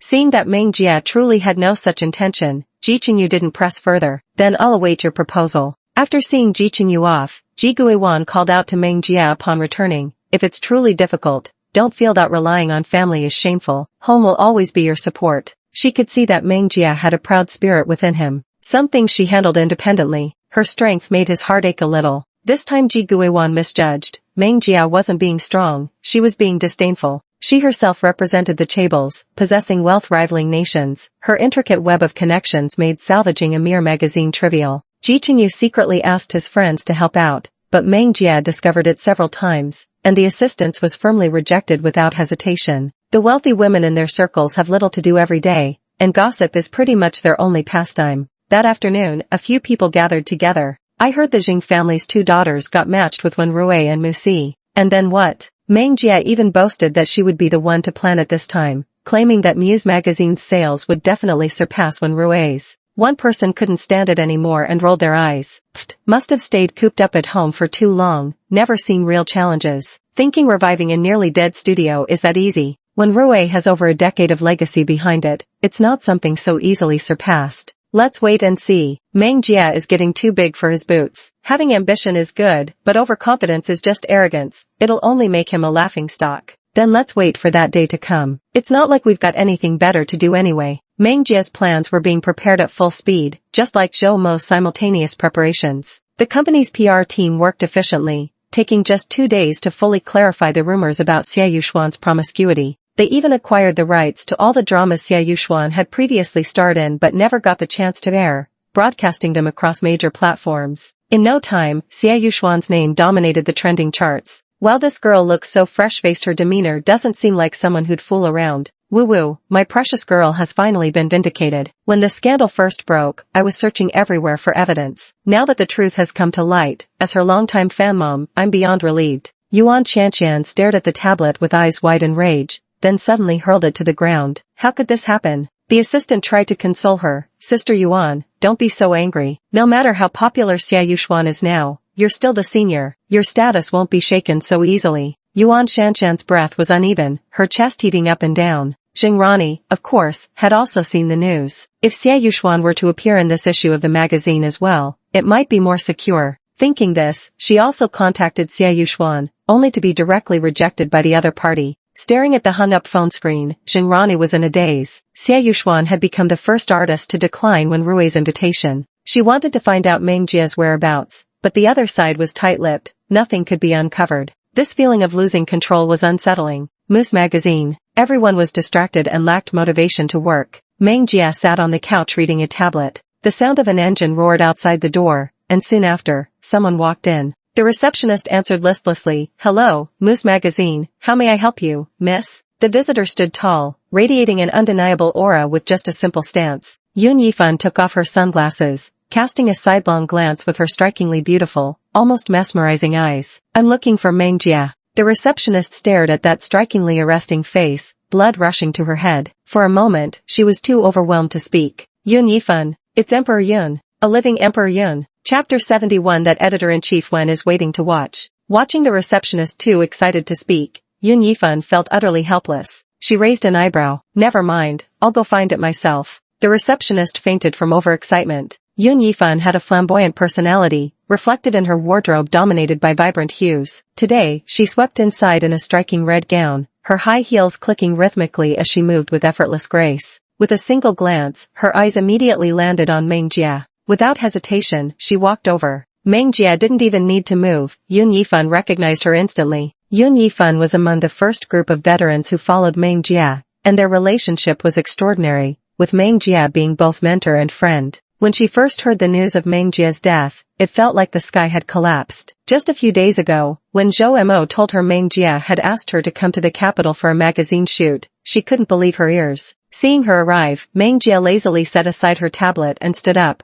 only to be immediately enveloped in Yun Yifan's tight embrace. "It's been a long time, Boss Meng." Meng Jia found herself squeezed so tightly she could barely breathe. Because Yun Yifan's status was already high enough, she rarely showed her emotions in front of outsiders. Yet at this moment, her eyes were brimming with tears. Meng Jia patted her on the back. "Long time no see." Yun Yifan released her hold on Meng Jia. Many people noticed the commotion over here. Watching Yun Yifan's graceful figure and flawless beauty, quite a few couldn't help but scream. "Emperor Yun, sniff sniff, this is the stuff of lifetime legends. What grand virtue must their magazine office possess to deserve this? It's such an honor." A reasonably composed editor approached. "We didn't expect Emperor Yun to come here." Yun Yifan was in a good mood and behaved politely. "Photo shoot for a magazine." Yun Yifan actually came here to shoot a magazine. Given her current status, even a Wen Rui invitation wouldn't qualify, yet she actually came to Muse. And she came, because of Meng Jia. The editor-in-chief was moved to tears, clutching Meng Jia's hand, overwhelmed with gratitude. "We truly owe this to you, Miss Meng." Meng Jia responded indifferently. "Take her to shoot the magazine." The editor-in-chief nodded quickly. Although he said take, Yun Yifan was actually the one leading. Their photo shoot began. The magazine office, which had been in low spirits, became full of energy after Yun Yifan's arrival. "The Cloud Sovereign has stepped forward. Let's see how Wen Rui dares to act arrogantly now." Half a month passed quickly, and the magazine was finally printed. Meng Jia preferred to crush her opponents when they were at their most arrogant. Revealing her moves early held no appeal for her. It wouldn't achieve the effect she desired and would only give the other side time to react. So, while Wen Rui had already begun her promotional campaign, Muse remained silent. This was precisely what unnerved Xingrani, who inexplicably recalled LK and the Ji family incident. The trajectory was exactly the same. A Weibo hot search quietly climbed into the top 3. Yun Huang appears in the imperial capital. However, aside from fans, no industry insiders paid it much attention. Moss had no idea about Meng Jia's arrangement, and when Rui had organized a dinner party on the day of the sale, Moss didn't want to go. It was obvious at a glance that they were up to no good. "You should go," Meng Jia said. "I'll go with you." But Moss's mind was elsewhere, and he grew impatient. "I want to know how the new issue of the magazine is coming along." Don't worry, everything's arranged. You can just relax and attend Wenrue's gathering. Moose hesitated, holding her breath before finally deciding to go. For some reason, when she asked her employees, they wouldn't tell her anything. From start to finish, she felt completely like an outsider. For a moment she wondered, did the magazine still belong to her? Meng Jia and Muzi arrived punctually at the hotel entrance. Coincidentally, the results were due today, and Ji Qingyu had come with his friends. He wanted to see if Meng Jia had been exaggerating. Meng Jia dragged Muzi to sit alone at a table, without any family members accompanying them. Wenrue had his eyes set on them at this very table. Wenrue looked down on Muzi, but he had to show Meng Jia a bit more respect, especially with the Jing family present today. I heard this issue of Muzi's magazine was planned by Miss Meng Jia. Yes, I'm actually quite curious to see the final product. Meng Jia showed no mercy. The sales will completely crush yours. Even Muse couldn't help but turn to look. When Rue's impeccable manners finally cracked, a cold glint flashing in his eyes. Overconfidence isn't good. You should know even Muse wouldn't dare say such things in front of me now. Chief Editor Wen will just have to wait and see. Meng Jia remained utterly unfazed, his composure unnervingly steady. When Rue snorted coldly, while Jingrani grew increasingly uneasy. Several colleagues came over to offer congratulations, as though they'd already decided when Rue would be the winner, even though his release hadn't even begun. No wonder you're the industry leader. I truly admire Editor-in-Chief Wen. Indeed, Editor-in-Chief Wen's charisma remains as strong as ever, one person said while glancing at Mouse. Though we must admit it's quite a struggle for Editor Mouse to keep that unprofitable magazine afloat all these years. It might be better to just give up and let Wenrue acquire it already. That makes sense. No point in stubborn persistence. Better sell while you can still get a good price. Ha ha ha ha ha. Meng Jia pressed Moose under the table with his hand to keep her from acting rashly. Moose couldn't take it anymore. They took turns tearing Moose and her magazine apart, dragging them through the mud. Ji Qingyu suddenly cut in with a grin. Since everyone's gathered here today, why not make it a betting game? Ji Qingyu had spoken, so naturally they had to listen. Oh, what ideas does Second Master Ji have? I wouldn't call them ideas, just thought it was dull today. Since everybody's here, why don't we bet on their sales figures? Someone responded readily, sure thing. What shall we wager? The Ji family's 3 years of support. Losses are Ji family's to bear, profits are yours to keep. The crowd grew excited. What a high-stakes bet. Wenrue was confident of victory. Deal. The crowd began placing their bets. Nearly all the Jing family members bet on Moose. Jing Ziding declared, I believe in Shao Jia. Jing Yunbin, I don't understand these things, but I stand with my sister. All participants' choices remained confidential throughout the process. After completing these steps, everyone took their seats. The large screen displayed not only sales monitoring but also real-time surveillance of public platforms like Weibo. By this point, Wenrue magazine had already completed printing and opened pre-sale channels online. Meng Jia sent a text message, and Zhou Mo immediately took action. What greeted Wenrue was an overwhelming flood of Yuan Qianqian's dirty laundry. The venomous woman who framed Xie Yuxuan led a debauched personal life and threw tantrums on set. Each accusation pinned Yuan Qianqian down relentlessly. This wave of fluctuations directly impacted Wenrue's magazine sales. Even more outrageous was that this variable appeared right before everyone present today. In a fit of anger, Wenrue sent a message reprimanding her subordinates for incompetence. What's going on? Didn't you check Yuan Qianqian's background before inviting her?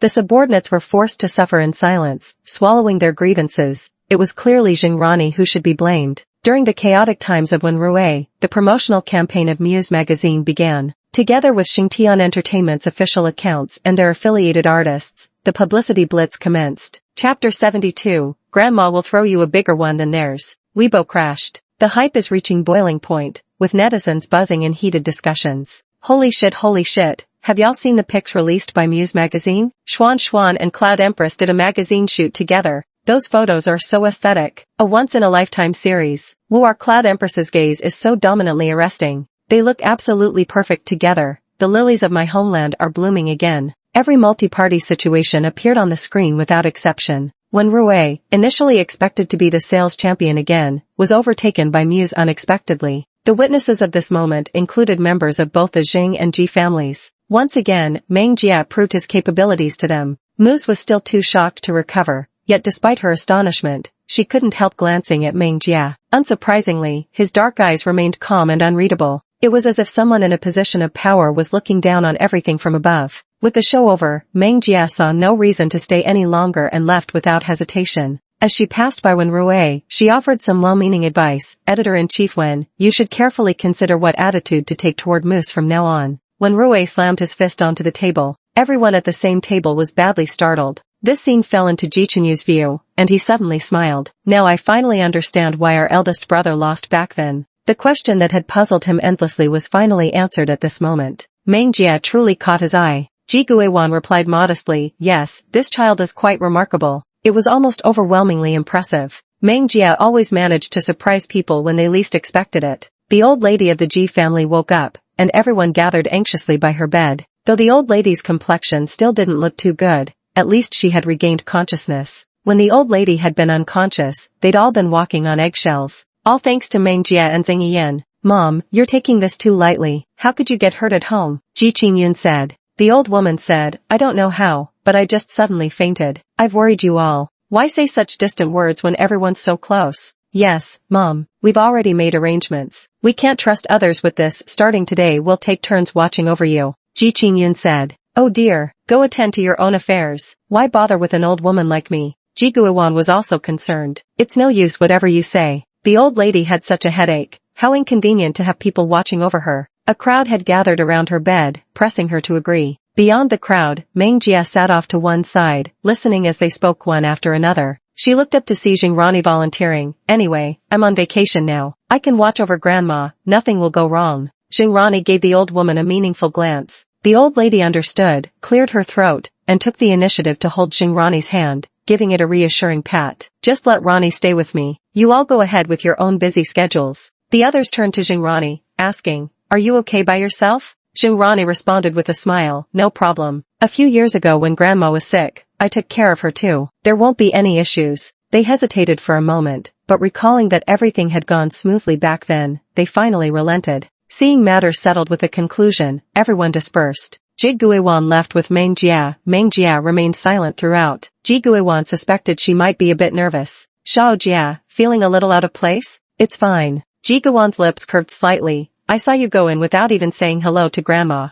Meng Jia wasn't particularly concerned about this. The old lady has just recovered from a serious illness. Don't trouble her with meeting new people. I'll come again when she's better. Meng Jia was no fool. She had been back at the Jing residence for some time now. Even though the old lady had seen her today, the fact that she hadn't initiated a conversation clearly indicated some resistance toward her. Why bother sticking herself close only to invite unhappiness? Ji Guiwan thought it over. That made sense. Originally, she had intended to foster a closer bond between her daughter and mother, but this was just her personal wish. Ultimately, it would depend on the two of them. As they walked, Ji Guiwan suddenly grew excited. Shao Jia, your birthday is next month. Startled, Meng Jia. And then? She cast a suspicious glance. This time you're back. Let's go all out for the Jing family, alright. Meng Jia refused. No need, it's just a birthday. Ji Guiwan insisted firmly. Absolutely not. We must throw you a grand celebration. Aside from Ji Guiwan being attentive to this birthday, there was also Grandma Zheng. She wanted to make it a grand celebration as well. Meng Jia genuinely felt it wasn't necessary at all, but her words were as meaningless as farts. No one listened.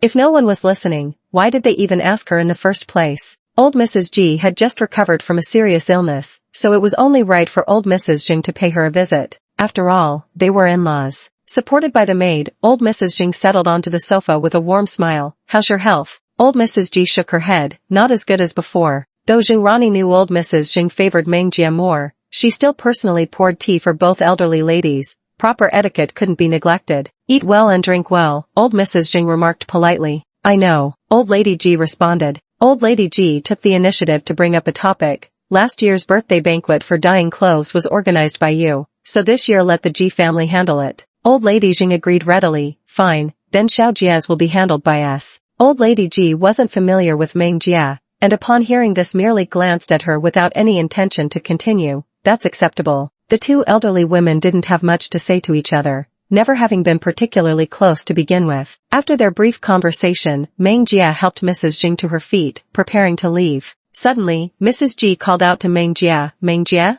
Meng Jia turned back. Their gazes met in the air. Mrs. Ji's lips moved hesitantly, but in the end, she said nothing. Meng Jia didn't probe further. On the way back, old Mrs. Jing scoffed coldly, putting on airs in front of me. As if you'd lose so much just because their Ji family didn't throw you a birthday banquet. Don't worry, if they look down on you, Grandma will throw you an even bigger one. Meng Jia noticed the old lady's competitive spirit always inexplicably surfaced over the most trivial matters. Grandma doesn't seem to like Xingrani very much. she asked bluntly, and the old woman answered just as bluntly, she has ulterior motives. After that, the old lady eagerly resumed asking her what she liked. Meng Jie. Since persuasion was useless, he decided to just let them be. When the old lady returned and mentioned it, Jing Meizhen began openly and covertly slandering and mocking. If she's so capable, does she even need us to arrange a birthday party for her? The old lady shot her a glare. Watch your tone with me. Jing Meizhen pursed her lips. Jing Guangzhong also raised an issue. Meng Jie doesn't bear the surname Jing. What identity should we use to host her birthday banquet? Since this was naturally a family discussion, everyone freely spoke their minds. Jing Guangzhong made his cutting remark. What do you say, Meng Jie? I simply don't understand. If you've returned to the Jing family, what's the reasoning behind not changing your surname? Do you have any idea how much prestige the Jing name carries? Meng Jie felt a headache coming on. This was nothing but trouble. Jing Guangzhong shot a glance at Meng Jie, unwavering in his stance. If Meng Jie doesn't change his surname, I won't support the birthday banquet. Chapter 73. Just can't see through you exploiting her. The intention couldn't be more pointed. Meng Jie nodded indifferently, his voice chilly and detached. Then let's not hold it. Jing Meizhen said, did you mean that? Do you even know the scale of a Jing family birthday banquet? Is the Meng surname really that important to you? Meng Jie remained unmoved. Not everyone is as shallow as you, aunt. The retort left Jing Meizhen momentarily speechless. She muttered under her breath, TCH, who knows if he's really as indifferent as he acts. Jing Guangzhong also wondered if he might be pushing too hard, and eased off somewhat. Changing your surname isn't that difficult a thing. Meng Jie leaned back on the sofa. I won't change it. Grandma approved it, and what's more, neither of my parents have said anything about it. Isn't uncle interfering a bit too much? They're too lenient, spoiling you, thinking since you've finally come back they should indulge you. But that just gives you the wrong idea and makes you throw all the rules out the window? Meng Jie didn't want to argue. There was no point in it. She went along with Jing Guangzhong's words, since little uncle has spoken, then we won't hold it. There wasn't much meaning to begin with. The old lady erupted in anger. Enough, Jing Guangzhong. I'm still sitting right here. When had Jing Guangzhong ever been scolded like this in front of so many people? The old lady's voice grew sharper, clearly furious. I called you all here today to inform you. Originally, we were supposed to discuss how to arrange the birthday celebration, not for you to nitpick and complain about everything. The birthday party is my decision. My granddaughter has returned, and I want to give her a proper welcome. Is that so unreasonable? Smack. The old woman swept the tea set off the table and left with her cane. After the old woman left, Jing Guangzhong was about to make trouble, but Meng Jie anticipated his thoughts first. No matter how much trouble great uncle stirs up this year, the Ji family will be the ones hosting Jing Rani's birthday banquet. With that casual remark, Meng Jie walked away. It was only after her departure that the old woman's blood pressure spiked and she fainted, being rushed to the hospital. Meng Jie only found out later, but upon receiving the message, he immediately contacted Xing Yiyan, who was still in the capital. Xing Yiyan personally attended to the elderly woman. Jing Meizhen asked, how is she, Dr. Xing? Xing Yiyan wasn't particularly fond of her, and his attitude was lukewarm at best. Nothing too serious. The elderly lady was just upset. Children shouldn't provoke their elders like this. Though it's nothing major, I'd still recommend hospitalization for observation for a few days. Jing Meizhen nodded hurriedly. All right, I understand. Jing Hingzhou, who had been quiet all day, rarely spoke up at this moment. In the empty, silent hallway, even whispers could be heard clearly. Mom doesn't usually have much to do at home. She's rarely this happy. Must you two really spoil her mood? These words displeased both Jing Meizhen and Jing Guangzhong. Jing Meizhen, if it were for Rani, I'd spare no effort. But Meng Jie? Not in this lifetime. You both know how she treated me before. How can she expect my consideration when she never showed me respect? Jing Guangzhong, as a daughter of the Jing family, you returned yet refused to change your surname. What? Could it be that Meng is a more prestigious name than Jing? Is she that reluctant to part with it? Enough, drop this matter. If your family wants to hold a ceremony for Meng Jie, go ahead. I just think there's no need to make it such a grand affair, Jing Guangzhong muttered under his breath. Ji Guiwan had been listening the whole time and finally spoke up. This matter requires no concern from you. We will handle our own daughter's affairs ourselves. She was furious. No mother would remain unperturbed when hearing such remarks about her daughter. Her daughter doesn't live to please them, she'll just dote on her as she pleases. The old lady fell ill, and though she longed to hold a birthday banquet, her strength no longer matched her wishes. Lying in the hospital, she constantly thought about leaving. When she couldn't leave, her mood soured, casting even her own sons and daughters in an unfavorable light.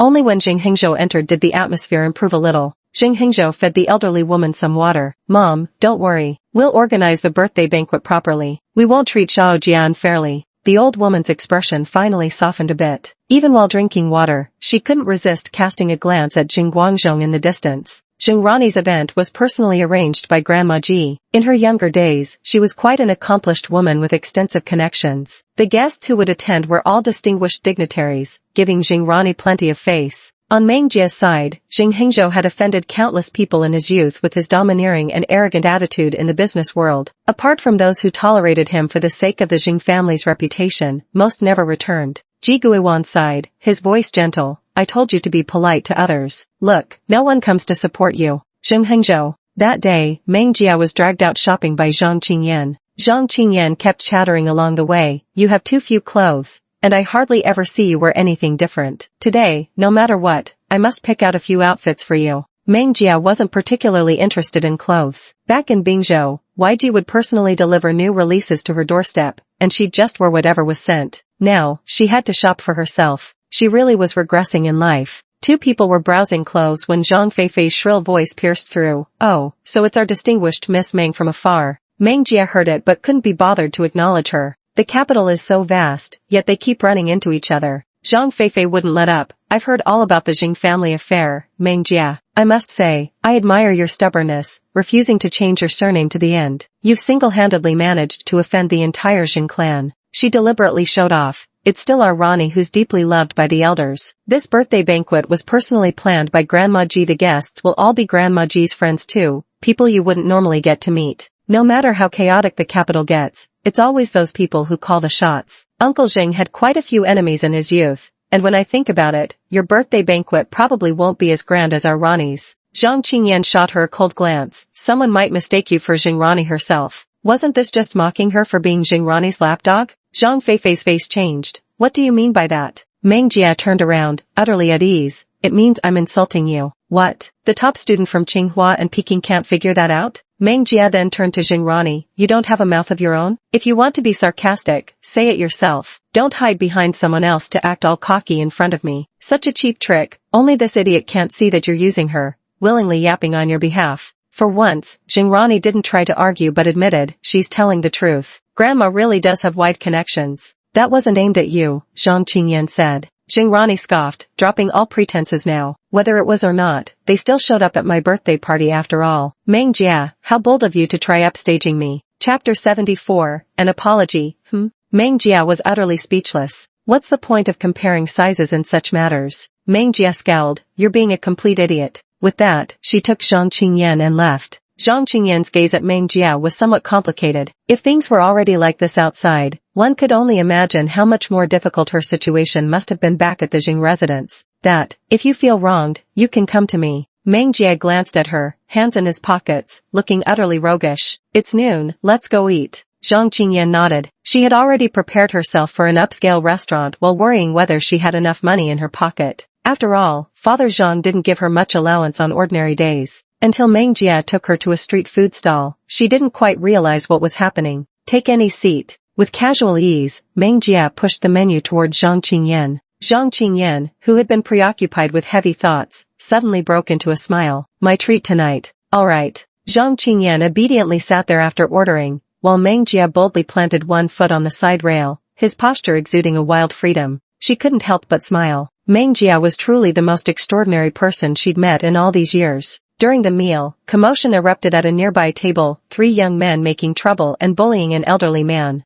The old man, tattered and trembling, bowed his head in panic, fumbling to pull money from his pocket. I'm sorry, I'll pay you back. The young man impatiently knocked away the scattered coins of 50 cents and smaller from the old man's hands. Do you even fucking know how much these shoes cost? They can't get wet, you understand? Did you do this on purpose? The worn-out coins clattered to the ground, and the old man hurriedly bent down to pick them up. The young man's face twisted with rage. Fucking hell, today of all days, just bought these new shoes. The other two looked on with sheer amusement. People around kept glancing in his direction, yet no one stood up, they just treated it as a joke. Unable to bear the sight of the old man, the hot-tempered youth stepped on his hand. The old man fell to his knees and never got up. Judging by your shabby clothes, you probably can't afford to pay me back, and I don't plan to make you. Just call me daddy and I'll let you go. The other two laughed. You're going too far. The young man couldn't believe it. I'm going too far? I'm being merciful enough. He ground his foot down heavily, his words squeezed through clenched teeth.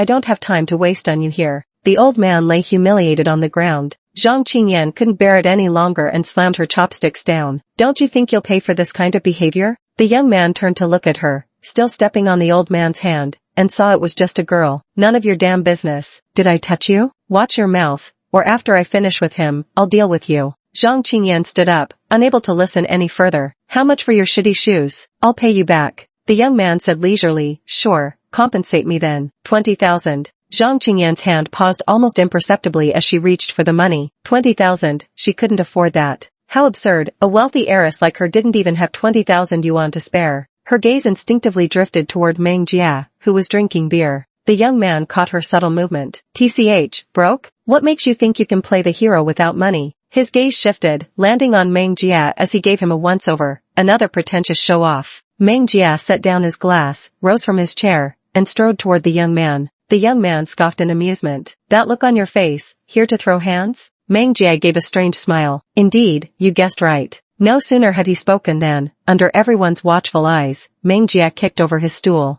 The young man toppled over along with the stool, landing flat on his back. The back of his head hit the ground with a dull thud. That definitely sounds like a good head. Meng Jia glanced at the table and saw a lamb chop knife placed there. Zhang Qingyan, quick on the uptake, went over to help the elderly man on the ground up and led him aside. Meng Jia alone was enough to handle things over there. The young man scrambled to his feet at lightning speed, touching the back of his head. No blood. He let out a relieved sigh. His head was just throbbing with pain. Grimacing through clenched teeth, he spat, guess I underestimated you. Grabbing a chair, he charged straight toward Meng Jia. Meng Jia delivered a spinning back kick, sending the stool flying across the room. The young man tried to move, but a fist came swinging toward him. Using the opponent's momentum against him, Meng Jia grabbed his hand and pressed it against the table. With his right hand, he picked up the knife he had spotted earlier and drove it straight down vertically. The young man squeezed his eyes shut. Ah! A grown man suddenly cried out in terror. The other two bystanders also gasped in shock, unable to believe someone dared to wield a knife in broad daylight. The young man slowly cracked open his tightly shut eyes to peek at his hand, where the expected pain never came. His gaze followed to see the icy blade wedged precisely between his two fingers, buried deep into the wood. Cold sweat instantly drenched his entire body from the fright. Meng Jia's face remained impassive, utterly unperturbed as she pulled the knife out, making the young man's heart tremble. Just 1 second had passed, yet he was already drenched in sweat. He gasped for air as if he had narrowly escaped death. Meng Jia twirled the knife with effortless ease, her voice steady and betraying no emotion. Apologize, The young man had no time to worry about who was right or wrong and hastily nodded. He scrambled over to the old man's side. Meng Jia coughed once, and upon glancing back, he instantly understood. He quickly gathered all the scattered change from the ground, neatly straightened it out, and handed it over with a deep 90-degree bow. Sorry, Grandpa, he said. The old man's trembling hands took the money. It's fine. The young man sighed in relief. Straightening up, he turned around only to see Meng Jia wiping the blade with a tissue. He took a deep breath, turned around again, pulled out a few hundred yuan from his pocket, and stuffed all of it into the old man's hands. Here, for your hand. With that, he ran off with his companion. Meng Jia casually tossed the knife aside, the blade embedding itself in the unfinished lamb on the table. She walked over to the old man, lowering her gaze to examine his injury.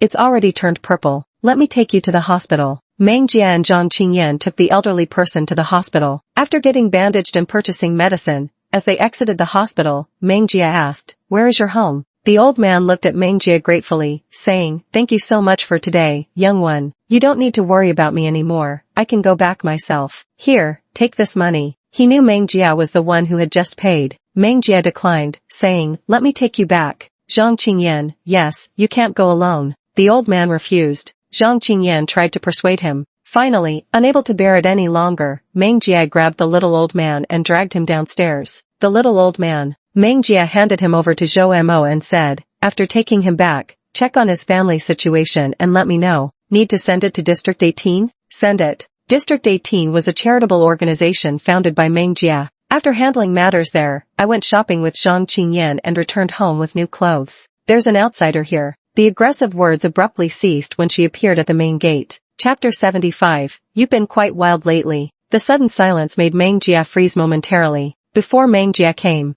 "Mr. Wen, Lady Jing, look at this. My child has been beaten to such a state. I know your family is influential, but we just want justice. This won't end without at least several 100,000. After Meng Jia arrived, I didn't come here to make a big deal out of this. I just want an explanation. As he spoke, Mr. Wen glanced at Meng Jia. Meng Jia wasn't really listening. He poured a cup of warm water and noticed Jing Yunbin occasionally looking toward the sofa. Meng Jia asked, "Did you hit someone again?" "Yeah." Meng Jia gave him a sidelong glance. "You've been quite wild lately. Beating someone up is one thing, but getting reported for it is another." When Jun's mouth was filthy, I just couldn't help hitting him. Meng Jia raised an eyebrow. In the past, when Jing Yunbin hit someone, I didn't mean to. I know I was wrong. Now when Jing Yunbin hits someone, yeah, so what if I hit you? Ji Guiwan had a headache. Meng Jia put down her cup and walked toward the heavily afflicted Ji Guiwan. The moment she approached, Father Wen's arrogance instantly diminished by half. She walked over and sat directly on the sofa, her domineering demeanor instantly overshadowing Mr. Wen. "I heard from Jing Yunbin that he hit someone." The moment Meng Jia arrived, Ji Guiwan began watching the drama unfold, his headache vanishing. Now it was Mr. Wen who had the headache. Even though it was clearly his own family's fault, Meng Jia wore an utterly unapologetic expression. Mr. Wen cleared his throat and said with feigned composure, "Yes, Wen Jun is in the hospital now." Meng Jia calmly took a sip of water and said, "What do you want to do about this?" "Compensation," Mr. Wen replied. "Don't tell me you refuse to pay? Compensation is only fair. But before that, I heard your son was the one who provoked the fight with his foul mouth. Shouldn't you apologize first before we discuss compensation? Once my son recovers, I'll personally bring him to apologize to you face to face." "No, you have to apologize first if you want the money." Meng Jia flatly refused. "You're clearly making things difficult on purpose." "Yes." Now Ji Guiwan finally understood who Jing Yunbin had learned that damned attitude from. With that thought, she glared at Jing Yunbin, who was looking their way. Jing Yunbin spread his hands innocently with wide eyes. Meng Jia didn't wait for Wen's father to respond. "Seems you haven't made up your mind yet. Maybe you should come back when you've decided." The stepping stones had already been laid at Wen's father's feet. After careful consideration, Father Wen still rose to his feet. "I was being presumptuous today." Before Ji Guiwan could reply, Father Wen fled in embarrassment. Meng Jia took a sip of water. Ji Guiwan patted her and said, "Rein in your brother." She could see it clearly now. Jing Yunbin would only listen to Meng Jia's words. Meng Jia lowered his head slightly and replied, "All right." With that, Ji Guiwan went upstairs. Meng Jia shot Jing Yunbin a glance, and that single look was warning enough. Meng Jia's birthday was taken seriously by every member of the Jing family. For Meng Jia's first birthday since returning home, no family member wanted to miss it. This made deciding who would visit Jing Rani quite the dilemma. Xing Ziding stated, "This is Meng Jia's first birthday since coming home, so I don't want to be absent." Jing Yunbin, "I share brother's sentiment. How could we miss such an important occasion? Jing Rani gets a birthday every year, but this one's special." Ji Guiwan didn't want to go either, but she feared Jing Rani might overthink things. After much deliberation, she still felt it inappropriate. That child has always been sensitive since childhood. "I'm afraid." Jing Yunbin interrupted, "Mom, no matter what, Meng Jia is your biological child. Your priority should be Meng Jia." Some things were better left implied. No matter how many years Jing Rani has lived with the Jing family, she ultimately shares no blood ties with them. Could they possibly betray their own biological daughter for the sake of an adopted child? The Jing family upholds righteous traditions. There are no truly wicked individuals among them. So Ji Guiwan personally went to see Jing Rani. When Jing Rani saw Ji Guiwan arrive, she quickly opened the door to invite her in and sit down. "Mother." Ji Guiwan glanced around her room. "Are you comfortable living here? One should be content." "I'm very satisfied, Mom. As long as I'm living with you all, the place doesn't matter." "Is there something you came to discuss today?" Ji Guiwan immediately forgot about the room issue and got to the point of her visit. "Well, you and Shao Jia share the same birthday, but your celebration venues are separate. So." Jing Rani maintained her smile, but the warmth vanished from her eyes. "Mom, are you saying you don't want to spend this year with me?" That's exactly what she meant. Jing Rani's smile faded. "I've grown up now and should understand. Meng Jia is your biological daughter. It's only right for you to go to her." Ji Guiwan quickly stood up to explain, "Rani, that's not what I meant. It's all right. I know my status is awkward. Mom has already done her best under these circumstances." Ji Guiwan wanted to say more, but Jing Rani had already reached the doorway. Her eyes gradually turned red, and her voice sounded choked with emotion. "I'm not feeling well today. Mom, please leave once you've finished discussing matters." "Rani," Ji Guiwan uttered these two words, glanced at her daughter's visibly low spirits, and ultimately left without saying anything more. The moment the door closed, Jing Rani wiped away non-existent tears with a tissue, her expression darkening. Ji Guiwan immediately rushed over to Meng Jia's place without delay. Meng Jia was playing video games with Xing Yunbin when she noticed Ji Guiwan approaching with a troubled expression. Combined with what Xing Yunbin had inadvertently revealed earlier, she instantly understood what had transpired. Thus unfolded the following scene. Ji Guiwan hadn't even said anything when Meng Jia glanced at her phone screen and remarked, "Mother can go celebrate with Xing Rani for all I care. It makes no difference to me. I've never been one to fuss over birthdays." This time Xing Yunbin wouldn't let it slide. "You've just returned this year. If the family gathering appears incomplete, what will outsiders think? Why should our family matters concern outside opinions?" Meng Jia replied casually. Compared to Xing Rani's sensitivity about appearances, she seemed utterly indifferent. Being open and unaffected leaves others with nothing to gossip about, doesn't it? One lives for oneself, not for others. Meng Jia has always been free-spirited and naturally wouldn't care about others' opinions. If she had spent all these years living for others, she'd have been exhausted to death. After all, those who dislike her can't even be counted on one hand. Ji Guiwan not attending her birthday banquet was no big deal, but if Xing Rani's side lacked Xing family representation, it would look quite embarrassing in outsiders' eyes. The Xing family is kind-hearted. It's already quite commendable that they still remember Xing Rani. So Meng Jia really felt there was no need to worry so much over such a trivial matter. Ji Guiwan held Meng Jia in a heartfelt embrace. Her daughter truly made her heart ache with pity. Because of that hug, Xing Yunbin secured a kill in the game. Time flashed by like a fleeting white steed, and in the blink of an eye, the birthday had arrived. Ji Guiwan ultimately appeared at Xing Rani's birthday banquet. As Xing Rani had anticipated, those in attendance were all influential figures from the capital. Many were seasoned elites of their circles who kept their true depths hidden. Xing Rani was quite pleased. Just the thought of having Ji Guiwan by her side tonight delighted her. Compared with Meng Jia, it was nothing. The protagonist is myself. Some young people couldn't help but whisper among themselves. I thought Xing Rani would lose favor now that the Xing family's real daughter has returned. Who knew Ji Guiwan would show up here? So one shouldn't jump to conclusions about anything too soon. I underestimated Xing Rani. That girl looks quite cunning. I wonder if the Xing family's biological daughter can outmatch her. That's their family matter. Xing Rani socialized with some elderly acquaintances under old Mrs. G's guidance, silently noting them all as potential future allies. They had heard some bits and pieces about the business dealings, how the Xing and Ji families had twice supported Xing Rani, but neither attempt had gone particularly well. On the contrary, Meng Jia was the rising star. No matter the setting, they admired competence, and Xing Rani wasn't exactly young anymore. Compared to Meng Jia, she fell short by more than just a little. With this in mind, some of old Mrs. G's longtime friends began to show a hint of indifference on their faces. Yet Xing Rani remained unaware of all this, still preoccupied with how to make Meng Jia notice these people. It was said that Meng Jia held a birthday banquet in Tingyue, yet Jing Guangzhong and his family didn't attend. Old Mrs. Jing was also in the hospital, where the situation looked quite bleak. Noticing that Ji Guiwan had been absent-minded all evening, she approached her. "Mom, why don't we go to Meng Jia's side instead?" At the mention of Meng Jia, Ji Guiwan perked up a bit. "Birthdays are just one day after all, let's celebrate together." Ji Guiwan thought it sounded fine and nodded in agreement. When they discussed it with the old lady, she thought it was ridiculous. And a respected person by her side said, "Why not go take a look? We're family after all, let's celebrate together. Tingyue isn't far from here." Truth be told, they wanted to see the girl from the Jing family. The man held a high status in their circle, commanding everyone's respect. No one found it troublesome, and they all flocked to Tingyue in droves. Just as Xing Rani had expected, it was utterly dismal. Ji Guiwan felt a pang of heartache. Aside from their own family, there really was no one else. The arrivals looked curiously at Meng Jia.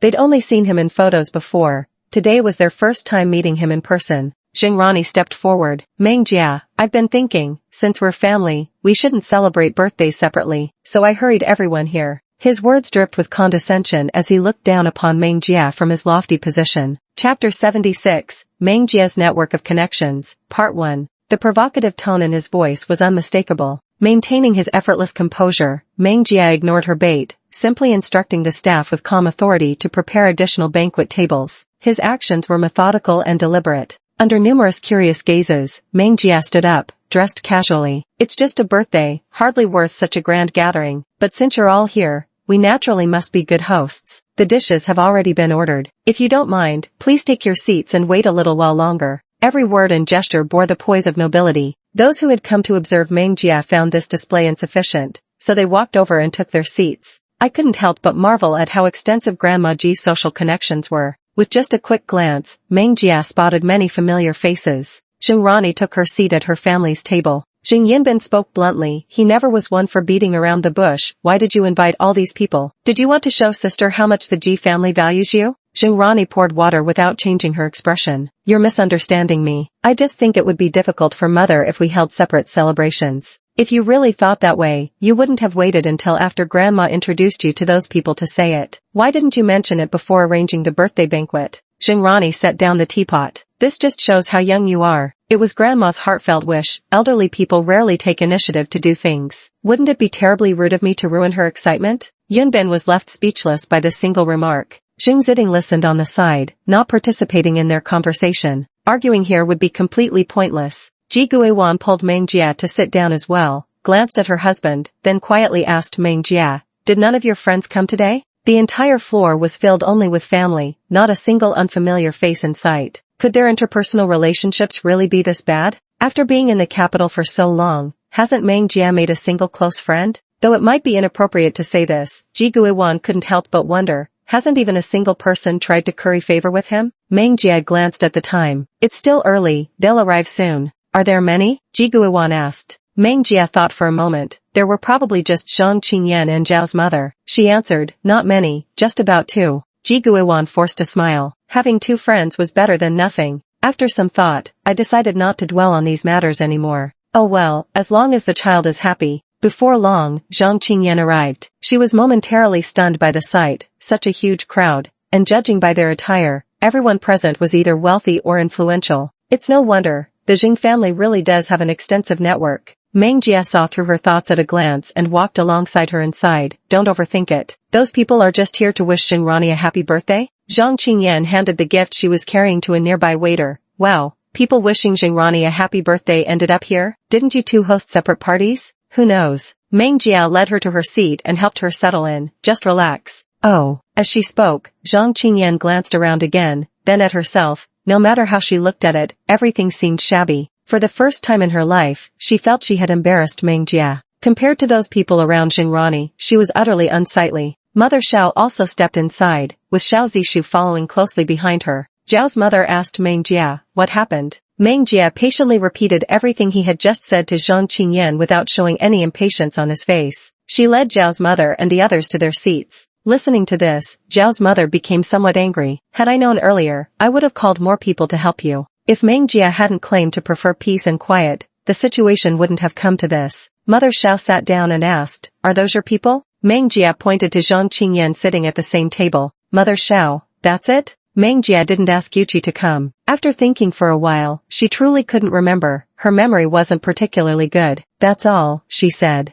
Mrs. Xiao. Meng Jia glanced at the time. That should be everything. She hadn't invited many people anyway. Truth be told, she never had much of a concept of celebrating birthdays. Jing Rani swayed her hips as she walked over. Are all your friends here? The food will be ready soon. Why don't we say a few words and start eating? My people have been fussing all evening. Meng Jia shot her a sidelong glance. Are you telling me what to do? Jing Rani tactfully coaxed. Not at all. Meng Jia. Hearing the voice, Meng Jia turned around and saw the mayor's wife walking in with her daughter Du Jin. The sound drew many eyes toward the entrance, sparking considerable interest. After all, it was the mayor's wife. The mayor's wife acted as if she were no stranger at all. I spotted you from the doorway. What's going on with you, child? Squinting slightly, Meng Jia walked over. Is she acquainted with the mayor's wife? The mayor's wife held Du Jin's hand and patted her own daughter, saying, greet her. Du Jin was very polite and showed no displeasure. Sister Meng Jia. The mayor's wife said, remember that set of jewelry you gifted me before? It really made me proud. Today is your birthday, and you didn't invite me, so I took the liberty of coming uninvited. You don't mind, do you? Meng Jia gave a forced smile that didn't reach his eyes. How could that be? Then I can rest easy.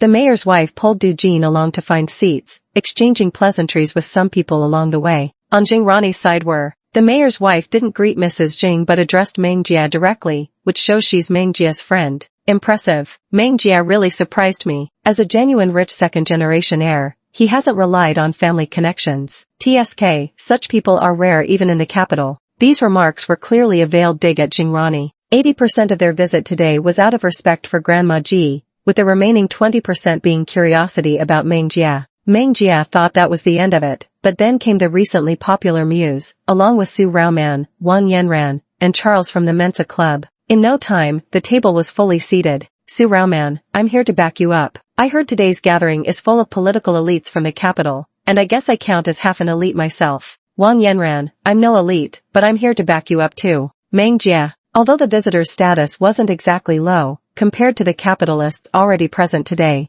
they were still insignificant. Mother Xiao couldn't contain her excitement. Are you expecting more guests today? Meng Jie had truly brought her so many surprises. She never expected that she still knew the mayor's wife. Meng Jie didn't understand why she was so excited and simply said, "It's gone. This time it's really gone. Please don't come again." As if this mess weren't chaotic enough already, Xingrani approached and said, "Who knew sister had such hidden depths? The mayor's wife actually showed up today. That genuinely took me by surprise." A long while passed without anyone else arriving. The observers keeping tabs on Meng Jie finally decided enough was enough, and the idol group began chatting to pass the time. Seems that's all, though Meng Jie has already given me enough surprises. Except for the mayor's wife, those people are all newly rising forces. Given time, they might reach the same position as us. Just as they were speaking, suddenly, the crowd gasped in shock. Some people turned toward the entrance in confusion. Leading the procession was Zhou Mo, heading a group of tycoons. Chapter 77 The Network of Meng Jie, Part 2.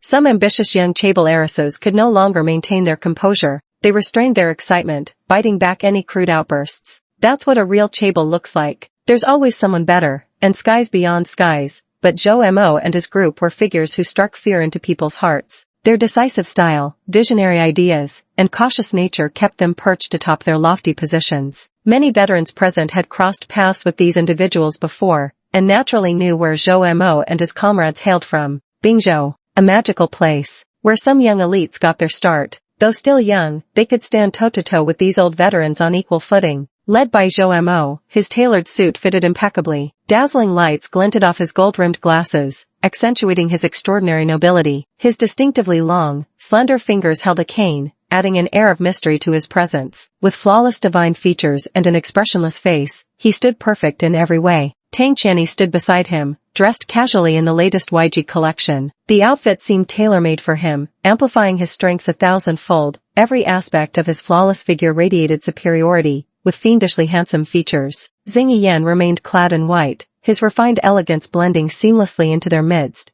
dissolving the edge of hostility surrounding the group. Yun Yifan walked at the rear, their simple formation clearly revealing the hierarchy of status. Yun Yifan, known to all as Emperor Yun, a crimson lawn dress flowed like fire, with chestnut-colored curls cascading down her back, every smile and glance brimmed with irresistible allure. Just like that, several high-ranking figures strode directly toward Meng Jie. Every movement of theirs radiated one word, nobility, noble yet humble. The onlookers were stunned speechless. A young lady from a wealthy family uttered in a daze, Zhou Mo from Xingtian, Tang Qianni from YG, the internationally renowned Dr. Xing Yiyan, and the award-winning actress Yun Yifan, each worth tens of billions. Many present had seen how these people carried themselves in public. At that moment, a few people stopped in front of Meng Jie and bowed uniformly at a 90-degree angle. There aren't many people from Bingzhou in the capital, so it's just the few of us here to wish Miss Meng Jie a happy birthday. Onlookers? What the hell? What do you mean there aren't many people from Bingzhou in the capital? If there were more, wouldn't they all be here today? Just these few are already astonishing enough, if they all came.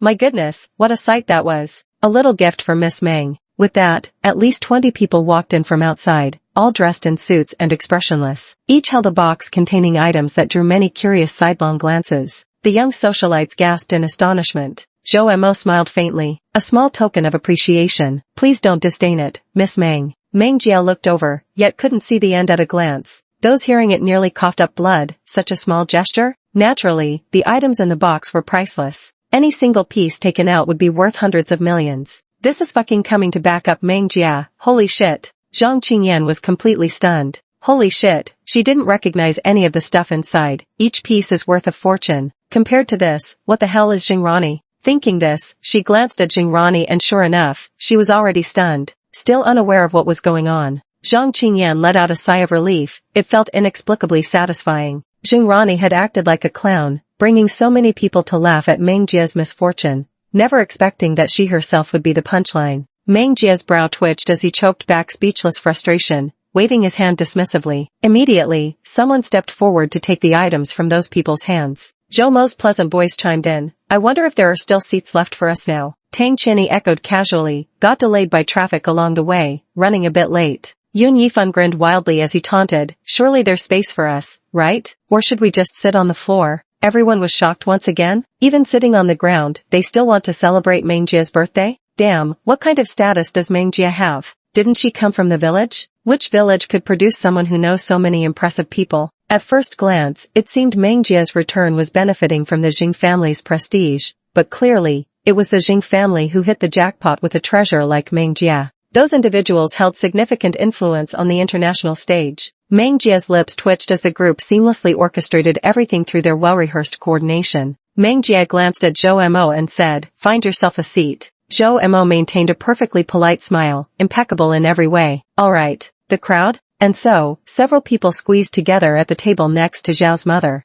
A young girl nearly fainted from happiness. The Emperor of Cloud's aura was simply overwhelming, and Tang Qianni sitting beside him was so handsome too. Zhou Mo was sitting right beside Zhao's mother. Xiao Mu's hearing was fine. Just moments ago, she had clearly heard Zhou Mo introduced as the head of Xingtian. Not long ago, when all of the Xiao family's businesses were in decline, almost everyone had kicked them while they were down. Then one day, out of the blue, companies led by Xingtian boldly stepped forward to support the Xiao family without any hesitation. This left her utterly perplexed. The Xiao family seemed to have no connection whatsoever to Xingtian. Now that the person was right beside her, of course she had to ask. Mrs. Xiao inquired tactfully, "Sir, are you from Xingtian?" At this moment, Zhou Mo didn't carry the same imposing demeanor as before when standing. Instead, he was gentle as a breeze. Facing Mrs. Xiao, he didn't put on any airs. "Yes, I'm the decision-maker at Xingtian," he replied. Mrs. Xiao hesitated repeatedly, unsure how to phrase her next question. Zhou Mo seemed to know what she was thinking and casually mentioned, "Miss Meng is my boss." Ji Guiwan looked over in disbelief. "Boss? The one presiding over Xingtian, with a position above Zhou Mo?"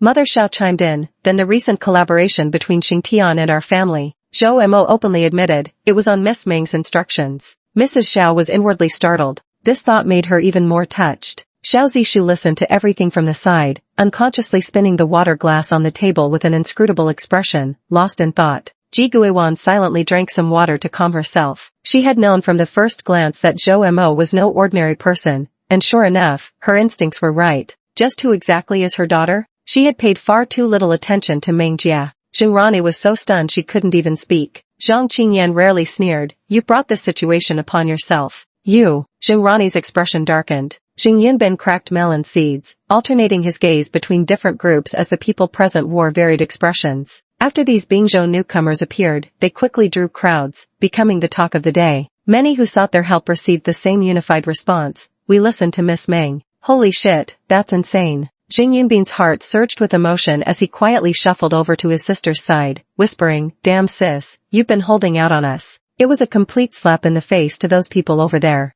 especially Xingrani's. Ji Qingyu walked over at some point. "Not bad at all. Shao Jia, you really made me see you in a new light." "Humph, putting on airs." They turned around to see Xingrani supporting old lady Ji, whose face was full of disdain. Chapter 78. He's an illegitimate child. Hearing this, Ji Qingyu instinctively glanced at Zhou Mo and the others. Just as he had imagined, none of them showed any change in expression. Regardless of where they were seated, their gazes uniformly focused on old Mrs. Ji. It wasn't out of fear. It was a look of disdain. So utterly arrogant. They showed no respect for the silver-haired elder Ji, yet were all smiles towards the young Madame Xiao who resembled her mother. Indeed, wherever Mengjia inclined, they followed suit. He could see it, and naturally so could the old lady, which made her expression even more unpleasant. Xingrani patted the old lady's back and said softly, "Grandma, don't be upset." Old Madame Ji glanced at Mengjia. She truly wouldn't embarrass her own family in front of outsiders on such an occasion. The waiters served the dishes in an orderly manner, knowing they couldn't afford any mistakes with so many important guests present today. People of status and position carry an intimidating aura about them. It makes one hold their breath involuntarily. Mengjia sat together with Zhou Mo and the others. Zhou Mo leaned sideways and asked, "Did I do well today?" Tang Qianni looked over to see Zhou Mo wearing an expression that clearly begged for praise. Looking at Mengjia's expression, wasn't he practically asking to be scolded? Mengjia popped some food into his mouth with an air of careless indifference, his refined face showing no particular emotion. "Thanks to you all, I've become public enemy number one." It was practically like issuing a public notice declaring she was Bingzhou's Mengjia. Zhou Mo served Mengjia dishes with serving chopsticks. "Just thought you looked too stifled here." In the past, no one would dare to act so boldly. Zhou Mo paused his chopsticks and asked, "Are you unhappy? It's your birthday today." Meng Jia halted the movement of bringing food to her mouth. She withdrew her chopsticks, letting the food fall onto her plate. Turning her head solemnly to meet Zhou Mo's earnest inquiry, her voice low and face expressionless, she said, "Not at all. I'm fucking ecstatic. Can't you tell?" Zhou Mo, Tang Qianni and Xing Yan exchanged glances, shaking their heads in frustrated disappointment. After a brief silence, Zhou Mo spoke up, "Yan Ming is probably on his way, coming with gifts." Meng Jia's tone turned slightly vicious. "Tell him to get lost. Don't let him set foot in the hotel." Zhou Mo signaled to his subordinate in the shadows with a glance. Someone moved instantly in the darkness, too swiftly to be caught. At another table, a man who admired Jingrani seized the moment during the meal to remark, "While it's true that more friends mean more opportunities, all I see is that Meng Jia's current success was built on a circle of connections. With such a group of friends behind you, even a good-for-nothing could be propped up, couldn't they?" Jingrani couldn't help but look up. Those who would stand by her at this moment were truly few. Zheng Ziding calmly countered, "That's where you're mistaken. If they weren't like-minded individuals, how could they have come together?" An elderly man just withdrew his gaze and remarked to his companion, "It's truly astonishing that Meng Jia, at such a young age, actually knows those people from Bingzhou." Hearing the two elderly gentlemen speaking, Zheng Ziding quietly shifted his attention to their conversation. "Speaking of Bingzhou, it seems everyone present today is an elder from the Yaqing Palace, all from Meng Jia's lineage." At this point, both the speaker and the listeners paused momentarily. "Meng Jia?" The elder gave Zheng Ziding a nudge and asked, "What's your sister's name again?" "Meng Jia," Zheng Ziding replied truthfully. A terrifying thought suddenly sprang to mind. Or could it be Meng Jia sitting there right now? Zheng Ziding said, "My sister grew up in the countryside and doesn't have that kind of power to cover the sky with one hand." When you mentioned the elder faction earlier, does that mean there's another faction? Yes, the current leader of Yaqing Palace is Lu Chaibai. She's the one who attends public events along with her followers. As for Meng Jia's faction, they're the ones we saw today, like Zhou Mo and the others. Those are the trusted aides who struggled alongside Meng Jia from nothing to reach where they are today. Yaqing Palace could only achieve its current status because of Meng Jia. Won't there be internal discord between the two factions? Zheng Ziding inquired earnestly. "You don't understand. While Yaqing Palace publicly claims Lu Chaibai holds power, in reality Meng Jia controls most of the authority. Meng Jia can mobilize Lu Chaibai's subordinates, but Meng Jia's own forces answer only to him. So while Lu Chaibai may have treacherous ambitions, he lacks the nerve to act. He struggles both openly and covertly, but Meng Jia always suppresses these attempts. Honestly, if Yaqing Palace ever faced real trouble, Meng Jia couldn't just stand by idly either. As things stand currently, with the elder faction maintaining order, no one dare cause trouble." Zheng Ziding listened, his mind a whirlpool of emotions that refused to calm for a long time. The old man took a sip of wine, "But some say Meng Jia is already dead." Zheng Ziding frowned. "Dead? Hard to say whether it's true or false." The elder friend rolled his eyes at him. "Someone that formidable, still in their prime, how could they possibly die? It's easy to guard against open weapons, but hard to fend off hidden arrows. Who can say for sure about such matters?" The entire floor was unbearably noisy. Meng Jia was just about to get up for some fresh air when he saw Yuqi stroll in casually. She turned to Zhou Mo. "Didn't I tell you to stop him?" Zhou Mo said defensively. Yan Ming really was stopped outside. Meng Jia's expression darkened as he sarcastically praised, "Wonderful." Yuqi was an outstanding presence wherever he looked. Such an appearance naturally drew attention. "Whose young master is that? Find out. I want his contact details. So handsome." It had been a long time since Jingrani met Yuqi. Just when Yuqi was nearly fading from Jingrani's memory, he suddenly reappeared. The vividly remembered scene unfolded once more in her mind. No matter how many times she encountered such an outstanding man, Jingrani's heart still raced as wildly as ever. She unconsciously touched her chest, watching helplessly as Yuqi walked toward Meng Jia. She gripped her clothes tightly, her eyes brimming with uncontrollable jealousy. How could a country girl be so charming? The elders treated her with special regard,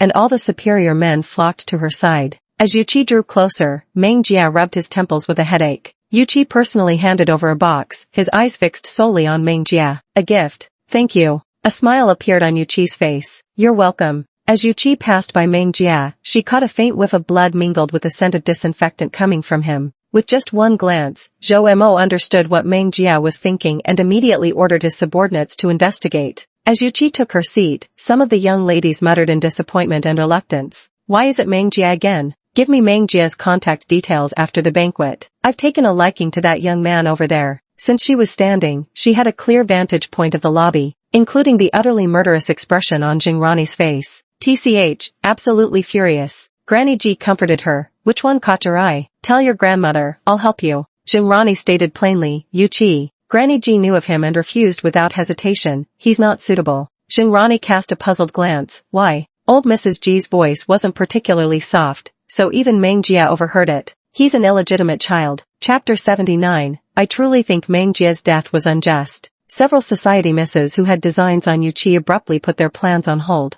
This illegitimate child. It's rare to see such an outstanding person. What a pity he turned out to be illegitimate. For a moment, many people fell silent. Old Madame Ji seemed oblivious to the reactions around her and continued speaking to Jinrani. Someone like that doesn't deserve you. He's not presentable. Zhou Mo and his companions suddenly changed their expressions. They knew Meng Jia well. She wasn't the type to swallow insults. Yet here she was, sitting motionless beside Yu Qi, shoulder to shoulder. The calm before the storm. Jinrani frowned in confusion. Even if he's illegitimate, coming from Binzhou must mean he has some value. Why does Grandma disdain him so much? Old Mrs. Ji knew it would be inappropriate to speak the next words too loudly, so she lowered her voice to remind Jinrani. Besides Yaqing Palace, the other family in Binzhou with equal influence is the Yu family. Do you know why Yu Qi is in the imperial capital? Jinrani didn't know. Because he was kicked out by the Yu family. A disowned illegitimate child simply can't establish himself in Binzhou, so he had to move somewhere else to live. Stay away from people like him.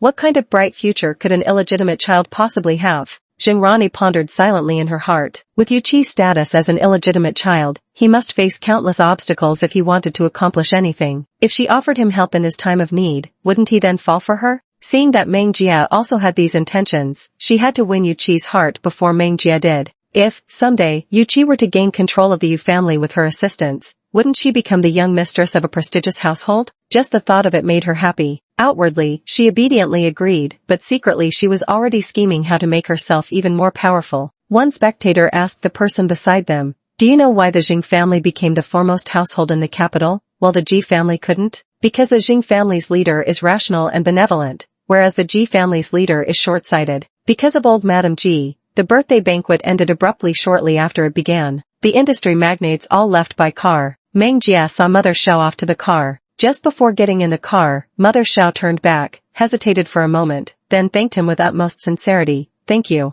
Leaving only those words, she got into the car while Xiao Zishu personally handed him a box, saying, "Happy birthday." Meng Jia accepted it. Many things happened that night, and she wasn't in the best of moods. Early the next morning, just as she woke up, Zhou Mo sent word. Something that happened late last night. The Ji family suffered heavy losses. Officially, it was claimed as an unexplained fire in the port warehouse, but the scene clearly bore signs of an explosion. She didn't make a move, so it had to be Yu Qi who acted. She put down the tablet and got up to freshen up. After washing up, she planned to make a trip to the harbor. To check if there were any missed targets from the bombing, she'd go over and drop another shell on them. Last night Zhou Mo had already made an appearance, so it wasn't appropriate for him to stay around recently. Thus, the old lady's bodyguard came into play. The car came to a smooth stop at the harbor. As soon as she stepped out, a warm wind mixed with the unpleasant smell of something burnt hit her face. There were quite a few people around, but no one noticed this side. She turned her head back and said, "Wait for me here. There's no need to follow."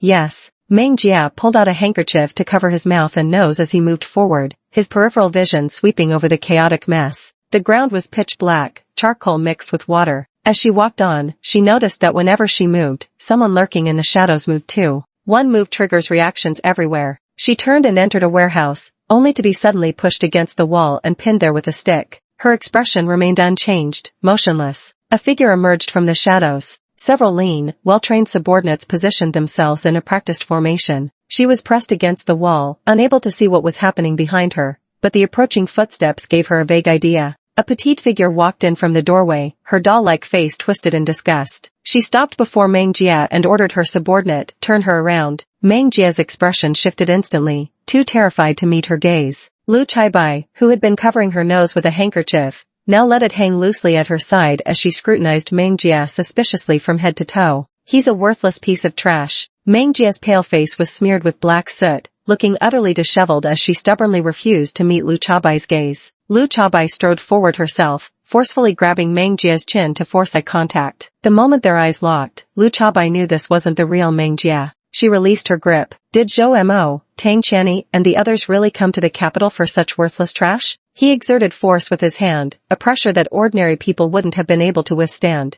Of course, Meng Jia was quite cooperative too. A shrill scream tore through the air. The sharp voice made Lu Chabai's face darken with fury. making him seriously consider finishing her off right then and there. As Meng Jia contemplated how a despicable person should behave despicably, Jing Rani's image instantly flashed through her mind, every movement seemingly slowed down, allowing her to see it all with crystalline clarity. Immediately, Meng Jia began resisting hysterically. Who the hell dares to treat me like this? Do you have any idea whose daughter I am? The Jing family. Do you know who my grandmother, parents, and brother are? If anything happens to me, none of you will escape. Lu Chaobai casually dug at his ear before stepping forward and delivering a kick. Shut your trap. Another word and also your mouth shut. A distinct but not particularly large footprint suddenly appeared in the center of Meng Jia's white blouse. Looking at Meng Jia being such a useless weakling who couldn't even harm a chicken, Lu Chaibai didn't think it was worth wasting time here. Let her go, she said. Just as Lu Chaibai turned around, a subordinate came flying in horizontally from outside. She hastily dodged out of the way.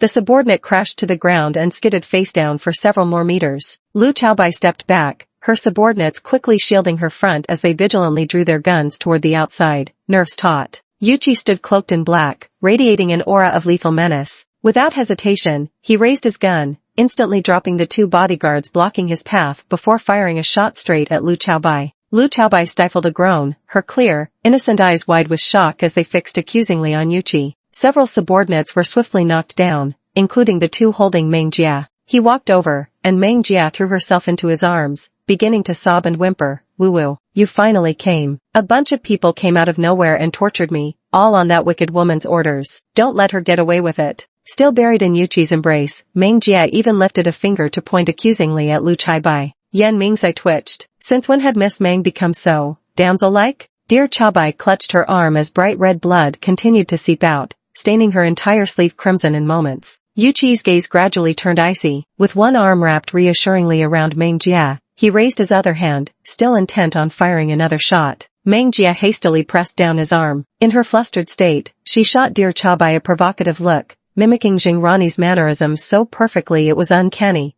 as if carved from the same mold. Don't bother, she said. She didn't mean it. No need to hurt anyone over me. Hearing this, Dear Chaibai nearly rolled her eyes to the heavens. The bullet tore through Lu Chaobai's arm, sending flesh and blood flying. Anyone normal would have been writhing in pain, but Lu Chaobai suddenly burst into laughter at Yuqi. Seems you're not as devoted as I thought. Did your taste become this disgusting after Meng Jia died? You'd actually settle for this trash? I truly think Meng Jia died in vain. Chapter 80. Where did you get this thing? Yuqi remained silent, his icy gaze fixed on her. Having said her piece, Lu Chaobai found the whole affair rather dull. She'd thought that old woman was hiding something special in the capital, but who knew it would just be this worthless thing? Just a coincidence of names. Meng Jia stood with arms akimbo, looking every bit the screaming harpy. What do you mean? Who's this Meng Jia you're talking about? It's her honor to share my name, so what if she's dead? You think I'm not worthy to stand beside Yuqi? Yan Ming, holy crap, she's so ruthless she's even cursing herself. Lu Chaibai found this absolutely bewildering. It had been ages since she'd encountered someone this brainless. She didn't speak, her eyes frost cold, as she was helped away by her subordinates, passing by Meng Jia and the others.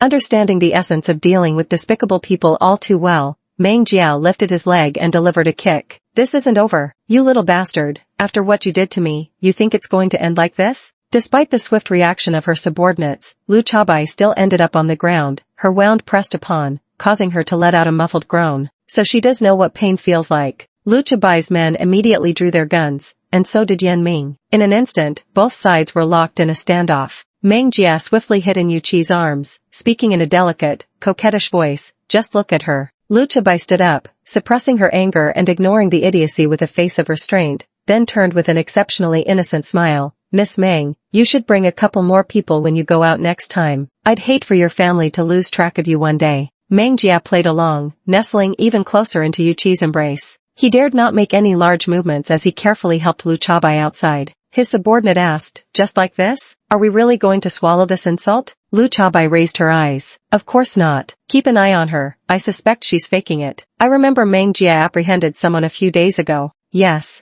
Was it Meng Yi's agent or whoever before? It seems like. This one wasn't found. I remember the adopted daughter of the Jing family is called Jing Rani. Yes, she's had quite a few confrontations with Meng Jia. Lu Chaobai's eyes gleamed. Find a way to arrange a meeting between her and Jing Rani. I'm certainly not the only one who wants to know if Meng Jia is still alive. This is about to kill someone using another's blade. If it's really Meng Jia, then kill her. One mountain cannot shelter two tigers. When Meng Jie was around, she was oppressed beyond recognition. Now that Meng Jie is finally dead, she has swiftly consolidated power over the years. If Meng Jie truly isn't dead, all the authority she painstakingly gained might have to be surrendered once more. She won't allow this to happen. After Dear T. White and the others left, an extra person became clearly visible in a place that had been unseen. Meng Jie didn't even look up as he wiped his face with a handkerchief. Give her 2 more shots. Don't let her recover too easily. After Meng Jie spoke, the person who had been there moments ago was gone. She couldn't see, so no matter how much she wiped, it still looked dirty.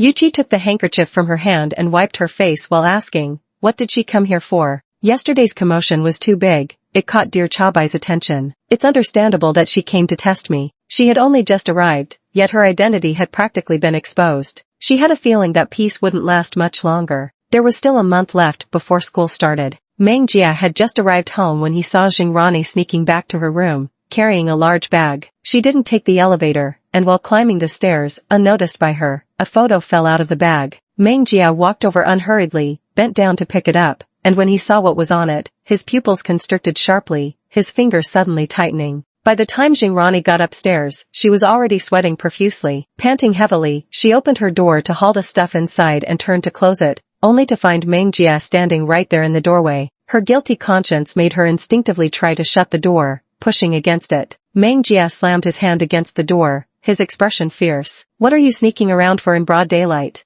Jingrani pushed harder, but it was useless. She snapped angrily, none of your damn business. Meng Jie, are you insane? I'm going back to my room, and you still have to interfere? Meng Jie held a photo in his left hand, glaring at Jingrani. Where did you get this thing? Jingrani looked over and noticed a photograph had somehow fallen out. Her heart raced, the plan couldn't fail before it even began. In her panic, she grew even more silent, urgently trying to shut the door. Even in this moment, she remembered to kick the package further inside with her foot. Ultimately, Jingrani was no match for Meng Jie's strength. In one swift motion, both she and the door were flung inward by Meng Jie. Meng Jie walked in without sparing a glance at her sitting on the floor. Her eyes immediately fell upon the package on the ground, and she bent down to grab it. Jingrani, still dazed from the collision, felt her heart drop. There was no way she could let that woman get her hands on it. Panicking, she grabbed a utility knife from a nearby table. She expected Meng Jie to dodge, buying herself enough time to snatch back the package while she sidestepped. But to her disbelief, Meng Jie didn't evade at all. The blade sliced cleanly across the back of her hand, blood welling up instantly. In the blink of an eye, her hand was drenched in scarlet. Blood dripped from his wrist onto the ground. Jingrani froze, stammering, "Why didn't you dodge?" Her hands trembled so violently she couldn't even hold the craft knife steady, dropping it instantly as she leaned against the wall, breathing rapidly. Meng Jie moved like a painless robot, his eyes fixated solely on that package. Clearly, there was no stopping him now. She picked up the package and tore it open with her bare hands. Inside were nothing but photographs. As Meng Jie yanked it apart and tilted it, an avalanche of pictures spilled out like a blizzard of goosefeather snowflakes, scattering across the floor.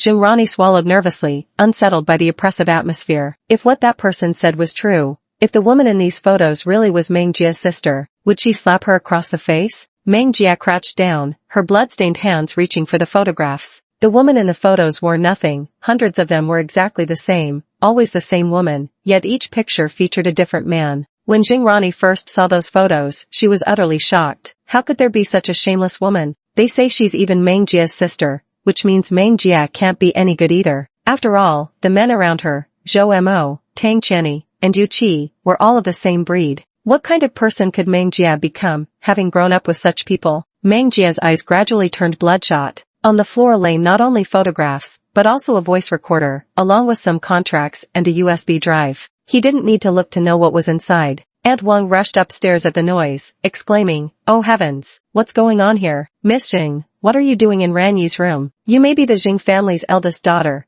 but that doesn't give you the right to be so unreasonable and outrageous." Jingrani looked over to see old Madame Ji standing at the door. She quickly put on a fearful expression and didn't dare say a word. Now she could only hope that Meng Jie would lose his temper soon. That way the old madam would dislike her even more, and her expulsion from the Ji family would be just around the corner. Chapter 81. I asked you a question, did you not hear me? Meng Jie turned a deaf ear, tossing aside the photographs before raising his hand to grasp Jingrani by the throat. As his arm slowly lifted, Jingrani was forced onto her tiptoes. Old Madame Ji never expected Meng Jie to act this way even with her standing right there. Such utter disregard for others, such disrespect for elders. Such people shouldn't be kept at home, or sooner or later something terrible will happen. The old lady shouted angrily, "Are you blind? Hurry up," and pull that lunatic away. "If something happens to Ronnie, you'll all regret it." The two maids who had been watching suddenly snapped out of their daze and hurried forward to pull Meng Jia away, frantically pleading, young mistress,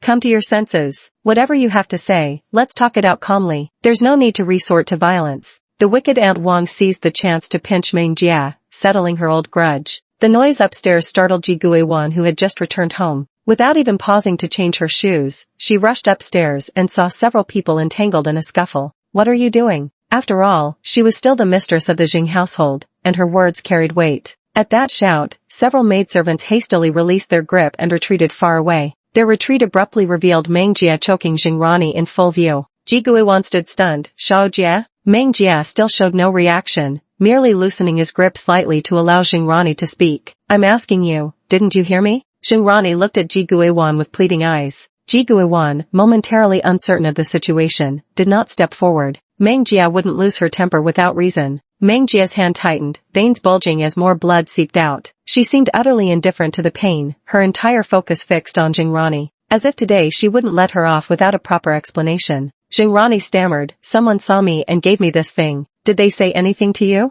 "Nothing, just gave me the item." Meng Jia threw her to the ground. Ignoring the person standing at the door, he turned to collect the photos, during which they saw nothing. Clutching the box, she shoved Aunt Wang aside and stormed toward her room. This state of hers worried Ji Guiwan. Even now, Aunt Wang still thought of fanning the flames in front of old Madame Ji. Someone like this is truly terrifying. Keeping her at home, who knows when she might snap and harm Miss Rani. Sigh. Before she came back, everything was just fine at home. How did things end up like this? Listening to Nanny Wang's words, old Lady Ji's face darkened. Ji Guiwan directly intervened, outrageous. "As a senior servant of this household, how dare you speak with such impropriety? How could you dare spread gossip behind my daughter's back?" Nanny Wang nervously explained, "Madam, that wasn't my intention." Ji Guiwan commanded sharply, "Dismissed." This time, she was genuinely angry. The old woman's face darkened with fury. "Ji Guiwan, who taught you to be so rude? How dare you raise your voice? I see Meng Jia truly can't stay any longer." "Mom?" Ji Guiwan found it utterly bewildering. She had never clashed with the old woman growing up, yet now she was standing up to her for Meng Jia's sake. "I'll discipline my own daughter. Stay out of this." Throughout the whole ordeal, she didn't even glance at Jing Rani, who was still on the floor. She walked to Meng Jia's room and gently knocked on the door, carefully weighing her words. "Shao Jia, would it be all right if I came in?" There was no sound from inside. Coincidentally, the maid also came upstairs with the first aid kit, silently handed it to Ji Guiwan, and then withdrew. "Shao Jia, you're injured. Let Mom help you treat the wound first, okay?" Meng Jia inside the room heard this, her eyelashes fluttering slightly as she instinctively glanced at her bloodied hand. It turned out that besides her sister, someone else cared about her. Ji Guiwan asked a few times but received no response. After some thought, she pushed the door open and entered. She crouched down in front of Meng Jia. Before Meng Jia could speak, Ji Guiwan kept talking. "I did knock before coming in, but you didn't answer. I only entered without permission because I was worried about your wound." Mid-sentence, Ji Guiwan suddenly realized something and paused while reaching for the alcohol. With a carefree tone, she added, "What's the big deal? I'm your mom. What's wrong with entering your room?" "Unreasonable."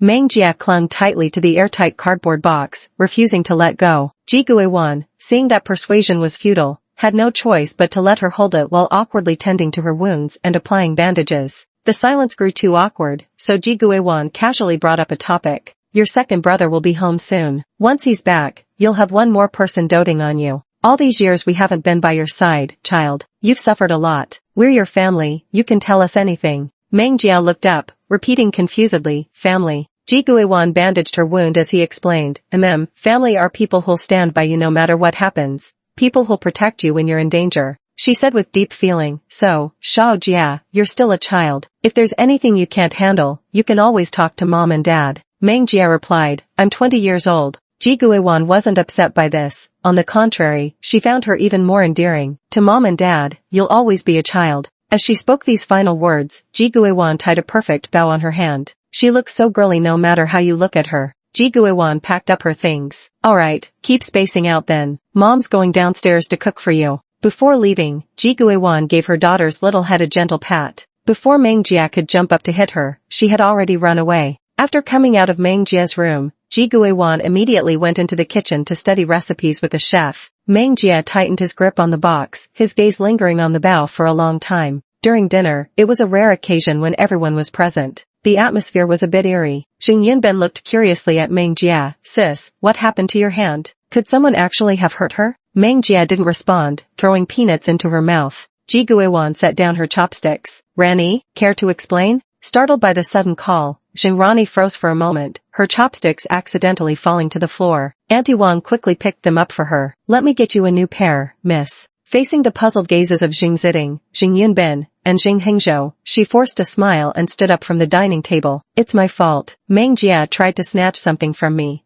and in the heat of the moment, I accidentally scratched her. Jing Yunben frowned disapprovingly. No matter what, you shouldn't have used a knife to hurt someone. Jing Ziding added nonchalantly. Shao Jia wouldn't act so unreasonably. It was confirmed to be Jing Rani's fault. As she listened, Jing Rani felt her nose sting and her throat ache painfully. They were a real family. She was just an outsider. They were interrogating her for Meng Jie's sake. Within a second, tears were already streaming down her face. She didn't want to stay at the Jing residence any longer. Old Madame Ji slammed her chopsticks on the table. Enough. Can't we have a proper meal? What's with your attitudes? Meng Jie is your biological child, so Rani can just be tossed aside? All these years, who's been by your side? It was Rani. When I fell ill, who stayed up all night without even changing clothes to care for me? It was Rani. And now you're harassing Rani over such a trivial matter? Even an outsider like me can't stand to watch. Since you're an outsider, wouldn't meddling in our family affairs be improper? Such shamelessly ruthless words, only Meng Jie could say them. See for yourselves? With such a stark contrast, can't you tell who's more like your daughter? I seriously suspect someone tampered with the DNA report back then. How could the Jing and Ji families' pure, virtuous bloodlines produce such an arrogant and unreasonable offspring? Test it again. The same towering pride Meng Jie had enjoyed in Bingzhou became his downfall in the imperial capital. A single day in the capital would shave 10 years off her lifespan. Chapter 82, the whole family gets arrested. Mom, stop being unreasonable. Rani was clearly in the wrong this time. A simple apology would have settled everything. All these years we've given Rani our absolute devotion. I can say with a clear conscience that we've done nothing to be ashamed of. So what I'm hearing is, even if Meng Jie pierced a hole through the heavens, you'd all still spoil her rotten. Old Lady Ji felt like she'd seen a ghost. My daughter has suffered for so many years, and now she finally gets to enjoy life. Why shouldn't I spoil her? This kind of excessive indulgence will ruin her. Jing Hengzhou grasped Ji Guan's hand to comfort his wife, then looked up at the old woman. Mom, no matter what, this is our family matter. We're not unreasonable people. Whoever is at fault should take responsibility. You're being too extreme. With every word they spoke, Jing Rani's face grew paler by the inch. Jing Rani's complexion wasn't exactly pleasant either. If she didn't apologize today, this matter would probably never end. She gently patted the old woman's hand and said softly, Grandma, that's enough. I'm already so grateful you stood up for me, but I was genuinely in the wrong this time, so I want to formally apologize to Meng Jie. She bowed deeply. I'm sorry. Straightening up once more, she choked back bitter tears. Ever since I learned I'm not Mom's biological daughter, I've been treading carefully, treating everyone with utmost consideration. I genuinely wanted this family to stay whole, but now, I no longer have any rightful place here. I'll always be grateful that Mom and Dad didn't cast me out when the truth came out, that they kept loving me despite everything. Gratitude matters, and my presence has caused nothing but strife. To repay their kindness, starting today, I'll move out. Meng Jie saw right through her. Jing Rani was executing a tactical retreat, trying to hastily sweep this matter under the rug. How could she possibly let her have her way? With a tilt of his chin, Meng Jie remarked, it must indeed be difficult for Miss Jing, a delicate woman, to manage all this alone. Jing Rani was at a loss to understand. Meng Jie raised his hand slightly. Didn't you hear? Hurry up and help Miss Jing pack her things. Following Meng Jie's orders, the bodyguards Mrs. Jing had previously arranged by her side sprang into action. They barged straight into Jing Rani's room and expertly opened several large suitcases, hastily packing her belongings in a flurry. In just 1 minute, 5 suitcases were placed in the hall. Jing Rani was stunned. Even if bodyguards were constantly stationed outside, how did those suitcases get here? Meng Jie was unusually considerate.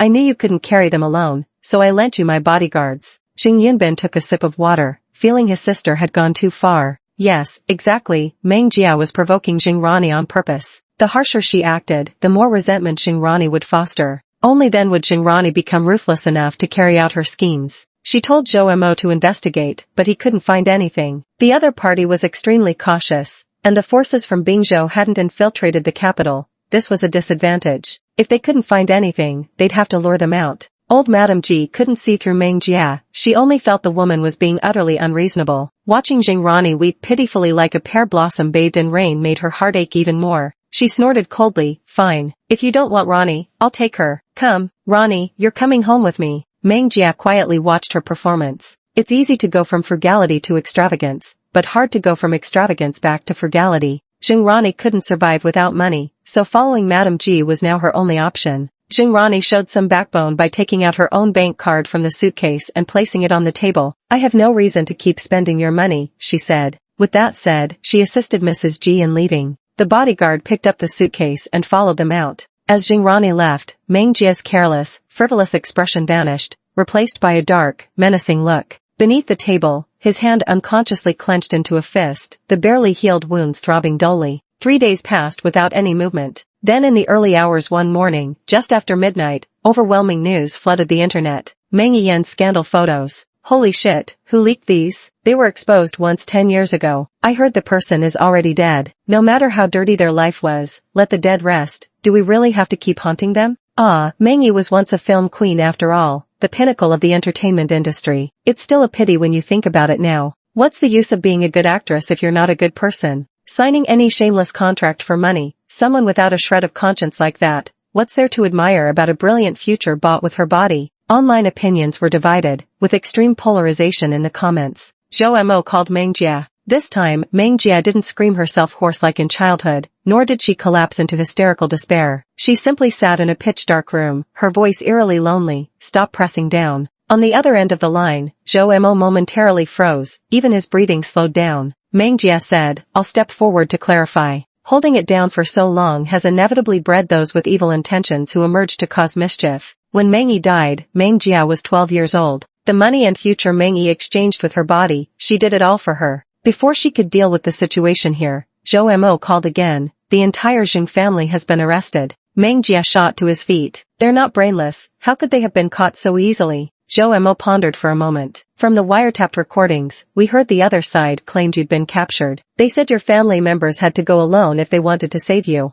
That's why the Jing family walked right into the trap without suspicion. And then they were rounded up in one sweep." Meng Jia smashed his phone. Rather than targeting Meng Jia directly, Jing Rani shifted her focus to Ji Guiwan and the others. Didn't they cherish Meng Jia like a treasure? If something happened to Meng Jia, could they still sit comfortably without a care? Of course not. The second young master of the Jing family, Jing Rusi, stepped out of the car, accompanied by his good friend. The two walked into the Jing family residence, chatting and laughing along the way. "Rusi Jing, I really envy you. Your parents must be so happy to see you. But what if they're not home?" Jing Rusi adjusted her bangs with her backpack slung over her shoulder. "I called them right after landing. They should all be home by now." With light steps, she entered the main building. Carrying bags of all sizes, Jing Rusi eagerly pushed open the front door and flashed a bright smile. "Hey everyone, I'm back." The spacious living room was completely empty, with not a single maid in sight. The entire Jing household seemed to have suddenly vanished. The cool breeze blew gently, sending a chill through one's heart.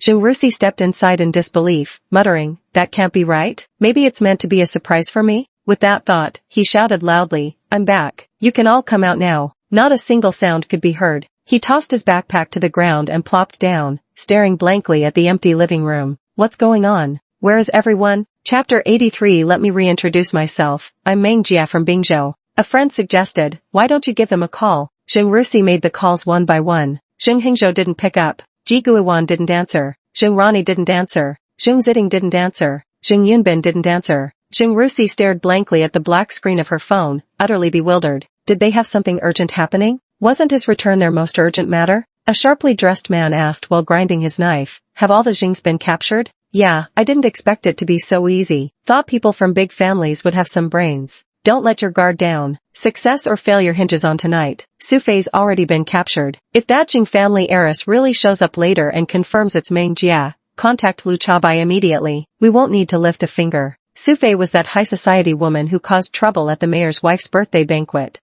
But I think it's unlikely. We all saw Meng Jia die with our own eyes. Even the corpse was. Being cautious won't hurt much. Let's go. I'll go take a look at the Jing family. All 4 family members were tied up in a warehouse, black tape covering their mouths, hands, and feet bound together. The 4 of them huddled in a corner, lifting their heads as soon as they heard movement. This seemed to be an abandoned warehouse. Wang Yin tilted his chin. and the man accompanying him walked over to the Jing family. He randomly picked one of them and ripped the tape off his mouth. Jing Yunbin, despite his limited mobility, lashed out with curses. So you're the bastard who kidnapped my sister? I'm warning you to let her the hell go, or I'll make sure you regret it once I'm out of here. Wang Yin found the situation amusing as he casually pulled up a chair and sat down, crossing his legs. Talking like that, aren't you afraid I might decide not to let you leave at all? Jing Yunbin spat on the ground. God fucking damn it. Wang Yin deliberately provoked him. Truth be told, I didn't capture your sister, but I told her you've been caught. Soon, there will be 5 people tied up here. Jing Yunbin could only feel contempt for his underhandedness. You're truly shameless. Indeed, Third Master Jing is absolutely right. You make me so angry I'm tempted to decorate your face with some bruises. At this command, one of their companions immediately threw a punch at Jing Yunbin. A ferocious punch, but Jing Yunbin didn't make a single sound. Ji Guiwan was terribly worried and immediately started whimpering. Jing Yunbin spat out blood. I'm fine. He then turned to look at Wang Yin. If you've got what it takes, kill me right here today. Wang Yin's hand, which had been caressing the chair, paused. You think I wouldn't dare? Huh. Jing Yunbin looked down on him, relentlessly grinding Wang Yin's authority into the dirt. I love how tough you are. Makes beating you so much more fun. Ha ha ha ha. Get him. At his command, Jing Yunbin was dragged aside as several men began to punch and kick him. Zheng Ziding threw himself with all his strength, shielding Jing Yunbin beneath him, enduring their blows as the taste of blood filled his mouth. Jing Yunbin tried to push him away but couldn't. Brother, move. Are you out of your mind? I don't have time for your brotherly affection act. After Wang Yin spoke, the men stopped their assault. Wang Yin scrutinized the 2 of them and decided their injuries were sufficient, then ordered his men to drag them back. Bored out of his idle mind, he picked at his ear and said, Meng Jia hasn't shown up yet. Do you think the one you protect so dearly will come to rescue you personally? No one spoke. Wang Yin frowned in displeasure. Speak up, or do you want another beating?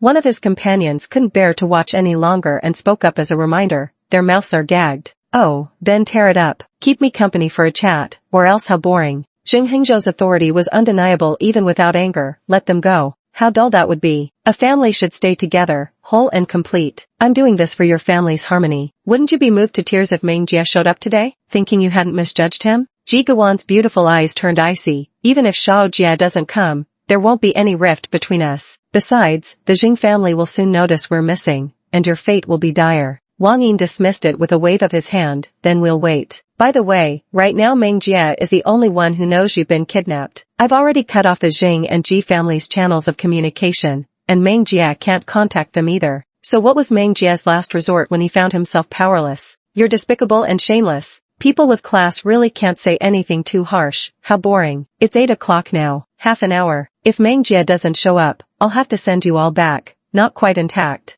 Wang Yin's attitude showed he didn't take the Jing family seriously at all. There were only 2 scenarios where one wouldn't fear the Jing family. Either they weren't from the imperial capital, or their background was no less formidable than the Jing family's. This is definitely not good news. Boss, someone's approaching outside. All 4 members of the Jing family lifted their heads in unison, each silently praying in their hearts. Please don't let it be Meng Jia. What use could a frail young lady from a wealthy family like her be? Don't get yourself stuck here. Wang Yin burst into laughter. This is getting interesting. He patted his pants and walked out. Hearing the commotion, the crowd surged out from the warehouse. Wang Yin had prepared in advance to prevent the plan from going awry, so nearly all his men were gathered here. 200 to 300 people stood in the open space. Since the place had been abandoned for years, there were no lights, only a row of derelict buildings. And standing before that row of abandoned buildings was a single figure. All 4 members of the Jing family were brought out, their eyes widening in shock when they saw Meng Jia standing there alone. Is this idiot really here by himself? If he couldn't find anyone from the Jing or Ji families, he should at least have brought some people from Bingzhou.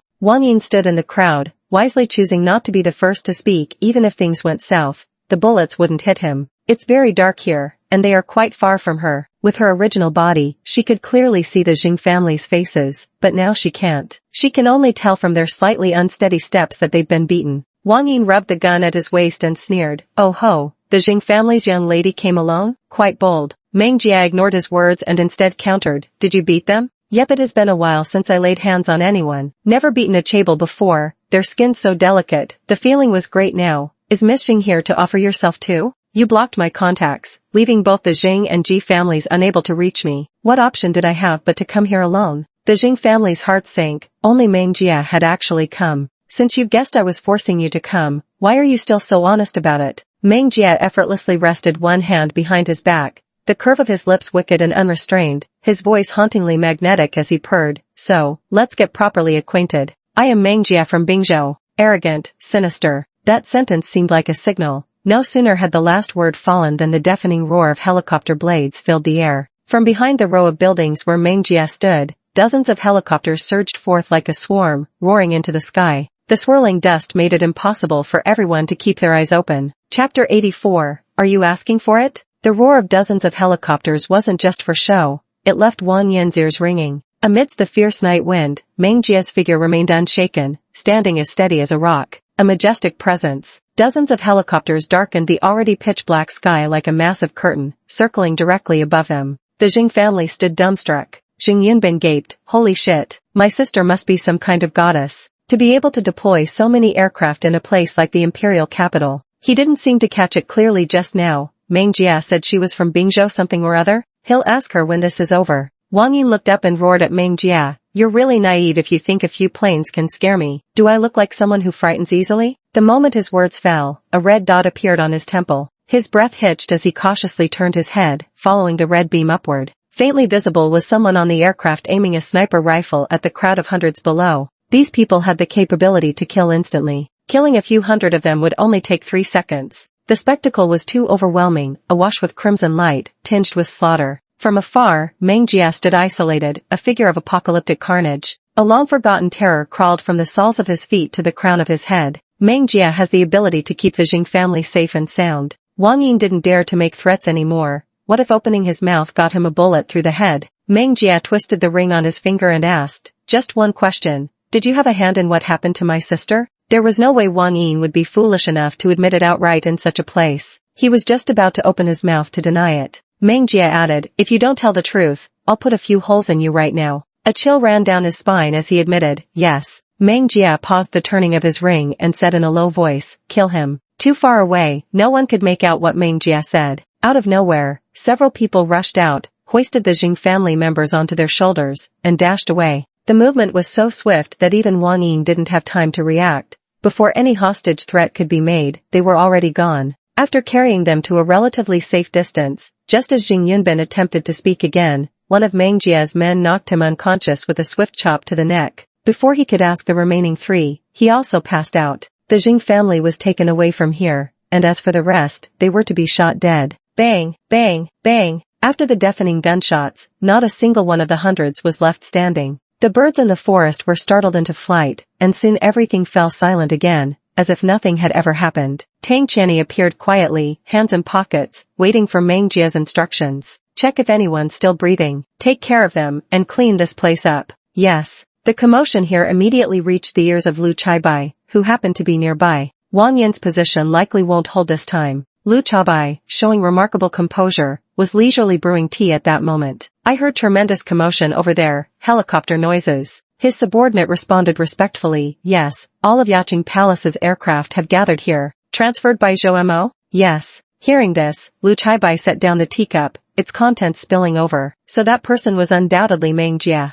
The Crowraven Palace possesses the world's most elite snipers. No matter the distance or how hostile the environment, they execute their targets flawlessly. Apart from her, only Meng Jie and her trusted aide Zhou Mo could mobilize them. Zhou Mo wouldn't meddle in such trivial affairs, so it must have been for Meng Jie's benefit. But how is that possible? Isn't Meng Jie dead? Bang! With a thunderous crash, the door was kicked to splinters, hanging precariously from its hinges. Lu Chaibai's men instantly drew their guns and aimed at the doorway. Lu Chaibai looked up and saw 2 subordinates standing at the front, followed by Zhou Mo. Zhou Mo's expression was calm, offering no extra words as he made a gesture of invitation. After you. His subordinates worriedly tried to stop him. Master, you mustn't go. Lu Chaibai raised his hand with composure, signaling for silence, then stood up and followed Zhou Mo away from the place with remarkable ease. She didn't know where she was going, hadn't glanced out the window the entire time. The scenery rushed backward at dizzying speed. A cold laugh rose unbidden in her heart. So eager to kill me, are they? In the end, Lu Chaibai was taken to an exclusive members-only club. When she followed Zhou Mo inside, Meng Jie was in the middle of conversation. Those 4 aren't seriously hurt, the blows weren't that heavy. They'll wake up in about 10 minutes. Zhang Yan said in an indifferent tone. Seeing that Meng Jie had nothing further to instruct, Zhang Yiyan finally left the room. On his way out, he bumped into Lu Chabai at the doorway but didn't even pause before walking away. Meng Jia dismissed his attendants, and Zhou Mo wheeled Lu Chaibai into the private room. Lu Chaibai was petite in stature, appearing innocent and pitiable, utterly harmless. She spoke up bluntly, "So it really is you." She had known, she'd had an instinct the very first moment she laid eyes on Meng Jia. Meng Jia remained silent. Lu Chaibai was about to continue speaking when Zhou Mo suddenly kicked her in the knee, sending her crashing straight to the ground. The sound of her knees hitting the floor was painful to hear, yet Lu Chaibai's expression didn't change in the slightest. Quite the ruthless one indeed. It can be said that those who work by Meng Jia's side are all ruthless. Lu Chaibai knew this was about settling scores. "What do you want?" Meng Jia suddenly smiled, gazing down at Lu Chaibai kneeling before him with eyes devoid of emotion. "What do I want? It's about what you want. My intentions need no guessing." At this point, still talking like this shows some backbone indeed.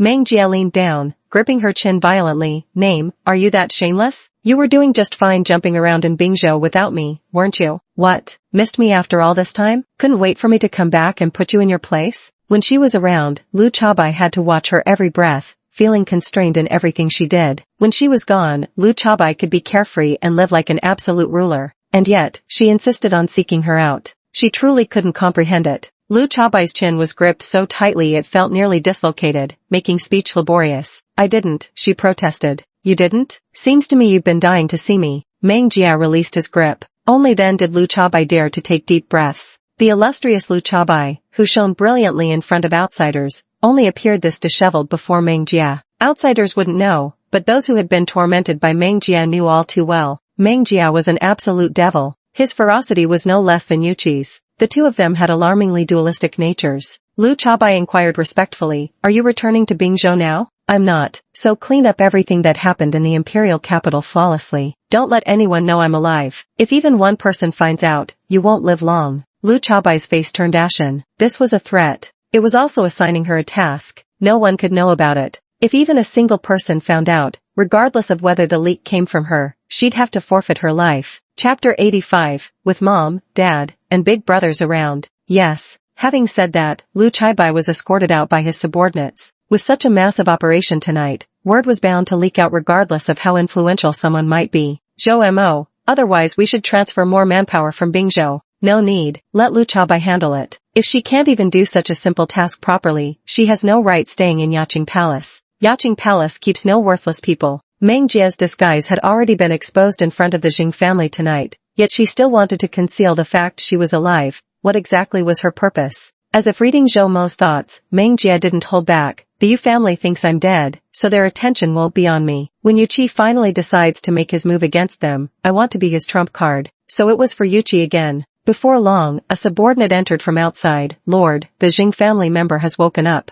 Meng Jia stood up and met Zhou Mo's gaze. "Don't follow. I'm going to check." "Yes." Meng Jia followed the subordinate to a private room, where the person opened the door for her. The Jing family sat neatly in a row, and upon seeing her arrive, they all stood up in unison and walked toward her. "Sis, were you hurt? Are you stupid? What's a girl doing running around all by herself? Why didn't you call the police? You scared me to death coming here alone." The four of them were all talking at once, and though the noise was overwhelming, it warmed her heart. Ji Guiwan frowned with concern. Why isn't this child saying anything? They must be genuinely terrified. Jing Hengzhou hugged Ji Guiwan tightly. All right, this isn't the place to talk. Let's go home first." Ji Guiwan held Meng Jia's hand and nodded. "That works." Zhou Mo was waiting in the car outside and got out to open the door when he saw people coming out. The Jing family members exchanged glances but didn't point it out. Zhou Mo's driving skills were impeccable, and he didn't leave until safely delivering them to the Jing residence. As soon as they entered, they saw the main gate wide open. Under the bright lights of the main building, a suitcase sat at the entrance. Zheng Rusi was propping up his face with both hands, eyelids fluttering open and shut with difficulty. Upon hearing noises, he struggled to open his eyes and suddenly sprang to his feet. "My legs had already gone numb from sitting too long,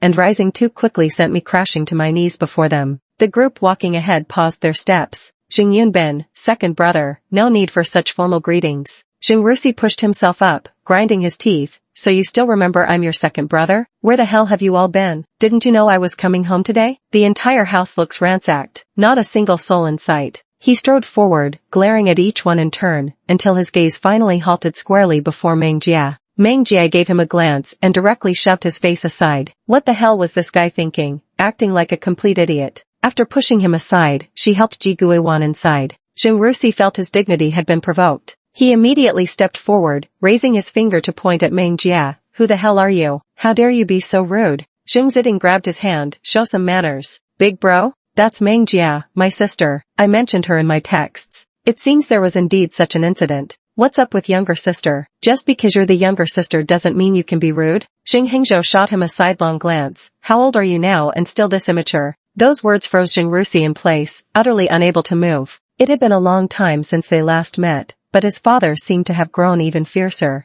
The group acted as though they couldn't see the luggage at the entrance, stepping right over it without a glance as they entered the main building. Only after the Jing family returned did the maids emerge from various hidden corners. Jing Rusi's voice rose several octaves. There are people in the house? The maids quickly bowed their heads. Why is no one coming out when I call? Was he really that unwelcome? Meng Jia glanced around at the surroundings and the carefully handled footprints on the ground. Someone's been here, lots of people. A maid panicked. Yes, young mistress. I don't know what happened, but after the master and the others left, a group of people barged in and started searching everything. We were terrified, so we hid. Please, second young master, spare us. Meng Jia was wearing in-ear headphones, maintaining constant communication with Zhou Mo. Zhou Mo said, initial suspicion points to people from Lu Chabai, but nothing was found in the search. Only those from Bingzhou would act with such brazen audacity. They regard nothing with respect. Meng Jia, hurry up and get ready. The group responded in unison, yes. Meng Jia rushed upstairs to change and leave immediately, but unexpectedly, Ji Guiwan grabbed her. She turned back in confusion.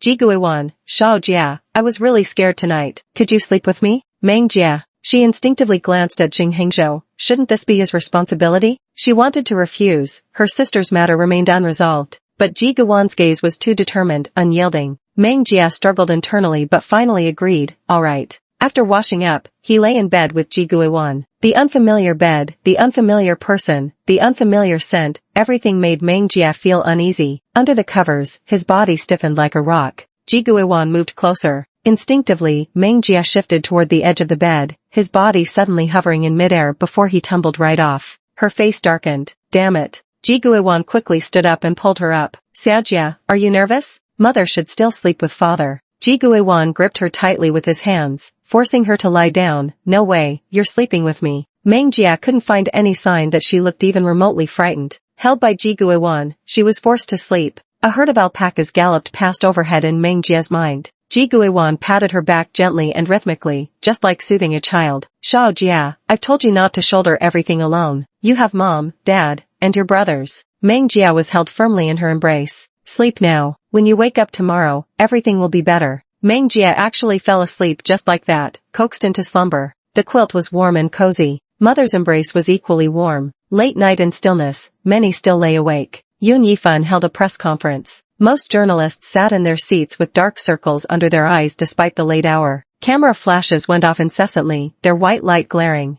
Seated at the podium, Yun Yifan remained expressionless, dressed casually for the occasion. A reporter below asked, Your Majesty Yun, having debuted for over a decade, you've seemingly never held a press conference before. What made you break this tradition today? Does Your Majesty Yun have something special to say today? Yun Yifan stood with a row of black-suited bodyguards behind her. As she raised her hand, the room immediately fell silent. This was the commanding presence of the Queen of Clouds. Her seductive red lips parted slightly as she spoke with steady composure. I'm here to clarify something. Reporters below hastily snapped photos and jotted down notes. To clarify what happened with Meng Yi. The reporter's pens hesitated mid-sentence. What was there to clarify about that? Even if I wanted to clarify, why didn't you speak up earlier? Meng Yi was my mentor who trained me. Years ago, others used the same tactics to tarnish her reputation. At that time, my wings weren't yet strong enough, my words carried little weight, and I lacked the power to clear her name. Now, those same people, with their malicious intent, are attempting it again. This time, I won't let them off the hook. Similarly, those who slandered my mentor online, I brought them here in person.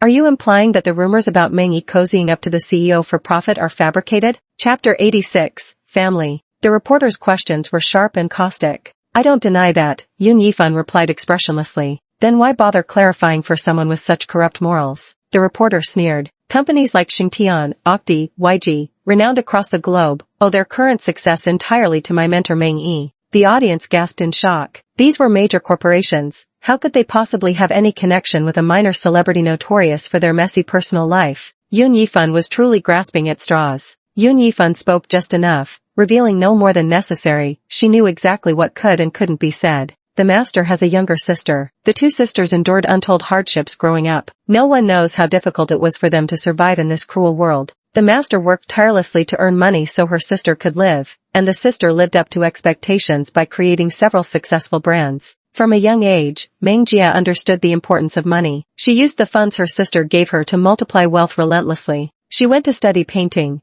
became the most famous artist Qingma, used the money from selling paintings to establish Okti, and became the most renowned designer Zimu. She understood the operation of making money grow better than anyone else. Today's press conference serves two purposes. First, to tell the public not to deny the choices of someone who has worked hard to survive with your shallow perspectives, nor to measure a person's worthiness to live by worldly standards. Second, to declare to everyone, including those scoundrels behind the scenes, that this time, the consortium will not let the matter rest. If reason won't work, then authority will have to prevail. In this world with clearly defined class hierarchies, only those who stand tall have a voice. The more seasoned journalists below immediately caught the issue. You're saying that the decision-makers behind these conglomerates are all Meng Yi's younger sister? Then why doesn't the sister personally speak up for her sister? Which matters more, status or family bonds? Yoon Yifan's face turned frosty. She suffered enough. Before there was only herself, but now she has us. We'll shoulder this matter for her, and their sisterly affairs are none of your business to gossip about.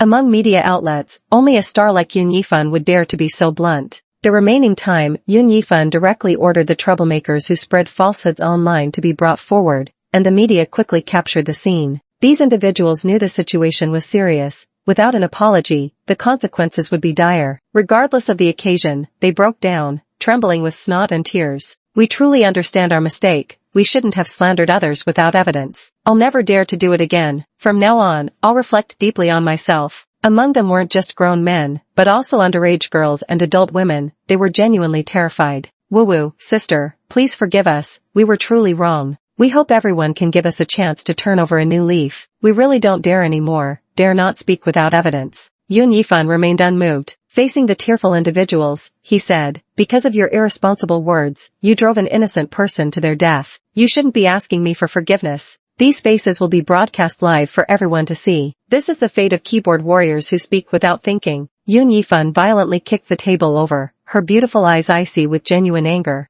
Those below didn't dare so much as breathe heavily. Some of Yoon Yifan's words were obscure and hard to understand, but that wasn't the main point. Reporters discovered that after the press conference, an invisible web quietly spread. They were all caught within its strands, and the ones pulling the strings of this vast web were precisely the financial oligarchy Yoon Yifan had mentioned. Apart from those, the imperial capital's Jing family, White Deer Tea's influence, and Imperial City were all involved. Why is the Jing family sticking their nose in this? The journalists panicked when all online news about Meng Yi vanished overnight, wiped clean as a blank sheet of paper. Lu Chaobai hadn't expected that after all her elaborate scheming, she'd still have to handle everything herself. In a foul mood, she hurled the tablet across the room. The screen shattered instantly. Seated on the sofa, she allowed the doctor to tend to her scraped knee while massaging her temples. Just as expected, that Meng Jia remained as ruthless as ever. A servant entered and brought her some sweets. Master, have some to eat. Lu Chaobai came back to her senses, tossed a grape into her mouth,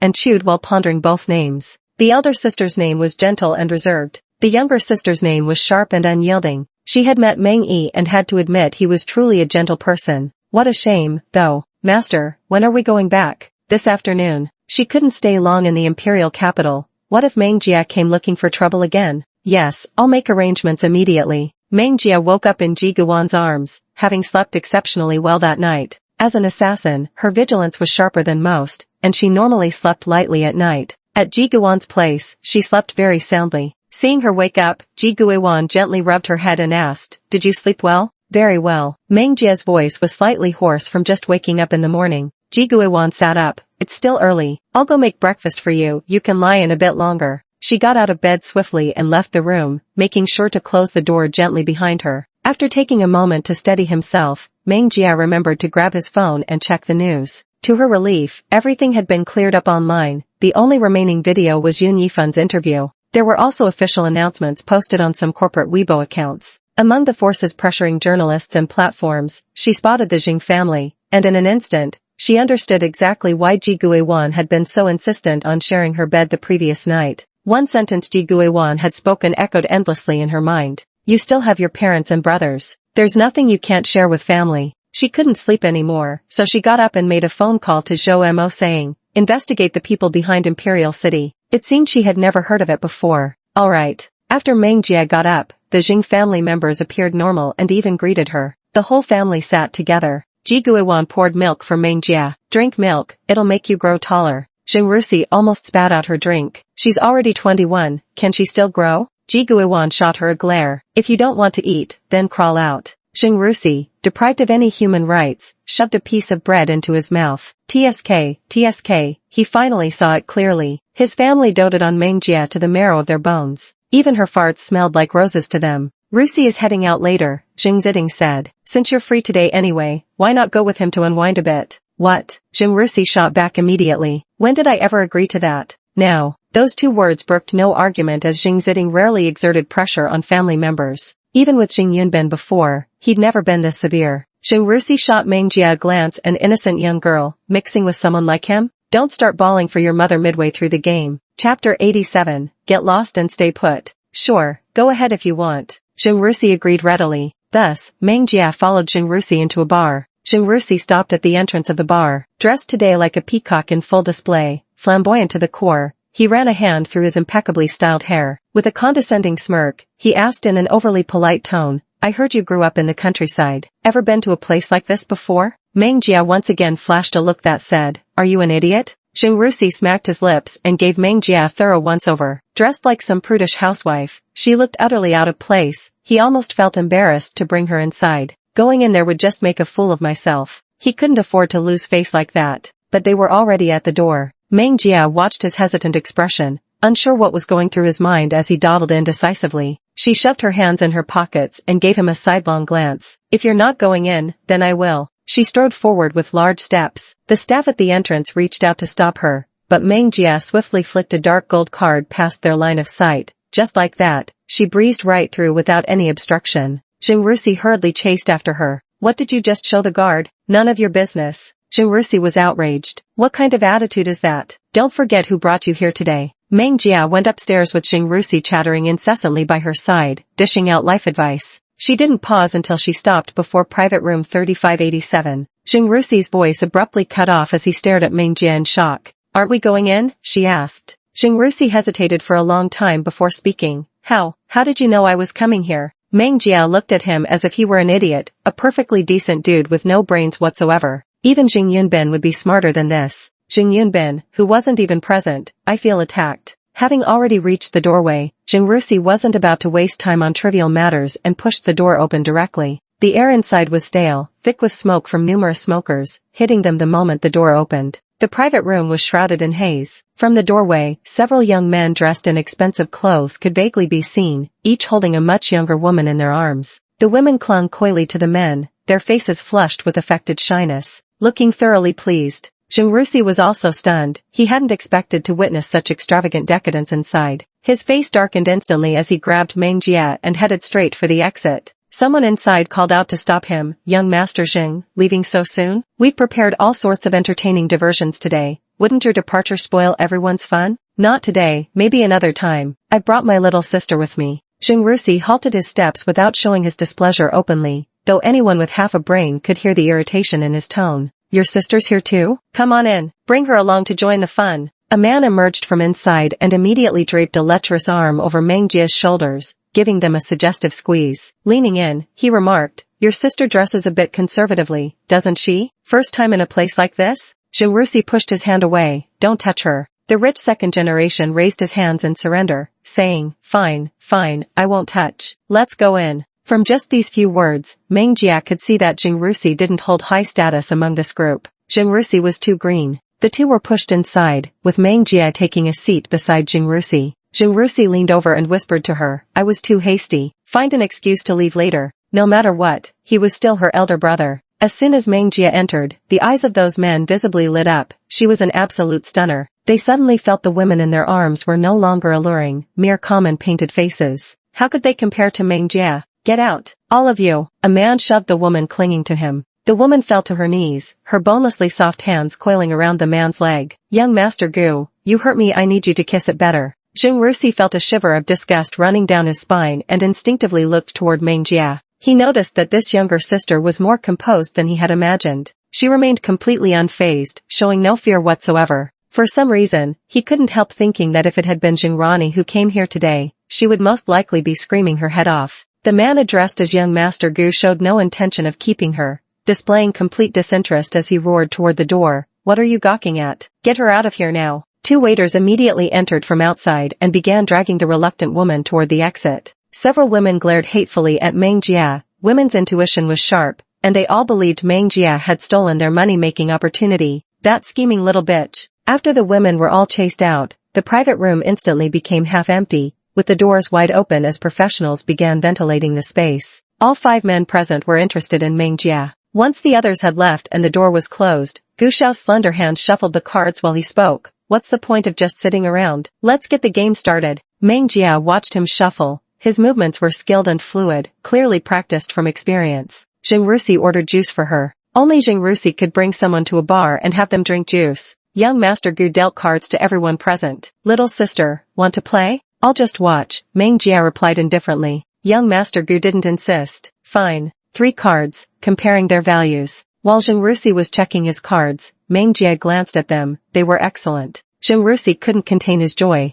Meng Jia remained motionless, sitting on the side while sipping juice. With a faint sniff, she detected a slight trace of sleeping pills mixed in, nothing that would affect her. Young Master Gu smugly watched Meng Jia finish the glass of juice, thinking no one had noticed, a triumphant smirk curling at the corners of his lips. Gu Xiao's gaze returned to the cards. "Same rules as always, no stakes mean no fun." A young nobleman asked, "What are your thoughts?" "Let's gamble." "All right." Everyone exchanged glances, clearly seeing Meng Jia's intention to trap Rusi. When cards were revealed, Rusi confidently threw down his hand, while young Master Gu's smile grew wider as he pressed his cards onto the table. "I've got the highest." Rusi couldn't believe it. How was this possible? It seemed his luck wasn't on his side tonight. Again, after restarting several rounds, Rusi had almost lost all his money, yet he still sat there with a dazed expression, unable to comprehend how it happened. "This can't be right?" The young nobles looked at him as if he were an idiot. After all these years, Rusi hasn't shown the slightest bit of improvement. Another round commenced. When Meng Jia spoke up, "Hand me your cards, I'll play for you." Rusi, his composure completely shattered, didn't trust Meng Jia in the slightest and impatiently swatted her hand away. "Get out of here, stop messing around."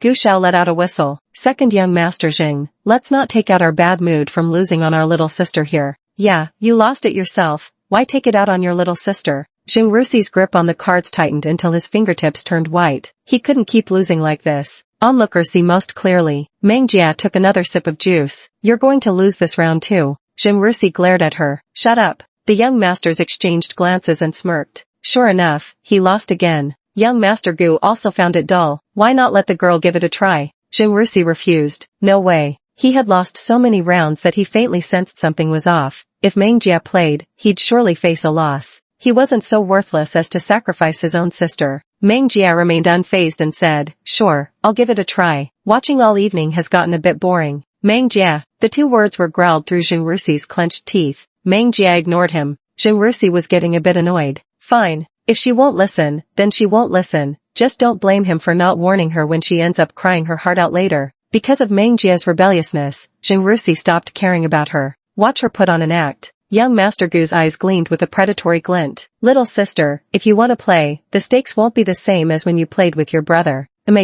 You lose, you take off 1 piece of clothing. I lose, I'll remove 1 too. How about that?" Meng Jia looked up, his clear black and white eyes calm as they simply gazed at him. "You lose nothing by taking off your clothes. Just pay up." "Ha ha ha, all right then." Young Master Gu agreed readily, his face brimming with smug confidence, as if he had already won. He dealt the cards, and Meng Jia took them. Rusi couldn't help but look over, disbelief evident at the smallness of the cards. He grasped Meng Jia's wrist. "Let's go back." Instantly, several men glared at him with disapproval. Meng Jia pushed his hand away, probably thinking he'd been acting foolish all evening. With a frigid expression, he spat, "Get lost and stay out of my way." Chapter 88. If you can't remember, then think harder. Rusi was utterly stupefied. He stared blankly at his brushed-off hand, then angrily turned away from Meng Jia in silent protest. This stupid woman. She has a smart face but does nothing but foolish things. This time, it's not that he's neglecting her. She's the one who won't let him intervene. Jingrusi huffed angrily, glaring at her with puffed cheeks. They're definitely going to lose. With such terrible cards, how could they possibly win? One by one, the men laid down their cards, and the more Jingrusi looked, the more her heart sank. Everyone's hand was better than Meng Jie's. Meng Jie casually threw out his cards. Jingrusi widened his eyes in shock, doubting for a moment whether he had misseen. These 3 cards were different from what he had just seen. Completely different. He remembered being very young. Shit, was he losing his mind? Were his memories starting to get muddled? Meng Jie held the winning hand. Several young masters exchanged glances, sharing the same confusion as Jingrusi. She must have been lucky. Young Master Gu chuckled lightly. Little sister won. The others pushed the money over. In the next round, Jingrusi widened her eyes, staring intently to memorize the cards in Meng Jie's hand. She nearly took out her phone to snap a picture, yet the outcome still took them by surprise. Meng Jie's discarded card remained the highest. It was as if he had perfectly guessed what cards each of them held, just one rank above theirs. Even someone as slow on the uptake as Jingrusi would have realized it by now. Meng Jie was cheating at cards, without leaving the slightest trace. A true master, even more skillful than young Master Gu. Jingrusi's gaze at Meng Jie now carried admiration. Several rounds later, young Master Gu tried various methods to switch cards, but Meng Jie had complete control over everything. By the end of the night, Meng Jie had not only reclaimed every cent they'd won from Jingrusi but doubled the amount in an extraordinarily short time. They ended the night with pockets brimming full. The young noblemen no longer wore their previous carefree expressions. They too had realized that Meng Jie knew how to play the game. Gu Xiao forced a deliberate smile that didn't reach his eyes. Who would have thought our little sister here was such an old hand, he said. Better late than never. Meng Jie responded offhandedly, utterly unconcerned. She stood up. It's getting late. I should take my brother home now. It's 3 in the afternoon. She stumbled slightly as she stood up. Excuse me, I need to use the restroom. That little gesture didn't escape Gu Xiao's notice. It looks like the medicine is working. Jingrusi stood up anxiously. I'll go with you. Meng Jie glanced at him, his expression inscrutable. How are you going with me to the women's restroom? With that, she left the private room. Young Master Gu promptly stood up as well, smoothing his suit with practiced ease. I'm going to the restroom too, drank a bit much tonight. The other men exchanged suggestive whoops and teasing remarks. Young Master Gu shot them a warning glare before striding out. He followed Meng Jie into the restroom. When Meng Jie turned around, he saw young Master Gu casually leaning against the door he'd just locked, grinning with undisguised flirtation. Sweetheart, what do you want to do? My dear sister is still too naive. What else would a man want when following a woman into the ladies' room? Young Master Gu said with a hint of seriousness, his gaze blatantly suggestive. Fuck you. He enunciated each word slowly, his eyes burning with unbridled desire. Step by step, he cornered Meng Jie closer. I've been aching for you all night long, little brother. Finally got my chance, he growled. He quickly reached Meng Jie's side, raising his hand to caress her face. Her skin was smooth as fine jade, the touch exquisite. Be mine tonight, sister. I promise to be gentle. Meng Jie's composed voice rang out. Do you know whose daughter I am? Young Master Gu snorted dismissively, tilting his head until his lips were barely inches from her neck. Just as he greedily prepared to claim his kiss, Meng Jie's hand, which had been hanging idly by her side, suddenly seized his throat, slowly but firmly pushing him away from her. The force was immense. Young Master Gu's eyes gradually cleared, his breathing steadied, and his tone turned nearly certain. The drug has no effect on you? It seemed he had underestimated Meng Jie. Meng Jie kicked at his leg, sending him stumbling backward until he nearly fell. Meng Jie used the opponent's momentum against him, pinning him onto the bathroom counter. Young Master Gu's waist cracked with a crisp sound, instantly numbing. The pain contorted his features in that split second. Ever heard the name Xia Yuxuan? Meng Jie's voice flowed smoothly like a gentle stream, as if commenting on the day's weather. At this moment, young Master Gu's mind went completely blank. What leisure did he have to spare a thought for Xia Yuxuan? I can't remember. Meng Jie pressed him down, shoving his head into the sink, and turned on the faucet. If you can't remember, then think harder. Young Master Gu choked on several mouthfuls of water, which flowed into his lungs through his airways, making him feel so wretched he wished for death. I remember now. Meng Jie turned off the water. That celebrity? Years ago, you framed her for promiscuity to ruin her career just to keep her trapped by your side. Young Master Gu thought about it and realized that did seem to be the case. What's the big deal? She's made a comeback now, hasn't she? She's actually quite popular, and she hasn't suffered any losses. Meng Jie continued, she refused to submit to you outright, so you let her go like a cat playing with a mouse, secretly sending people to follow her. You waited until she had suffered enough humiliation outside before appearing just in time,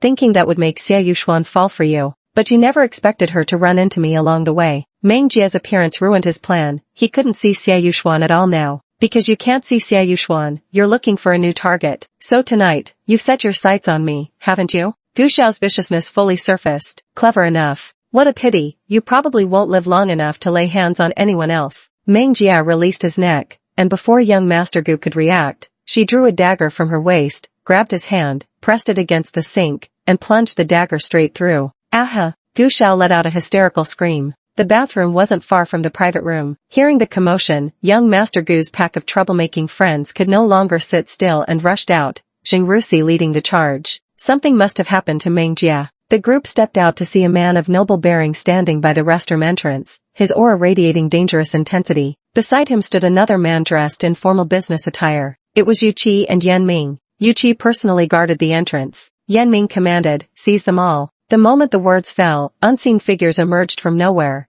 covering those men's mouths as they were dragged into the private room. Only Xing Rusi remained. Yan Ming arranged for someone to send him back to the Xing residence. After dealing with young Master Gu, Meng Jia bumped into Yu Qi as soon as he left the restroom. Yu Qi took the wet wipes from Yan Ming, his movements gentle as he asked with an unreadable expression, "Where did he touch you?" "He didn't touch me," Meng Jia answered truthfully. Yu Qi casually said to Yan Ming, "Scrap it." To him, it was as trivial and insignificant as tossing out garbage. Meng Jia asked, "When did you get here?" "Right when you walked into the bar. This place is a mixed bag of fish and dragons, not a good environment at all." Yuzim spoke first. "The matter you asked me to investigate has yielded results." Meng Jia nodded. "Right, this isn't a good place for conversation. I need to return to the Xing household first. I'll come find you later. Otherwise, if Xing Rusi goes back alone, who knows what the Xing family might say." Yu Qi held her hand tightly, refusing to let go. His dark eyes were deep and unfathomable as he said in a displeased tone, "Am I not as important as the Xing family?" Meng Jia.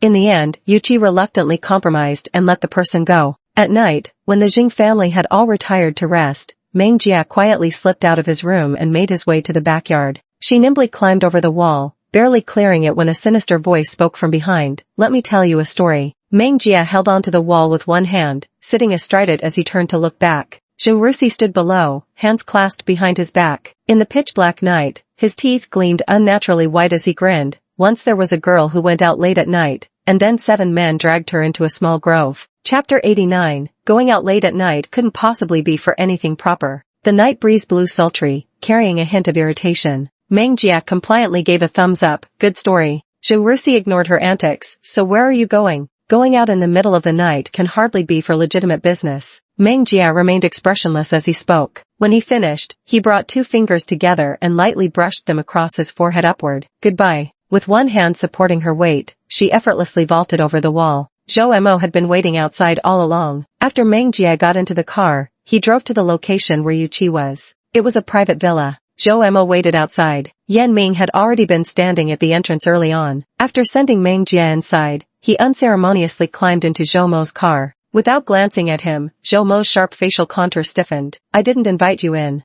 They've got something important to discuss. I'd just be in the way inside. How could you bear to leave me all alone out here on the stairs, getting eaten alive by mosquitoes?" His eyes glittered like stars as he gazed at Zhou Mo with hopeful anticipation. "Zhou Mo, I can't bear to." Yan Ming heaved a sigh of relief, but before he could even rejoice, Zhou Mo kicked him off the car with a cold, emotionless voice saying, "But I can't bear the thought of my beloved car getting sullied even more." Yan Ming steadied himself and unleashed a string of curses at Zhou Mo inside the car. "Zhou Mo, you motherf ******ing piece of s*******. Still fucking love cars. There must be at least 100 cars in his garage. Oh, how generous of him. Tomorrow, he's going to rip off all 4 wheels of this piece of junk. What's there to be smug about?" Smack. Yan Ming slapped his own face, then flicked off squashed mosquito from his cheek. His face darkened, and eventually he reluctantly sat down on the stairs, completely motionless, staring unblinkingly at Zhou Mo like a hawk. Zhou Mo couldn't be bothered to look at him, but Yan Ming's gaze was so venomous, it was as if Zhou Mo had already died countless times in Yan Ming's eyes. "I can't stand him," Zhou Mo muttered under his breath, reluctantly opening the car door. "Get in." Yan Ming turned his head with disdain. "You think I'll just get in because you said so?" Zhou Mo was exasperated. This man really knew how to push his luck. "Suit yourself." Yan Ming strode straight to the car, got in, closed the door, and fastened his seatbelt in one seamless, decisive motion. Zhou Mo glanced at him and fell silent. After Meng Jie entered, she went straight upstairs to the study. The room was pitch black. Just as she was about to retreat, Yuqi pulled her inside. Endless darkness enveloped the two. Meng Jie's back pressed against the wall, while her front faced Yuqi's unnaturally scorching chest, his body temperature alarmingly high. Yuqi leaned his forehead against hers. Nothing to say? Meng Jie knew he was still hung up on what happened during the day inside. Mom's been keeping a close watch lately. She worries at the slightest sign of trouble. Yuqi punished her by capturing her lips in a relentless invasion, their breaths soon growing frantic. Let you off. Yuqi understood what family meant to Meng Jie, so she didn't press the matter further. He turned on the light. The study is neat and spacious, with a sophisticated minimalist decor exuding understated luxury. Back then, when you were mistakenly switched with Xingrani, it wasn't done by the Meng family, Yuqi stated plainly. I thought the baby switch was intentional by the Meng family, poor folks wanting their child to have a better life. Now it appears this matter is far more complicated than that. Nothing else has come to light yet. Meng Jie casually pulled a book from the shelf and flipped through its pages. No rush, he said. She wasn't particularly concerned either. She was merely curious why Xingrani hadn't contacted the Meng family after leaving with old Mrs. Ji. It seemed rather heartless. The Jing family was excessively fawning towards the Ji family. Meng Jie suddenly thought of something, closed the book, and looked at Yuqi. By the way, there's a force growing at an extremely fast pace recently. Does it have anything to do with you? Yuqi and Meng Jie pressed their cheeks together, the amusement in their eyes impossible to hide. You know me too well. Imperial City is my power base. Meng Jie nodded. She had guessed it. Only Yuqi had the capability to make a faction rise so swiftly. Meng Jie stayed in the study for about half an hour before coming downstairs. Zhou Mo glanced at Yan Ming in the passenger seat, who had been snoring nonstop from 10 minutes after getting in the car until now. He nudged him, signaling for him to get out of the car. To his surprise, Yan Ming was sleeping much more soundly than he had expected. After several futile attempts to wake him, he finally lost his patience, opened the car door, and kicked him out. Damn it! Yan Ming flipped over and got off the car, still confused about what had just happened as he landed on the ground with a thud. Meng Jie stepped over him and boarded the car, tossing back a line before driving off. Assistant Yan, get some rest early. Then a burst of car exhaust blasted directly into his face. He knelt on the ground, coughing in disarray. We could actually look up this information ourselves, Zhou Mo said without any romantic sensibility. So there was no need to come to Yuqi's place so late at night. Resting one hand on the steering wheel, he mentioned it casually while keeping his eyes on the road ahead. Meng Jie lowered his head, fingers nimbly tapping characters on his phone screen. Normally, Yuqi and I don't get to see each other. The implication was already crystal clear. Just an excuse to meet up, that's all. Yuqi had been extremely busy lately. He'd established Imperial City's foothold in the capital at an astonishing speed, and now there were numerous follow-up matters requiring his attention. Zhou Mo remained silent as he escorted Meng Jie back without a word. Meng Jie climbed over the wall and found Xingrusi waiting right below. As she leaped down, her body was so light that the landing made almost no sound, a clear testament to her exceptional agility. With mild surprise, she asked, "Have you been waiting here all this time?" Xingrusi scowled. "What else? I couldn't rest unless I waited for you to come back. What if something happened and I couldn't help in time? You think standing in the courtyard counts as helping? What bizarre logic is this? Never mind that, just now I saw Mother come out and answer a phone call." The two walked inside, whispering softly to each other. "And then?" Meng Jie asked. "Sounds like something happened to Grandma. We should go to the Ji family tomorrow." "Oh." The two of them went upstairs, and Xingrusi, having nothing better to say, awkwardly offered, "Then get some rest early." "You too." Xingrusi heard correctly, they had indeed gone to the Ji residence. Meng Jie sat in the back seat without any expression. Upon entering the Ji residence, even Ji Qingyu, who usually wore a perpetual smirk, had lost his smile. Seeing Meng Jie arrive, he hurried over in a few quick strides. "Shao Jia, can you get in touch with Dr. Xingyan?" Xingyan was as elusive as a ghost, and ordinary people simply had no way to contact him. If Meng Jie hadn't brought Xingyan last time, they would never have gotten to meet him at all. At this point, they were truly desperate. He didn't trust any other doctors. Meng Jie strode inside. "I'll go take a look." Ji Qingyun blocked her path. "What could you possibly accomplish by going in there? If you know Xingyan, then hurry up and call him over." "What kind of reckless nonsense is this? Big brother." Ji Qinyu tugged at him. "It was Shao Jia who cured you last time. Stop talking now." "Ha, of course outsiders think she was the one who cured him, but Zeniyan was also there when she went in. I bet it was Zeniyan who actually performed the treatment. She probably just took credit for his work with some nonsense. There's no way I'm letting her in today. This is no joke." Chapter 90. Before I am your nephew, I am first Meng Jie's brother. Xingrani seized the opportunity to interject, that's right, Meng Jia. Could it be you have some dissatisfaction with grandmother that makes you unwilling to invite Dr. Xing Yan over? Meng Jia replied with an insolent tone, yes, that's exactly what I mean.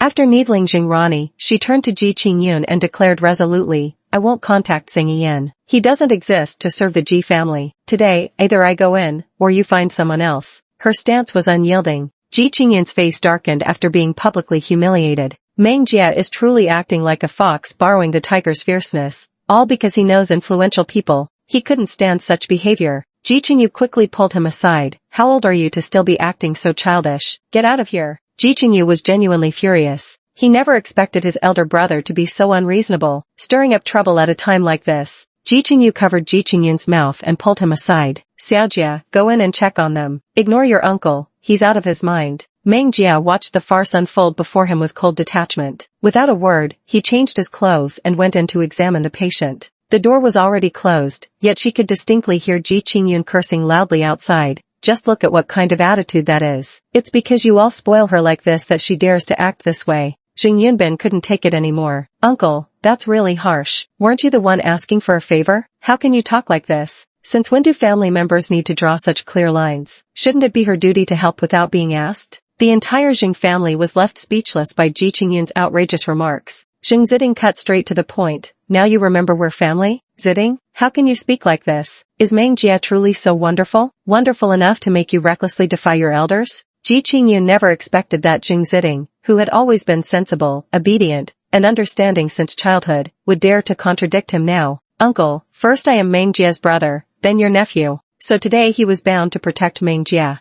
Ji Qingyun was choked with anger. Fine, fine. You're all one family. In a foul mood, he shoved away Ji Qingyu's arms that were holding him and plopped angrily onto the sofa, refusing to speak. Meng Jia didn't emerge until nearly an hour later. Ji Qingyun noticed it, pricking up ears to listen carefully to the movements over there while remaining completely still. The old lady's been drugged. Her condition has been deteriorating day by day. The sudden coma was caused by an excessive dose. What? Drugged? Ji Qingyun sprang up from the couch instantly. Impossible. I've been keeping an eye on all her meals every day. No one paid him any attention. Ji Guiwan pressed further. Can we determine what kind of poison was used? Knowing the type of poison would reveal how it was administered. We lack the necessary equipment for a full-body examination. The elderly lady is too frail to endure such procedures, and the poisoning is quite severe. She needs to be hospitalized for a blood transfusion. The crowd gasped in shock. Blood transfusion? Can the old lady hold on? Ji Qingyu was anxious inside. Let's get her to the hospital first.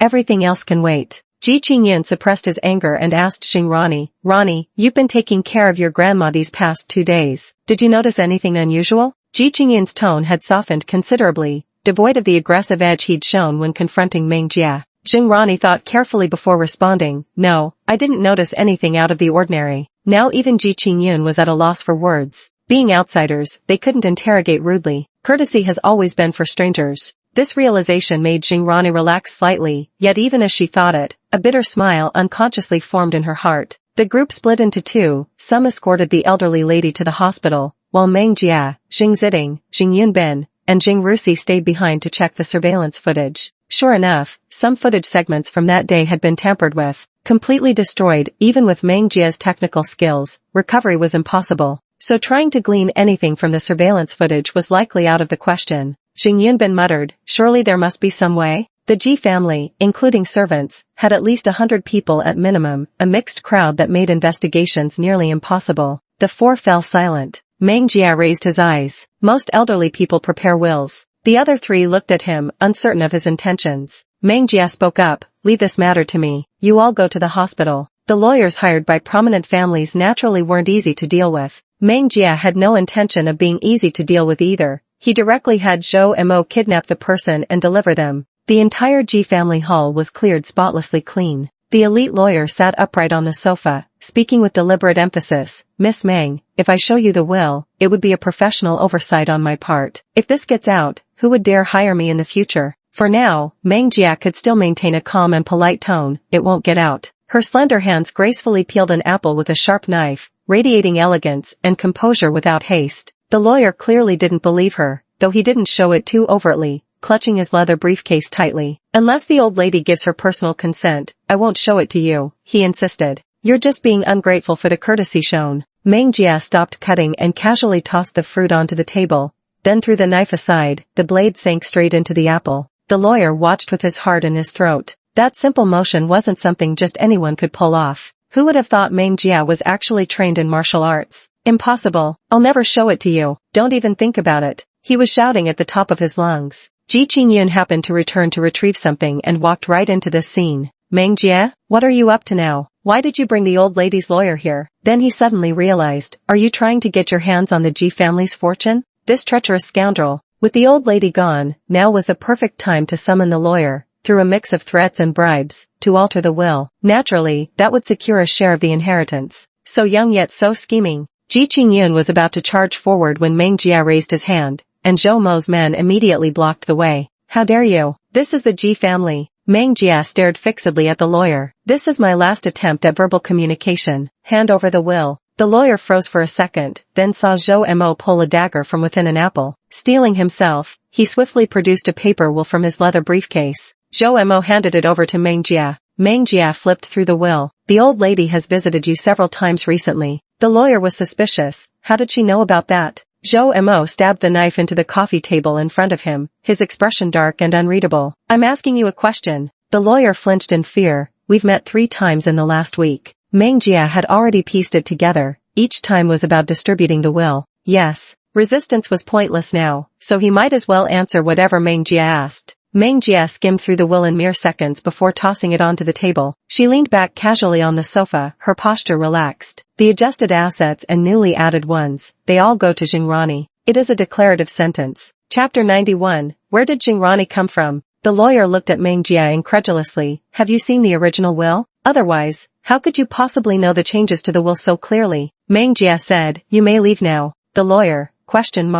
That's all? I can just leave? Do wealthy people always act so unpredictably and inexplicably? Seeing the lawyer make no move, Meng Jia looked up at him. What, don't want to leave? The lawyer hastily gathered his things. No, I'm leaving right away. Ji Qingyun seized the moment when the lawyer exited and the guards shifted positions to push past 2 men and head straight for Meng Jia. Before he could even speak, Meng Jia said, Jingrani wants to kill the old lady. Ji Qingyun's face was filled with utter confusion, his brows furrowed deeply. What? Suddenly, it dawned on him why Meng Jia wanted to see the will. The old madam's will had nothing to do with Jingrani at all. Yet now, the name appearing most frequently in it was Jingrani. Her intentions were crystal clear. Ji Qingyun slammed his fist onto the table. I truly never expected this. Meng Jia simply told them who the poisoner was. What happened afterward was none of her concern. That night, the VIP floor of Huixing Hospital was devoid of movement, the corridor stretching endlessly into the distance. Suddenly, a tightly bundled figure emerged in the stairwell, slipping past all the surveillance cameras with unnatural lightness before entering old Mrs. G's hospital room. The caretaker dozed drowsily, while Jingrani frowned in suspicion. Why was there no one from the Ji family keeping watch? The Ji family has always been filial. There shouldn't be no one here. Thud. Something fell in the hallway, making Jingrani's hair stand on end in fright. She quickly hid, only emerging after a while when it seemed quiet outside. Never mind whether the Ji family was here or not. She walked to old Mrs. G's bedside, her eyes cold and indifferent. Just then, the caregiver seemed about to wake up. Jingrani pulled out the prepared towel and pressed it over the caregiver's mouth and nose. With a couple of muffled struggles, the caregiver's head lolled to the side. After completing this simple action, Jingrani was already drenched in sweat. She neatly folded the towel, steadied her pounding heart, and turned her gaze back to the unconscious old lady's face. After a moment of silence, she finally reached out to remove the oxygen mask. She murmured softly, don't blame me. Only when you're gone will the will take effect, and I might finally inherit the Ji family's fortune. With money and status, she wouldn't be so easily trampled upon anymore. The oxygen mask was pulled off, and the unconscious old woman began to thrash on the bed, her face gradually turning purple. Just as Jingrani thought she was about to succeed, the door was violently flung open from outside. She was startled and quickly stepped back, but it was already too late. The ward was brightly lit, leaving her nowhere to hide. 2 doctors rushed in to examine the old lady, while Jingrani was escorted into the corridor by 2 bodyguards. Her black mask was mercilessly pulled off, and her beautiful face gradually drained of color as she took in the people standing in the hallway. No wonder there weren't any members of the Ji family guarding the sick room. They were all gathered here. Every single member of the Ji family stood in the corridor. Their expressions varied but uniformly venomous, their gazes fixed on her as if she were some kind of environmental pollutant. At the very back of the crowd sat Meng Jia on a bench. Dressed in a pale moonlight blue shirt, a soft, gentle hue, she had her sleeves rolled up slightly, revealing slender wrists. Clutching a cup of milk tea, she sipped idly while watching the scene unfold. Jing Yunbin sat beside her. Sis, you're amazing, figuring out so easily that Jing Rani was the poisoner. Anyone with half a brain could have guessed that. None of the Ji family were fools. Even if she hadn't spoken up, they'd have realized eventually. It just took them slightly longer. Jing Yunbin looked at Jing Rani being held by the bodyguards and remarked, I never imagined she had this side to her. Meng Jia lazily crushed the coconut jelly between his teeth and drawled, it's quite normal for someone in a sensitive position to want to establish themselves in a prominent family. But she was too hasty. Had she not been so impatient, she could have played the sentimental card with the old madam. She might have gotten at least a small share. Not to mention, the Ji family was favorably inclined towards her and willing to nurture her growth. This time, she essentially beat herself to death with her own reckless actions. Jing Rani's legs gave way and she knelt straight down, her eyes not daring to look at them. Ji Qingyun had even less to hold back. Jing Rani, how could you do this to your grandmother? Has our Ji family ever mistreated you? Haven't we all treated you like our own daughter? Like one of our own? Not to mention us, your grandmother thought of you in everything, and this is how you repay her. How could you bear to do it? Even scheming over the will? Jing Rani didn't cry, she only felt humiliated, her plan exposed before so many people. Thinking of me and everything? She never treated me as family. She treated me like a little pet, play with me when she's in a good mood, toss me aside when she's not. She never intended to leave me a single cent. Jing Rani furiously vented the thoughts that had been burning inside her. Since she wasn't going to get any money anyway, there was no need to put on a pleasant face anymore. She was forced to do these things. No one is born a villain. Meng Jia raised an eyebrow as he listened. For once, old lady Ji had used her brain. Ji Guiwan closed her eyes in disappointment. You were never one of us anyway. Pack your things and leave the Ji family. Such a scourge, they didn't dare keep her any longer. Jing Rani stubbornly stood up, gazing at the faces of everyone present. I'll be back, she declared. She would memorize these faces, engrave them in her very bones, remember their deeds, and find an opportunity to retaliate in the future. Without the slightest hesitation, she turned and strode away, growing smaller in the distance until she completely vanished at the end of the corridor. After dealing with Jing Rani, Ji Qingyun seemed to age decades in an instant, his entire being utterly haggard. He walked through the crowd to stand before Meng Jia, then bowed deeply with utmost solemnity. I'm sorry, Shao Jia, your uncle wronged you in the past. Meng Jia didn't take it to heart at all. After all, it wasn't her who'd been constantly angered. The moment Jing Rani left the hospital, Meng Jia's people followed her. Coincidentally, they discovered Meng Qingfeng had been hospitalized again after loan sharks attacked him. His old habits clearly hadn't changed. She bumped straight into Meng Zhongwei and was dragged away without a word. She entered a small hospital that clearly wasn't legitimate. The air was foul-smelling, and people shuffled about in tattered clothing. Unable to suppress her disgust, she covered her nose. Meng Zhongwei noticed this movement and pressed his lips together without saying anything. This was sudden, I couldn't give you advance notice. Dad's in surgery right now, hemorrhaging badly. Since my blood type doesn't match, it has to be you. Meng Zhongwei spoke urgently. Jing Rani instinctively wanted to refuse, but after considering that she currently had nowhere else to go, staying with the Meng family being her only option, she ultimately followed the nurse to have her blood drawn after weighing the pros and cons. After checking the blood samples, the nurse frowned and said, the blood types don't match.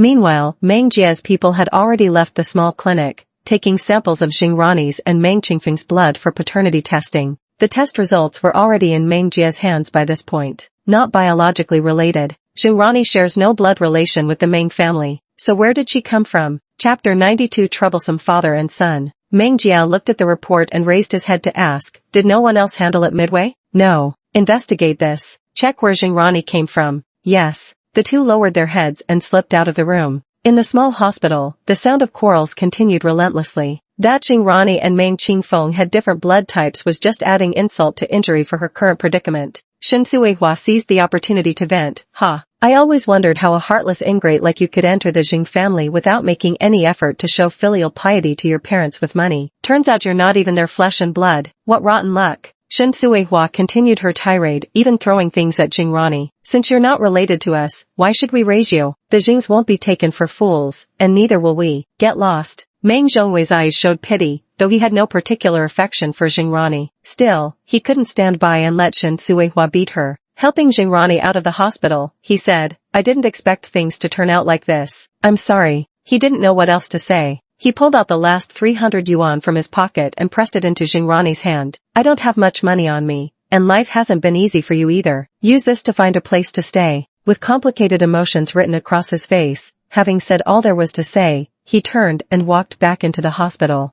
Jingrani stood at the bustling hospital entrance. The summer night breeze was warm, yet she felt chilled to the bone from within. She suppressed the impulse to throw away those 300 yuan. She couldn't afford to. It was her lifeline. She tucked the money away safely, gazing at the bustling market with an unusual look of bewilderment in her eyes. Where should she go? The world was vast, yet there was no place for her. Why? Why did heaven have to treat her this way? Jingrani let out a hysterical scream of utter despair, completely abandoning her usual decorum. Passers-by quickly scattered, thinking she must be some kind of lunatic. The 1-month vacation passed in the blink of an eye, and school would soon start again. Ji Guiwan was particularly reluctant to part, and while packing Meng Jia's luggage, she couldn't help but offer a few words of advice. How could 2 months be enough? School starts again right after the holidays. Jing Yunben on the side couldn't help feeling aggrieved. Short vacation? I remember by the 3rd day of my break you were already telling me to get out. What was it you said? Whoever decided on a 2-month vacation, what's the point of such a long break? Honestly, it's like you can't stand the sight of me. How could you forget that? Zheng Ziding couldn't help but laugh. Ji Guiwan gave him a look. Don't come home next vacation. Your ugliness ruins my mood. Jing Yunben, ?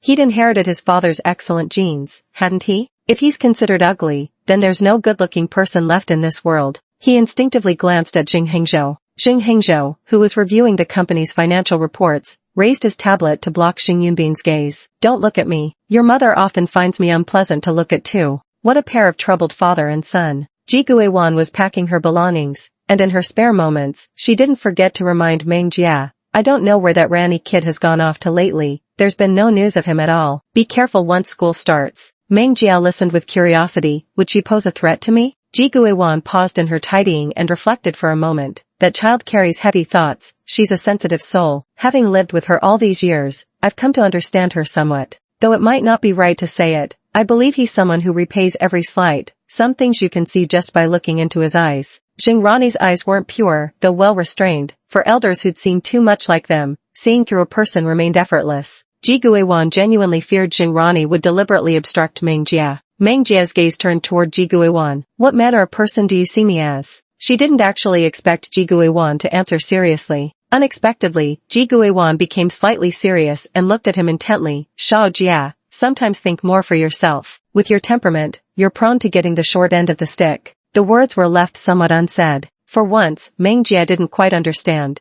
On the first day of school, Ji Guiwan reluctantly and with great reluctance saw Meng Jia off at the door. Jing Yunben was utterly speechless. It's not like I won't be back on weekends. The school is barely 8 kilometers from home. There's no need to fuss like this. Ji Guiwan, don't talk to me. The sight of you annoys me. Jing Yunben. Meng Jia didn't have much of her own stuff, but Ji Guiwan, worried she might tire or go hungry, had packed quite a lot for her. With an expressionless face, she pushed 2 large suitcases inside. The 2 26-inch suitcases looked clunky and cumbersome, yet Meng Jia's expression didn't change in the slightest. Zhang Qingyan was walking out from inside when the two ran into each other. Meng Jia. After a 2-month vacation, Zhang Qingyan was in excellent spirits as she came over to help Meng Jia push one of the suitcases. We've got a new roommate. Originally there were only 3 people in the dorm, but now there were 4. Meng Jia preferred tranquility and showed no additional reaction beyond a simple, By the way, the department director assigned you a task. There's a speech competition at the start of the semester, and he specifically requested you to participate. Me?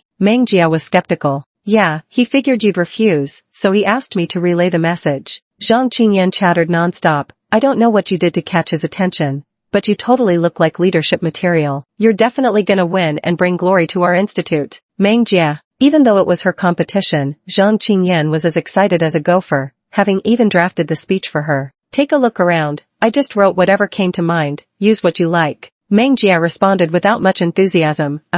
Seeing her accept it, Zhang Qingyan bounced around the dorm room excitedly. I even got my camera ready. I was planning to take photos of you that day. Her Meng Jia's first stage performance. Gotta cherish this memory. After all, it's not easy to catch her at an event. Meng Jia gave a helpless smile. 2 days left until the speech. Meng Jia sat alone in the deserted classroom, reviewing her speech draft. Suddenly, a sharp pain seized her abdomen. She slammed the speech papers onto the desk, doubling over in agony. Ugh. Had she been poisoned? She carefully recalled everything she had eaten earlier, but hadn't noticed anything unusual about any of it. As she was thinking this, a surge of warmth suddenly flowed from between her legs. Meng Jia was dumbfounded. Her period? Why does it hurt so much? It didn't used to hurt this bad. Back in Bingzhou she hadn't felt a thing. Must be this damn weak body of hers. Just period cramps yet she's writhing in agony. Meng Jia. Just as Yuqi walked in, he saw her doubled over in pain. He steadied her shoulders. What's wrong? My stomach hurts. Meng Jia gasped through the pain with every word. Wave after wave of agony, as if a tractor were bouncing around inside her belly. It'd be better to just give her a gun and put her out of her misery. Without delay, Yuqi took off his suit jacket, draped it over her stomach, scooped her up, and hurried out. After the two left, someone entered the classroom from outside, walked to Meng Jia's seat, and picked up her speech script. Chapter 93. I don't need something like a speech script. After looking at it, she threw it back on the ground, no different from before, as if no one had been there at all. Meng Jia was held by Yuqi, and she could clearly sense the man's tension. I'm fine, it's just, don't speak. Yuqi's expression was fierce yet frantic. She was carried to his office, and along the way, two students who saw them blinked in disbelief, as if they'd seen a ghost. Once inside the office, Meng Jia was gently placed on the soft sofa by him. Not long after, Yan Ming brought in an elderly traditional Chinese medicine practitioner. The old doctor took her pulse, occasionally asking a question or two. When asked questions, Meng Jia appeared bewildered. She knew nothing about this body's past. Yuqi noticed instantly and kicked the nearby furniture, cutting off coldly. Are you even capable? The elderly traditional doctor unconsciously gulped before cautiously continuing. The body is severely weak, suffering from considerable depletion. Though there's regular exercise, it's merely a facade of strength. The foundation was damaged early on, worsened by frequent labor during critical periods. Recovery will require gradual nourishment. How? Yuqi's face darkened like storm clouds. The elderly Chinese physician stood up. I'll prepare the herbs. Let's adjust according to this prescription first. It won't be cured in just a short while. Isn't there any way to relieve her pain right now? Since Meng Jia was unwell, Yuqi's mood was naturally poor. He had never seen her looking so fragile before. The old Chinese doctor shook his head helplessly. Only warm drinks can help for now. There's no way to relieve it. Take the medicine first and we'll observe for a while. Yuqi looked at Yan Ming irritably. Follow along. Yan Ming hastily caught up. The atmosphere inside was terrifying. Meng Jia reclined on the sofa, clutching his stomach, his face already pale as paper in just moments, beads of cold sweat dripping down his forehead. Yuqi flustered around in a panic, quickly pulling out his phone to search for what to do. A flood of methods popped up on the screen. Yuqi pressed his lips together, then went outside to fill a hot water bottle before returning. Lifting Meng Jia's shirt, he placed the warm bottle against his stomach and pressed his palm firmly over it, his dark eyes brimming with worry. The hot water bottle was completely useless. Meng Jia could actually endure this level of pain. What she couldn't stand was how it hurt intermittently. Meng Jia really wanted to shoot herself twice. Yuqi took a blanket and wrapped Meng Jia up tightly in it.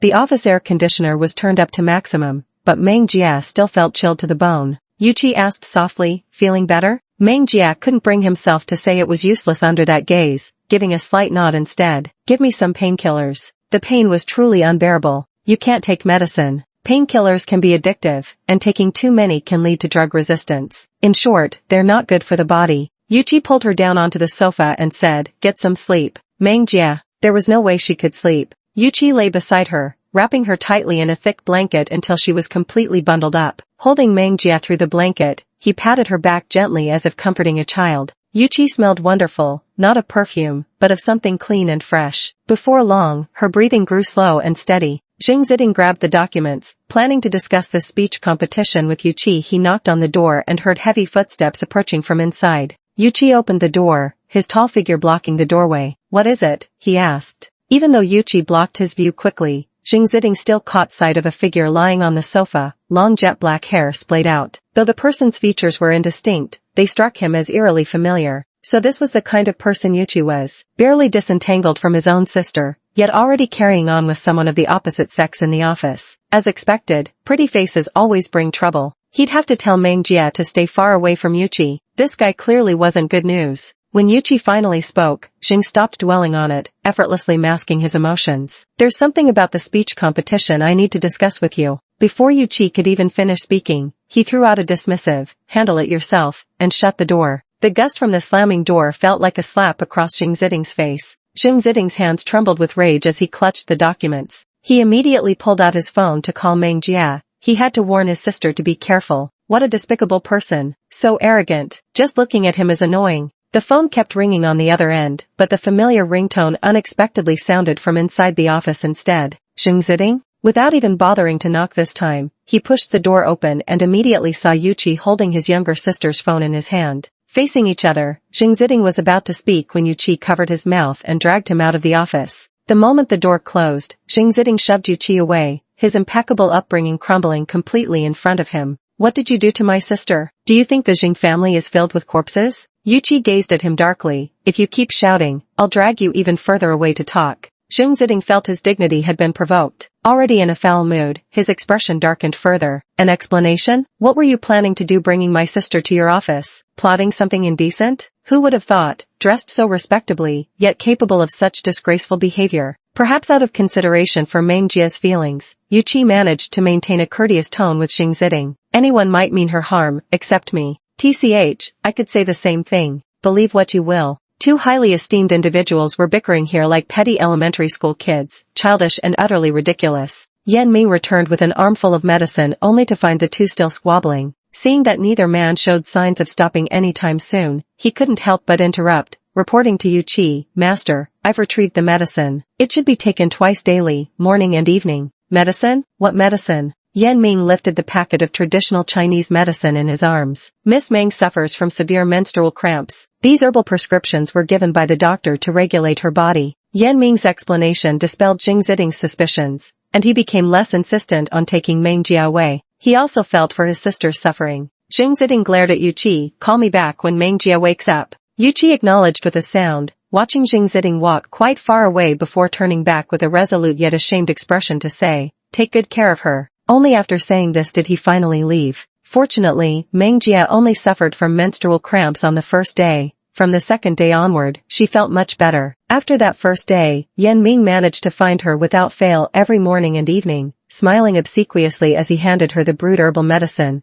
Please take your medicine first, I'll watch you drink it. Only after watching Meng Jia finish the medicine could he go back and report his duty done. Meng Jia had never hated anyone so much before. He's so annoying. Meng Jia downed the bitter Chinese medicine with an icy expression. Satisfied? Yan Ming pulled out a pale yellow pastry from his pocket. Prepared this for you, master. Egg yolk pastry. The size is just right, perfect for one bite, sweet but not cloying. The day of the speech competition was approaching soon. The contestants sat below. Meng Jia felt indifferent about such occasions, but Zhang Qingyan was nervous as hell. Xiao Jia, don't get stage fright later. Zhang Qingyan took a deep breath. She held Meng Jia's hand to cheer her on, yet she herself was shaking uncontrollably. Meng Jia glanced down at her. If you're nervous, maybe you should drink more water. No, I'm not nervous at all. She watched every move on the stage attentively, waiting as the host gave a brief opening speech before each participant took their turn. Zhang Qingyan rolled her eyes at the sight of Zhang Feifei stepping onto the stage. She really had to join in on every bit of excitement. Zhang Feifei remained perfectly composed, delivering a steady performance. Zhang Qingyan, who had initially been unwilling to listen, grew increasingly displeased the more she heard. Meng Jia remarked, this draft is yours. Zhang Qingyan sprang to her feet. I'm going up there to expose her. Both of your speeches overlap, and even though she goes first, you're the one who'll suffer since your turn comes after hers. How could someone be so shameless? Meng Jia held her back. Isn't giving speeches supposed to be effortless? I don't need prepared scripts or anything like that. Chapter 94, Scheming Against You? Are you even worthy? With only 5 minutes for her speech, Zhang Qingyan glared darkly at the judges below as they nodded approvingly. This time, Zhang Feifei's speech was undoubtedly a success. After finishing her speech, she smiled confidently and bowed 90 degrees to the judging panel. The audience began applauding in coordination. The judges began scoring. Seizing this moment, Zhang Feifei remained true to her character. As she walked past Zhang Qingyan's group, she swaggered arrogantly, you're definitely losing. Zhang Qingyan itched to slap her twice across the face. How dare you act so proud of stolen goods? Zhang Feifei paid no attention to her words. With a cold snort, she strode away, exuding the confidence of certain victory. 2 more people went up afterwards, but none performed as well as Zhang Feifei, who still held the highest score on the field. Zhang Qingyan couldn't swallow this disgrace. It felt as if her own work had been tainted. As for Meng Jia, he remained engrossed in his phone, head bowed. Zhang Qingyan suddenly felt like the anxious eunuch fretting while the emperor remained untroubled. Aren't you going to prepare? Zhang Qingyan still voiced her doubt. Don't need to, it's just a minor scene. Meng Jia remained completely unfazed. Well, since Meng Jia said so, Zhang Qingyan gradually felt more at ease. She never makes mistakes. Never ever. After the three came Meng Jia. Speaking competitions are inherently dull.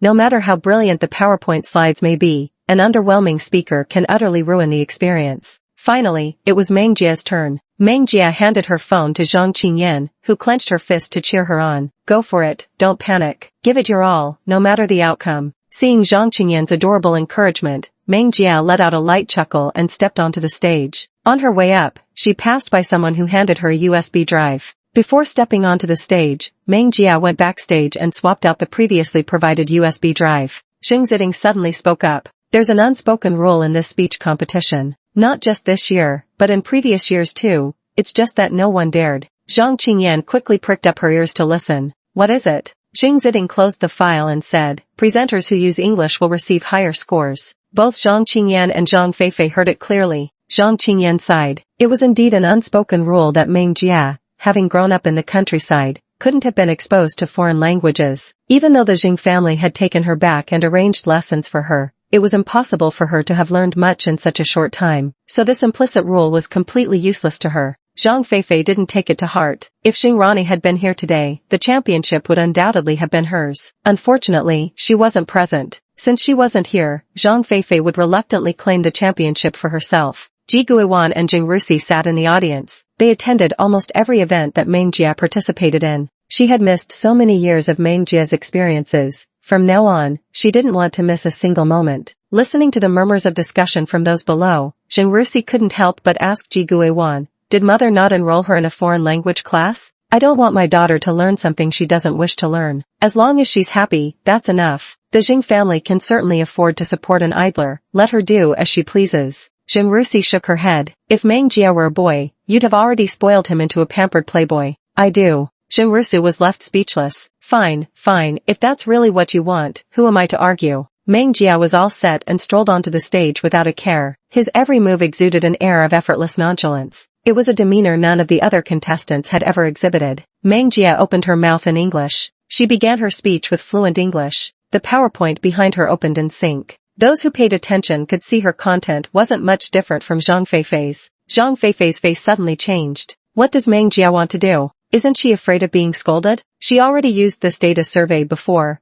Why is she still continuing with it? On stage, Meng Jia remained completely unflustered, as calm and composed as if she were in her own home, holding the remote control. Her English was so impeccable one might have thought she had lived abroad. Her performance was nothing short of stunning. Whether in her articulation or her demeanor, she exuded the poise of someone in command. Languidly casual yet meticulously precise. With the same set of data, the gap between the two presenters became glaringly obvious. Such data analysis was something Meng Jia performed almost weekly while in Bingzhou. The lofty status of Crowblue Palace today was absolutely not attained through mere luck or coincidence. The elevated position was something Meng Jia earned through steady, step-by-step effort. The subordinates below rarely had the chance to hear an English speech, so they perked up with interest, especially since it was delivered in impeccable English, making it downright enjoyable to listen to. Meng Jia's speech wasn't just superficial like those before her. She delved deep, packing substantial content that university students could truly learn from. At Tsinghua and Peking University, no one would fail to understand. The reason previous speakers avoided English presentations was simply lack of confidence, unwilling to take risks. Throughout the entire presentation, every word and sentence was remarkably breathtaking.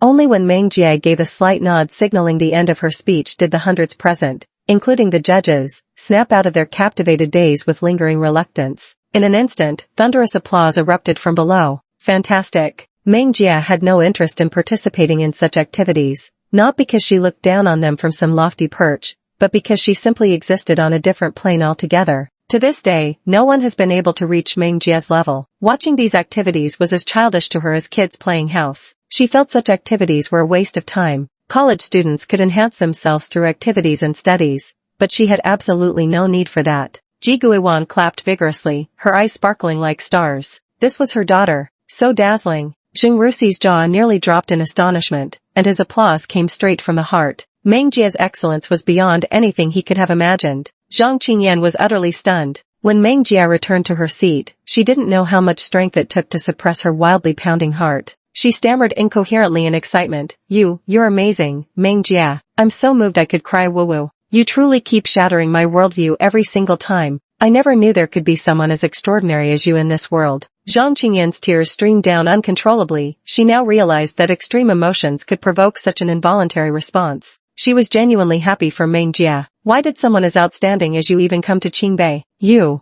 Her words suddenly caught in her throat from excitement. Qingbei was already among the world's top-ranked universities, yet she felt even this prestigious institution wasn't quite worthy of Meng Jia's brilliance. Meng Jia had grown tired of listening, yet a faint smile still lingered at the corners of her lips. With Meng Jia at the forefront, it was hard for anyone afterward to leave a stunning impression. Until the final contestant finished, the judges were still savoring Meng Jia's speech. The judges exchanged glances. Her elegance is unlike that of a student at all.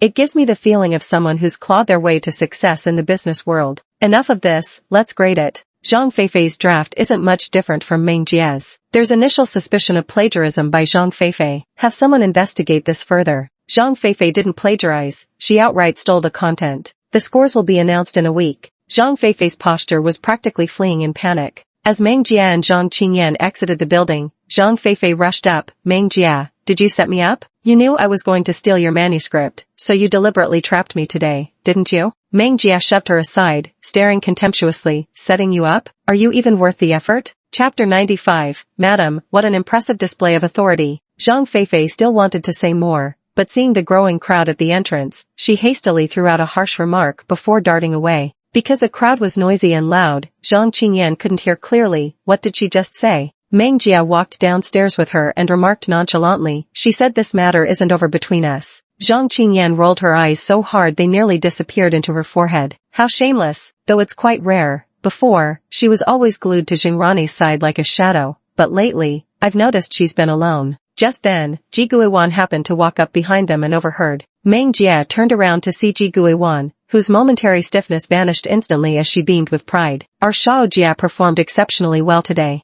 Zhang Qingyan greeted politely, hello, auntie. Ji Guiwan smiled in return. Come visit us at home when you have time. Zhang Qingyan looked at Meng Jia with flattered surprise. I will. Then auntie won't take up any more of your time together. Having spoken to Zhang Qingyan, she turned and patted Meng Jia's head with proud eyes. You've grown up well. Despite the harsh environment, she didn't grow crooked. Like the evergreen pine and cypress, her proud and upright posture is truly admirable. Zhang Qingyan sensibly went back first, letting Meng Jia see Ji Guiwan home. Meng Jia walked side by side with Ji Guiwan, while Jing Ziding and Jing Rusi followed behind. The Jing family's good looks were generally above average, making them particularly eye-catching as they walked through the bustling university campus. So Professor Ziding is actually Meng Jia's brother. No wonder the whole family looks so alike, exceptionally handsome, what strong genes. And that young man beside them is quite good-looking too. And let's not forget my mother-in-law is also beautiful. With such comments following them all the way, they finally reached the school gate. Ji Guiwan had been concerned about Meng Jia's school life the entire way back, hesitating just as they were about to get in the car. Meng Jia saw through her thoughts. If there's something you want to say, just say it. Ji Guiwan ran her hand along the car door handle, rubbing it absently. Shao Jia, since that day Ronnie left the hospital, there's been no news from her. Have you heard anything? Ji Guiwan couldn't let go of her worries about Jingrani. Even though she had done terrible things, she still cared. No, Meng Jia answered honestly, then shifted the topic. I can look into it and let you know when I have news. When she said this, there was no particular emotion in her voice, cool as water. Her response undoubtedly relieved Ji Guiwan, who had feared Meng Jia might overthink things. Now, it seemed she was the one overreacting. She could see that her daughter had a broader perspective than she herself possessed. Ji Guiwan got into the car, while Jing Rusi hesitated by the door, torn between joining her or not. A torrent of words swirled in her heart, stirring a desire to speak up for her. Little sister, I've never once seen you act coquettish. He had witnessed Jingrani's coquetry. Whenever she played coy, the affection she received was always doubled. In truth, if Meng Jia were to simply pout or act spoiled, Ji Guiwan would be utterly defenseless, yielding to her every word. That way, she would pour all her heart into doting on her one and only daughter. I won't be distracted by Jingrani anymore. Selfish children never want to share their parents' love with others. But Meng Jia was different from ordinary people. Sometimes he even felt she was too sensible for her own good, too composed. Meng Jia replied unhurriedly, that's unnecessary. Hurry back now. Jing Rusi sighed and followed him into the car, which vanished in an instant. Zhou Mo appeared silently behind Meng Jia, and when Jing Ziding turned around, he saw an unexpected additional person standing there. Even though he'd witnessed such scenes many times before, it still managed to startle him. Meng Jia turned leisurely, eyelids drooping low. Found anything? Picked up by a family. Picked? The single word slipped from Meng Jia's lips. We're not from the capital. Our people are already following them, and they've left the capital now. Meng Jia toyed with his phone, lowering his gaze pensively. Keep an eye on that situation. Report to me immediately if anything comes up. Zhou Mo merely asked casually, without intending to question Meng Jia's orders. You seem particularly concerned about Jing Rani, he remarked. Jing Rani is too useless to cause any real trouble. I don't really care to know, but my mother wants to keep tabs on her whereabouts. Meng Jia tilted his head slightly. I suspect the family that took her and might be related to her by blood. Zhou Mo frowned. That's rather absurd. Meng Jia stopped his movement, tucked the phone into his pocket, and said, so send someone to follow them first. Take the time to investigate that family thoroughly and prepare a DNA test report for me. Yes. Zhou Mo always did exactly what Meng Jia told him to. The two spoke without the slightest regard for Jing Ziding's presence. Only after Zhou Mo left did Jing Ziding approach Meng Jia, his lips curling into an irrepressible smirk. You really aren't trying to hide anything from me when talking like this? It seemed Meng Jia already considered him one of their own. Meng Jia shot him a sideways glance, his half-lidded eyes widening slightly. Oh, you're still here? Jing Ziding. The smile that hadn't even reached his ears vanished instantly, so he was being told he had no presence. Huh? Jing Ziding pointed to the spot where he'd just been standing. I've been right here the whole time. You didn't see me? Meng Jia didn't want to waste time on this conversation and started walking toward campus. Nope. Jing Ziding suddenly turned childish. Do you have any idea how outstanding I am? I naturally stand out in any crowd. You're utterly ungrateful. Others would kill for a few extra words with me. The only reason you can act this bold is because you're my sister. Your attitude is all wrong. Why are you so cold? Has my face stopped meeting your aesthetic standards? Meng Jia had never found him so irritating before. He's so annoying. Jing Ziding was utterly aggrieved. I swear you're getting too full of yourself. Am I not better looking than you, Qi? Jing Ziding paid no attention to others, chasing after Meng Jia with questions. To outsiders, the usually aloof and untouchable professor now seemed like a love-struck fool, trailing behind Meng Jia and forcibly trying to make her agree with his views. TSK, who would have thought the professor was such a siscon? Woo-woo, I'm so jealous of Meng Jia. With such a doting brother spoiling her like that, I'd be over the moon. How can she stay so calm? Speaking of Yu Qi, Meng Jia actually stopped seriously and gave him an exceptionally sincere once-over with his eyes. You haven't seen how Yu Qi was before. If you had, you wouldn't have the face to say that. Jing Ziding looked utterly baffled. Who? Yu Qi? Him? Pfft. Jing Ziding's voice rose several octaves. You haven't even gotten together yet, and you're already speaking up for him? Meng Jia impatiently put on his headphones, switched on noise-canceling mode to block out everything around him, and kept walking forward by himself. How can a man be so damn annoying? She particularly remembered that when she first met Jing Ziding, he wasn't like this at all. The intelligence agency of Crowblue Palace worked with remarkable efficiency. The DNA report had reached Meng Jia's hands by the next day, along with comprehensive background files on the Tao family, every individual, and the enterprises they operate. Their histories were thoroughly investigated. Zhou Mo was astonished. I never expected Jing Rani to truly be a child of the Tao family. Meng Jia flipped through the documents. The Tao family is the foremost influential family in the capital. Was there no record of past dealings between the Tao and Jing families found? The relationship was quite good. Our grandfathers were close friends, but after old Jing passed away, the contact between our families gradually faded. The rest still needs to be dug out slowly. Dusty old affairs are the most laborious. Meng Jia flipped through a couple of pages of documents before tossing them aside. He'd found traces of Jing Rani. Now he needed to go back and inform Ji Guiwan. Texting feels a bit too casual for such matters. These things are better said face to face. So Meng Jia returned to the Jing family this Saturday. He was informed that Ji Guiwan had gone to the Jing family's old residence. Is Grandma feeling all right? Meng Jia asked. The maid shook her head. She's fine. It's just that there was an important guest today who specifically asked for Madam to come. All right, got it. Meng Jia drove himself to the old mansion. The moment he stepped through the door, he ran into Ji Guiwan and was slapped by her. She yelled indignantly, how heartless can you be? The vast Jing family can't even tolerate a child? Do you know what Rani was doing when I found her? She was fighting with dogs for food. I could understand what happened many years ago, that someone switched the two children, and you resented your biological daughter for suffering outside for so many years because of it. But you're a mother too. How could you drive Rani out the moment your own daughter returned? The mere thought of my daughter suffering out there without a penny makes me want to slap you again. With that, the woman raised her hand to strike once more. Meng Jia's expression turned icy, his eyes sharp with warning. daring to raise your hand in the Jing family's territory, such impressive authority you wield, madam.